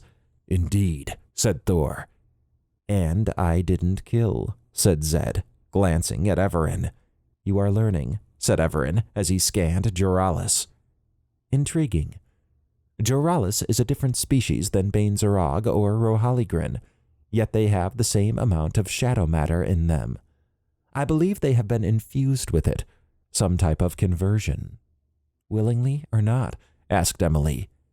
"That I do not know. However, since we now have some of their data, we can look that up.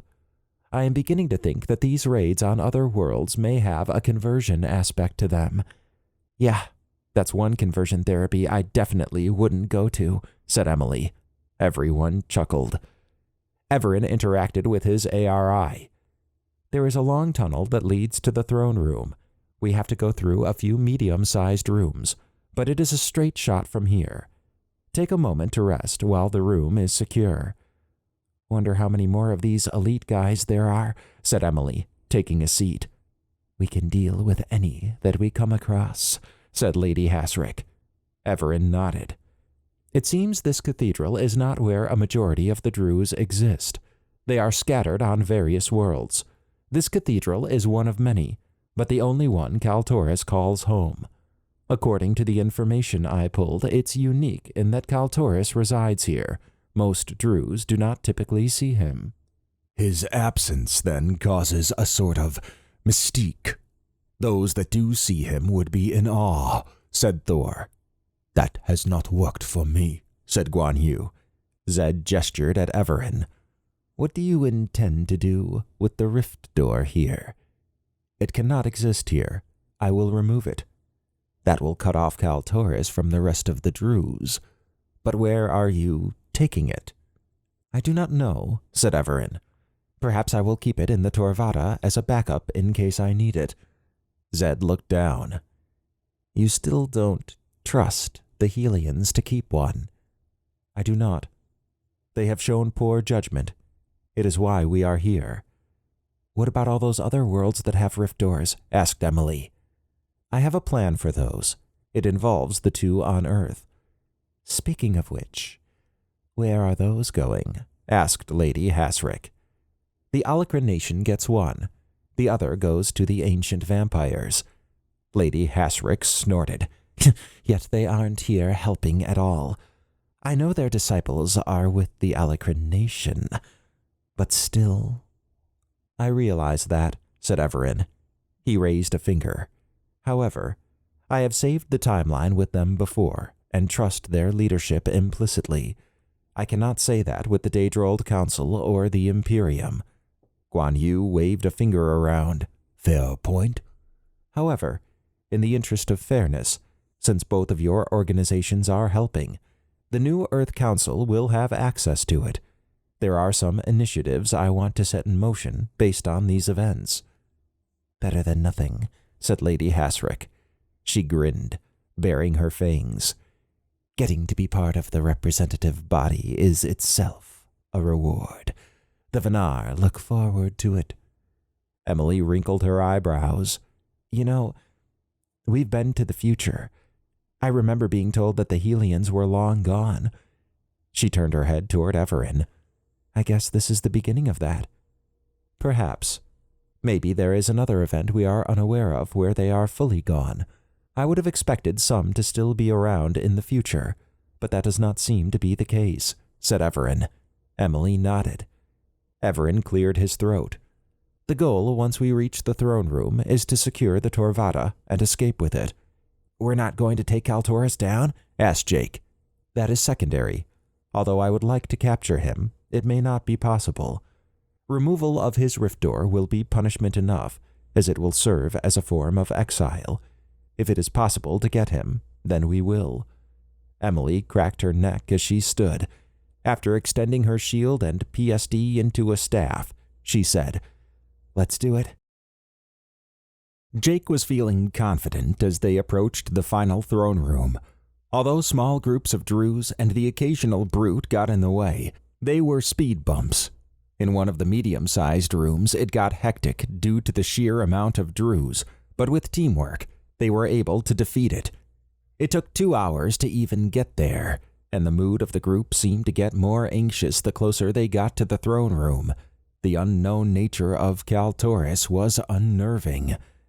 Evaran paused as they stood before the 2 large black stone half-doors.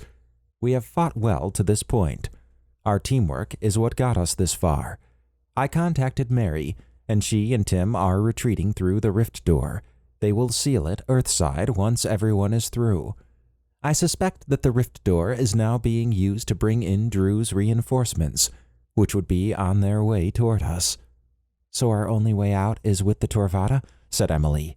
Yes, and that is our top priority.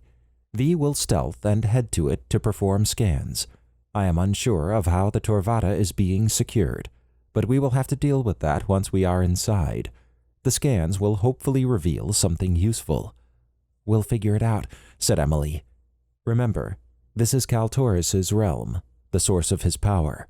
We have not faced him with his true might before. I guess the fight at the Earth base was not a good sample then, said Lady Hasrick. It was not, said Evaran. He walked up to the door console and interacted with his ARI. Are we ready? Everyone confirmed they were. The massive doors slid to the sides. Once they were open, everyone entered. The doors started to close. There is no going back, said Evaran as he faced the group. He grabbed his UIC and gave it to V.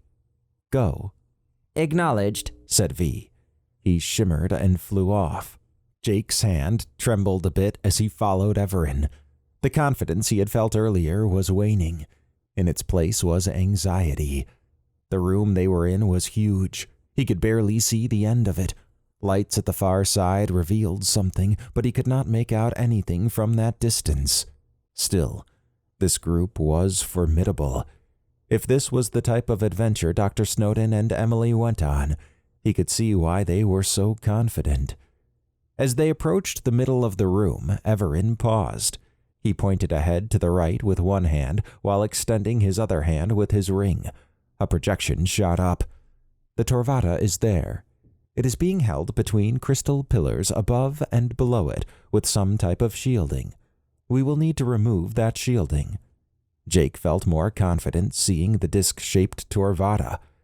Has V found any way to remove the shielding? Asked Emily. He has not, and is scanning around the area. There are multiple structures, but their functions are not obvious to me, said Evaran. He gestured forward. Kaltoris is sitting on a large throne. I suspect he is awaiting us. He's pretty confident about a powerful group headed his way. A little too confident for my liking, said Zed. Then that will be his undoing, said Thor. Maybe, said Zed. Jake understood Zed's concern. It was a bit out of place to be so relaxed if defeat was headed your way. What Kaltoris would do was a mystery to him, but Jake suspected that Kaltoris would be a rough fight. It took them another 15 minutes before they came within earshot of the large throne. An elite guardsman stood next to Kaltoris. So, you've finally come, said Kaltoris in an unusually deep voice that reverberated throughout the room. Let's talk. It's so rare to have someone of your stature here. Evaran pointed at the Torvatta. I see you have secured my ship here. Kaltoris smiled.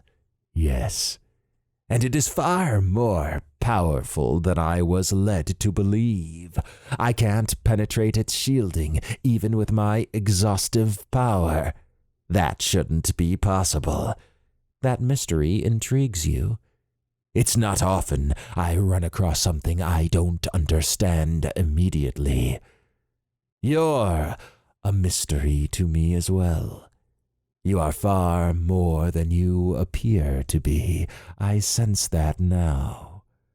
I operate at a different level of existence than you. It is understandable. Kaltoris eyed Evaran. Doubtful. As you have figured out, I'm a god here. A melding of baryonic and shadow matter in its purest form. My power is absolute. Raw power does not make a god. Maybe not. But coupled with thousands of years of knowledge, a race engineered to worship, and an empire that spreads across the stars, I think I fit the definition. He gestured at Emily and Jake. At least by their pathetic view. He motioned at Thor and Guan Yu. And I am far more of a god than those who would claim that right on your planet. He focused on Evaran. Yet I find it intriguing that you do not claim to be a god. I am not. As I mentioned before, I exist on a level far beyond your comprehension. Kaltoris eyed Evaran. Yet those you travel with view you as a god. You may not see it, but I do. You could easily take the mantle on Earth and no one would stop you, yet you don't. It's pathetic. He wagged a finger. When I first went to Earth, I saw its potential. Not only does it have billions to convert, it has many different types of energy I've never seen before. Even the mighty Kregan Star Empire that protects Earth doesn't know what they have. I knew a takeover would take time. If it had shadow matter there, this discussion would not be taking place. Nonetheless, even in my weakened form on Earth, I was able to take over the Helian base with a rift door and expand with relative ease from there. And then you decided to take my Torvatta. Of course. The first real challenge posed to me in a long time. Our first encounter was disappointing. I expected more out of you, and even now I see that you require a group to come before me. In this form, yes. Kaltoris tilted his head as he ran a clawed finger over his chin. Interesting. I look forward to figuring you out. Evaran raised his head a bit. If you return my Torvatta now and relinquish the rift door, I will consider this an acceptable outcome." "So you want me to do all that, and what do I get out of this?" "My leniency. I will not pursue further punishment, and will leave you be." Kaltoris narrowed his eyes. "Your arrogance knows no bounds. Without my rift door, I would lose access to hundreds of worlds, and I will figure out your Torvatta. It's only a matter of time." "I cannot allow that," said Evaran. "You are not worthy of that knowledge." Kaltoris's eyes glowed bright white for a moment. "Your condescension is becoming tiresome. You speak as if I am subject to your whims." He nodded at the elite guardsman next to him.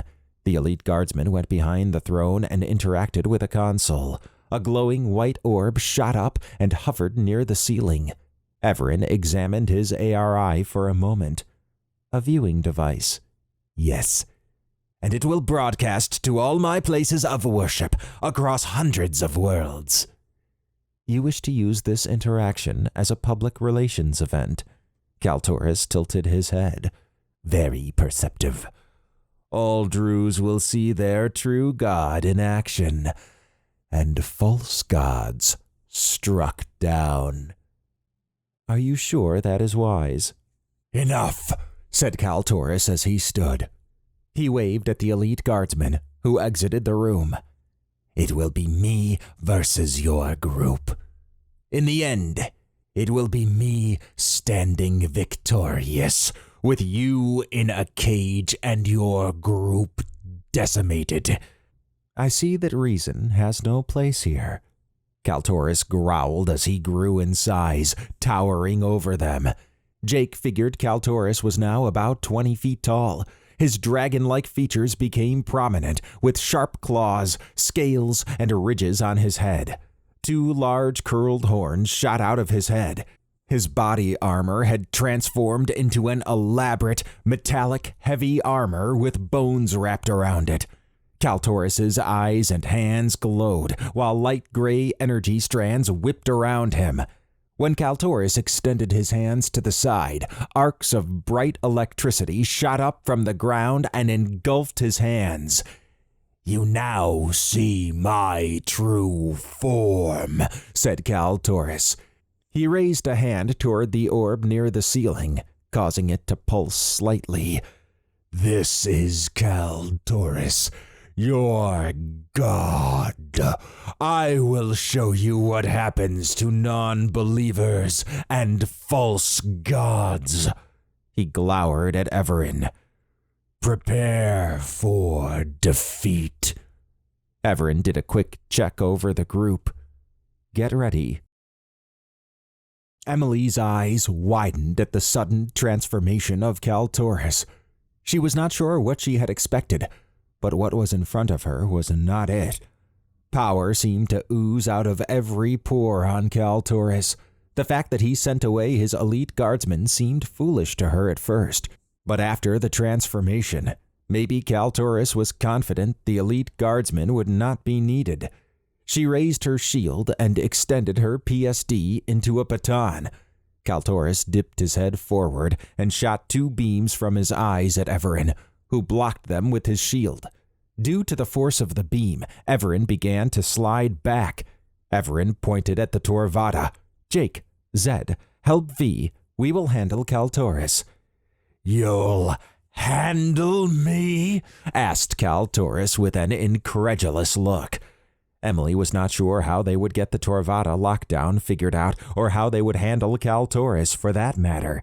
She watched as Jake and Zed took off to the right. She jumped in to replace them and fired a mist, then stun beam at Kaltoris's head. Kaltoris's eye beams stopped as he raised a hand toward Emily. A gray beam shot out, hitting her shield and sending her sprawling back. She could feel the raw power in the beam. It reminded her a bit of the beam that had hit her when fighting a Time Warden commander. Thor tossed his hammer at Kaltoris's chest. When it hit Kaltoris, he went stumbling back. Lady Hasrick pulled out her dual blades and zipped over. "Insects," said Kaltoris as he regained his posture. He raised his foot and tried to stomp on Lady Hasrick. She dodged the stomp and stabbed him in his foot. Kaltoris yelled out in pain as he backhanded Lady Hasrick across the room. She crash-landed and did not get up. Thor grabbed his hammer after it returned. He and Evaran ran up and engaged Kaltoris at close range. Emily shot sticky globules on Kaltoris's right foot. Guan Yu took the opportunity to rush up to Kaltoris's left leg. Guan Yu swung hard, and his guando embedded itself in Kaltoris's leg. Kaltoris grunted as he swatted away the guando. He reached down and grabbed Guan Yu and began to squeeze. "You call yourself a god?" Evaran shot a grappling beam at Kaltoris's wrist and yanked it down. Kaltoris released Guan Yu and then stumbled forward while his right foot stuck to the ground. Guan Yu winced as he crawled away, holding his side. Doubt crept into Emily's mind. Guan Yu was hurt, and Lady Hasrick was out for the time being. It was up to her, Thor, and Evaran. She saw that Jake and the others were looking around the area that held the Torvatta. Kaltoris's strength was on another level. Kaltoris leaned forward and tried to smash Evaran. Evaran raised his shield and blocked the attempt, but had to kneel due to the pressure being applied. Thor tossed his hammer at Kaltoris's head, knocking him back. "Your hammer," said Evaran. Thor held up his hammer when it returned. Evaran shot a grappling beam at it. The legs. Thor took aim and tossed his hammer behind Kaltoris. When the grappling beam hit Kaltoris's leg, the hammer began to circle, causing the grappling beam to wrap around Kaltoris's leg. Kaltoris fell forward and crashed on the ground. Emily changed her PSD into a staff and leaped into the air. When she landed, she struck Kaltoris on the head. The reverberation sent her flying back, and her PSD went tumbling away. Kaltoris trembled for a moment. He then grabbed the beam wrapped around his legs and pulled it down and off. Emily's eyes widened. Not only was Kaltoris's head strong enough to withstand a full hit from her staff, but he was able to pull off the grappling beam, something she had never seen before. Kaltoris broke free from the sticky globules on his right foot and lurched forward. He grabbed Thor, and as he held him, he used his other hand to shoot a beam at Thor's head. Thor tried to block the beam, but it was pointless. Evaran leaped up onto Kaltoris's arm and, with all his might, struck the wrist on the arm holding Thor. Kaltoris dropped Thor. Emily rushed over to Thor, who was on the ground and struggling to move. This was going bad fast, and now it was just she and Evaran. Kaltoris tried to grab Evaran. Evaran flipped over to the other arm, then jumped behind Kaltoris and landed on the back of his neck. He slipped his staff around Kaltoris's throat and, while grabbing both ends of it, applied a chokehold. Kaltoris fell backward, crushing Evaran against the ground. Kaltoris grabbed the staff and forced Evaran to release one side of it. Kaltoris then flung the staff off to the side as he rolled over to face Evaran. Once standing, he tried to grab Evaran again, who jumped out of the way. "Emily, get the others to the Torvatta," said Evaran. "I'm not leaving you." "They've found the shielding console, and V has applied my UIC to the shielding mechanism. Go." "You're not doing anything, pathetic human," said Kaltoris as he strode toward her. Evaran reclaimed his staff and fired a grappling beam at Kaltoris's leg. Once it attached, he yanked hard, causing Kaltoris to fall. Emily grabbed Thor and began to drag him toward the Torvatta. Jake rushed in and grabbed Lady Hasrick. "I'm fine enough to move," said Guan Yu as he limped forward, still holding his side. Emily pointed at Zed. "Take Thor." Zed rushed over and grabbed Thor from her. She rejoined the fight with Kaltoris. "Your ship isn't leaving this room," said Kaltoris as he shot an eye beam at Emily. Emily used her shield to block the beam, but got pushed back. V flew in and shot a stun beam in Kaltoris' eyes. Kaltoris cried out in surprise. V began to spin at a high velocity and, after flying out a bit, rushed in and hit Kaltoris in the back of the head. "Insolent creatures!" bellowed Kaltoris. Emily watched as Jake and the others started to arrive at the Torvatta. She turned around to see that Kaltoris had a foot on Evaran's shield and was pressing down again. Evaran was beginning to buckle. She ran under Kaltoris and struck up. Kaltoris howled as he grabbed his groin while dropping to his knees. "We can go," said Emily. Evaran nodded. As they tried to take off, Kaltoris reached out and grabbed them by their legs. She was surprised at how fast Kaltoris moved. The gripping pressure on her body was intense. "Fools! Even if they get to your ship, it's not going anywhere." Emily began to get a light-headed feeling. She swallowed hard. "Ramos," said Evaran as he struggled in Kaltoris' grasp. She looked at Evaran, and then her eyes widened. After biting the inside of her mouth and causing blood to draw, she formed a wad of saliva and blood, and then spat at Kaltoris' face, getting it into his eyes and nose. Kaltoris guffawed. "You resort to covering me with your filth." Emily was trying to stay conscious, but the grip was getting too strong for her. Her nanobots were at full tilt, and she knew that without them, she would be dead. A confused look crossed Kaltoris' face as he released the both of them. What is this?" Evaran took a moment to gain his orientation, then hustled over to Emily. She tried to stand, but the room was spinning. Evaran grabbed her and slung her over his shoulder. "We cannot wait around to retrieve those nanobots. Judging by his strength, he will be able to overcome them." She looked up and watched as Kaltoris shifted back into the form she had seen before. The strands of energy were going wild around him, and he was shooting out beams randomly from his eyes as he yelled. When they got to the Torvatta, Evaran jumped up into the ramp. He set Emily down. She regained her composure and stood. "What now?" "The shielding mechanism is gone, but the Torvatta is still physically held." "Come," said Evaran. He rushed inside, with Emily behind him. She was glad to see the inside of the Torvatta again. It was her home, and it hit her how much she missed it. Evaran sat in the chair in the center of the command area, while Jake and Zed sat on the right U-shaped seating area. Emily was on the left with a recovering Guan Yu and Thor. She figured Lady Hasrick was in the medical lab. Evaran interacted with the chair console, causing the view screen that covered the front half of the ship to pivot toward Kaltoris. Kaltoris had changed back to his large form and was headed their way. "Evaran?" asked Emily. Evaran raised a finger. "Remember, the Torvatta has had a few modifications since we obtained its schematics on our last adventure." She remembered that being discussed, but was unsure of what modifications would be used.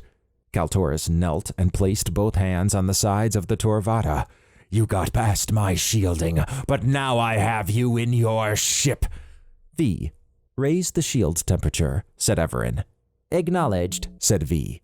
"Torvatta shield temperature rising." "Your tiny machines were no match for my power," said Kaltoris, appearing on the view screen. "They were not intended to be," said Evaran. "However, they did serve as a good distraction." "You will suffer for this," said Kaltoris. He yelled as he removed his hands from the Torvatta. The area of the pillars above and below that was in contact with the Torvatta began to melt. "Take us up," said Evaran. "Acknowledged," said V. The Torvatta broke free from the pillars and then rose. Once flush against the ceiling, it began to burn through. Kaltoris fired his eye beams at the Torvatta, but to no avail. After a few minutes, the Torvatta had burned through the ceiling and was flying above the cathedral. "Take us to the rift door." "Acknowledged." Once the Torvatta was above the rift door rods and controller, Evaran interacted with the chair console. A light green beam shot out from beneath the Torvatta. The rift door rods and controller device began to lift off the ground. A tractor beam, said Jake. That is correct. It will pull them into one of the rooms in the maintenance hub. I have also tied into the rift door controller and shut off the rift door. Emily looked out over the cathedral. It was swarming with Drews of all types. Some were firing on the Torvatta, others on the rift door. We didn't take Kaltoris out, said Emily. I did not think we would. However, we did cut him off from doing further damage to the worlds he has interacted with. Thor slowly fluttered his eyes. What if he has another rift door? He does on other worlds, but now there is no way for them to get to where he is, or for him to get to any of his other locations. He's trapped, said Thor. Evaran nodded. Guan Yu gulped. I don't think I've ever been squeezed that hard before. We need to get you some armor instead of a robe, said Thor. Perhaps you're right, said Guan Yu. Your Torvatta is amazing, said Zed. I had my doubts about the value of getting your ship versus taking Kaltoris down, but those doubts have been silenced. I never realized how much I missed it, said Emily.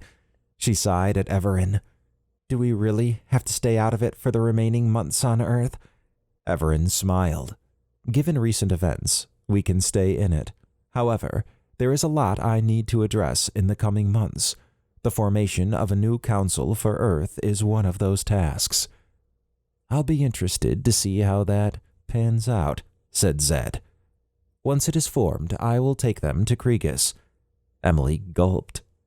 Could we swing by Fredoria? I intend to, said Evaran. I need to put in a word for Blake Brown, and also gather up the remaining Palison-based equipment that may be out there. Andia Kiggs and Rakar Ho-Jador can help with that. Emily burst into a big smile. I can't wait. Thor licked his lips. Kriegis, as in the capital of the Kregan Star Empire. That is correct, said Evaran. Once all that is done, I will hold another meeting with that council in regard to the rift doors. You got your work cut out for you, said Jake. I had no idea traveling with you was this intense. We didn't die this time, said Emily, tossing a hand out. Everyone stared at her. I mean, not die, said Emily. She noticed the others did not seem convinced. Given what they just went through, dying while traveling with Evaran was probably more plausible to them now. Don't forget about picking up Uncle Albert's car, said Emily. It's still out there. Evaran cleared his throat. We will handle that when we get back. V, open a portal to Earth and take us there. Acknowledged.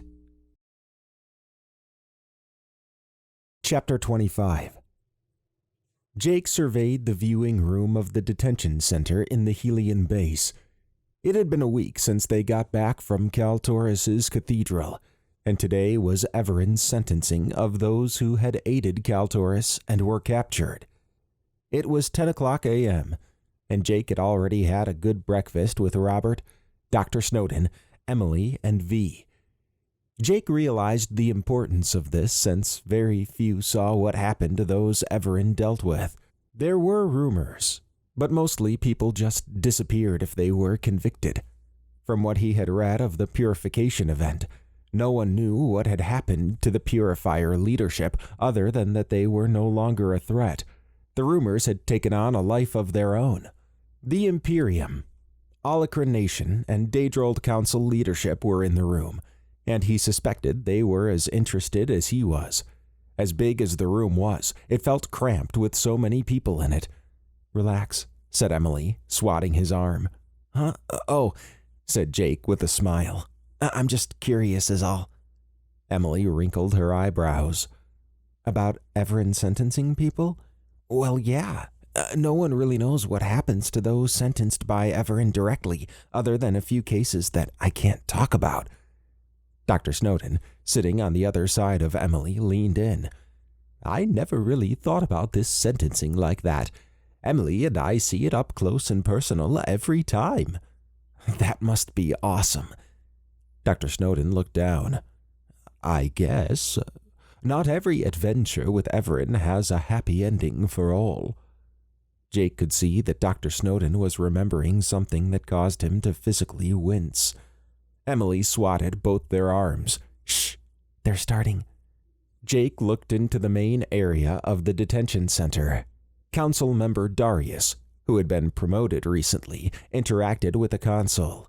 Zed, who had also recently been promoted to council member, stood next to him and Evaran. Jake could understand Darius's promotion, but Zed seemed unusual.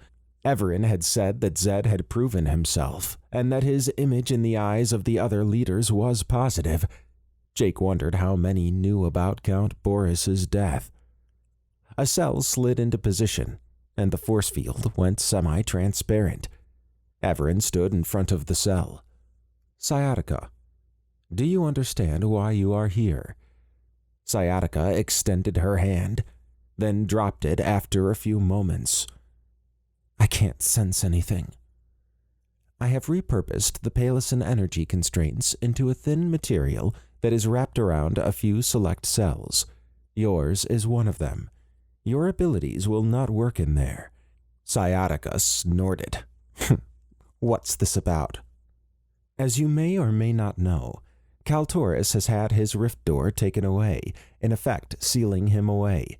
His control of Helian bases has also been reversed here on Earth. Sciatica shrugged. So you say? You were a willing participant in his brief attempt to control Earth. Based on your energy readings, I know that you are not from this timeline. You came through the rift door, although I do not know the coordinates from which you came. In this situation, I would normally have you held until the coordinates are found, and then have you released there. However, based on the reports the Helians have provided, you are responsible for a slew of deaths here on Earth. I am sure there are more that are undocumented. I cannot let that go. As such, you will be moved to a planet where you can live out the rest of your life without any chance of controlling someone. What does that mean? I am taking you to one of the last galaxies in this universe, far in the future. There are several planets hospitable to life that do not contain any sentient species. You're going to strand me on a planet? Asked Sciatica. I am. And I will provide you with a low-level replicator that can produce food and water. You will need to provide the raw materials for the matter converter in order for it to work. Sciatica gulped as her eyes widened. I'll die there! Jake could see that she had not contemplated being punished. If he had had the ability to influence others all his life, he could see how suddenly not having the chance to do so would be unsettling, especially when it came to deciding what happens to you for the rest of your life. I can change, said Sciatica. Evaran shook his head. You showed no mercy to those you killed. I retrieved some of Kaltoris's logs from his cathedral. You have a file, and it lists out some of your deeds. In one case, you had a young girl kill her mother.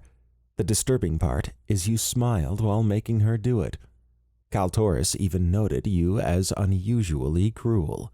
No, I do not think you are capable of change, given the nature of your power. You will be exiled. No, you can't do this, said Sciatica. She pounded on the force field. I can. You are a serial killer who, if the opportunity to murder presented itself, would take advantage of it, said Evaran. He circled a finger in the air. Darius interacted with the console, and the force field went dark. Jake gauged the mood in the room. He could see there was some shock, and others were nodding in agreement. Sciatica was going to have permanent isolation until the day she died. He understood Evaran's reasoning. Sciatica had made him shoot Emily and his own father. Had it been a lethal weapon, it could have been much worse. He focused his attention on the next cell that pulled up. The force field on the cell went semi-transparent. Red Lightning, do you understand why you are here? Asked Evaran. Red Lightning struck a defiant pose as she faced Evaran. To stand trial in your mock court? Evaran shook his head. No, there is no trial. You have been convicted of aiding Kaltoris and of the mass deaths performed during your service to him. Whatever. Kaltoris will resolve this. Just wait. Kaltoris is stranded.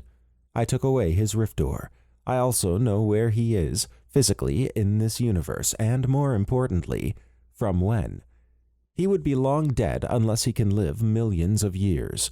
His domain is so far away that it is improbable he could get to Earth through conventional means. Lies. Nonetheless, I am giving you a choice, something Sciatica did not get. You can choose to be exiled to a planet in one of the last galaxies, where you cannot hurt anyone, or you can stay in your cell and submit to the new Earth Council's judgment.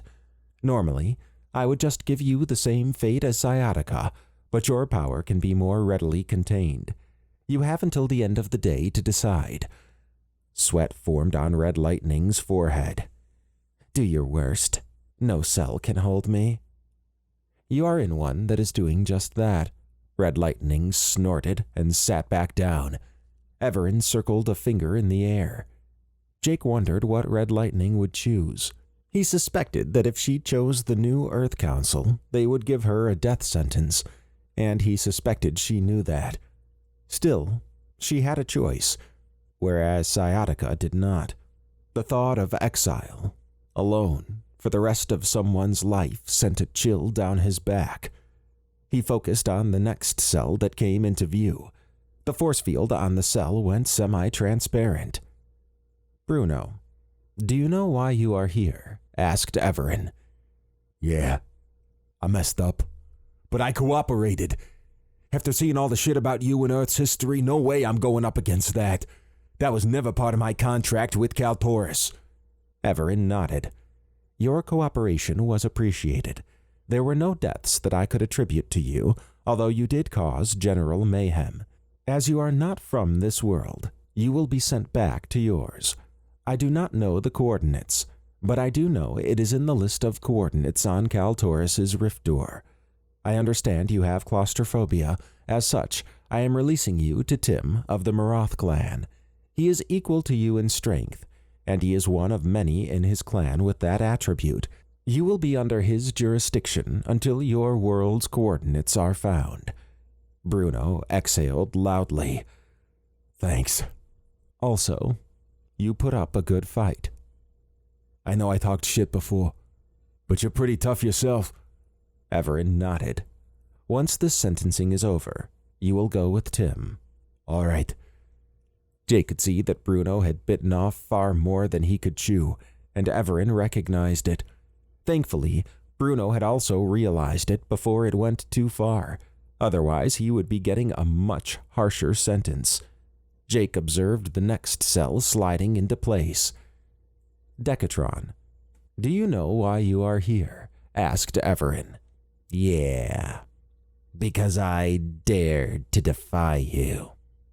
You know, not everyone bows down to your bullshit. Noted. Your sentence is much easier. Without your armor, you are less difficult to deal with.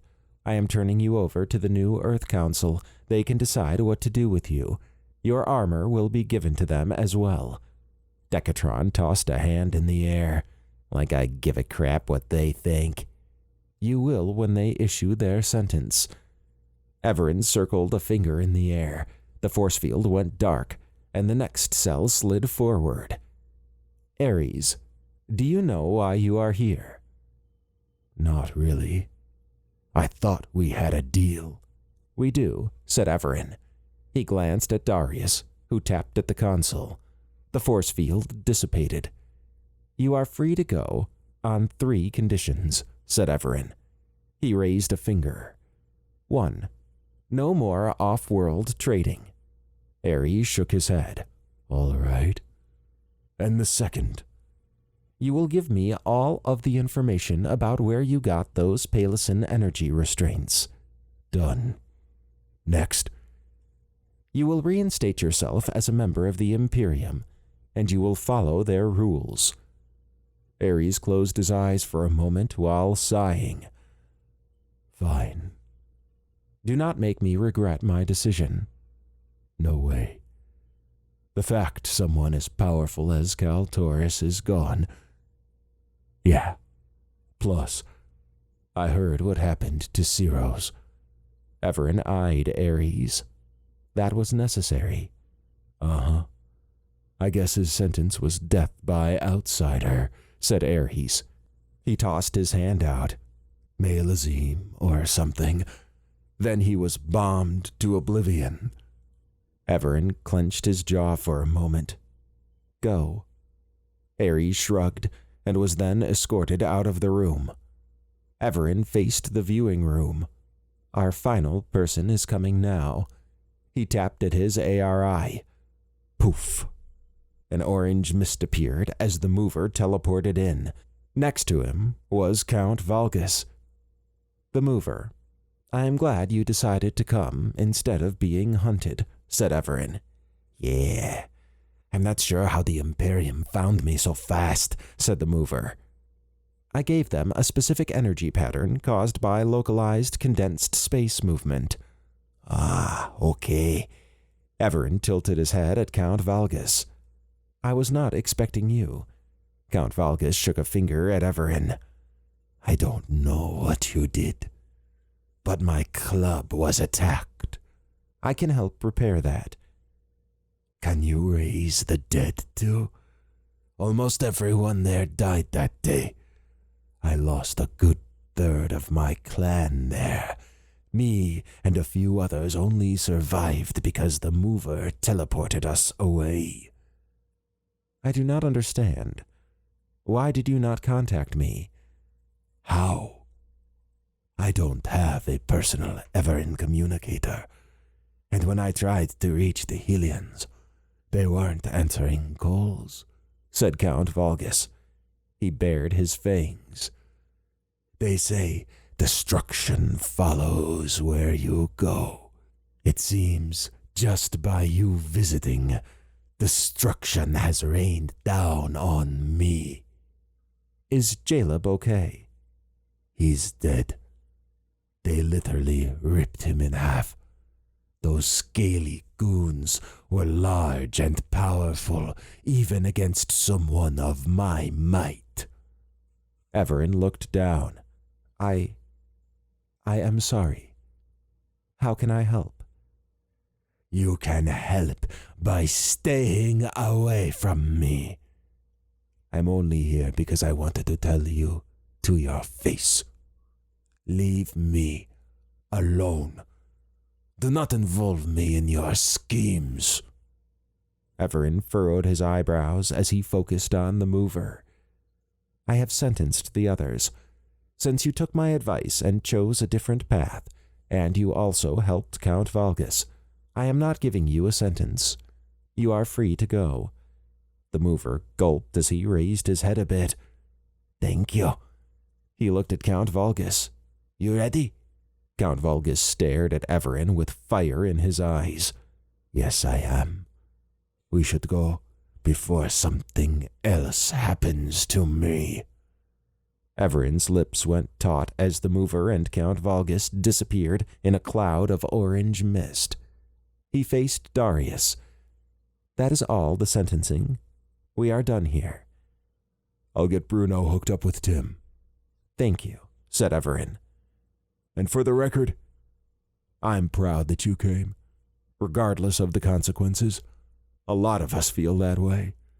It is appreciated. But sometimes I forget that my mere presence can cause ripples that affect others, such as Count Valgus. I knew Jaleb. He was a good person. Darius nodded. I'm sorry to hear that. As a Helian Council member, I'll reach out and offer any help for Count Valgus to rebuild. It would be appreciated. Jake exhaled as he eased back into his chair. Whew, that was crazy. Seemed pretty fair to me, said Emily. I'm sure it was. I guess I was just thinking about being on a planet with no human contact. Ever. Yeah, that sentence is kinda harsh, said Dr. Snowden. But at least Red Lightning has an option to submit to the new Earth Council. Robert smiled. Well, Sciatica won't be able to control anyone that would shoot their own father. Or shoot a friend, said Emily with a small smile. Jake sighed as he shook his head. I'm never going to live that down, am I? Emily swatted his arm. Dr. Snowden sipped his morning coffee alone as he watched the sun rise out on the landing pad at Lord Noskov's base. The sentencing had been the day before, and everyone had taken the rest of the day off.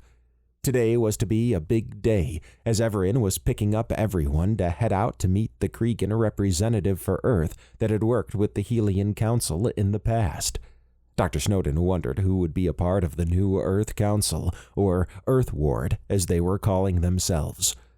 Evaran was out collecting everyone, while Dr. Snowden waited along with Emily, Jake, Robert, and Mikhail, who was representing the ancient vampires.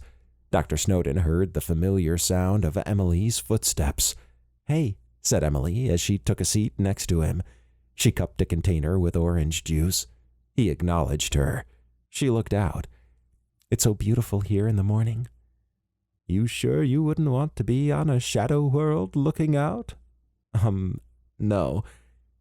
"You feeling any different?" Emily shook her head. "I don't. I know Evaran said that the nanobots that infected Kaltoris were destroyed when he purged them, and that I now have fewer in me. But it was a small amount, and so far, I haven't felt anything. I do feel more relaxed, though. I never realized how important having the Torvatta in my life was. It's our home." Her eyes rested on Dr. Snowden for a moment. "Yep." "You and Zed okay?" "Not fully, but it's a work in progress." Dr. Snowden nodded. His attention was drawn to Jake, Robert, and Mikhail exiting the docking bay. He waved at them as they approached. Robert took a sip of his coffee as he sat next to Dr. Snowden. Mikhail rubbed his left hand with his thumb. "So, an alien planet, this Krigus." "Yep," said Jake. "The Cregan Star Empire's capital planet." "This will be interesting. I'm not comfortable representing all the ancient vampires." "You're the oldest outside of the Big Four." Mikhail sighed. "Don't worry," said Dr. Snowden. "Krigus is a great place. It was where Emily and I went on our first real trip with Evaran." "I'm looking forward to seeing it," said Robert. "My first alien planet. Gel Station doesn't count." "It becomes routine after a while, but yeah, I still get a hint of excitement when visiting one." Everyone's attention was drawn to the Torvatta landing nearby on one of the pads. Dr. Snowden stood and gestured forward. "Our ride has arrived." Everyone followed him to the Torvatta. Once inside, Dr. Snowden took in everyone he was seeing. The Torvatta was full, and it hit him that this was the first time he would have to stand. Eric, Lady Hasrick, Zed, Guan Yu, and Odin sat on the left U-shaped seating area. Thor, Hermes, Darius, Mary, and Tim sat on the right side. "Wow, packed house." Everyone grinned and nodded. "V, take us to Krigus and to the coordinates I have entered," said Evaran. Acknowledged. The Torvatta lifted off and flew into low Earth orbit. Once there, it opened a portal and flew through, exiting above Krigus. Sending authentication credentials, said V. After a moment, he said, Authentication verified. Receiving authorization. "Excellent. Take us down," said Evaran. "That portal. Where did it come from? Is that a dimensional rift?" asked Odin. "It is, and the Torvatta created it. It has a unique ability," said Evaran. "One of many, apparently," said Eric. "Earth to Krigus in a few seconds. Impressive." Dr. Snowden enjoyed listening to the light discussion as they landed on Krigus. It hit him that as powerful as this group may have been on Earth, they were new to galactic affairs. Odin was a turret of questions that Evaran answered as best he could.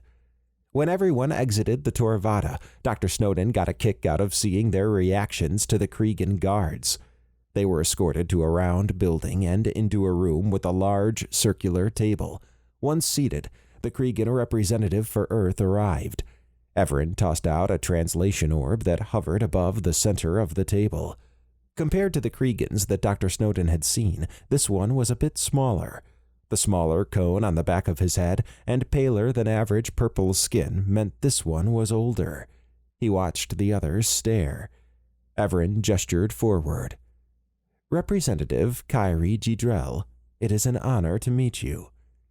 Kyrie bowed before sitting. "The honor is mine. It's not every day a Kregan gets to meet you." Once seated, he looked around, then back at Evaran. "Before we begin, Emperor Riven has requested your audience in regard to the Archeron. He has some questions about the Great Selectors, only if you have time, of course." Dr. Snowden felt the goosebumps on his arms rise. For the Kregan Emperor to ask for someone to stop by only if they had time spoke volumes about the level of respect shown to Evaran from the highest levels. Dr. Snowden could see that sink into the others sitting around the table. "I see we have some new faces. Well, all new faces," said Kyrie. Evaran nodded as he pointed to and named everyone in sequence. "Indeed we do. This is the Earth Ward, and they represent a coalition of groups on Earth. We have Odin, Guan Yu, Thor, and Hermes. They represent the Imperium, a collection of outsiders on Earth that were once known as gods and legendary figures." Kyrie acknowledged each of them. Next to them is Mary and Tim. They lead the Alikran Nation, the largest outsider group on Earth. They bowed slightly toward Kyrie. To their left are Eric and Lady Hasrick. They represent the Daedrold Council, a group made up of Daedrolds, mainly vampires. Mikhail is next. He is representing the Ancient Vampires, another Daedrold group of significant power, said Evaran, raising his finger, one that I am close to. Although Mikhail is here now, the representative will vary depending on their sleeping schedules. I am sure they will rearrange that after they awaken this time. "We understand that the representatives can change, but the groups are what's important," said Kyrie. "Indeed," said Evaran. "Darius and Zed are Helian Council members. I know you dealt with the Helians mainly, but as of today, they are joined by the other groups I have introduced." "Where is Ardarin?" Darius cleared his throat. "He was killed by a member of Kaltoris' group." Kyrie bowed slightly. "I read the summary report that Evaran sent ahead of time. I did not see that, but it is obvious that Kaltoris was dangerous. I'm sorry to hear of Ardarin's passing. He was a great person. You have my condolences." "It's appreciated," said Darius. He was not the only one to perish due to Kaltoris. There were others, including Zed's father, said Evaran. Zed raised his head a bit. "I see," said Kyrie, glancing at Zed. "As with any conflict, it seems there is always tragedy. Hopefully it is behind us as we move forward." Zed nodded. Evaran gestured at Jake and Robert. "They live with one of the ancient vampires. They are not part of the council, but are here per my personal request." Kyrie smiled. "And the last three I know well, the great Dr. Snowden, heroic Emily, and V. Your deeds are enshrined in Kregan history, although only a select few know of it." Dr. Snowden and Emily bowed while V's lights pulsed. The stares of the others caught his attention. He wondered what they were thinking. "This is a historic meeting. Any that involves Evaran is," said Kyrie. "We are glad to be here," said Evaran. "As my report specified, Earth underwent a split in the Helian administration. One faction was headed down a dark path, but due to the efforts of the groups you see before you, that faction was stopped. The being known as Kaltoris led this rogue faction and would have used Earth as a stepping stone to the galaxy, and he had the power to do it, just not the time. It's unbelievable that someone so powerful would target Earth. Hopefully, in the future, with this new council, we will be notified and can provide assistance. It would be appreciated. Evaran looked down. Those of a certain power level quickly recognized the value of Earth. Kaltoris was no exception. He played it slow, thankfully for Earth, and made the wrong decision by involving me. Kyrie looked around. And I bet the reason all these groups worked together was because you got them together. That is correct. You could have contacted us for help, said Kyrie. I understand the process to do that, and it would have been too time-consuming, said Evaran. Kyrie nodded. Well, there's a lot to cover. He pointed around the table. You can access the documents we need to go over via the console in front of you. A means of communication will be provided for you so you can contact us for any concerns or issues you might have. Let's begin. Dr. Snowden sat enthralled for the next 5 hours as he listened to the varying concerns, conversations, and points that were discussed. He found it interesting that some of the issues he knew well, like human slavery, were usually glossed over by the previous Helian group. The unity shown by all parties made his heart glow. People coming together for the common good of Earth. It bothered him somewhat that there were no human representatives, but he knew in the future the United Planets would rise as a human powerhouse in the 32nd century. After the meeting, everyone attended a social event hosted by the Kriegans. Dr. Snowden enjoyed the festive atmosphere, and his stomach was happy that lunch was finally served. Everyone seemed to be in good spirits. He joined Eric and Lady Hasrick. So, what do you think of all this? I had no idea how much was going on without our knowledge, but now there are many opportunities available to explore, said Eric. Likewise, said Lady Hasrick. We're on the right track now, though. There'll be some changes, but that is something we're used to. Dr. Snowden talked with them a bit more before heading over to the Imperium group. This has been a great day, said Thor. One that history will never forget, said Guan Yu. I agree, said Odin. I was not expecting the meeting to be so forthcoming, but the knowledge is appreciated. We have a lot of work to do on Earth. To Earth, said Hermes, raising a glass in toast. The rest of the Imperium cheered as they raised their glasses and took a drink. Dr. Snowden enjoyed talking with the Imperium. He had gotten to know Hermes, Guan Yu, and Thor better, and even met some of the gods he had only read about in textbooks or seen in movies. He wondered how they would fare, and what the result would be. Maybe he could drop in sometime in the future and find out. He hung out with them a bit, and then headed over to Mary and Tim. This world is beautiful from the little I've seen so far, said Mary. I like the weapons the guards are carrying, said Tim with a smile. I figured you would, said Dr. Snowden. What did you think of the meeting? Impressive, to say the least, said Mary. The Kriegans got their act down, and now we will need to have ours as well. It's a new beginning, one filled with trials and tribulations that we will face together as one. Dr. Snowden snorted. You sound just like your mother. Evaran still owes me the videos he promised to show me. Wait until you see them in 360 degrees in the Hollow Room. Tim grinned.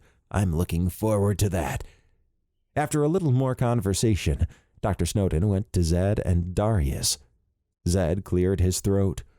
My father would have loved to see this. Our species at the same table as the ruling council of Earth. He would have, said Dr. Snowden. I think you'll be great. I still think Evaran and Emily are disappointed in me, but I have learned from this experience. Evaran said I owed him, and by his recommendation, I am now a council member. I'm not sure why he made that choice, but I respect it.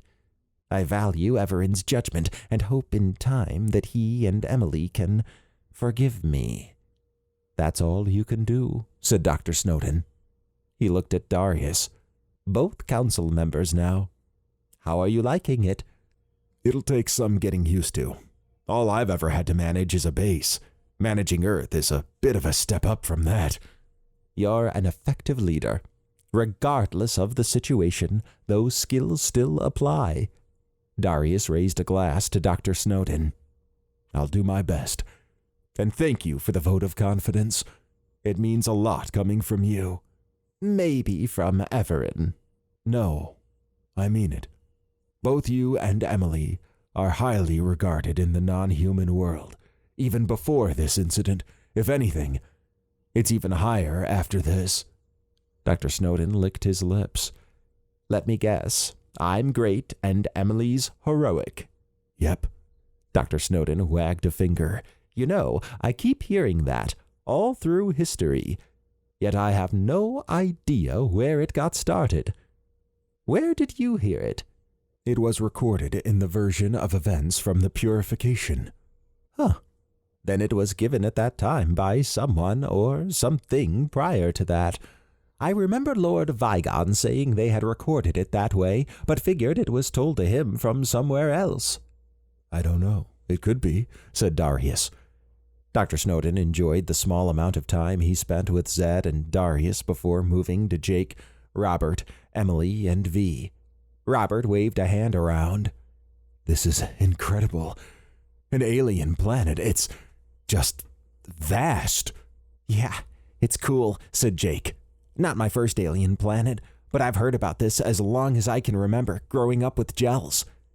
There's a whole other set of worlds, civilizations, and I can't even fathom all that is possible. I wish I could study all this in person, said Robert. Dr. Snowden laid a hand on Robert's arm. Careful. You're thinking like me now. I guess I am. I was already intrigued by the Sesselter databanks at Lord Noskov's base. Most of this was described, but it's something else to see it in person. Evaran said we can stay the night. I'm going to see a sunrise on another planet. His eyes misted. Dr. Snowden understood the feeling of awe at seeing something new. He remembered seeing Earth for the first time from low Earth orbit.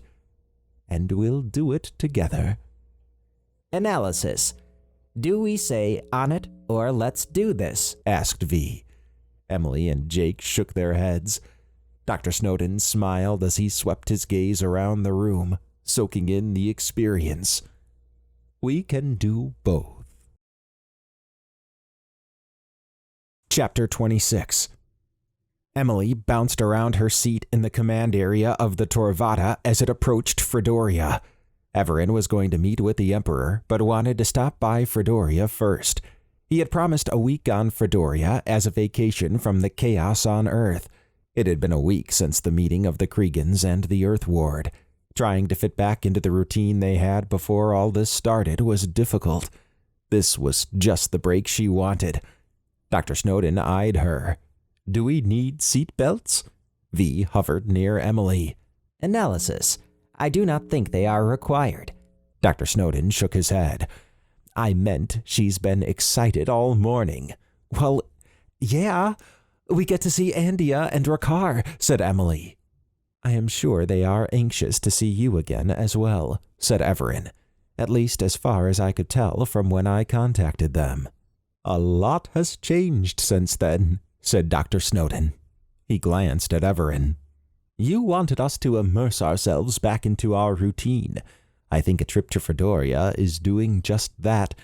It seems like every adventure from there has been hectic and chaotic, but helping the Fredorians achieve their destiny was the kicker. An interesting perspective, said Evaran. Analysis. They may not recognize my new form. I think they'll adjust, said Dr. Snowden. "What may surprise them is how much you've changed in terms of personality since the last time they saw you." V's lights glowed a bit brighter. The Torvatta landed on a landing pad in a compound. "We are here," said Evaran. "Andia has sent me a note that they are on their way out." Emily jumped out of her seat and rushed to the exit. After everything that had happened since their adventure on Fredoria, she wanted some personal time with someone she knew on an intimate level. She turned her head as she heard Dr. Snowden laughing. They caught up to her and exited the Torvatta together. Emily's eyes burst wide open as she saw Andia and Rakar. She ran up to Rakar and hugged him tight. He had on a light armor suit like she remembered, and his purple skin, prominent cone on the back of his head, and familiar face comforted her. "Someone's glad to see us," said Rakar. She stepped back. "It's great to see you." Her eyes ravaged Andia. She had on an elegant, advanced-looking white two-piece suit. Her hair was put in a bun behind her head, and her pale skin, brunette hair, and blue eyes were just as Emily remembered. Her heartbeat ramped up, and her palms began to sweat. She was not sure what to expect as she walked up to hug Andia.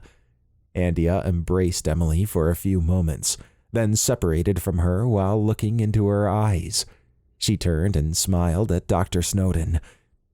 "It's good to see you all." She hugged Dr. Snowden, and then Evaran.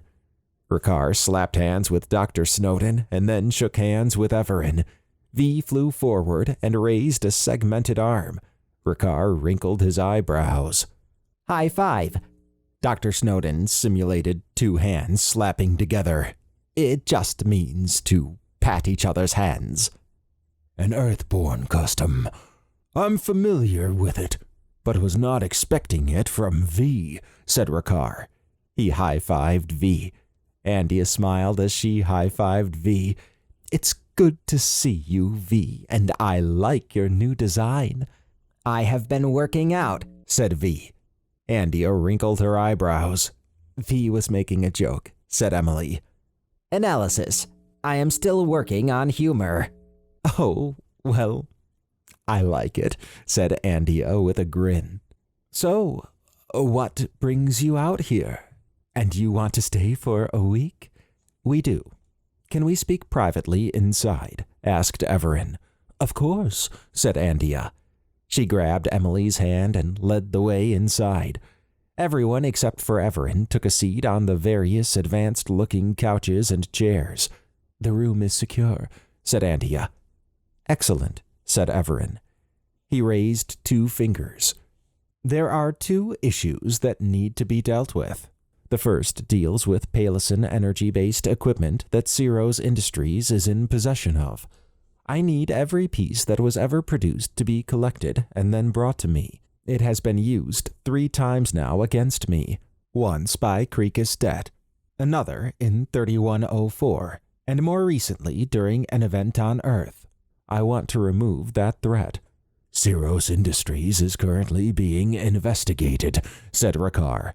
"Andrax, an Eldorian, is now running things. I'll see what I can do." "You may need to involve the information broker for this," said Evaran. Rakar and Andia nodded. "What's the second issue?" said Andia. Evaran pointed at V, then interacted with his ARI. V shot down a projection of Blake Brown. Emily noted that the sides of Blake's pale head were shaved and a crop of hair was spiked up top. His eyes glowed blue, and he wore a battle suit similar to what she had seen Lord Noskov wear before. "This is Blake Brown," said Evaran. "He is a Daedrold and was a loyal disciple of one of my close friends. He was exiled from Earth recently to avoid a war." He glanced at Rakar. "You are forming the Fredorian Rangers. He would be an excellent candidate." Rakar smiled. "A recommendation from you is about as high as it gets. I take it you have an information profile on him." "I will get that to you. He is over 400 years old and served as an enforcer for Lord Noskov, an ancient vampire. Blake is powerful, smart, and cunning. He can get into places most cannot, from what I have read, and knows how to fight. Sounds like a super soldier, said Rakar. Now imagine that with advanced technology. Point taken, said Rakar. Where is he now? I suspect the slave ship that took him will be overpowered if it has not been already, and he will end up here. He may be here now. Andia looked at Rakar. He could be in one of the Earthborn refugee cities. I'll make an effort to find him, said Rakar. We could use someone with those particular skills. What if we can't find him? Evaran looked off in the distance for a moment. You will find him. Of that I am sure. I have a unique device that will help you detect those with exotic energy a bit easier. I know you are already aware of Daedrolls and outsiders, but this device is more sensitive and can detect other exotic energies. It will help in locating him. Although I typically do not offer technology, this is a special case.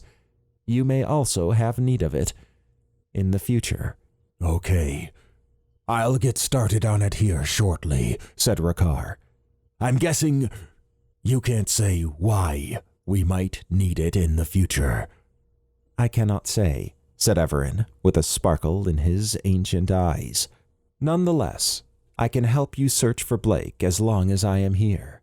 For a whole week, said Emily, smiling at Andia. Do you need my immediate assistance with either task, Rakar? Asked Andia. Rakar smiled. Go. Enjoy your time with Emily. I have this. Emily's heart fluttered as she stood with Andia. We will meet everyone for dinner, said Andia. Emily hustled to keep up with Andia as they exited the room. Dr. Snowden grimaced as he realized he was back in the Crystal Fort courtyard from his dream. He understood he was dreaming again, and that he could not wake himself up. Going through several deaths seemed to be a requirement before he could. Kaltoris and the assorted Wildborn, Druze, and Raskarians were in their usual spots, along with the posts. A new addition was 3 more posts that had Arterin, Lee, and Zed. You're back, said Kaltoris in a gleeful tone. Dr. Snowden stared at Kaltoris. Yep, I sure am. Kaltoris narrowed his eyes. There's something different about you. I know my purpose in life. Apparently not, because you're here. Dr. Snowden took a step forward. That's not... How? What did you do? Asked Kaltoris as he stood. I'm not afraid of death anymore. Or you, for that matter. Leverin appeared next to Dr. Snowden. Leverin, I was hoping I would get to see you. And I you, said Leverin. She eyed Dr. Snowden. You no longer fear death. Well, I don't want to die, but I've accepted that it is a part of life. What you do with your life is important. Having a purpose helps, and I know what mine is. It's to help you, well, Evaran, you know what I mean. Leverin nodded as her eyes glowed. I do. What is this nonsense? Asked Kaltoris as he grew in size. Leverin glanced at Kaltoris, then back at Dr. Snowden. You know what you must do. A surge of power shot through Dr. Snowden. His body began to glow. When he looked down, he was a being of pure light. Kaltoris's hand began to dissolve when it wrapped around Dr. Snowden. What's going on? I'm what's going on, said Dr. Snowden. He smiled at Leverin, then burst around the environment, eliminating all threats. When they were gone, he stood in front of the posts with Leverin. The Overlord appeared and sneaked up behind Leverin, Dr. Snowden stepped forward and ran a hand through the Overlord, dissipating him. You won't be doing that again. Leverin smiled. Thank you. He nodded at her and then faced the posts. A frown formed on his face as he looked at the dead bodies. Accept what you are and change things. Dr. Snowden furrowed his eyebrows. I've accepted that I'm here to help you. That's not what I mean. Dr. Snowden sighed. As he was about to ask Leverin a question, he felt a tug from the bodies. It was similar to the feeling he had when the nanobots wanted to go home. He extended a hand toward the bodies. A beam shot out to them, reviving each one to full health. The bindings dissipated, and everyone assembled around Dr. Snowden. He narrowed his eyes. Okay, that's new. I guess that has something to do with accepting what I am. He wagged a finger at Leverin. You mentioned death was only a phase. That helped me to overcome my fear, along with some advice from good friends. Leverin nodded. You are now free to explore what you have become.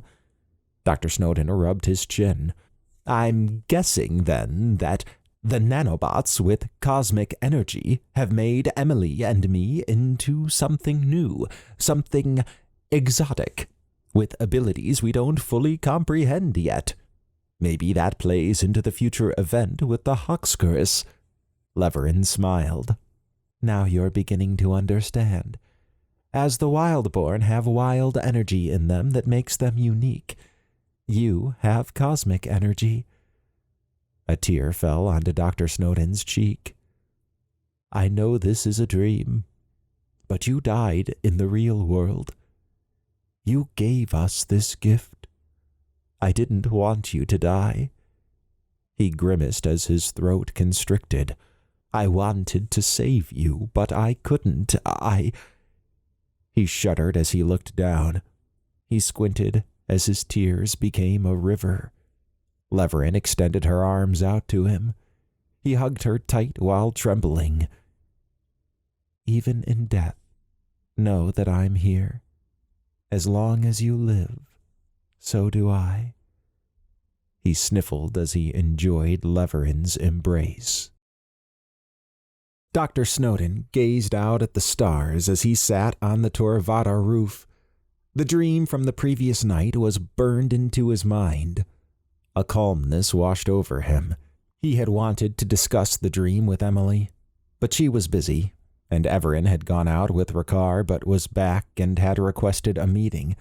It was 3 days into their Fredoria trip, and although they had visitor rooms, he preferred to sleep on the Torvatta. He had not seen much of Emily, but he understood that Emily needed a closeness that only Andia would be able to provide. She was on her way to the roof per Evaran's request. He figured this was their post-analysis talk about events up to this point, and an opportunity to discuss the dream. V hovered just a bit away. I didn't get to talk with you much this time, said Dr. Snowden. There was a lot going on, said V. Yeah, there was. Still, we got to meet a lot of incredible people, visit exotic places, and in this instance, save the world. And I am thankful you and Emily did not die. Yeah, me too. And thanks for the vote of confidence. Query: are you still having issues with the concept of death? Dr. Snowden shook his head. Not anymore. I mean, I don't want to die, but I don't fear it. If I can help, please let me know. You got it, said Dr. Snowden. His eyes focused on Emily and Evaran exiting the elevator onto the roof. I am glad we are all here, said Evaran. I'm sorry about not being around much, said Emily with a slightly red-shaded face. You're spending time with Andia and enjoying yourself. Nothing wrong with that, said Dr. Snowden. Emily nodded. Evaran raised a finger toward Emily. I have double-checked the impact of you losing nanobots to Kaltoris. It appears to have had no effect. Awesome, said Emily. She tilted her head. I'm going to guess that the unique exotic energy detecting device and Blake Brown are important to some future event. I know Andia picked up on that since she asked me about it, and Rakar probably did too. Evaran looked off into the stars. You are correct. When we first decided to help the Fredorians achieve their destiny, it was based on the event having already occurred from what I knew. There is another event in the near future where Blake Brown and that detection device are involved. Dr. Snowden wagged a finger. If we had done nothing, do you think it would have still happened? I am not sure. However, the technology used in that event is far beyond what is available now, or will be by that time. I simply gave it a nudge since I am a part of the events. As for Blake Brown, he has a big role to fill. Please keep that to yourselves. Dr. Snowden glanced at Emily, and then back at Evaran. Of course. On another note, you think the Earth Ward will stick around this time? Until the Third World War. Yes. Emily snorted. Is it always that way? Their existence is. As I was pulled into events, the opportunity to create this new Earth Council presented itself. Although they are the Earth Ward now, their name will change several times in the future. The other option is to let the power factions fight it out and then come back and fix things. Oh, said Emily. Makes sense. There are two other events that need taken care of. The first deals with reallocating the rift doors, with several initiatives needing to be set in motion. I was originally going to have both rift doors shut down and possibly kept on the Torvatta. The one we took from Kaltoris will remain on the Torvatta where I can study it. However, there is some work needing done with the others on Earth. When the ancient vampires awake in a few months, we will meet with them and the new Earth Council. Be great to see Lord Vigon and Lord Noskov, said Dr. Snowden. Indeed it would, said Evaran. Emily wagged a finger at Evaran. I don't recall hearing about the rift doors when we were in 3104. You think they're still around then? I do not know. However, it is something worth checking out. We do have data from that time period. More research. I'm looking forward to that, said Dr. Snowden. You think we'll ever see Kaltoris again? Asked Emily. It is possible, but I doubt we will. His only means of leaving his cathedral has been taken from him. Emily shook a finger. Didn't he communicate to all the worlds during our fight? The Torvatta did not detect a signal. I am guessing he was planning on broadcasting it if he won, said Evaran. Figures. Probably means he wasn't certain he would win. That was a tough fight, said Dr. Snowden. I watched it from V's view in the Hollow Room yesterday with Rakar. He was blown away by what he saw, as was I. Kaltoris was very powerful. The fact that he had a Time Warden trophy and entries on the purifiers indicates he has tangled with powerful entities and prevailed. Except this time, said Emily with a smile. Yes. However, I skimmed through the data retrieved from Kaltoris's domain. He was given the coordinates to Earth's rift door. By who? Unknown. It was given to one of the Druze, who then gave it to Kaltoris. There is no data of which rift door the Druze got it from. Any ideas? Evaran shook his head. I have many enemies. It could be any of them. Nonetheless, I will be doing some enhancements to your PSDs and survival suits, as well as my own. This situation has shown me that what we possess is not adequate. Learn, adapt, and evolve, said Emily. The Snowden Creed, said Evaran with a slight tilt of his head. Dr. Snowden furrowed his eyebrows. You think if we'd had upgraded equipment, it would have helped? I do.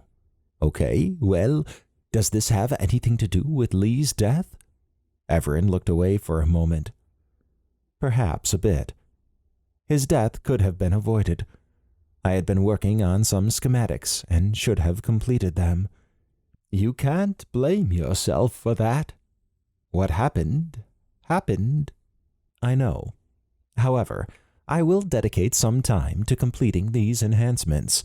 Not to change the subject, but I had a new dream, said Dr. Snowden. Different from the last one? Asked Emily. Dr. Snowden nodded. This was the same courtyard, except this time I didn't fear death. It allowed me to move, and I could transform into a Hoxkerus. I wiped out all the threats, even the Overlord, and then revived everyone on the posts by extending my hand and shooting a light out. Interesting, said Evaran. Was Leverin there? She was, and said that because I don't fear death, I was free to explore what Emily and I had become. Become? Asked Emily. Yeah, she used the Wildborn as an example, as they have exotic energy that makes them what they are. We have nanobots with cosmic energy, which makes us something unique. Emily tilted her head while pulling on her ponytail. So we're like cosmic-born, or Evaran-born, or something. Evaran narrowed his eyes. An interesting hypothesis. We shall explore your nanobots and potential abilities in more detail now that we are free to do so. Does this make you my brother and sister? Asked V. I don't know, but I'd be proud to say so if that's the case, said Dr. Snowden. Huh, said Emily. I guess we were already planar matter, and now with cosmic energy from our nanobots, we would be like V. Evaran nodded. I am unclear how Leverin is able to appear in your dreams and offer advice and information. It is something I look forward to researching. Perhaps I can join you in your dreams sometime. You can do that? Asked Dr. Snowden. Of course. Dreams are private, so I would only pursue this with your permission, of course. Sounds good to me. I'd suggest you not go into Emily's dreams for the rest of the week. Emily shook her head. I'm just glad everything is as it should be. I never get tired of hearing that, said Dr. Snowden. Everyone shared a laugh. Epilogue. Jake fidgeted as he stood on the landing pad at Lord Noskov's base. It had been several months since the Kaltoris incident, as it was being called, and the ancient vampires were awake. They had assembled and were meeting the Earth Ward representatives. The base had been busy that morning in preparation for so many important visitors. However, the one he wanted to see the most was Evaran. Don't worry about Lord Noskov, said a voice behind him. Jake turned to see Lord Vigon in his black battle suit headed his way. He's not upset at you, said Lord Vigon. He's upset that Evaran chose not to wake us for such an important event. I know, said Jake. The other ancient vampires seem okay with it. I'm sure when Evaran gets here, along with the others, everything will be okay. I agree. However, Lord Noskov is also upset that Evaran will not retrieve his disciple Blake Brown under these new circumstances, said Lord Vigon. Yeah, I heard some ranting and raving earlier this week when Lord Noskov talked with Evaran. It seems unusual that Evaran wouldn't help with such a simple request. If Evaran won't do it, he has a good reason. My guess is that he knows Blake Brown is tied to a future event, and to bring him back would violate that. Jake's eyes searched the ground for a moment. Huh, I hadn't thought of that. You begin to think like that when you're around Evaran. Nonetheless, I read your account of the events, and am glad it is this form we are meeting. Jake wrinkled his eyebrows. There's others? Lord Vigon smiled. Right. Secret stuff us mortals aren't meant to know. If Evaran chooses to tell you, he will. He'll never do that. Lord Vigon raised an eyebrow. The choice may not be his to make if he shows up with a different form. Jake shook his head. I'll just trust you on that. He enjoyed talking with Lord Vigon. Of the 4 ancient vampire lords, Lord Vigon was the easiest to get along with. When Lord Vigon had found out about how Jake had come to Earth, Lord Vigon was initially upset that Evaran had not contacted him. Then Lord Vigon found out from Lord Noskov that it was Evaran's first visit to Earth. That was Jake's first introduction to out-of-sequence time travel events. Apparently, Lord Noskov knew Evaran already as well at that point. His attention focused on the ship's landing. The Imperium had sent Odin, Hermes, Thor, and Guan Yu. The Daedrold Council had sent Gozrul, Eric, and Lady Hasrick. The Alikran nation had Mary and Tim representing them. For the ancient vampires, it was Lord Noskov, Lord Vigon, Lord Scar, and Lord Cyrus. Lord Scar and Lord Cyrus were two that Jake had little interaction with. He smiled big when he saw the Torvatta land. "Evaran's here." Lord Vigon laughed. "I'm excited as well, my friend." Jake watched as everyone disembarked from their ships and greeted each other. Evaran looked the same as always, and Emily and Dr. Snowden looked well rested. He had seen them off and on during the last few months, and they mainly came up on weekends. He had visited their house a few times, but got the sense they had other plans, especially Emily and Jennifer. Dr. Snowden had spent time with Dr. Bryson, and Evaran and V seemed to live in the Torvatta. Out of everyone, he spent the most time with V. "Hey, Jake," said Emily as she approached him. "Hey." Dr. Snowden and Evaran shook Jake's hand. Lord Vigon nodded at Emily. She returned the nod. "It's been a while," said Dr. Snowden while slapping a handshake with Lord Vigon. "Great to see you." "The feeling is mutual," said Lord Vigon. He did a forearm shake with Evaran. When V raised a segmented arm at him, Lord Vigon gave an amused look. "Based on that, I'm going to guess you've at least experienced the time refugee and Evaran origin events." He high-fived V, as did Jake. "We have," said Evaran. "I am still curious as to how much you know of my future, although I know you cannot speak of it." "Let's just say I am partial to this plain form." "Fair enough," said Evaran. "There's been a lot of anticipation about what's to be discussed. There's also some anger that we weren't awakened, as you know from Lord Noskov." "I did not want to disturb the natural flow of events more than necessary," said Evaran. "I understand, but still, you know you can always wake us if we're needed. I've read the reports on what happened. I should have been there next to you. We took down the Purifier Overlord. What's one more wannabe god?" "I will keep that in mind for the next time." "You better," said Lord Vigon as he slapped Evaran on the back. "Come on, everyone's getting settled and is eager to hear your plans." "Lead on," said Evaran, gesturing forward. Jake enjoyed the fact that he could listen in on these interactions. It made him feel special to have Evaran's confidence to speak freely around him. "Yeah, we better go before Lord Noskov crawls out of his skin." Everyone laughed as they headed inside. It took a bit to get everyone settled in the large assembly room deep in the base. Jake smiled at how packed it was.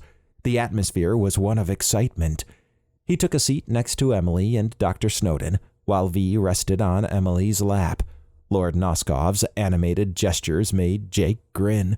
He figured Lord Noskov was voicing his displeasure again in person at being left out of the Kaltoris incident. Lord Vigon sat with them, but the other two ancient vampires sat by themselves near the front. The room was silent as Evaran went onto the stage and stood at the podium. Behind him was a large screen. "I am glad everyone is here," said Evaran. "I have some important topics to cover. The first one deals with the rift doors. As everyone may or may not know, one is housed at the Alikran Nation's headquarters, which I refer to as Rift Door Command 1.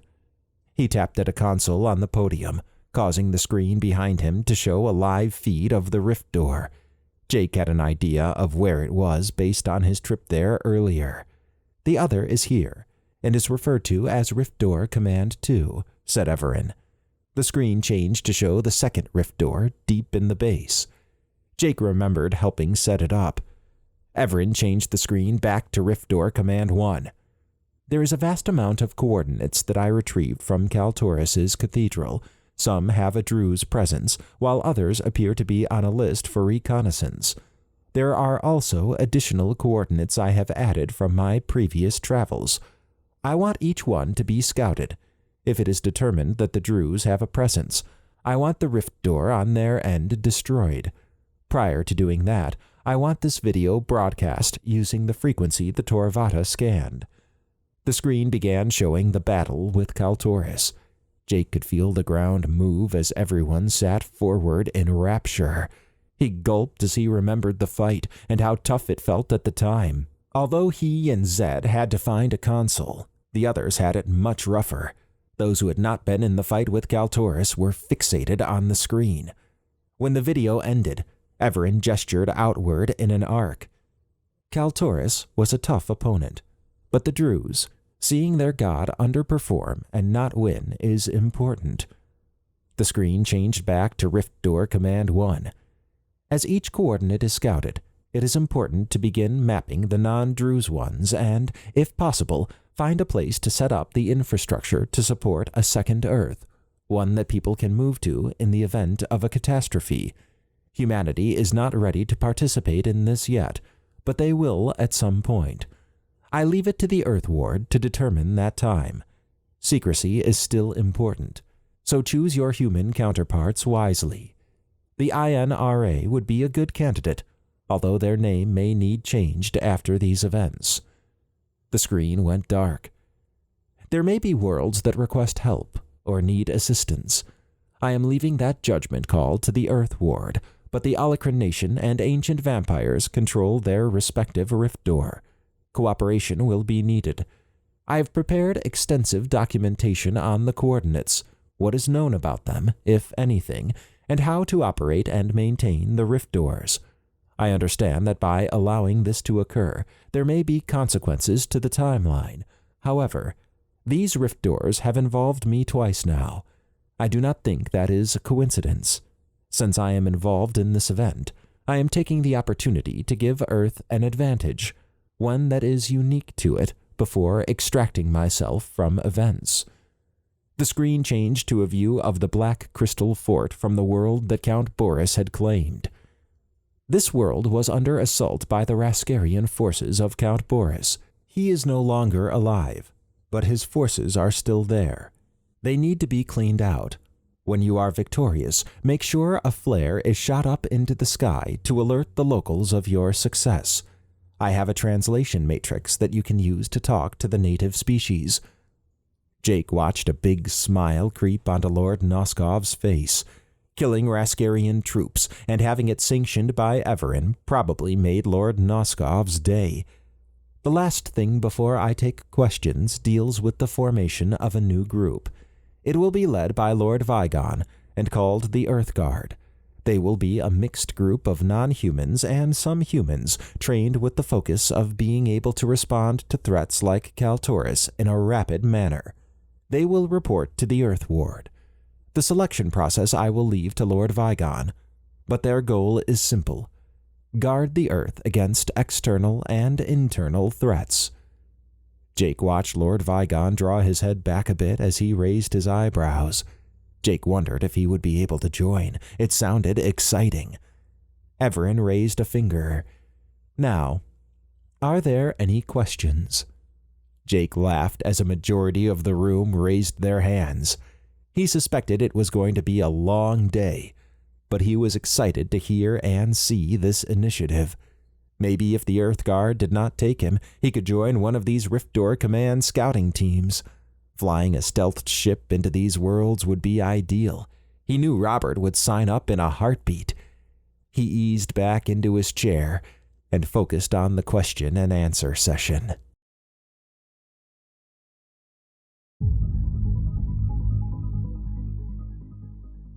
This has been The Shadow Connection, Book 6 of the Evaran Chronicles, Volume 6, written by Adair Hart, Narrated by Michael Paulet.